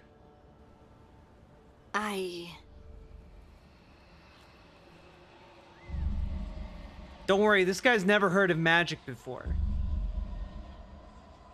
Harding? Do you hear that? Hey, Dustin the Damned. Sister, I feel you, touched by the ancients as I was. Find me, look to those closest to the stone, and find me. Harding? What's wrong? What are you hearing? I'm sorry. Let's just get our friend to safety, and then we'll talk. Ugh. Okay.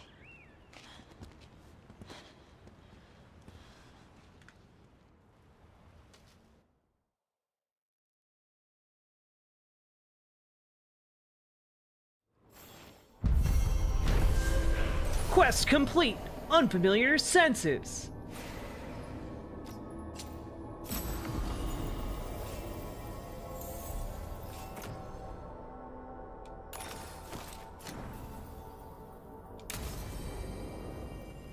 Cool. Wait, can I equip more items? Do I just have empty equipment slots like I had before? What's this?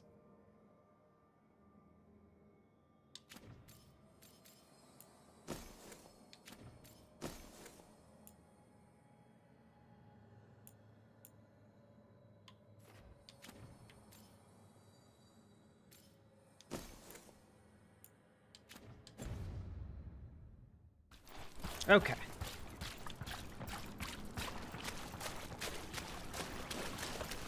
think we had to go over this way.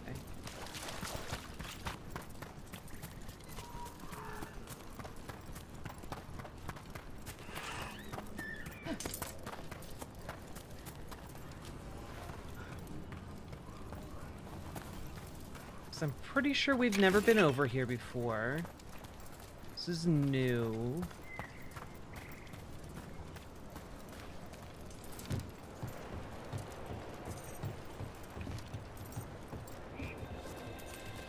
I wonder where all the water comes from. If they're on floating rock islands, I mean.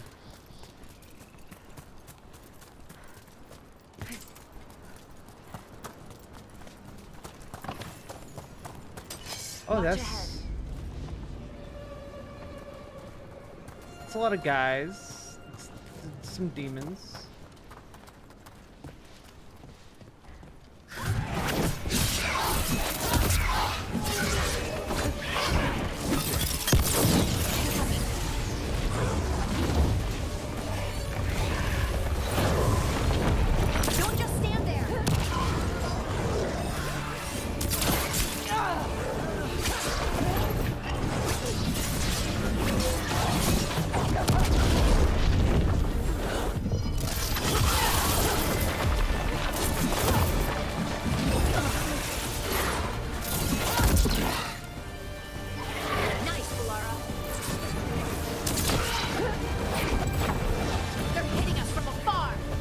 Not afar.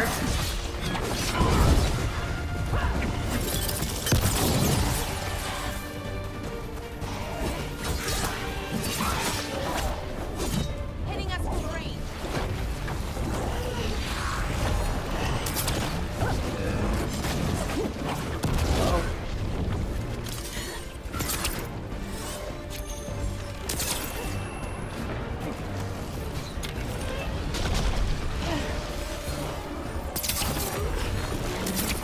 Ranged incoming!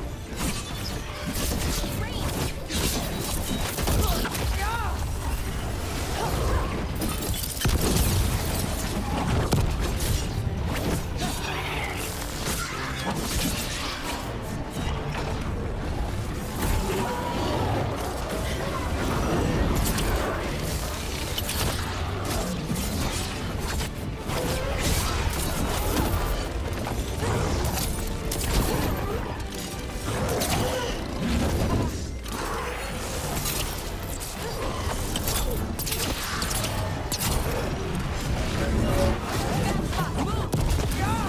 on.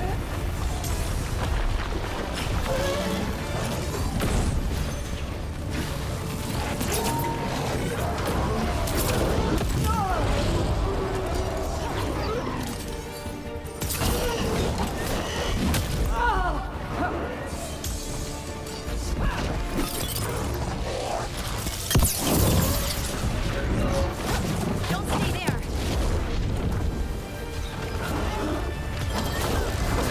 Someone follow up!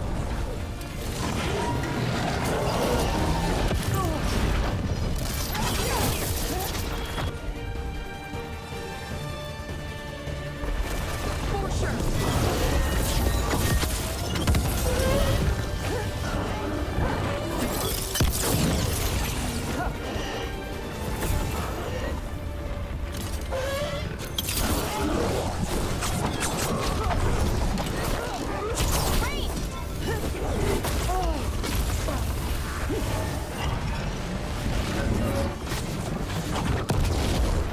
Ready again!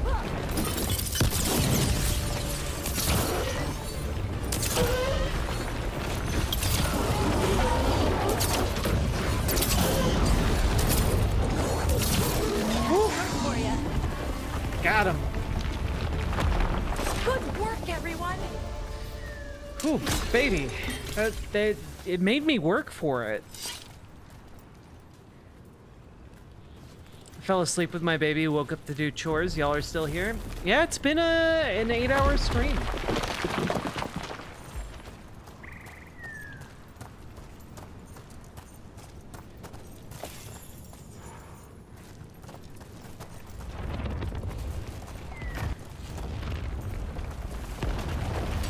Careful ahead.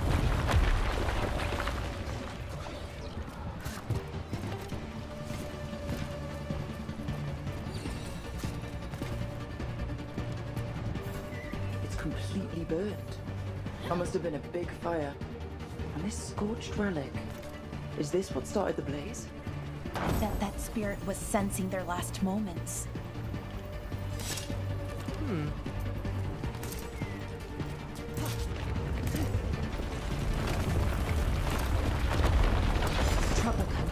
Oh, what the hell is this thing?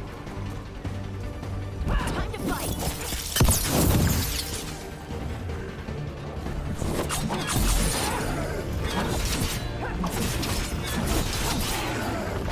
There we go. Victory! Wait.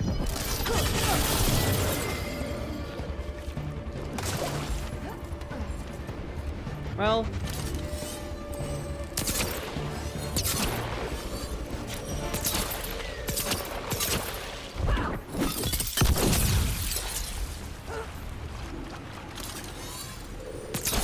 Well,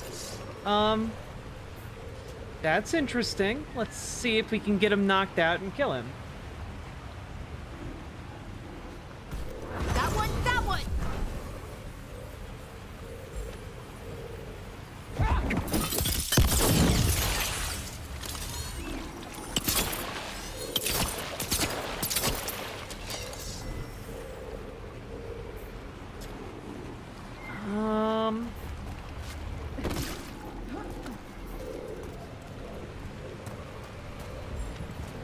Ready to go again.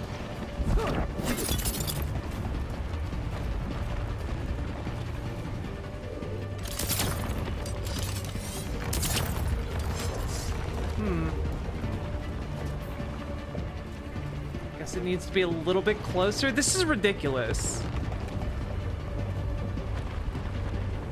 Oh, did it. Oh, okay. All right. We got company. No, we don't. You could have done that the entire... Oh, okay, he's fine. There we go. Could have done that the entire time?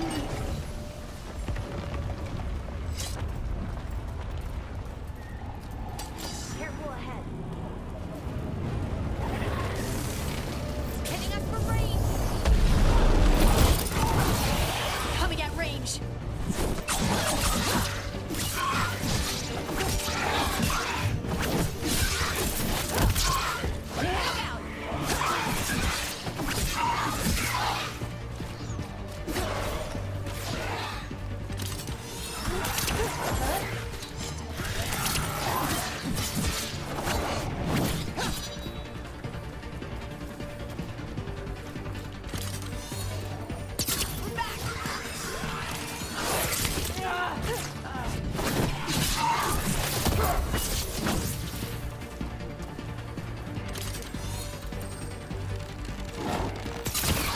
Got him. Good work, everyone. Thank you. Leave it to me.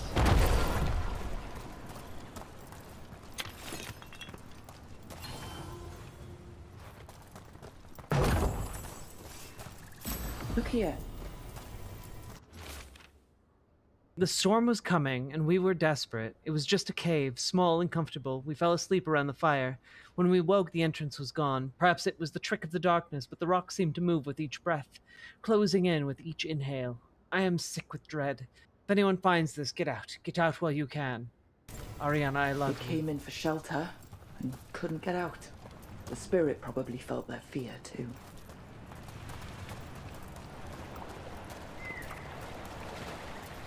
Fish! Trouble coming.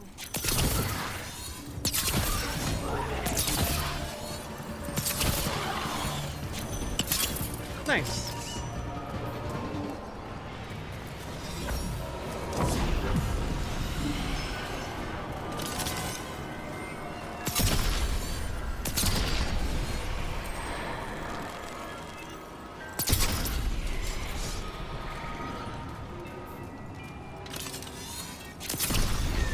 Huzzah! 100 health for me! This game, it does feel like it's constantly trying to reassure you that you're, like, getting stronger, but, like, plus 100 health doesn't really seem like it's doing anything. I gotta be honest. Humming curiosity. What do we have here?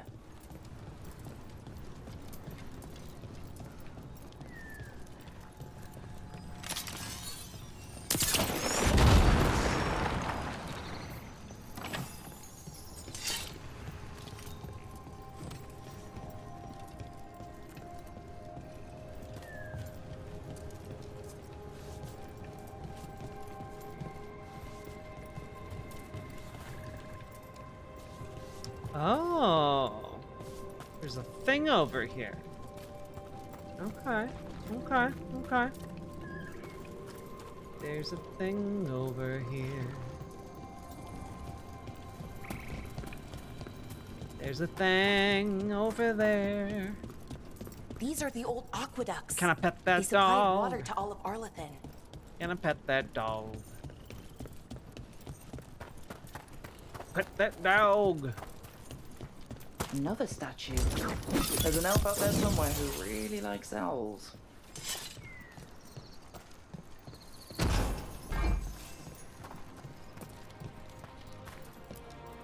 Ooh! Ooh! Ooh! Watch out! God.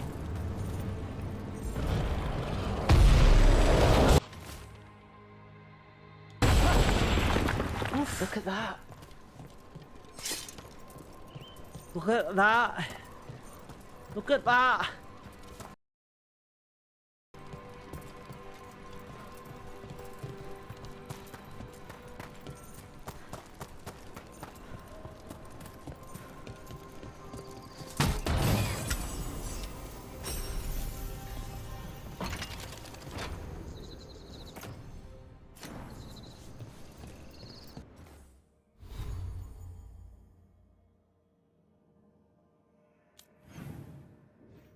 This is a big area. Okay. I think I need to backtrack a little bit to before the blow-up room. I think I need to see what's over here.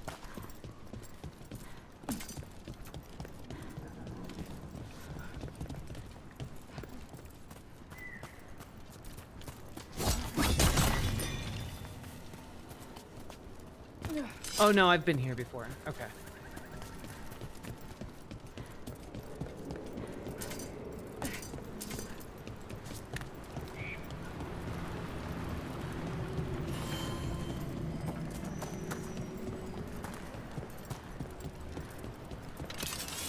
Careful ahead.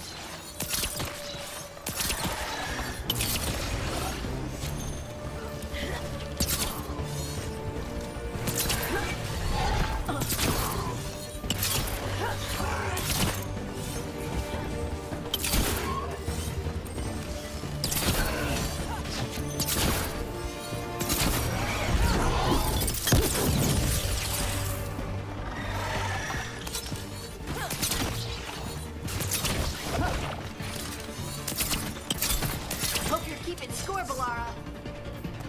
Nice. Okay.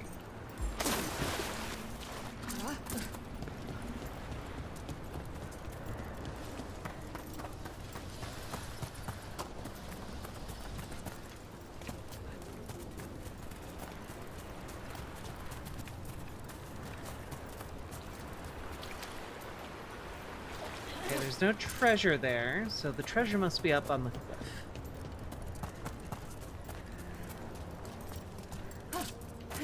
Chat, Trouble scouted. I hope you're all having fun.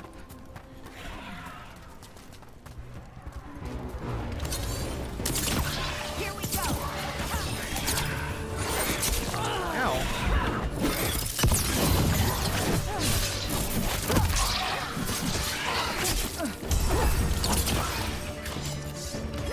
Right on him.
Cool. Still alive? Still alive.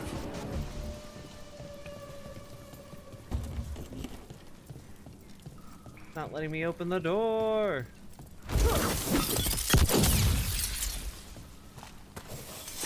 Boo! Boo earns! Boo earns!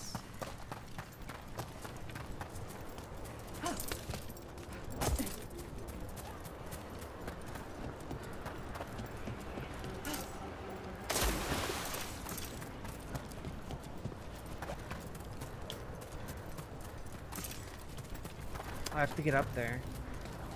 I think that door was supposed to open.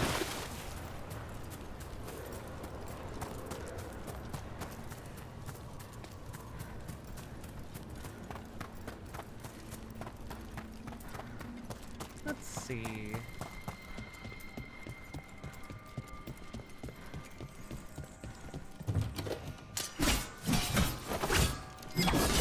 Why won't this door open for me?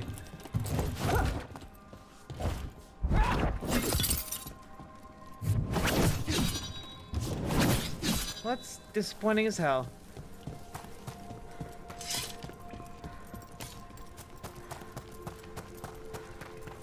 Just one of those things that video games do.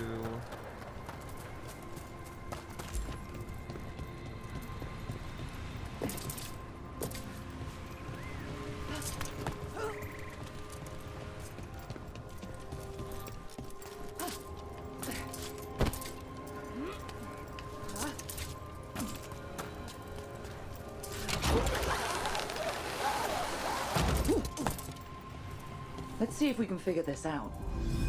Yeah, let's see if we can figure it out.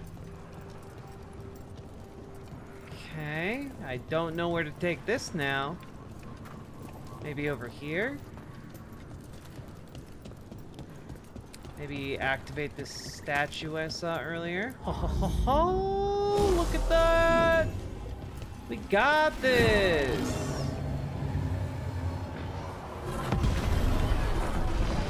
That did it. We got this! Are you gay for Mole Man? I'm always gay for Mole Men.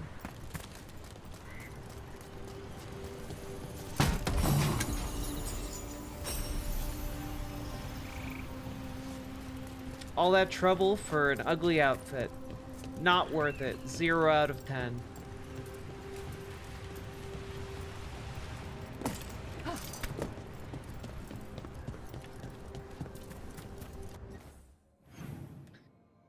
Is there a closer?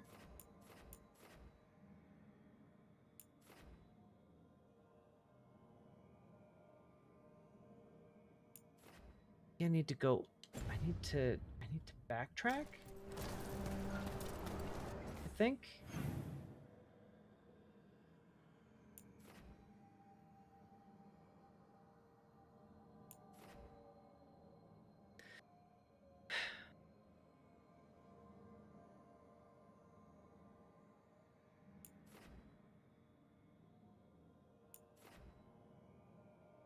How are these beacons undiscovered?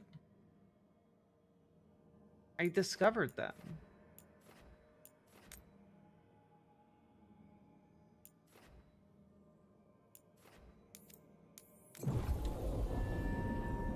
You will come back to every region multiple times? Gotcha.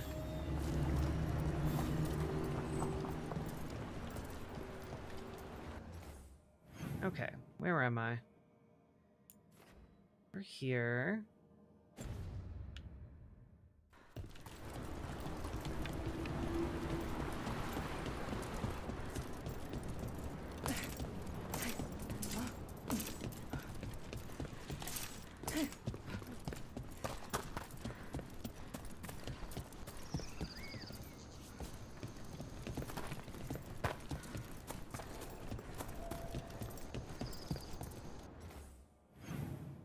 Oh, maybe I have to go down here? That makes sense.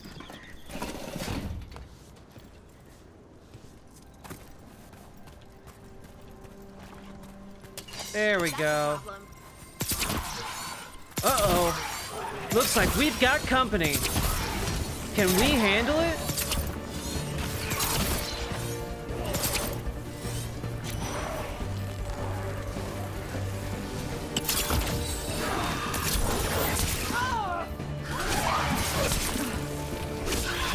You got it.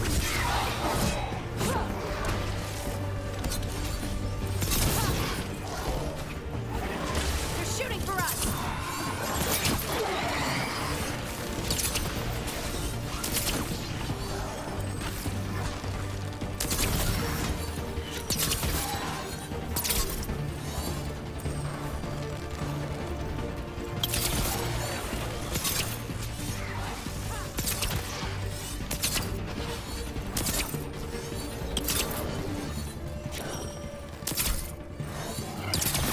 Making the rest of us look bad, Brooke.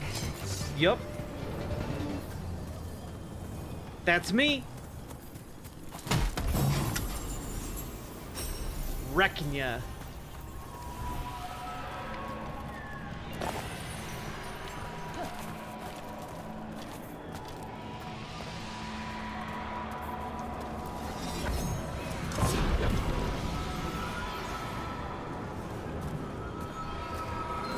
Oh, we did it.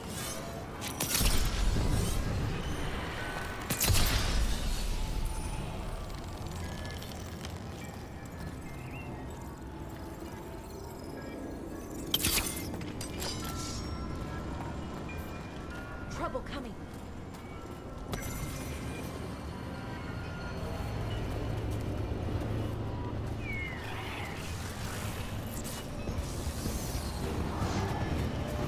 Range stay heavy.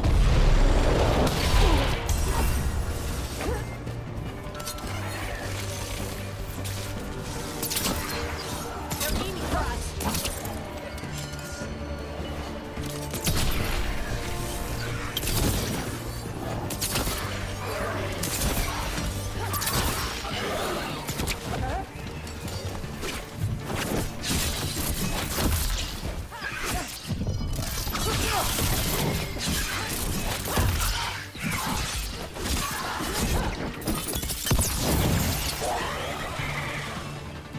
There we go.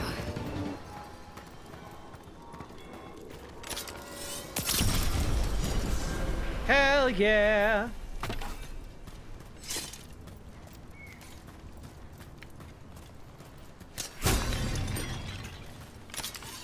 You gotta move.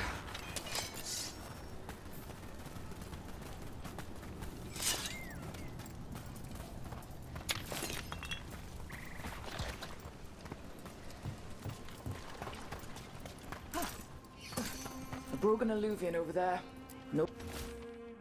The mirror shows no reflection, only a dark fog. Perhaps magic will reveal more. The others urge me to try. The shadowy things were the faces of my kin. Blank eyes staring, they don't speak. They don't even know their names. I did this. I let the mirror corrupt them. I'm to blame. He couldn't stop it from corrupting everything around it, including himself. Oh, I don't like this alluvian. It's wrong. If it wasn't already smashed, I'd do it myself.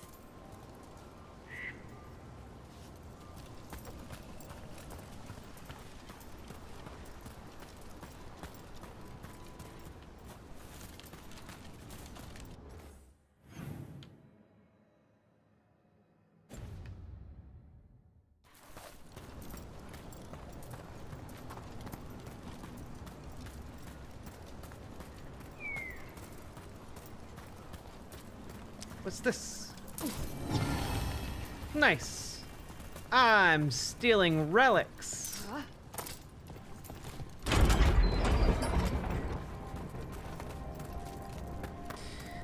Do I listen to Will Wood? I don't know Will Wood. Who is that? Better be ready.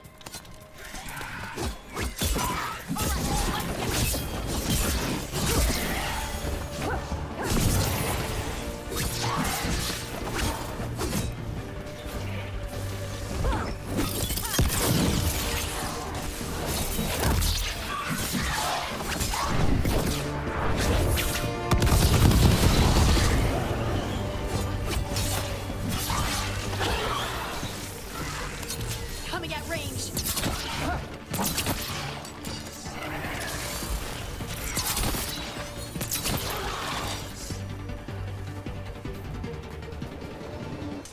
to win. Those statues don't look right. That's not stone. That's wood. I think these were real people. What happened to them? It's like they were frozen mid-stride. I'm sorry, have you guys not been seeing all of the wooden people literally all around us all the time, non-stop, since we got to this place? Like, you guys haven't put that together yet?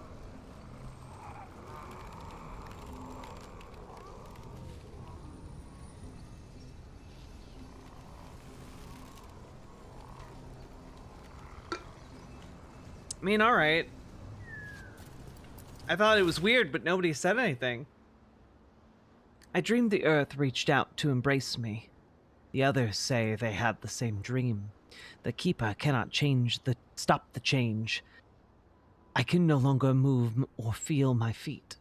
She has given me prayers to say, magic to weave. None of it helps. Arlithin turned them into trees? Oh shit.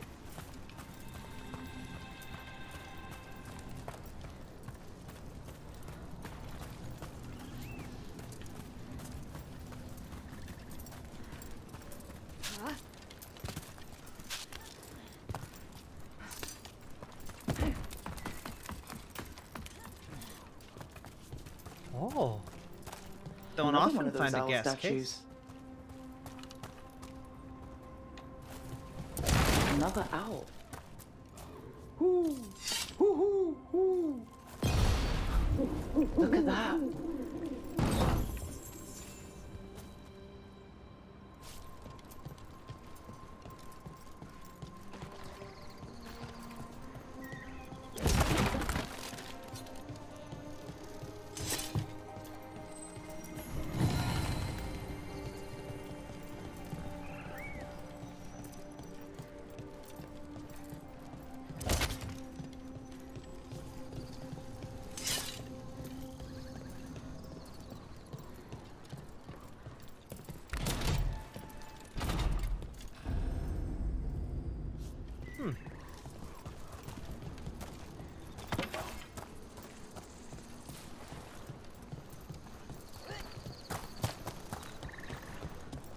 Wait a minute, what's over here? Anything interesting?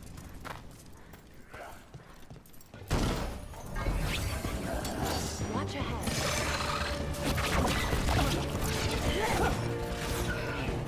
What? They're at range.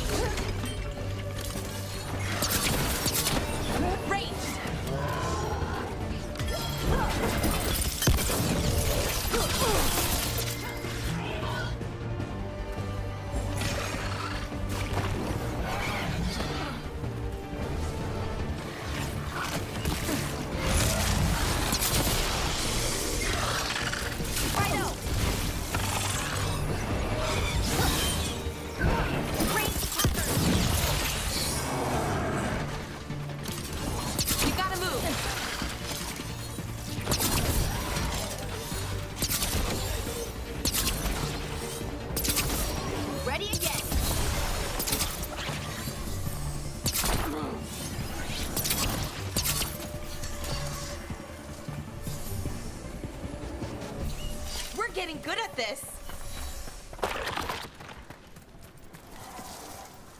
Cool.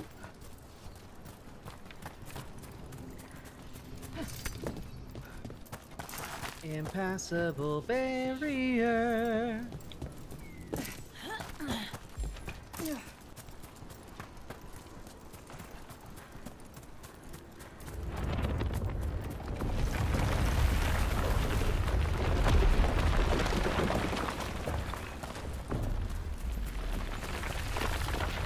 This? A Hala statuette. They died holding this. And all these Hala corpses.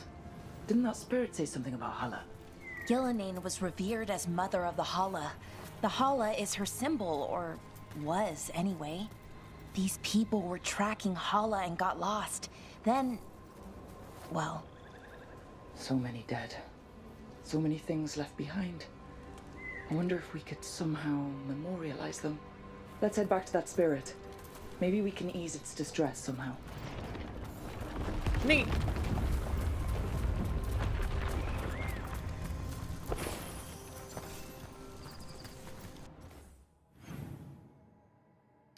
Okay. But I want to see what's down that hallway, so we'll go back to that spirit later.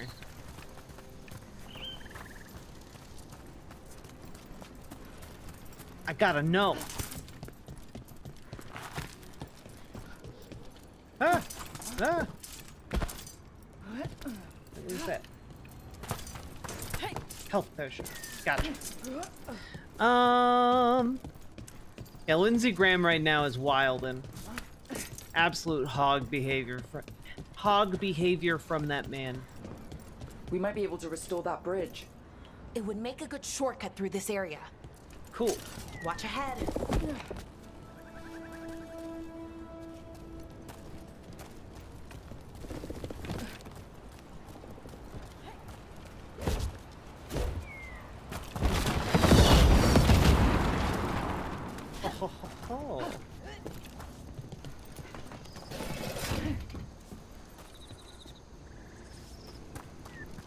Oh, okay, we're back here.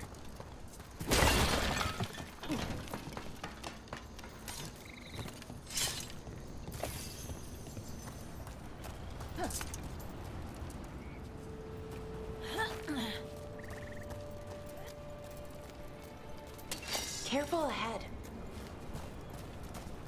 Okay, I think I have to go this way.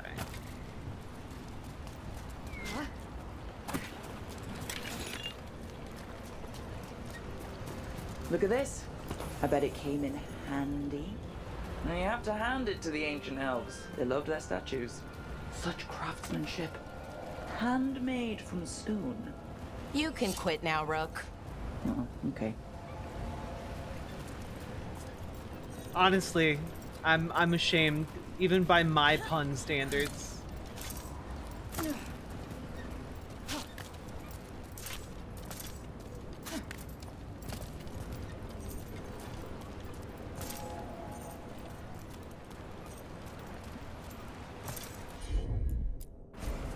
Got it. There we go. Ba-da-da-da-da-da-da-da.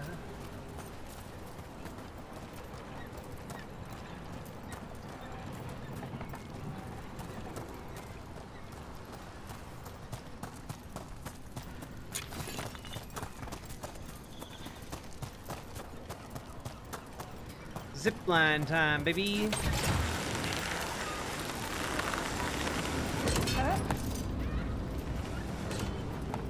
Balara, what if Irsa Telnal was never Elven but a mispronunciation?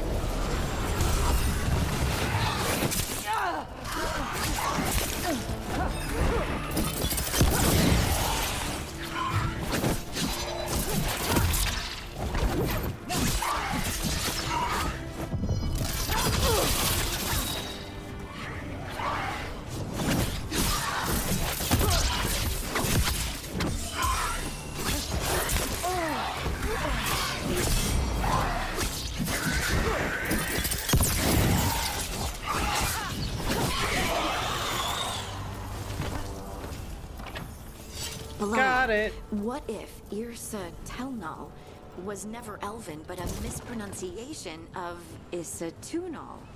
Maybe they knew it had something to do with the Titans and tried to write it down. And got it wrong.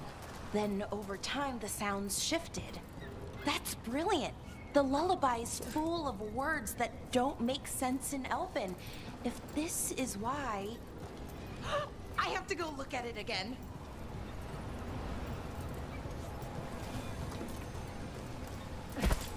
Ah. Ha ha ha. And where does this go?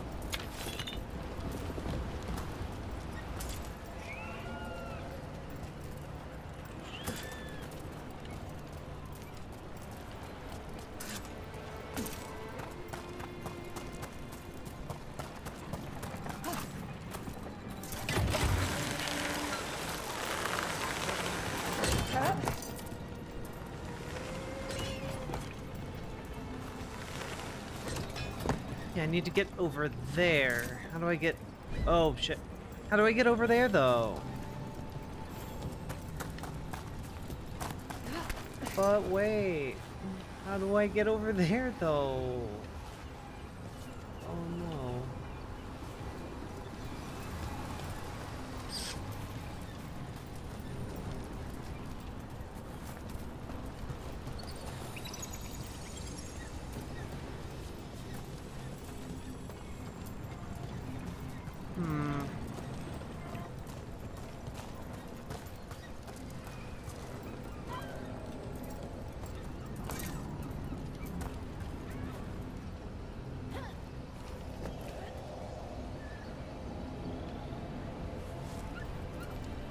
I'm a bit stumped.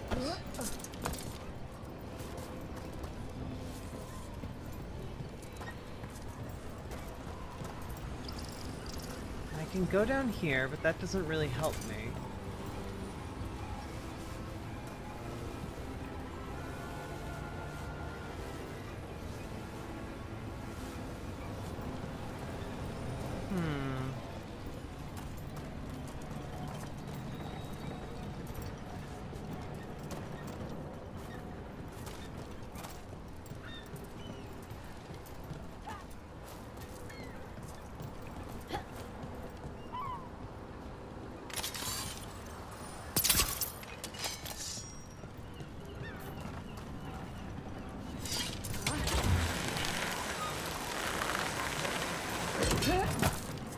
Oh, wait, I can just go up over here. I'm a big old Dumby. Okay, here we go. Nailed it! Nailing this adventure thing. Hell yeah.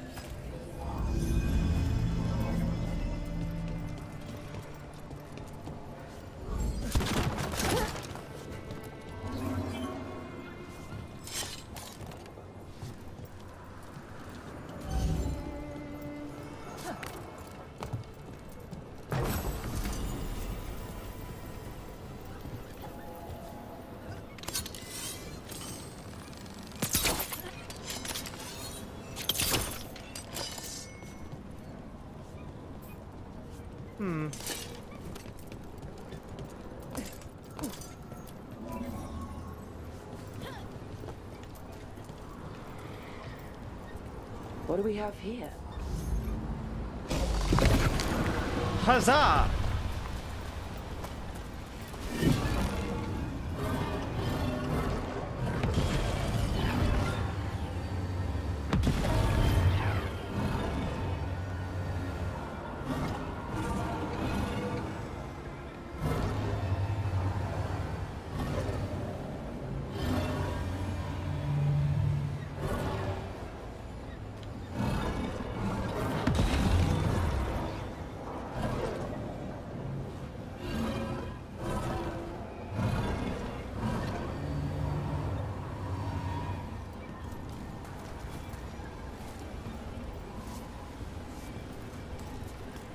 Oh wait, I'm dumb.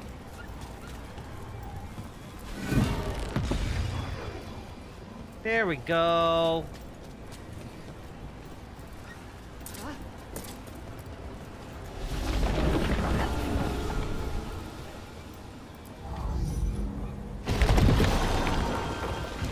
There we go.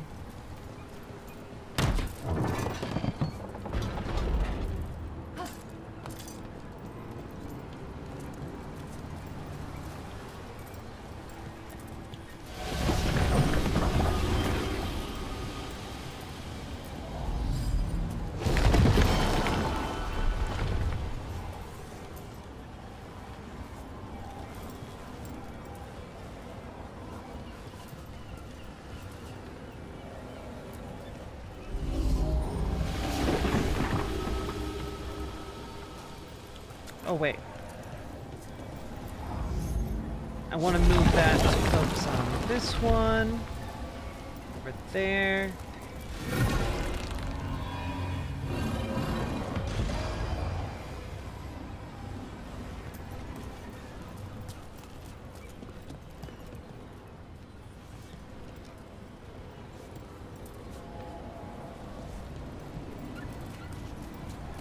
Oh, wait. I need this one on.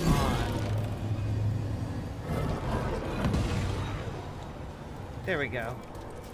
Okay, that one has to be on. I think we take this. Right? Yes. Okay, perfect.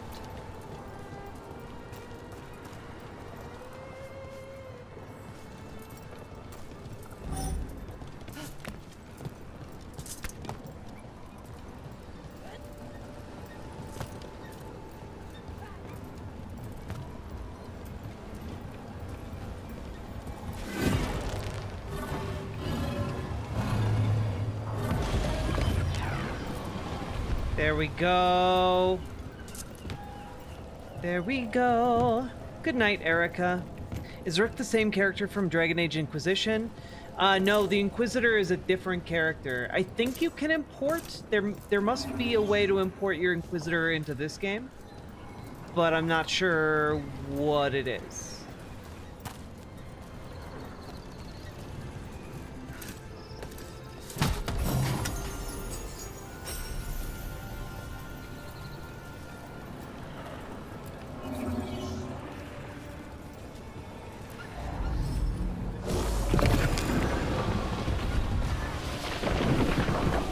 Oh God.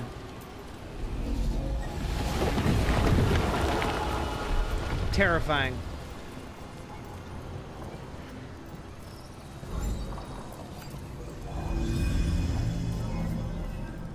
Huzzah!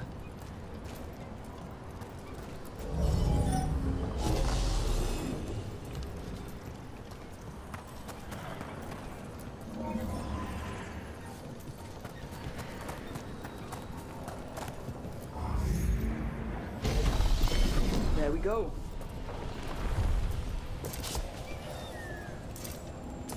There we go. There we go.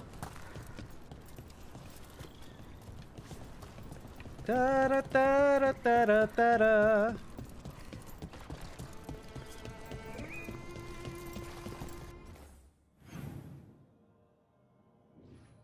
Oh wait. We are going the wrong way.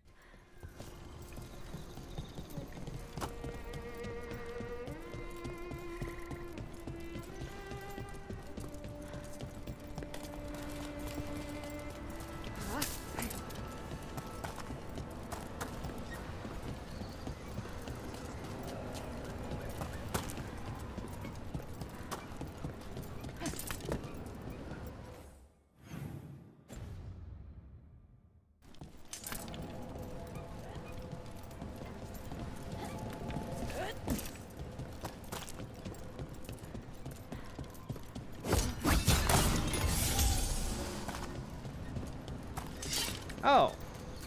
Okay.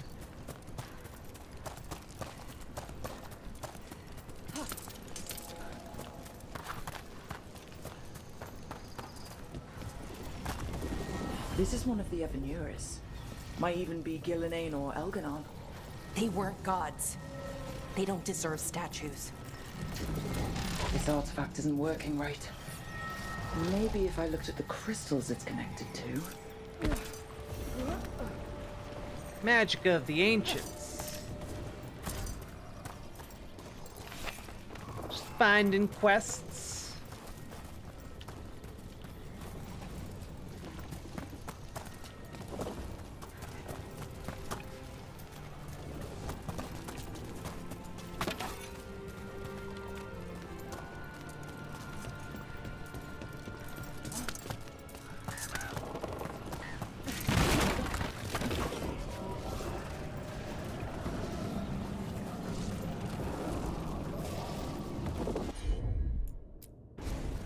I'm on it.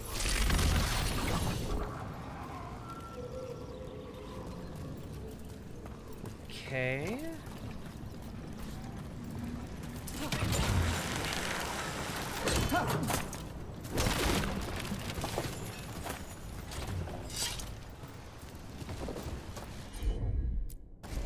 Got it. The person who set this up was in contact with someone or something from the Fade.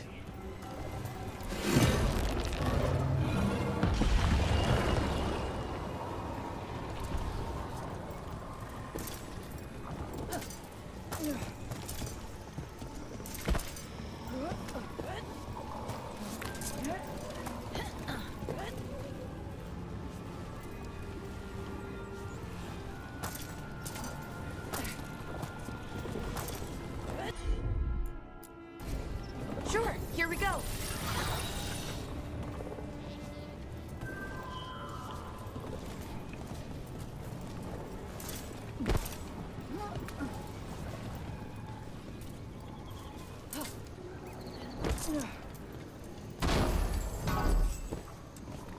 Okay. How do I get over there, though?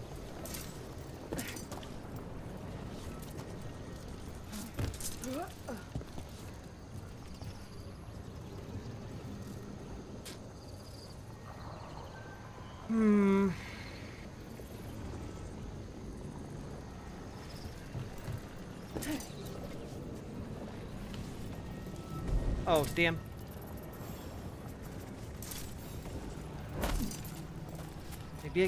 Maybe I can climb up over here? Oh ho! There we go.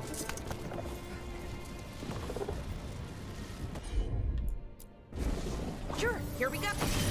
That's all the crystals. Hopefully that fixes the artifacts. And now it can do that thing it does. Looks like your specialty, Ballora. That's a person. Or it was. And it came out of the Fade.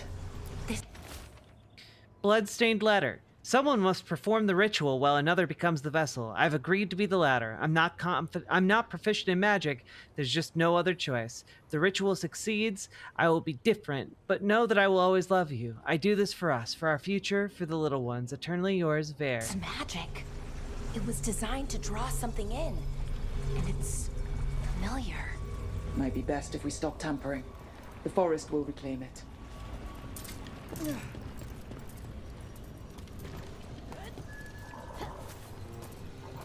Cool. I don't know why we did that.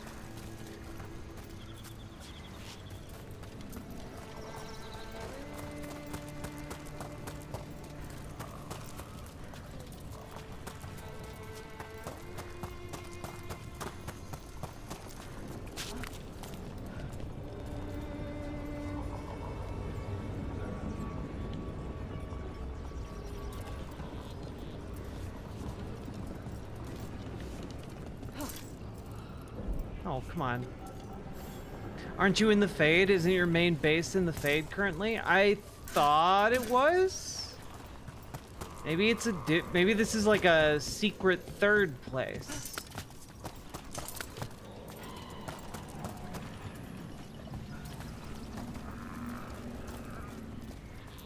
Oh, I see. Maybe I need to... Ah, haha, I figured it out. I figured your puzzle out.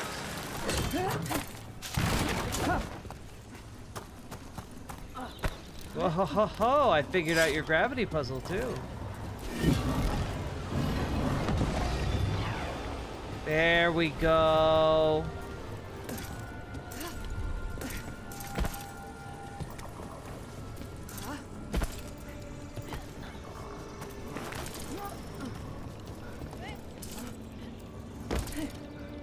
Been trying to figure out how to get over here. He speaks to me through the veil. I cannot see him, or hear him, or touch him, but I listen with my soul and my heart responds. I am alone, but I am never alone, because he is with me. Vora Siobhan, you'd be so proud of me. Can't wait to tell you about it when it's done. Wait, what?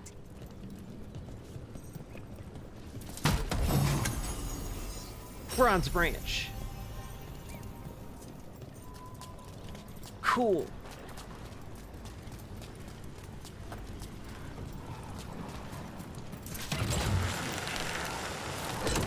Okay, base is in the Fade, everything else is in the regular world. So Arlithan Forest is regular world, it's just fucked up.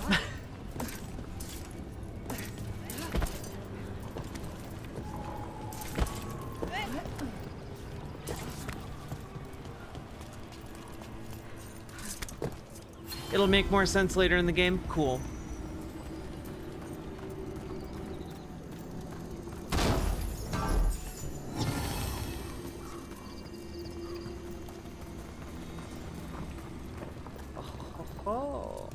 And another Venerel altar.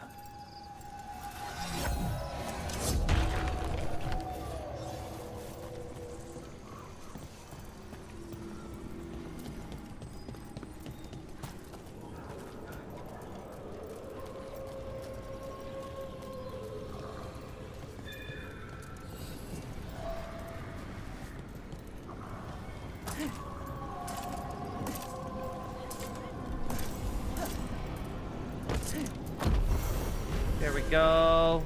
I got a skill point, everybody. So the US invades Iran is the next step? I really fucking hope not.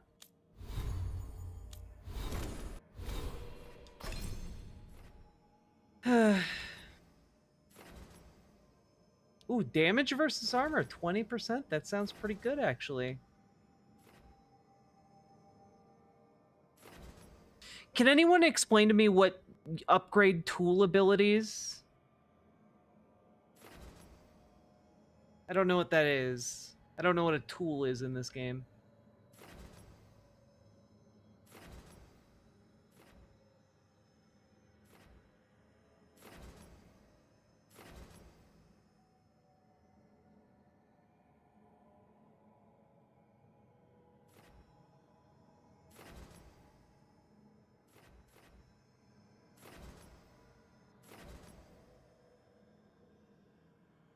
How long have I been streaming for? Over 9 hours.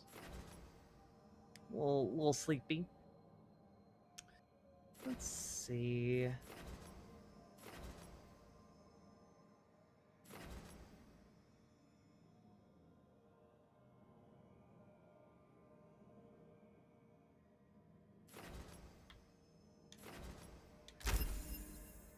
%4 more damage per your maximum arrow count. That sounds pretty good. Wait, I have 3 skill points? That's so many skill points.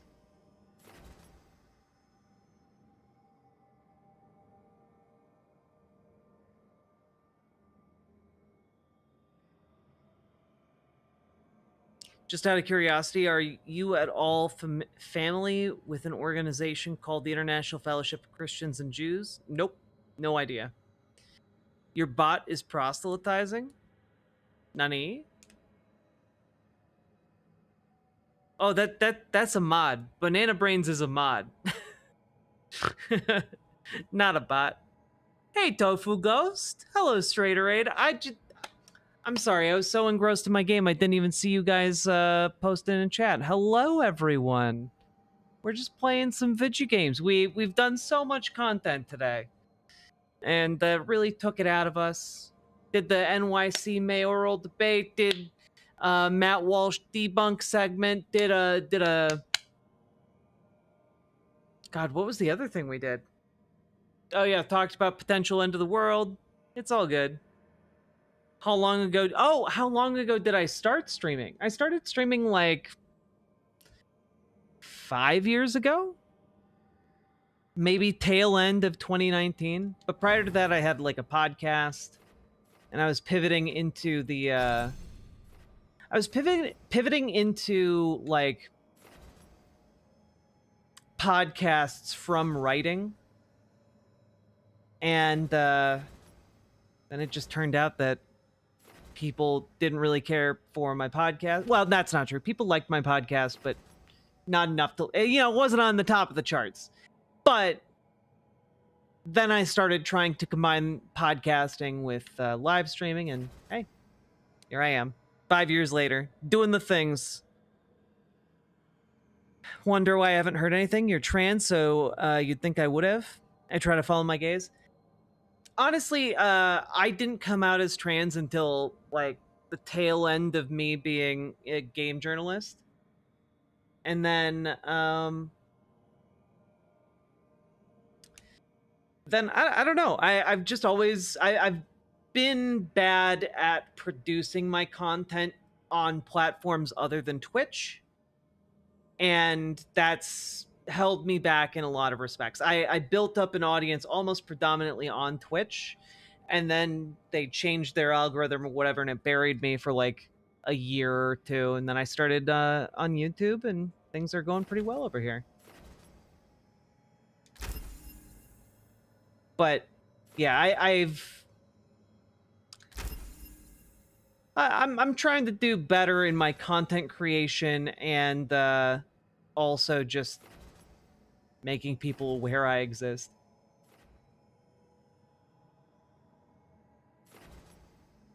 Duration.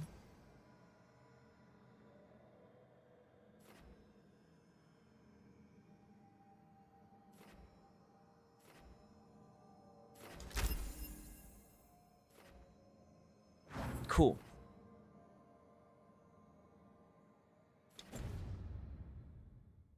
I'll follow and tune in sometimes. I like your voice and solidarity. Hell yeah. Yeah, usually I'm talking much more about politics, but we did that for like 8 hours, so I'm gonna play this video game. Hopefully you don't mind.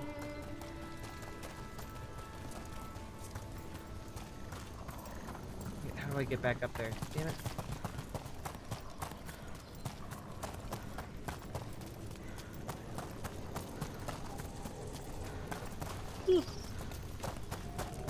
Don't mind? Hell yeah.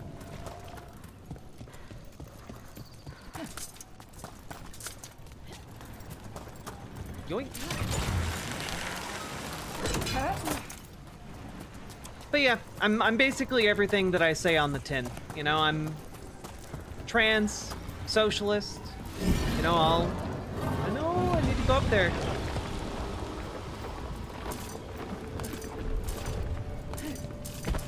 Trans socialist, I try and be kind on the spectrum, you know, the huge, passionate about public transit.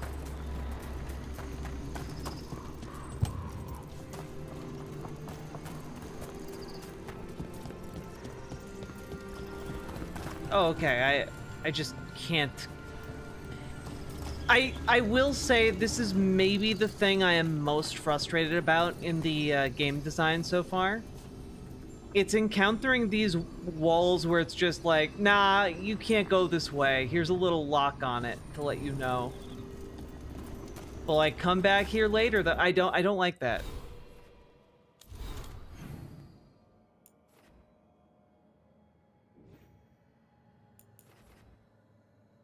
Okay.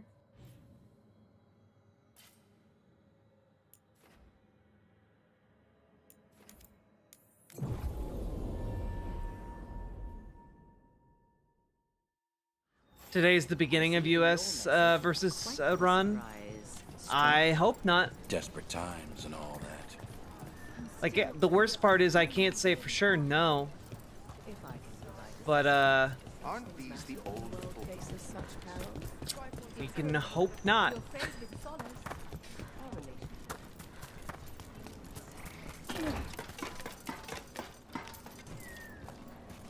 Mostly watch leftists? Hell yeah. At heart, I'm a... At heart, I'm an anarcho-communist. I just feel like we're a very long way away from that, so I just focus on next steps.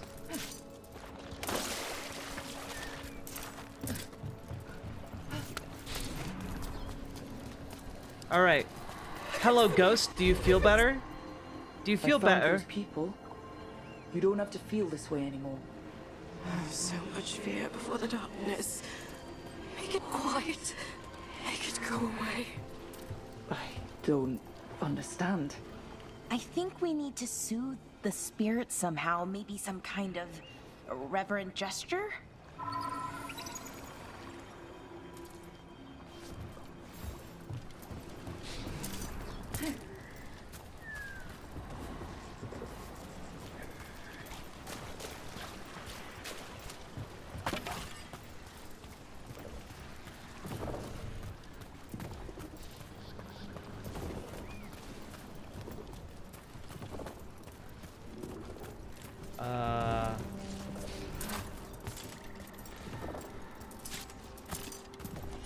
Aha!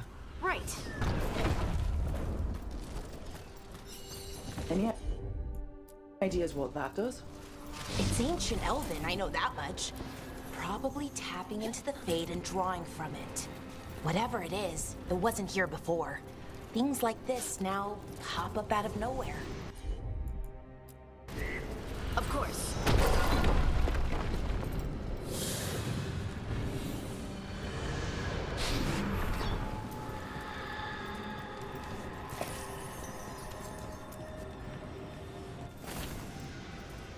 Here goes. Dareth Shiral, Lethalon. You are fighters, scholars, explorers, friends, family, and lovers. We will remember you as you lived, and not as you died. Go in peace. Rest well. A moment of pain does not undo a lifetime of hope. Thank you. Huzzah!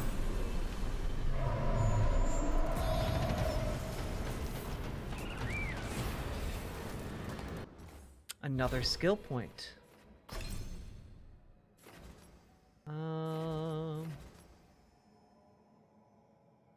tool abilities deal 25% more damage. Like that?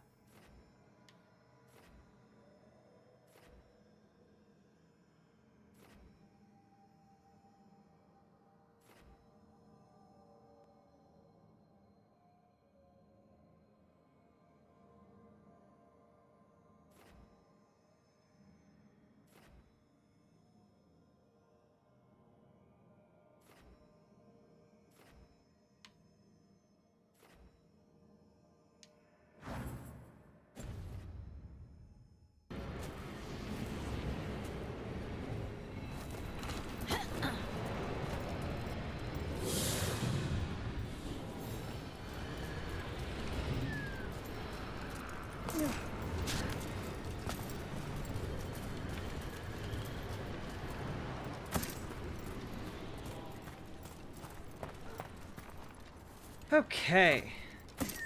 Open the journal and select a quest.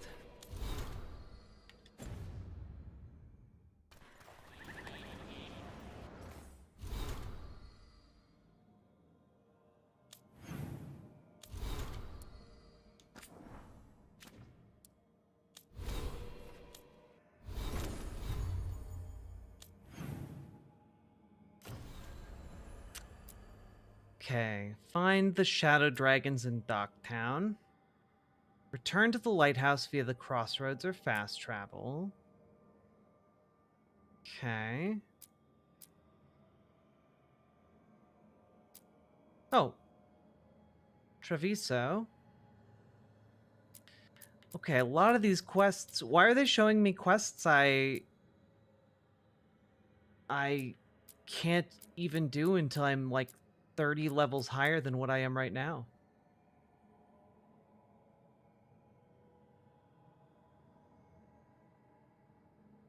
Look at the abilities you have. They have 2 categories.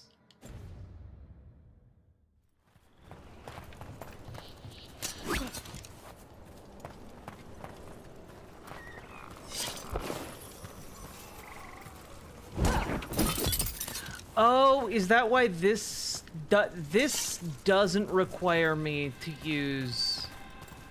Okay. I see.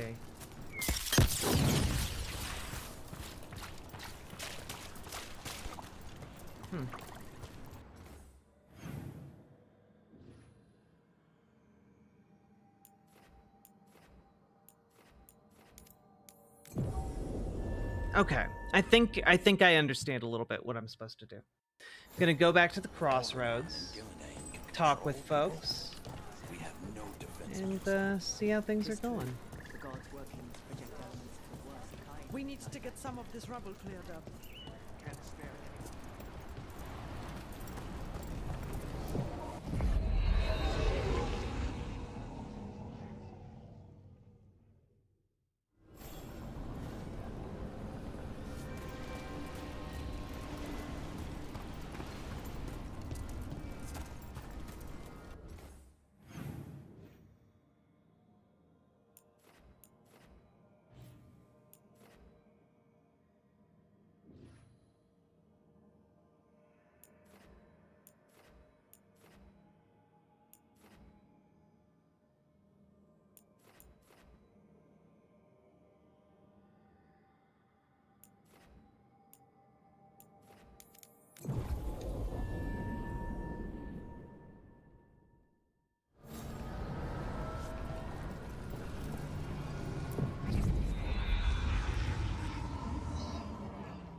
abundance. Rank up.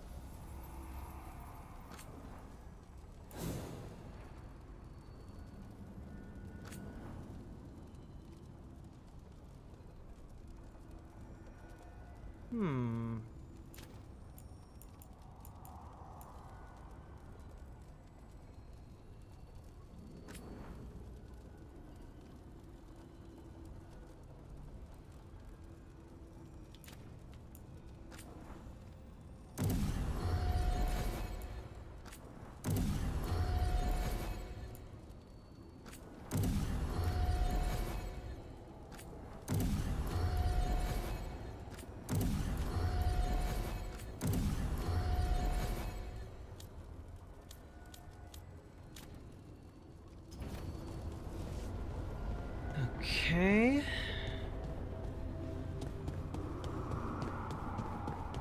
Anyone we need to talk to?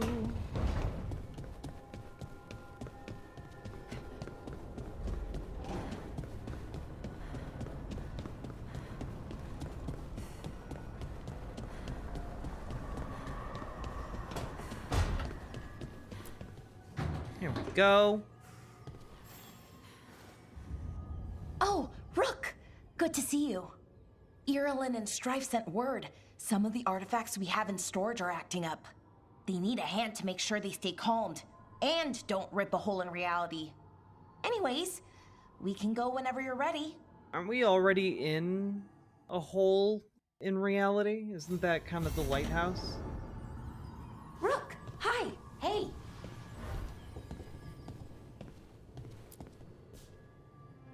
Wait, I can give gifts? Wow! Thank you. You're welcome.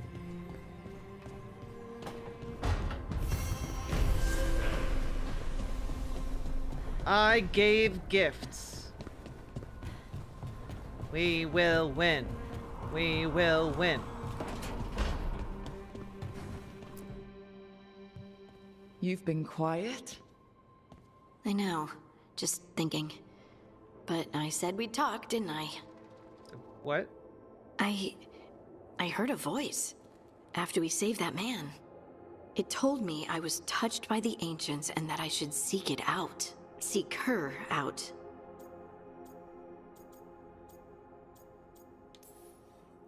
Voices. I don't like that at all. I know what it must look like, but something tells me the voice wants to help. What if she's like me? Maybe that's why only I heard her. She said to look to those closest to the stone to locate her. Meaning? The children of the stone. Dwarves. Not surfacers like me, but the ones from the deep roads. Almost 10 years ago, a shaper from Orzammar bonded with a titan. Titans, ancients. You think it's related? It would make sense, wouldn't it? Volta. Why would it that was make the shaper's sense? name. Maybe there are more like her down there.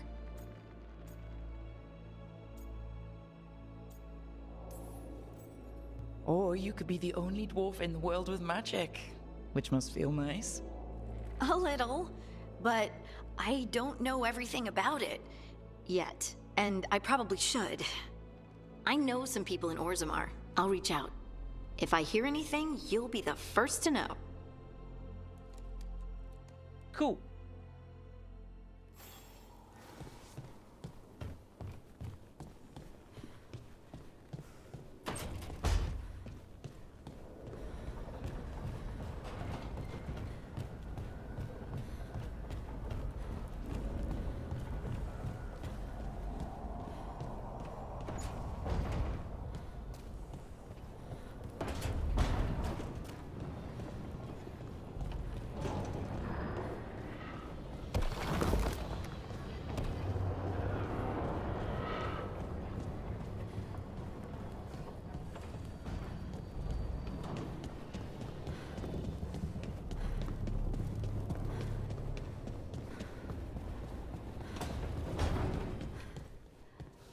Normally, my advice on befriending abominations would be don't.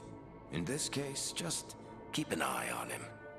Man, I wish Varric was still part of the team. Harumph. Harumph, I say.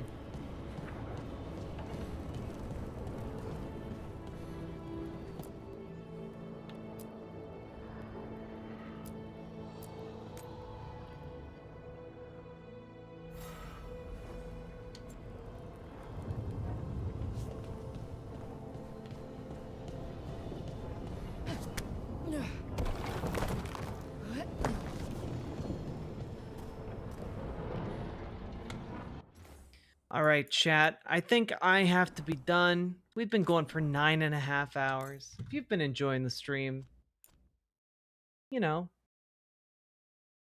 do the things.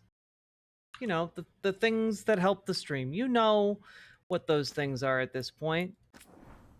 Y'all know. Is Varric a surface dwarf too? I believe so. Also, I feel like surface or underground, a dwarf's a dwarf. The ones that are underground get a lot more, like they get a lot closer to the stone. And in the setting of Dragon Age, dwarves in particular are connected to the earth in like a literal magic sense. And those who are surrounded by the stone tend to be more connected with the earth as opposed to those who are only, you know, supported by the stone. And yes, there's a bit of dwarf racism, etc., etc., etc. It's a whole thing. Also, folks, if you're up for a Morby or a movie night, head over to the Discord. You know, we got folks wanting to watch little community movies. Go do the thing. Exclamation point Discord in any of the chats. Just get into the movie chat, mute yourself, and then we type away in the text channel. Go check it out if you feel inclined. All right. Ooh, the monkey one? The monkey looks really good. I'm too tired to stay up for it, but I hope you guys will enjoy. Ms. Molina, let me know what you think about of it. I really wanted to see that in theaters, and I'm gonna check it out at some point on my own time.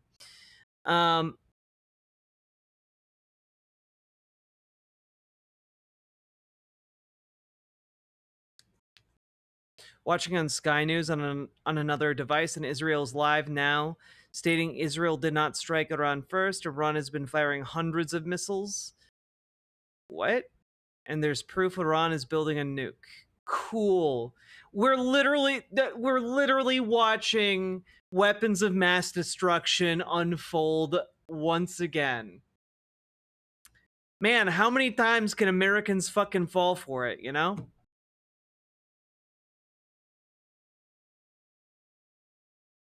Every generation, I guess, needs its WMD lies. God.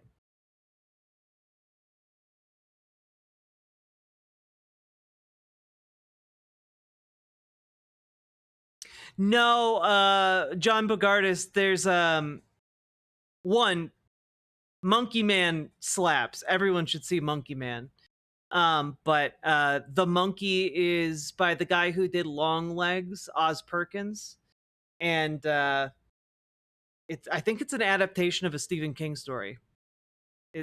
I've heard it's really good.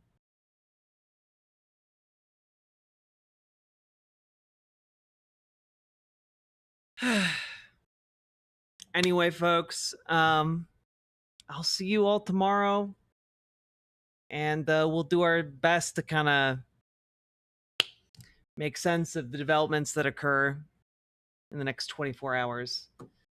Like, also, I'm so tired. I'm gonna get as much rest as I can tomorrow and refuel, because, like, holy shit, this has been a lot to talk about constantly, and I'm exhausted. Good night, everyone, and don't lose the hope. Keep doing what you're doing, and everyone figure out how you're gonna get out to No King's Day protests, okay? On Saturday. On Saturday, folks. Good night.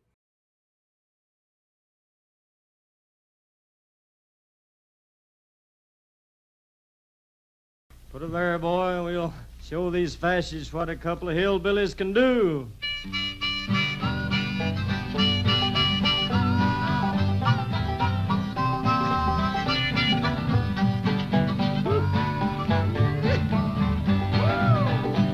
Well, I'm going to tell you, fascists, you may be surprised. People in this world are getting organized. You're bound to lose. You fascists bound to lose. All you fascists bound to lose. I said, all you fascists bound to lose. Yes, sir. All you fascists bound to lose. You're bound to lose. You fascists bound to lose. There's people of every nation marching side by side, marching across the fields where 1 million fascists died. You're bound to lose. You fascists bound to lose. Oh,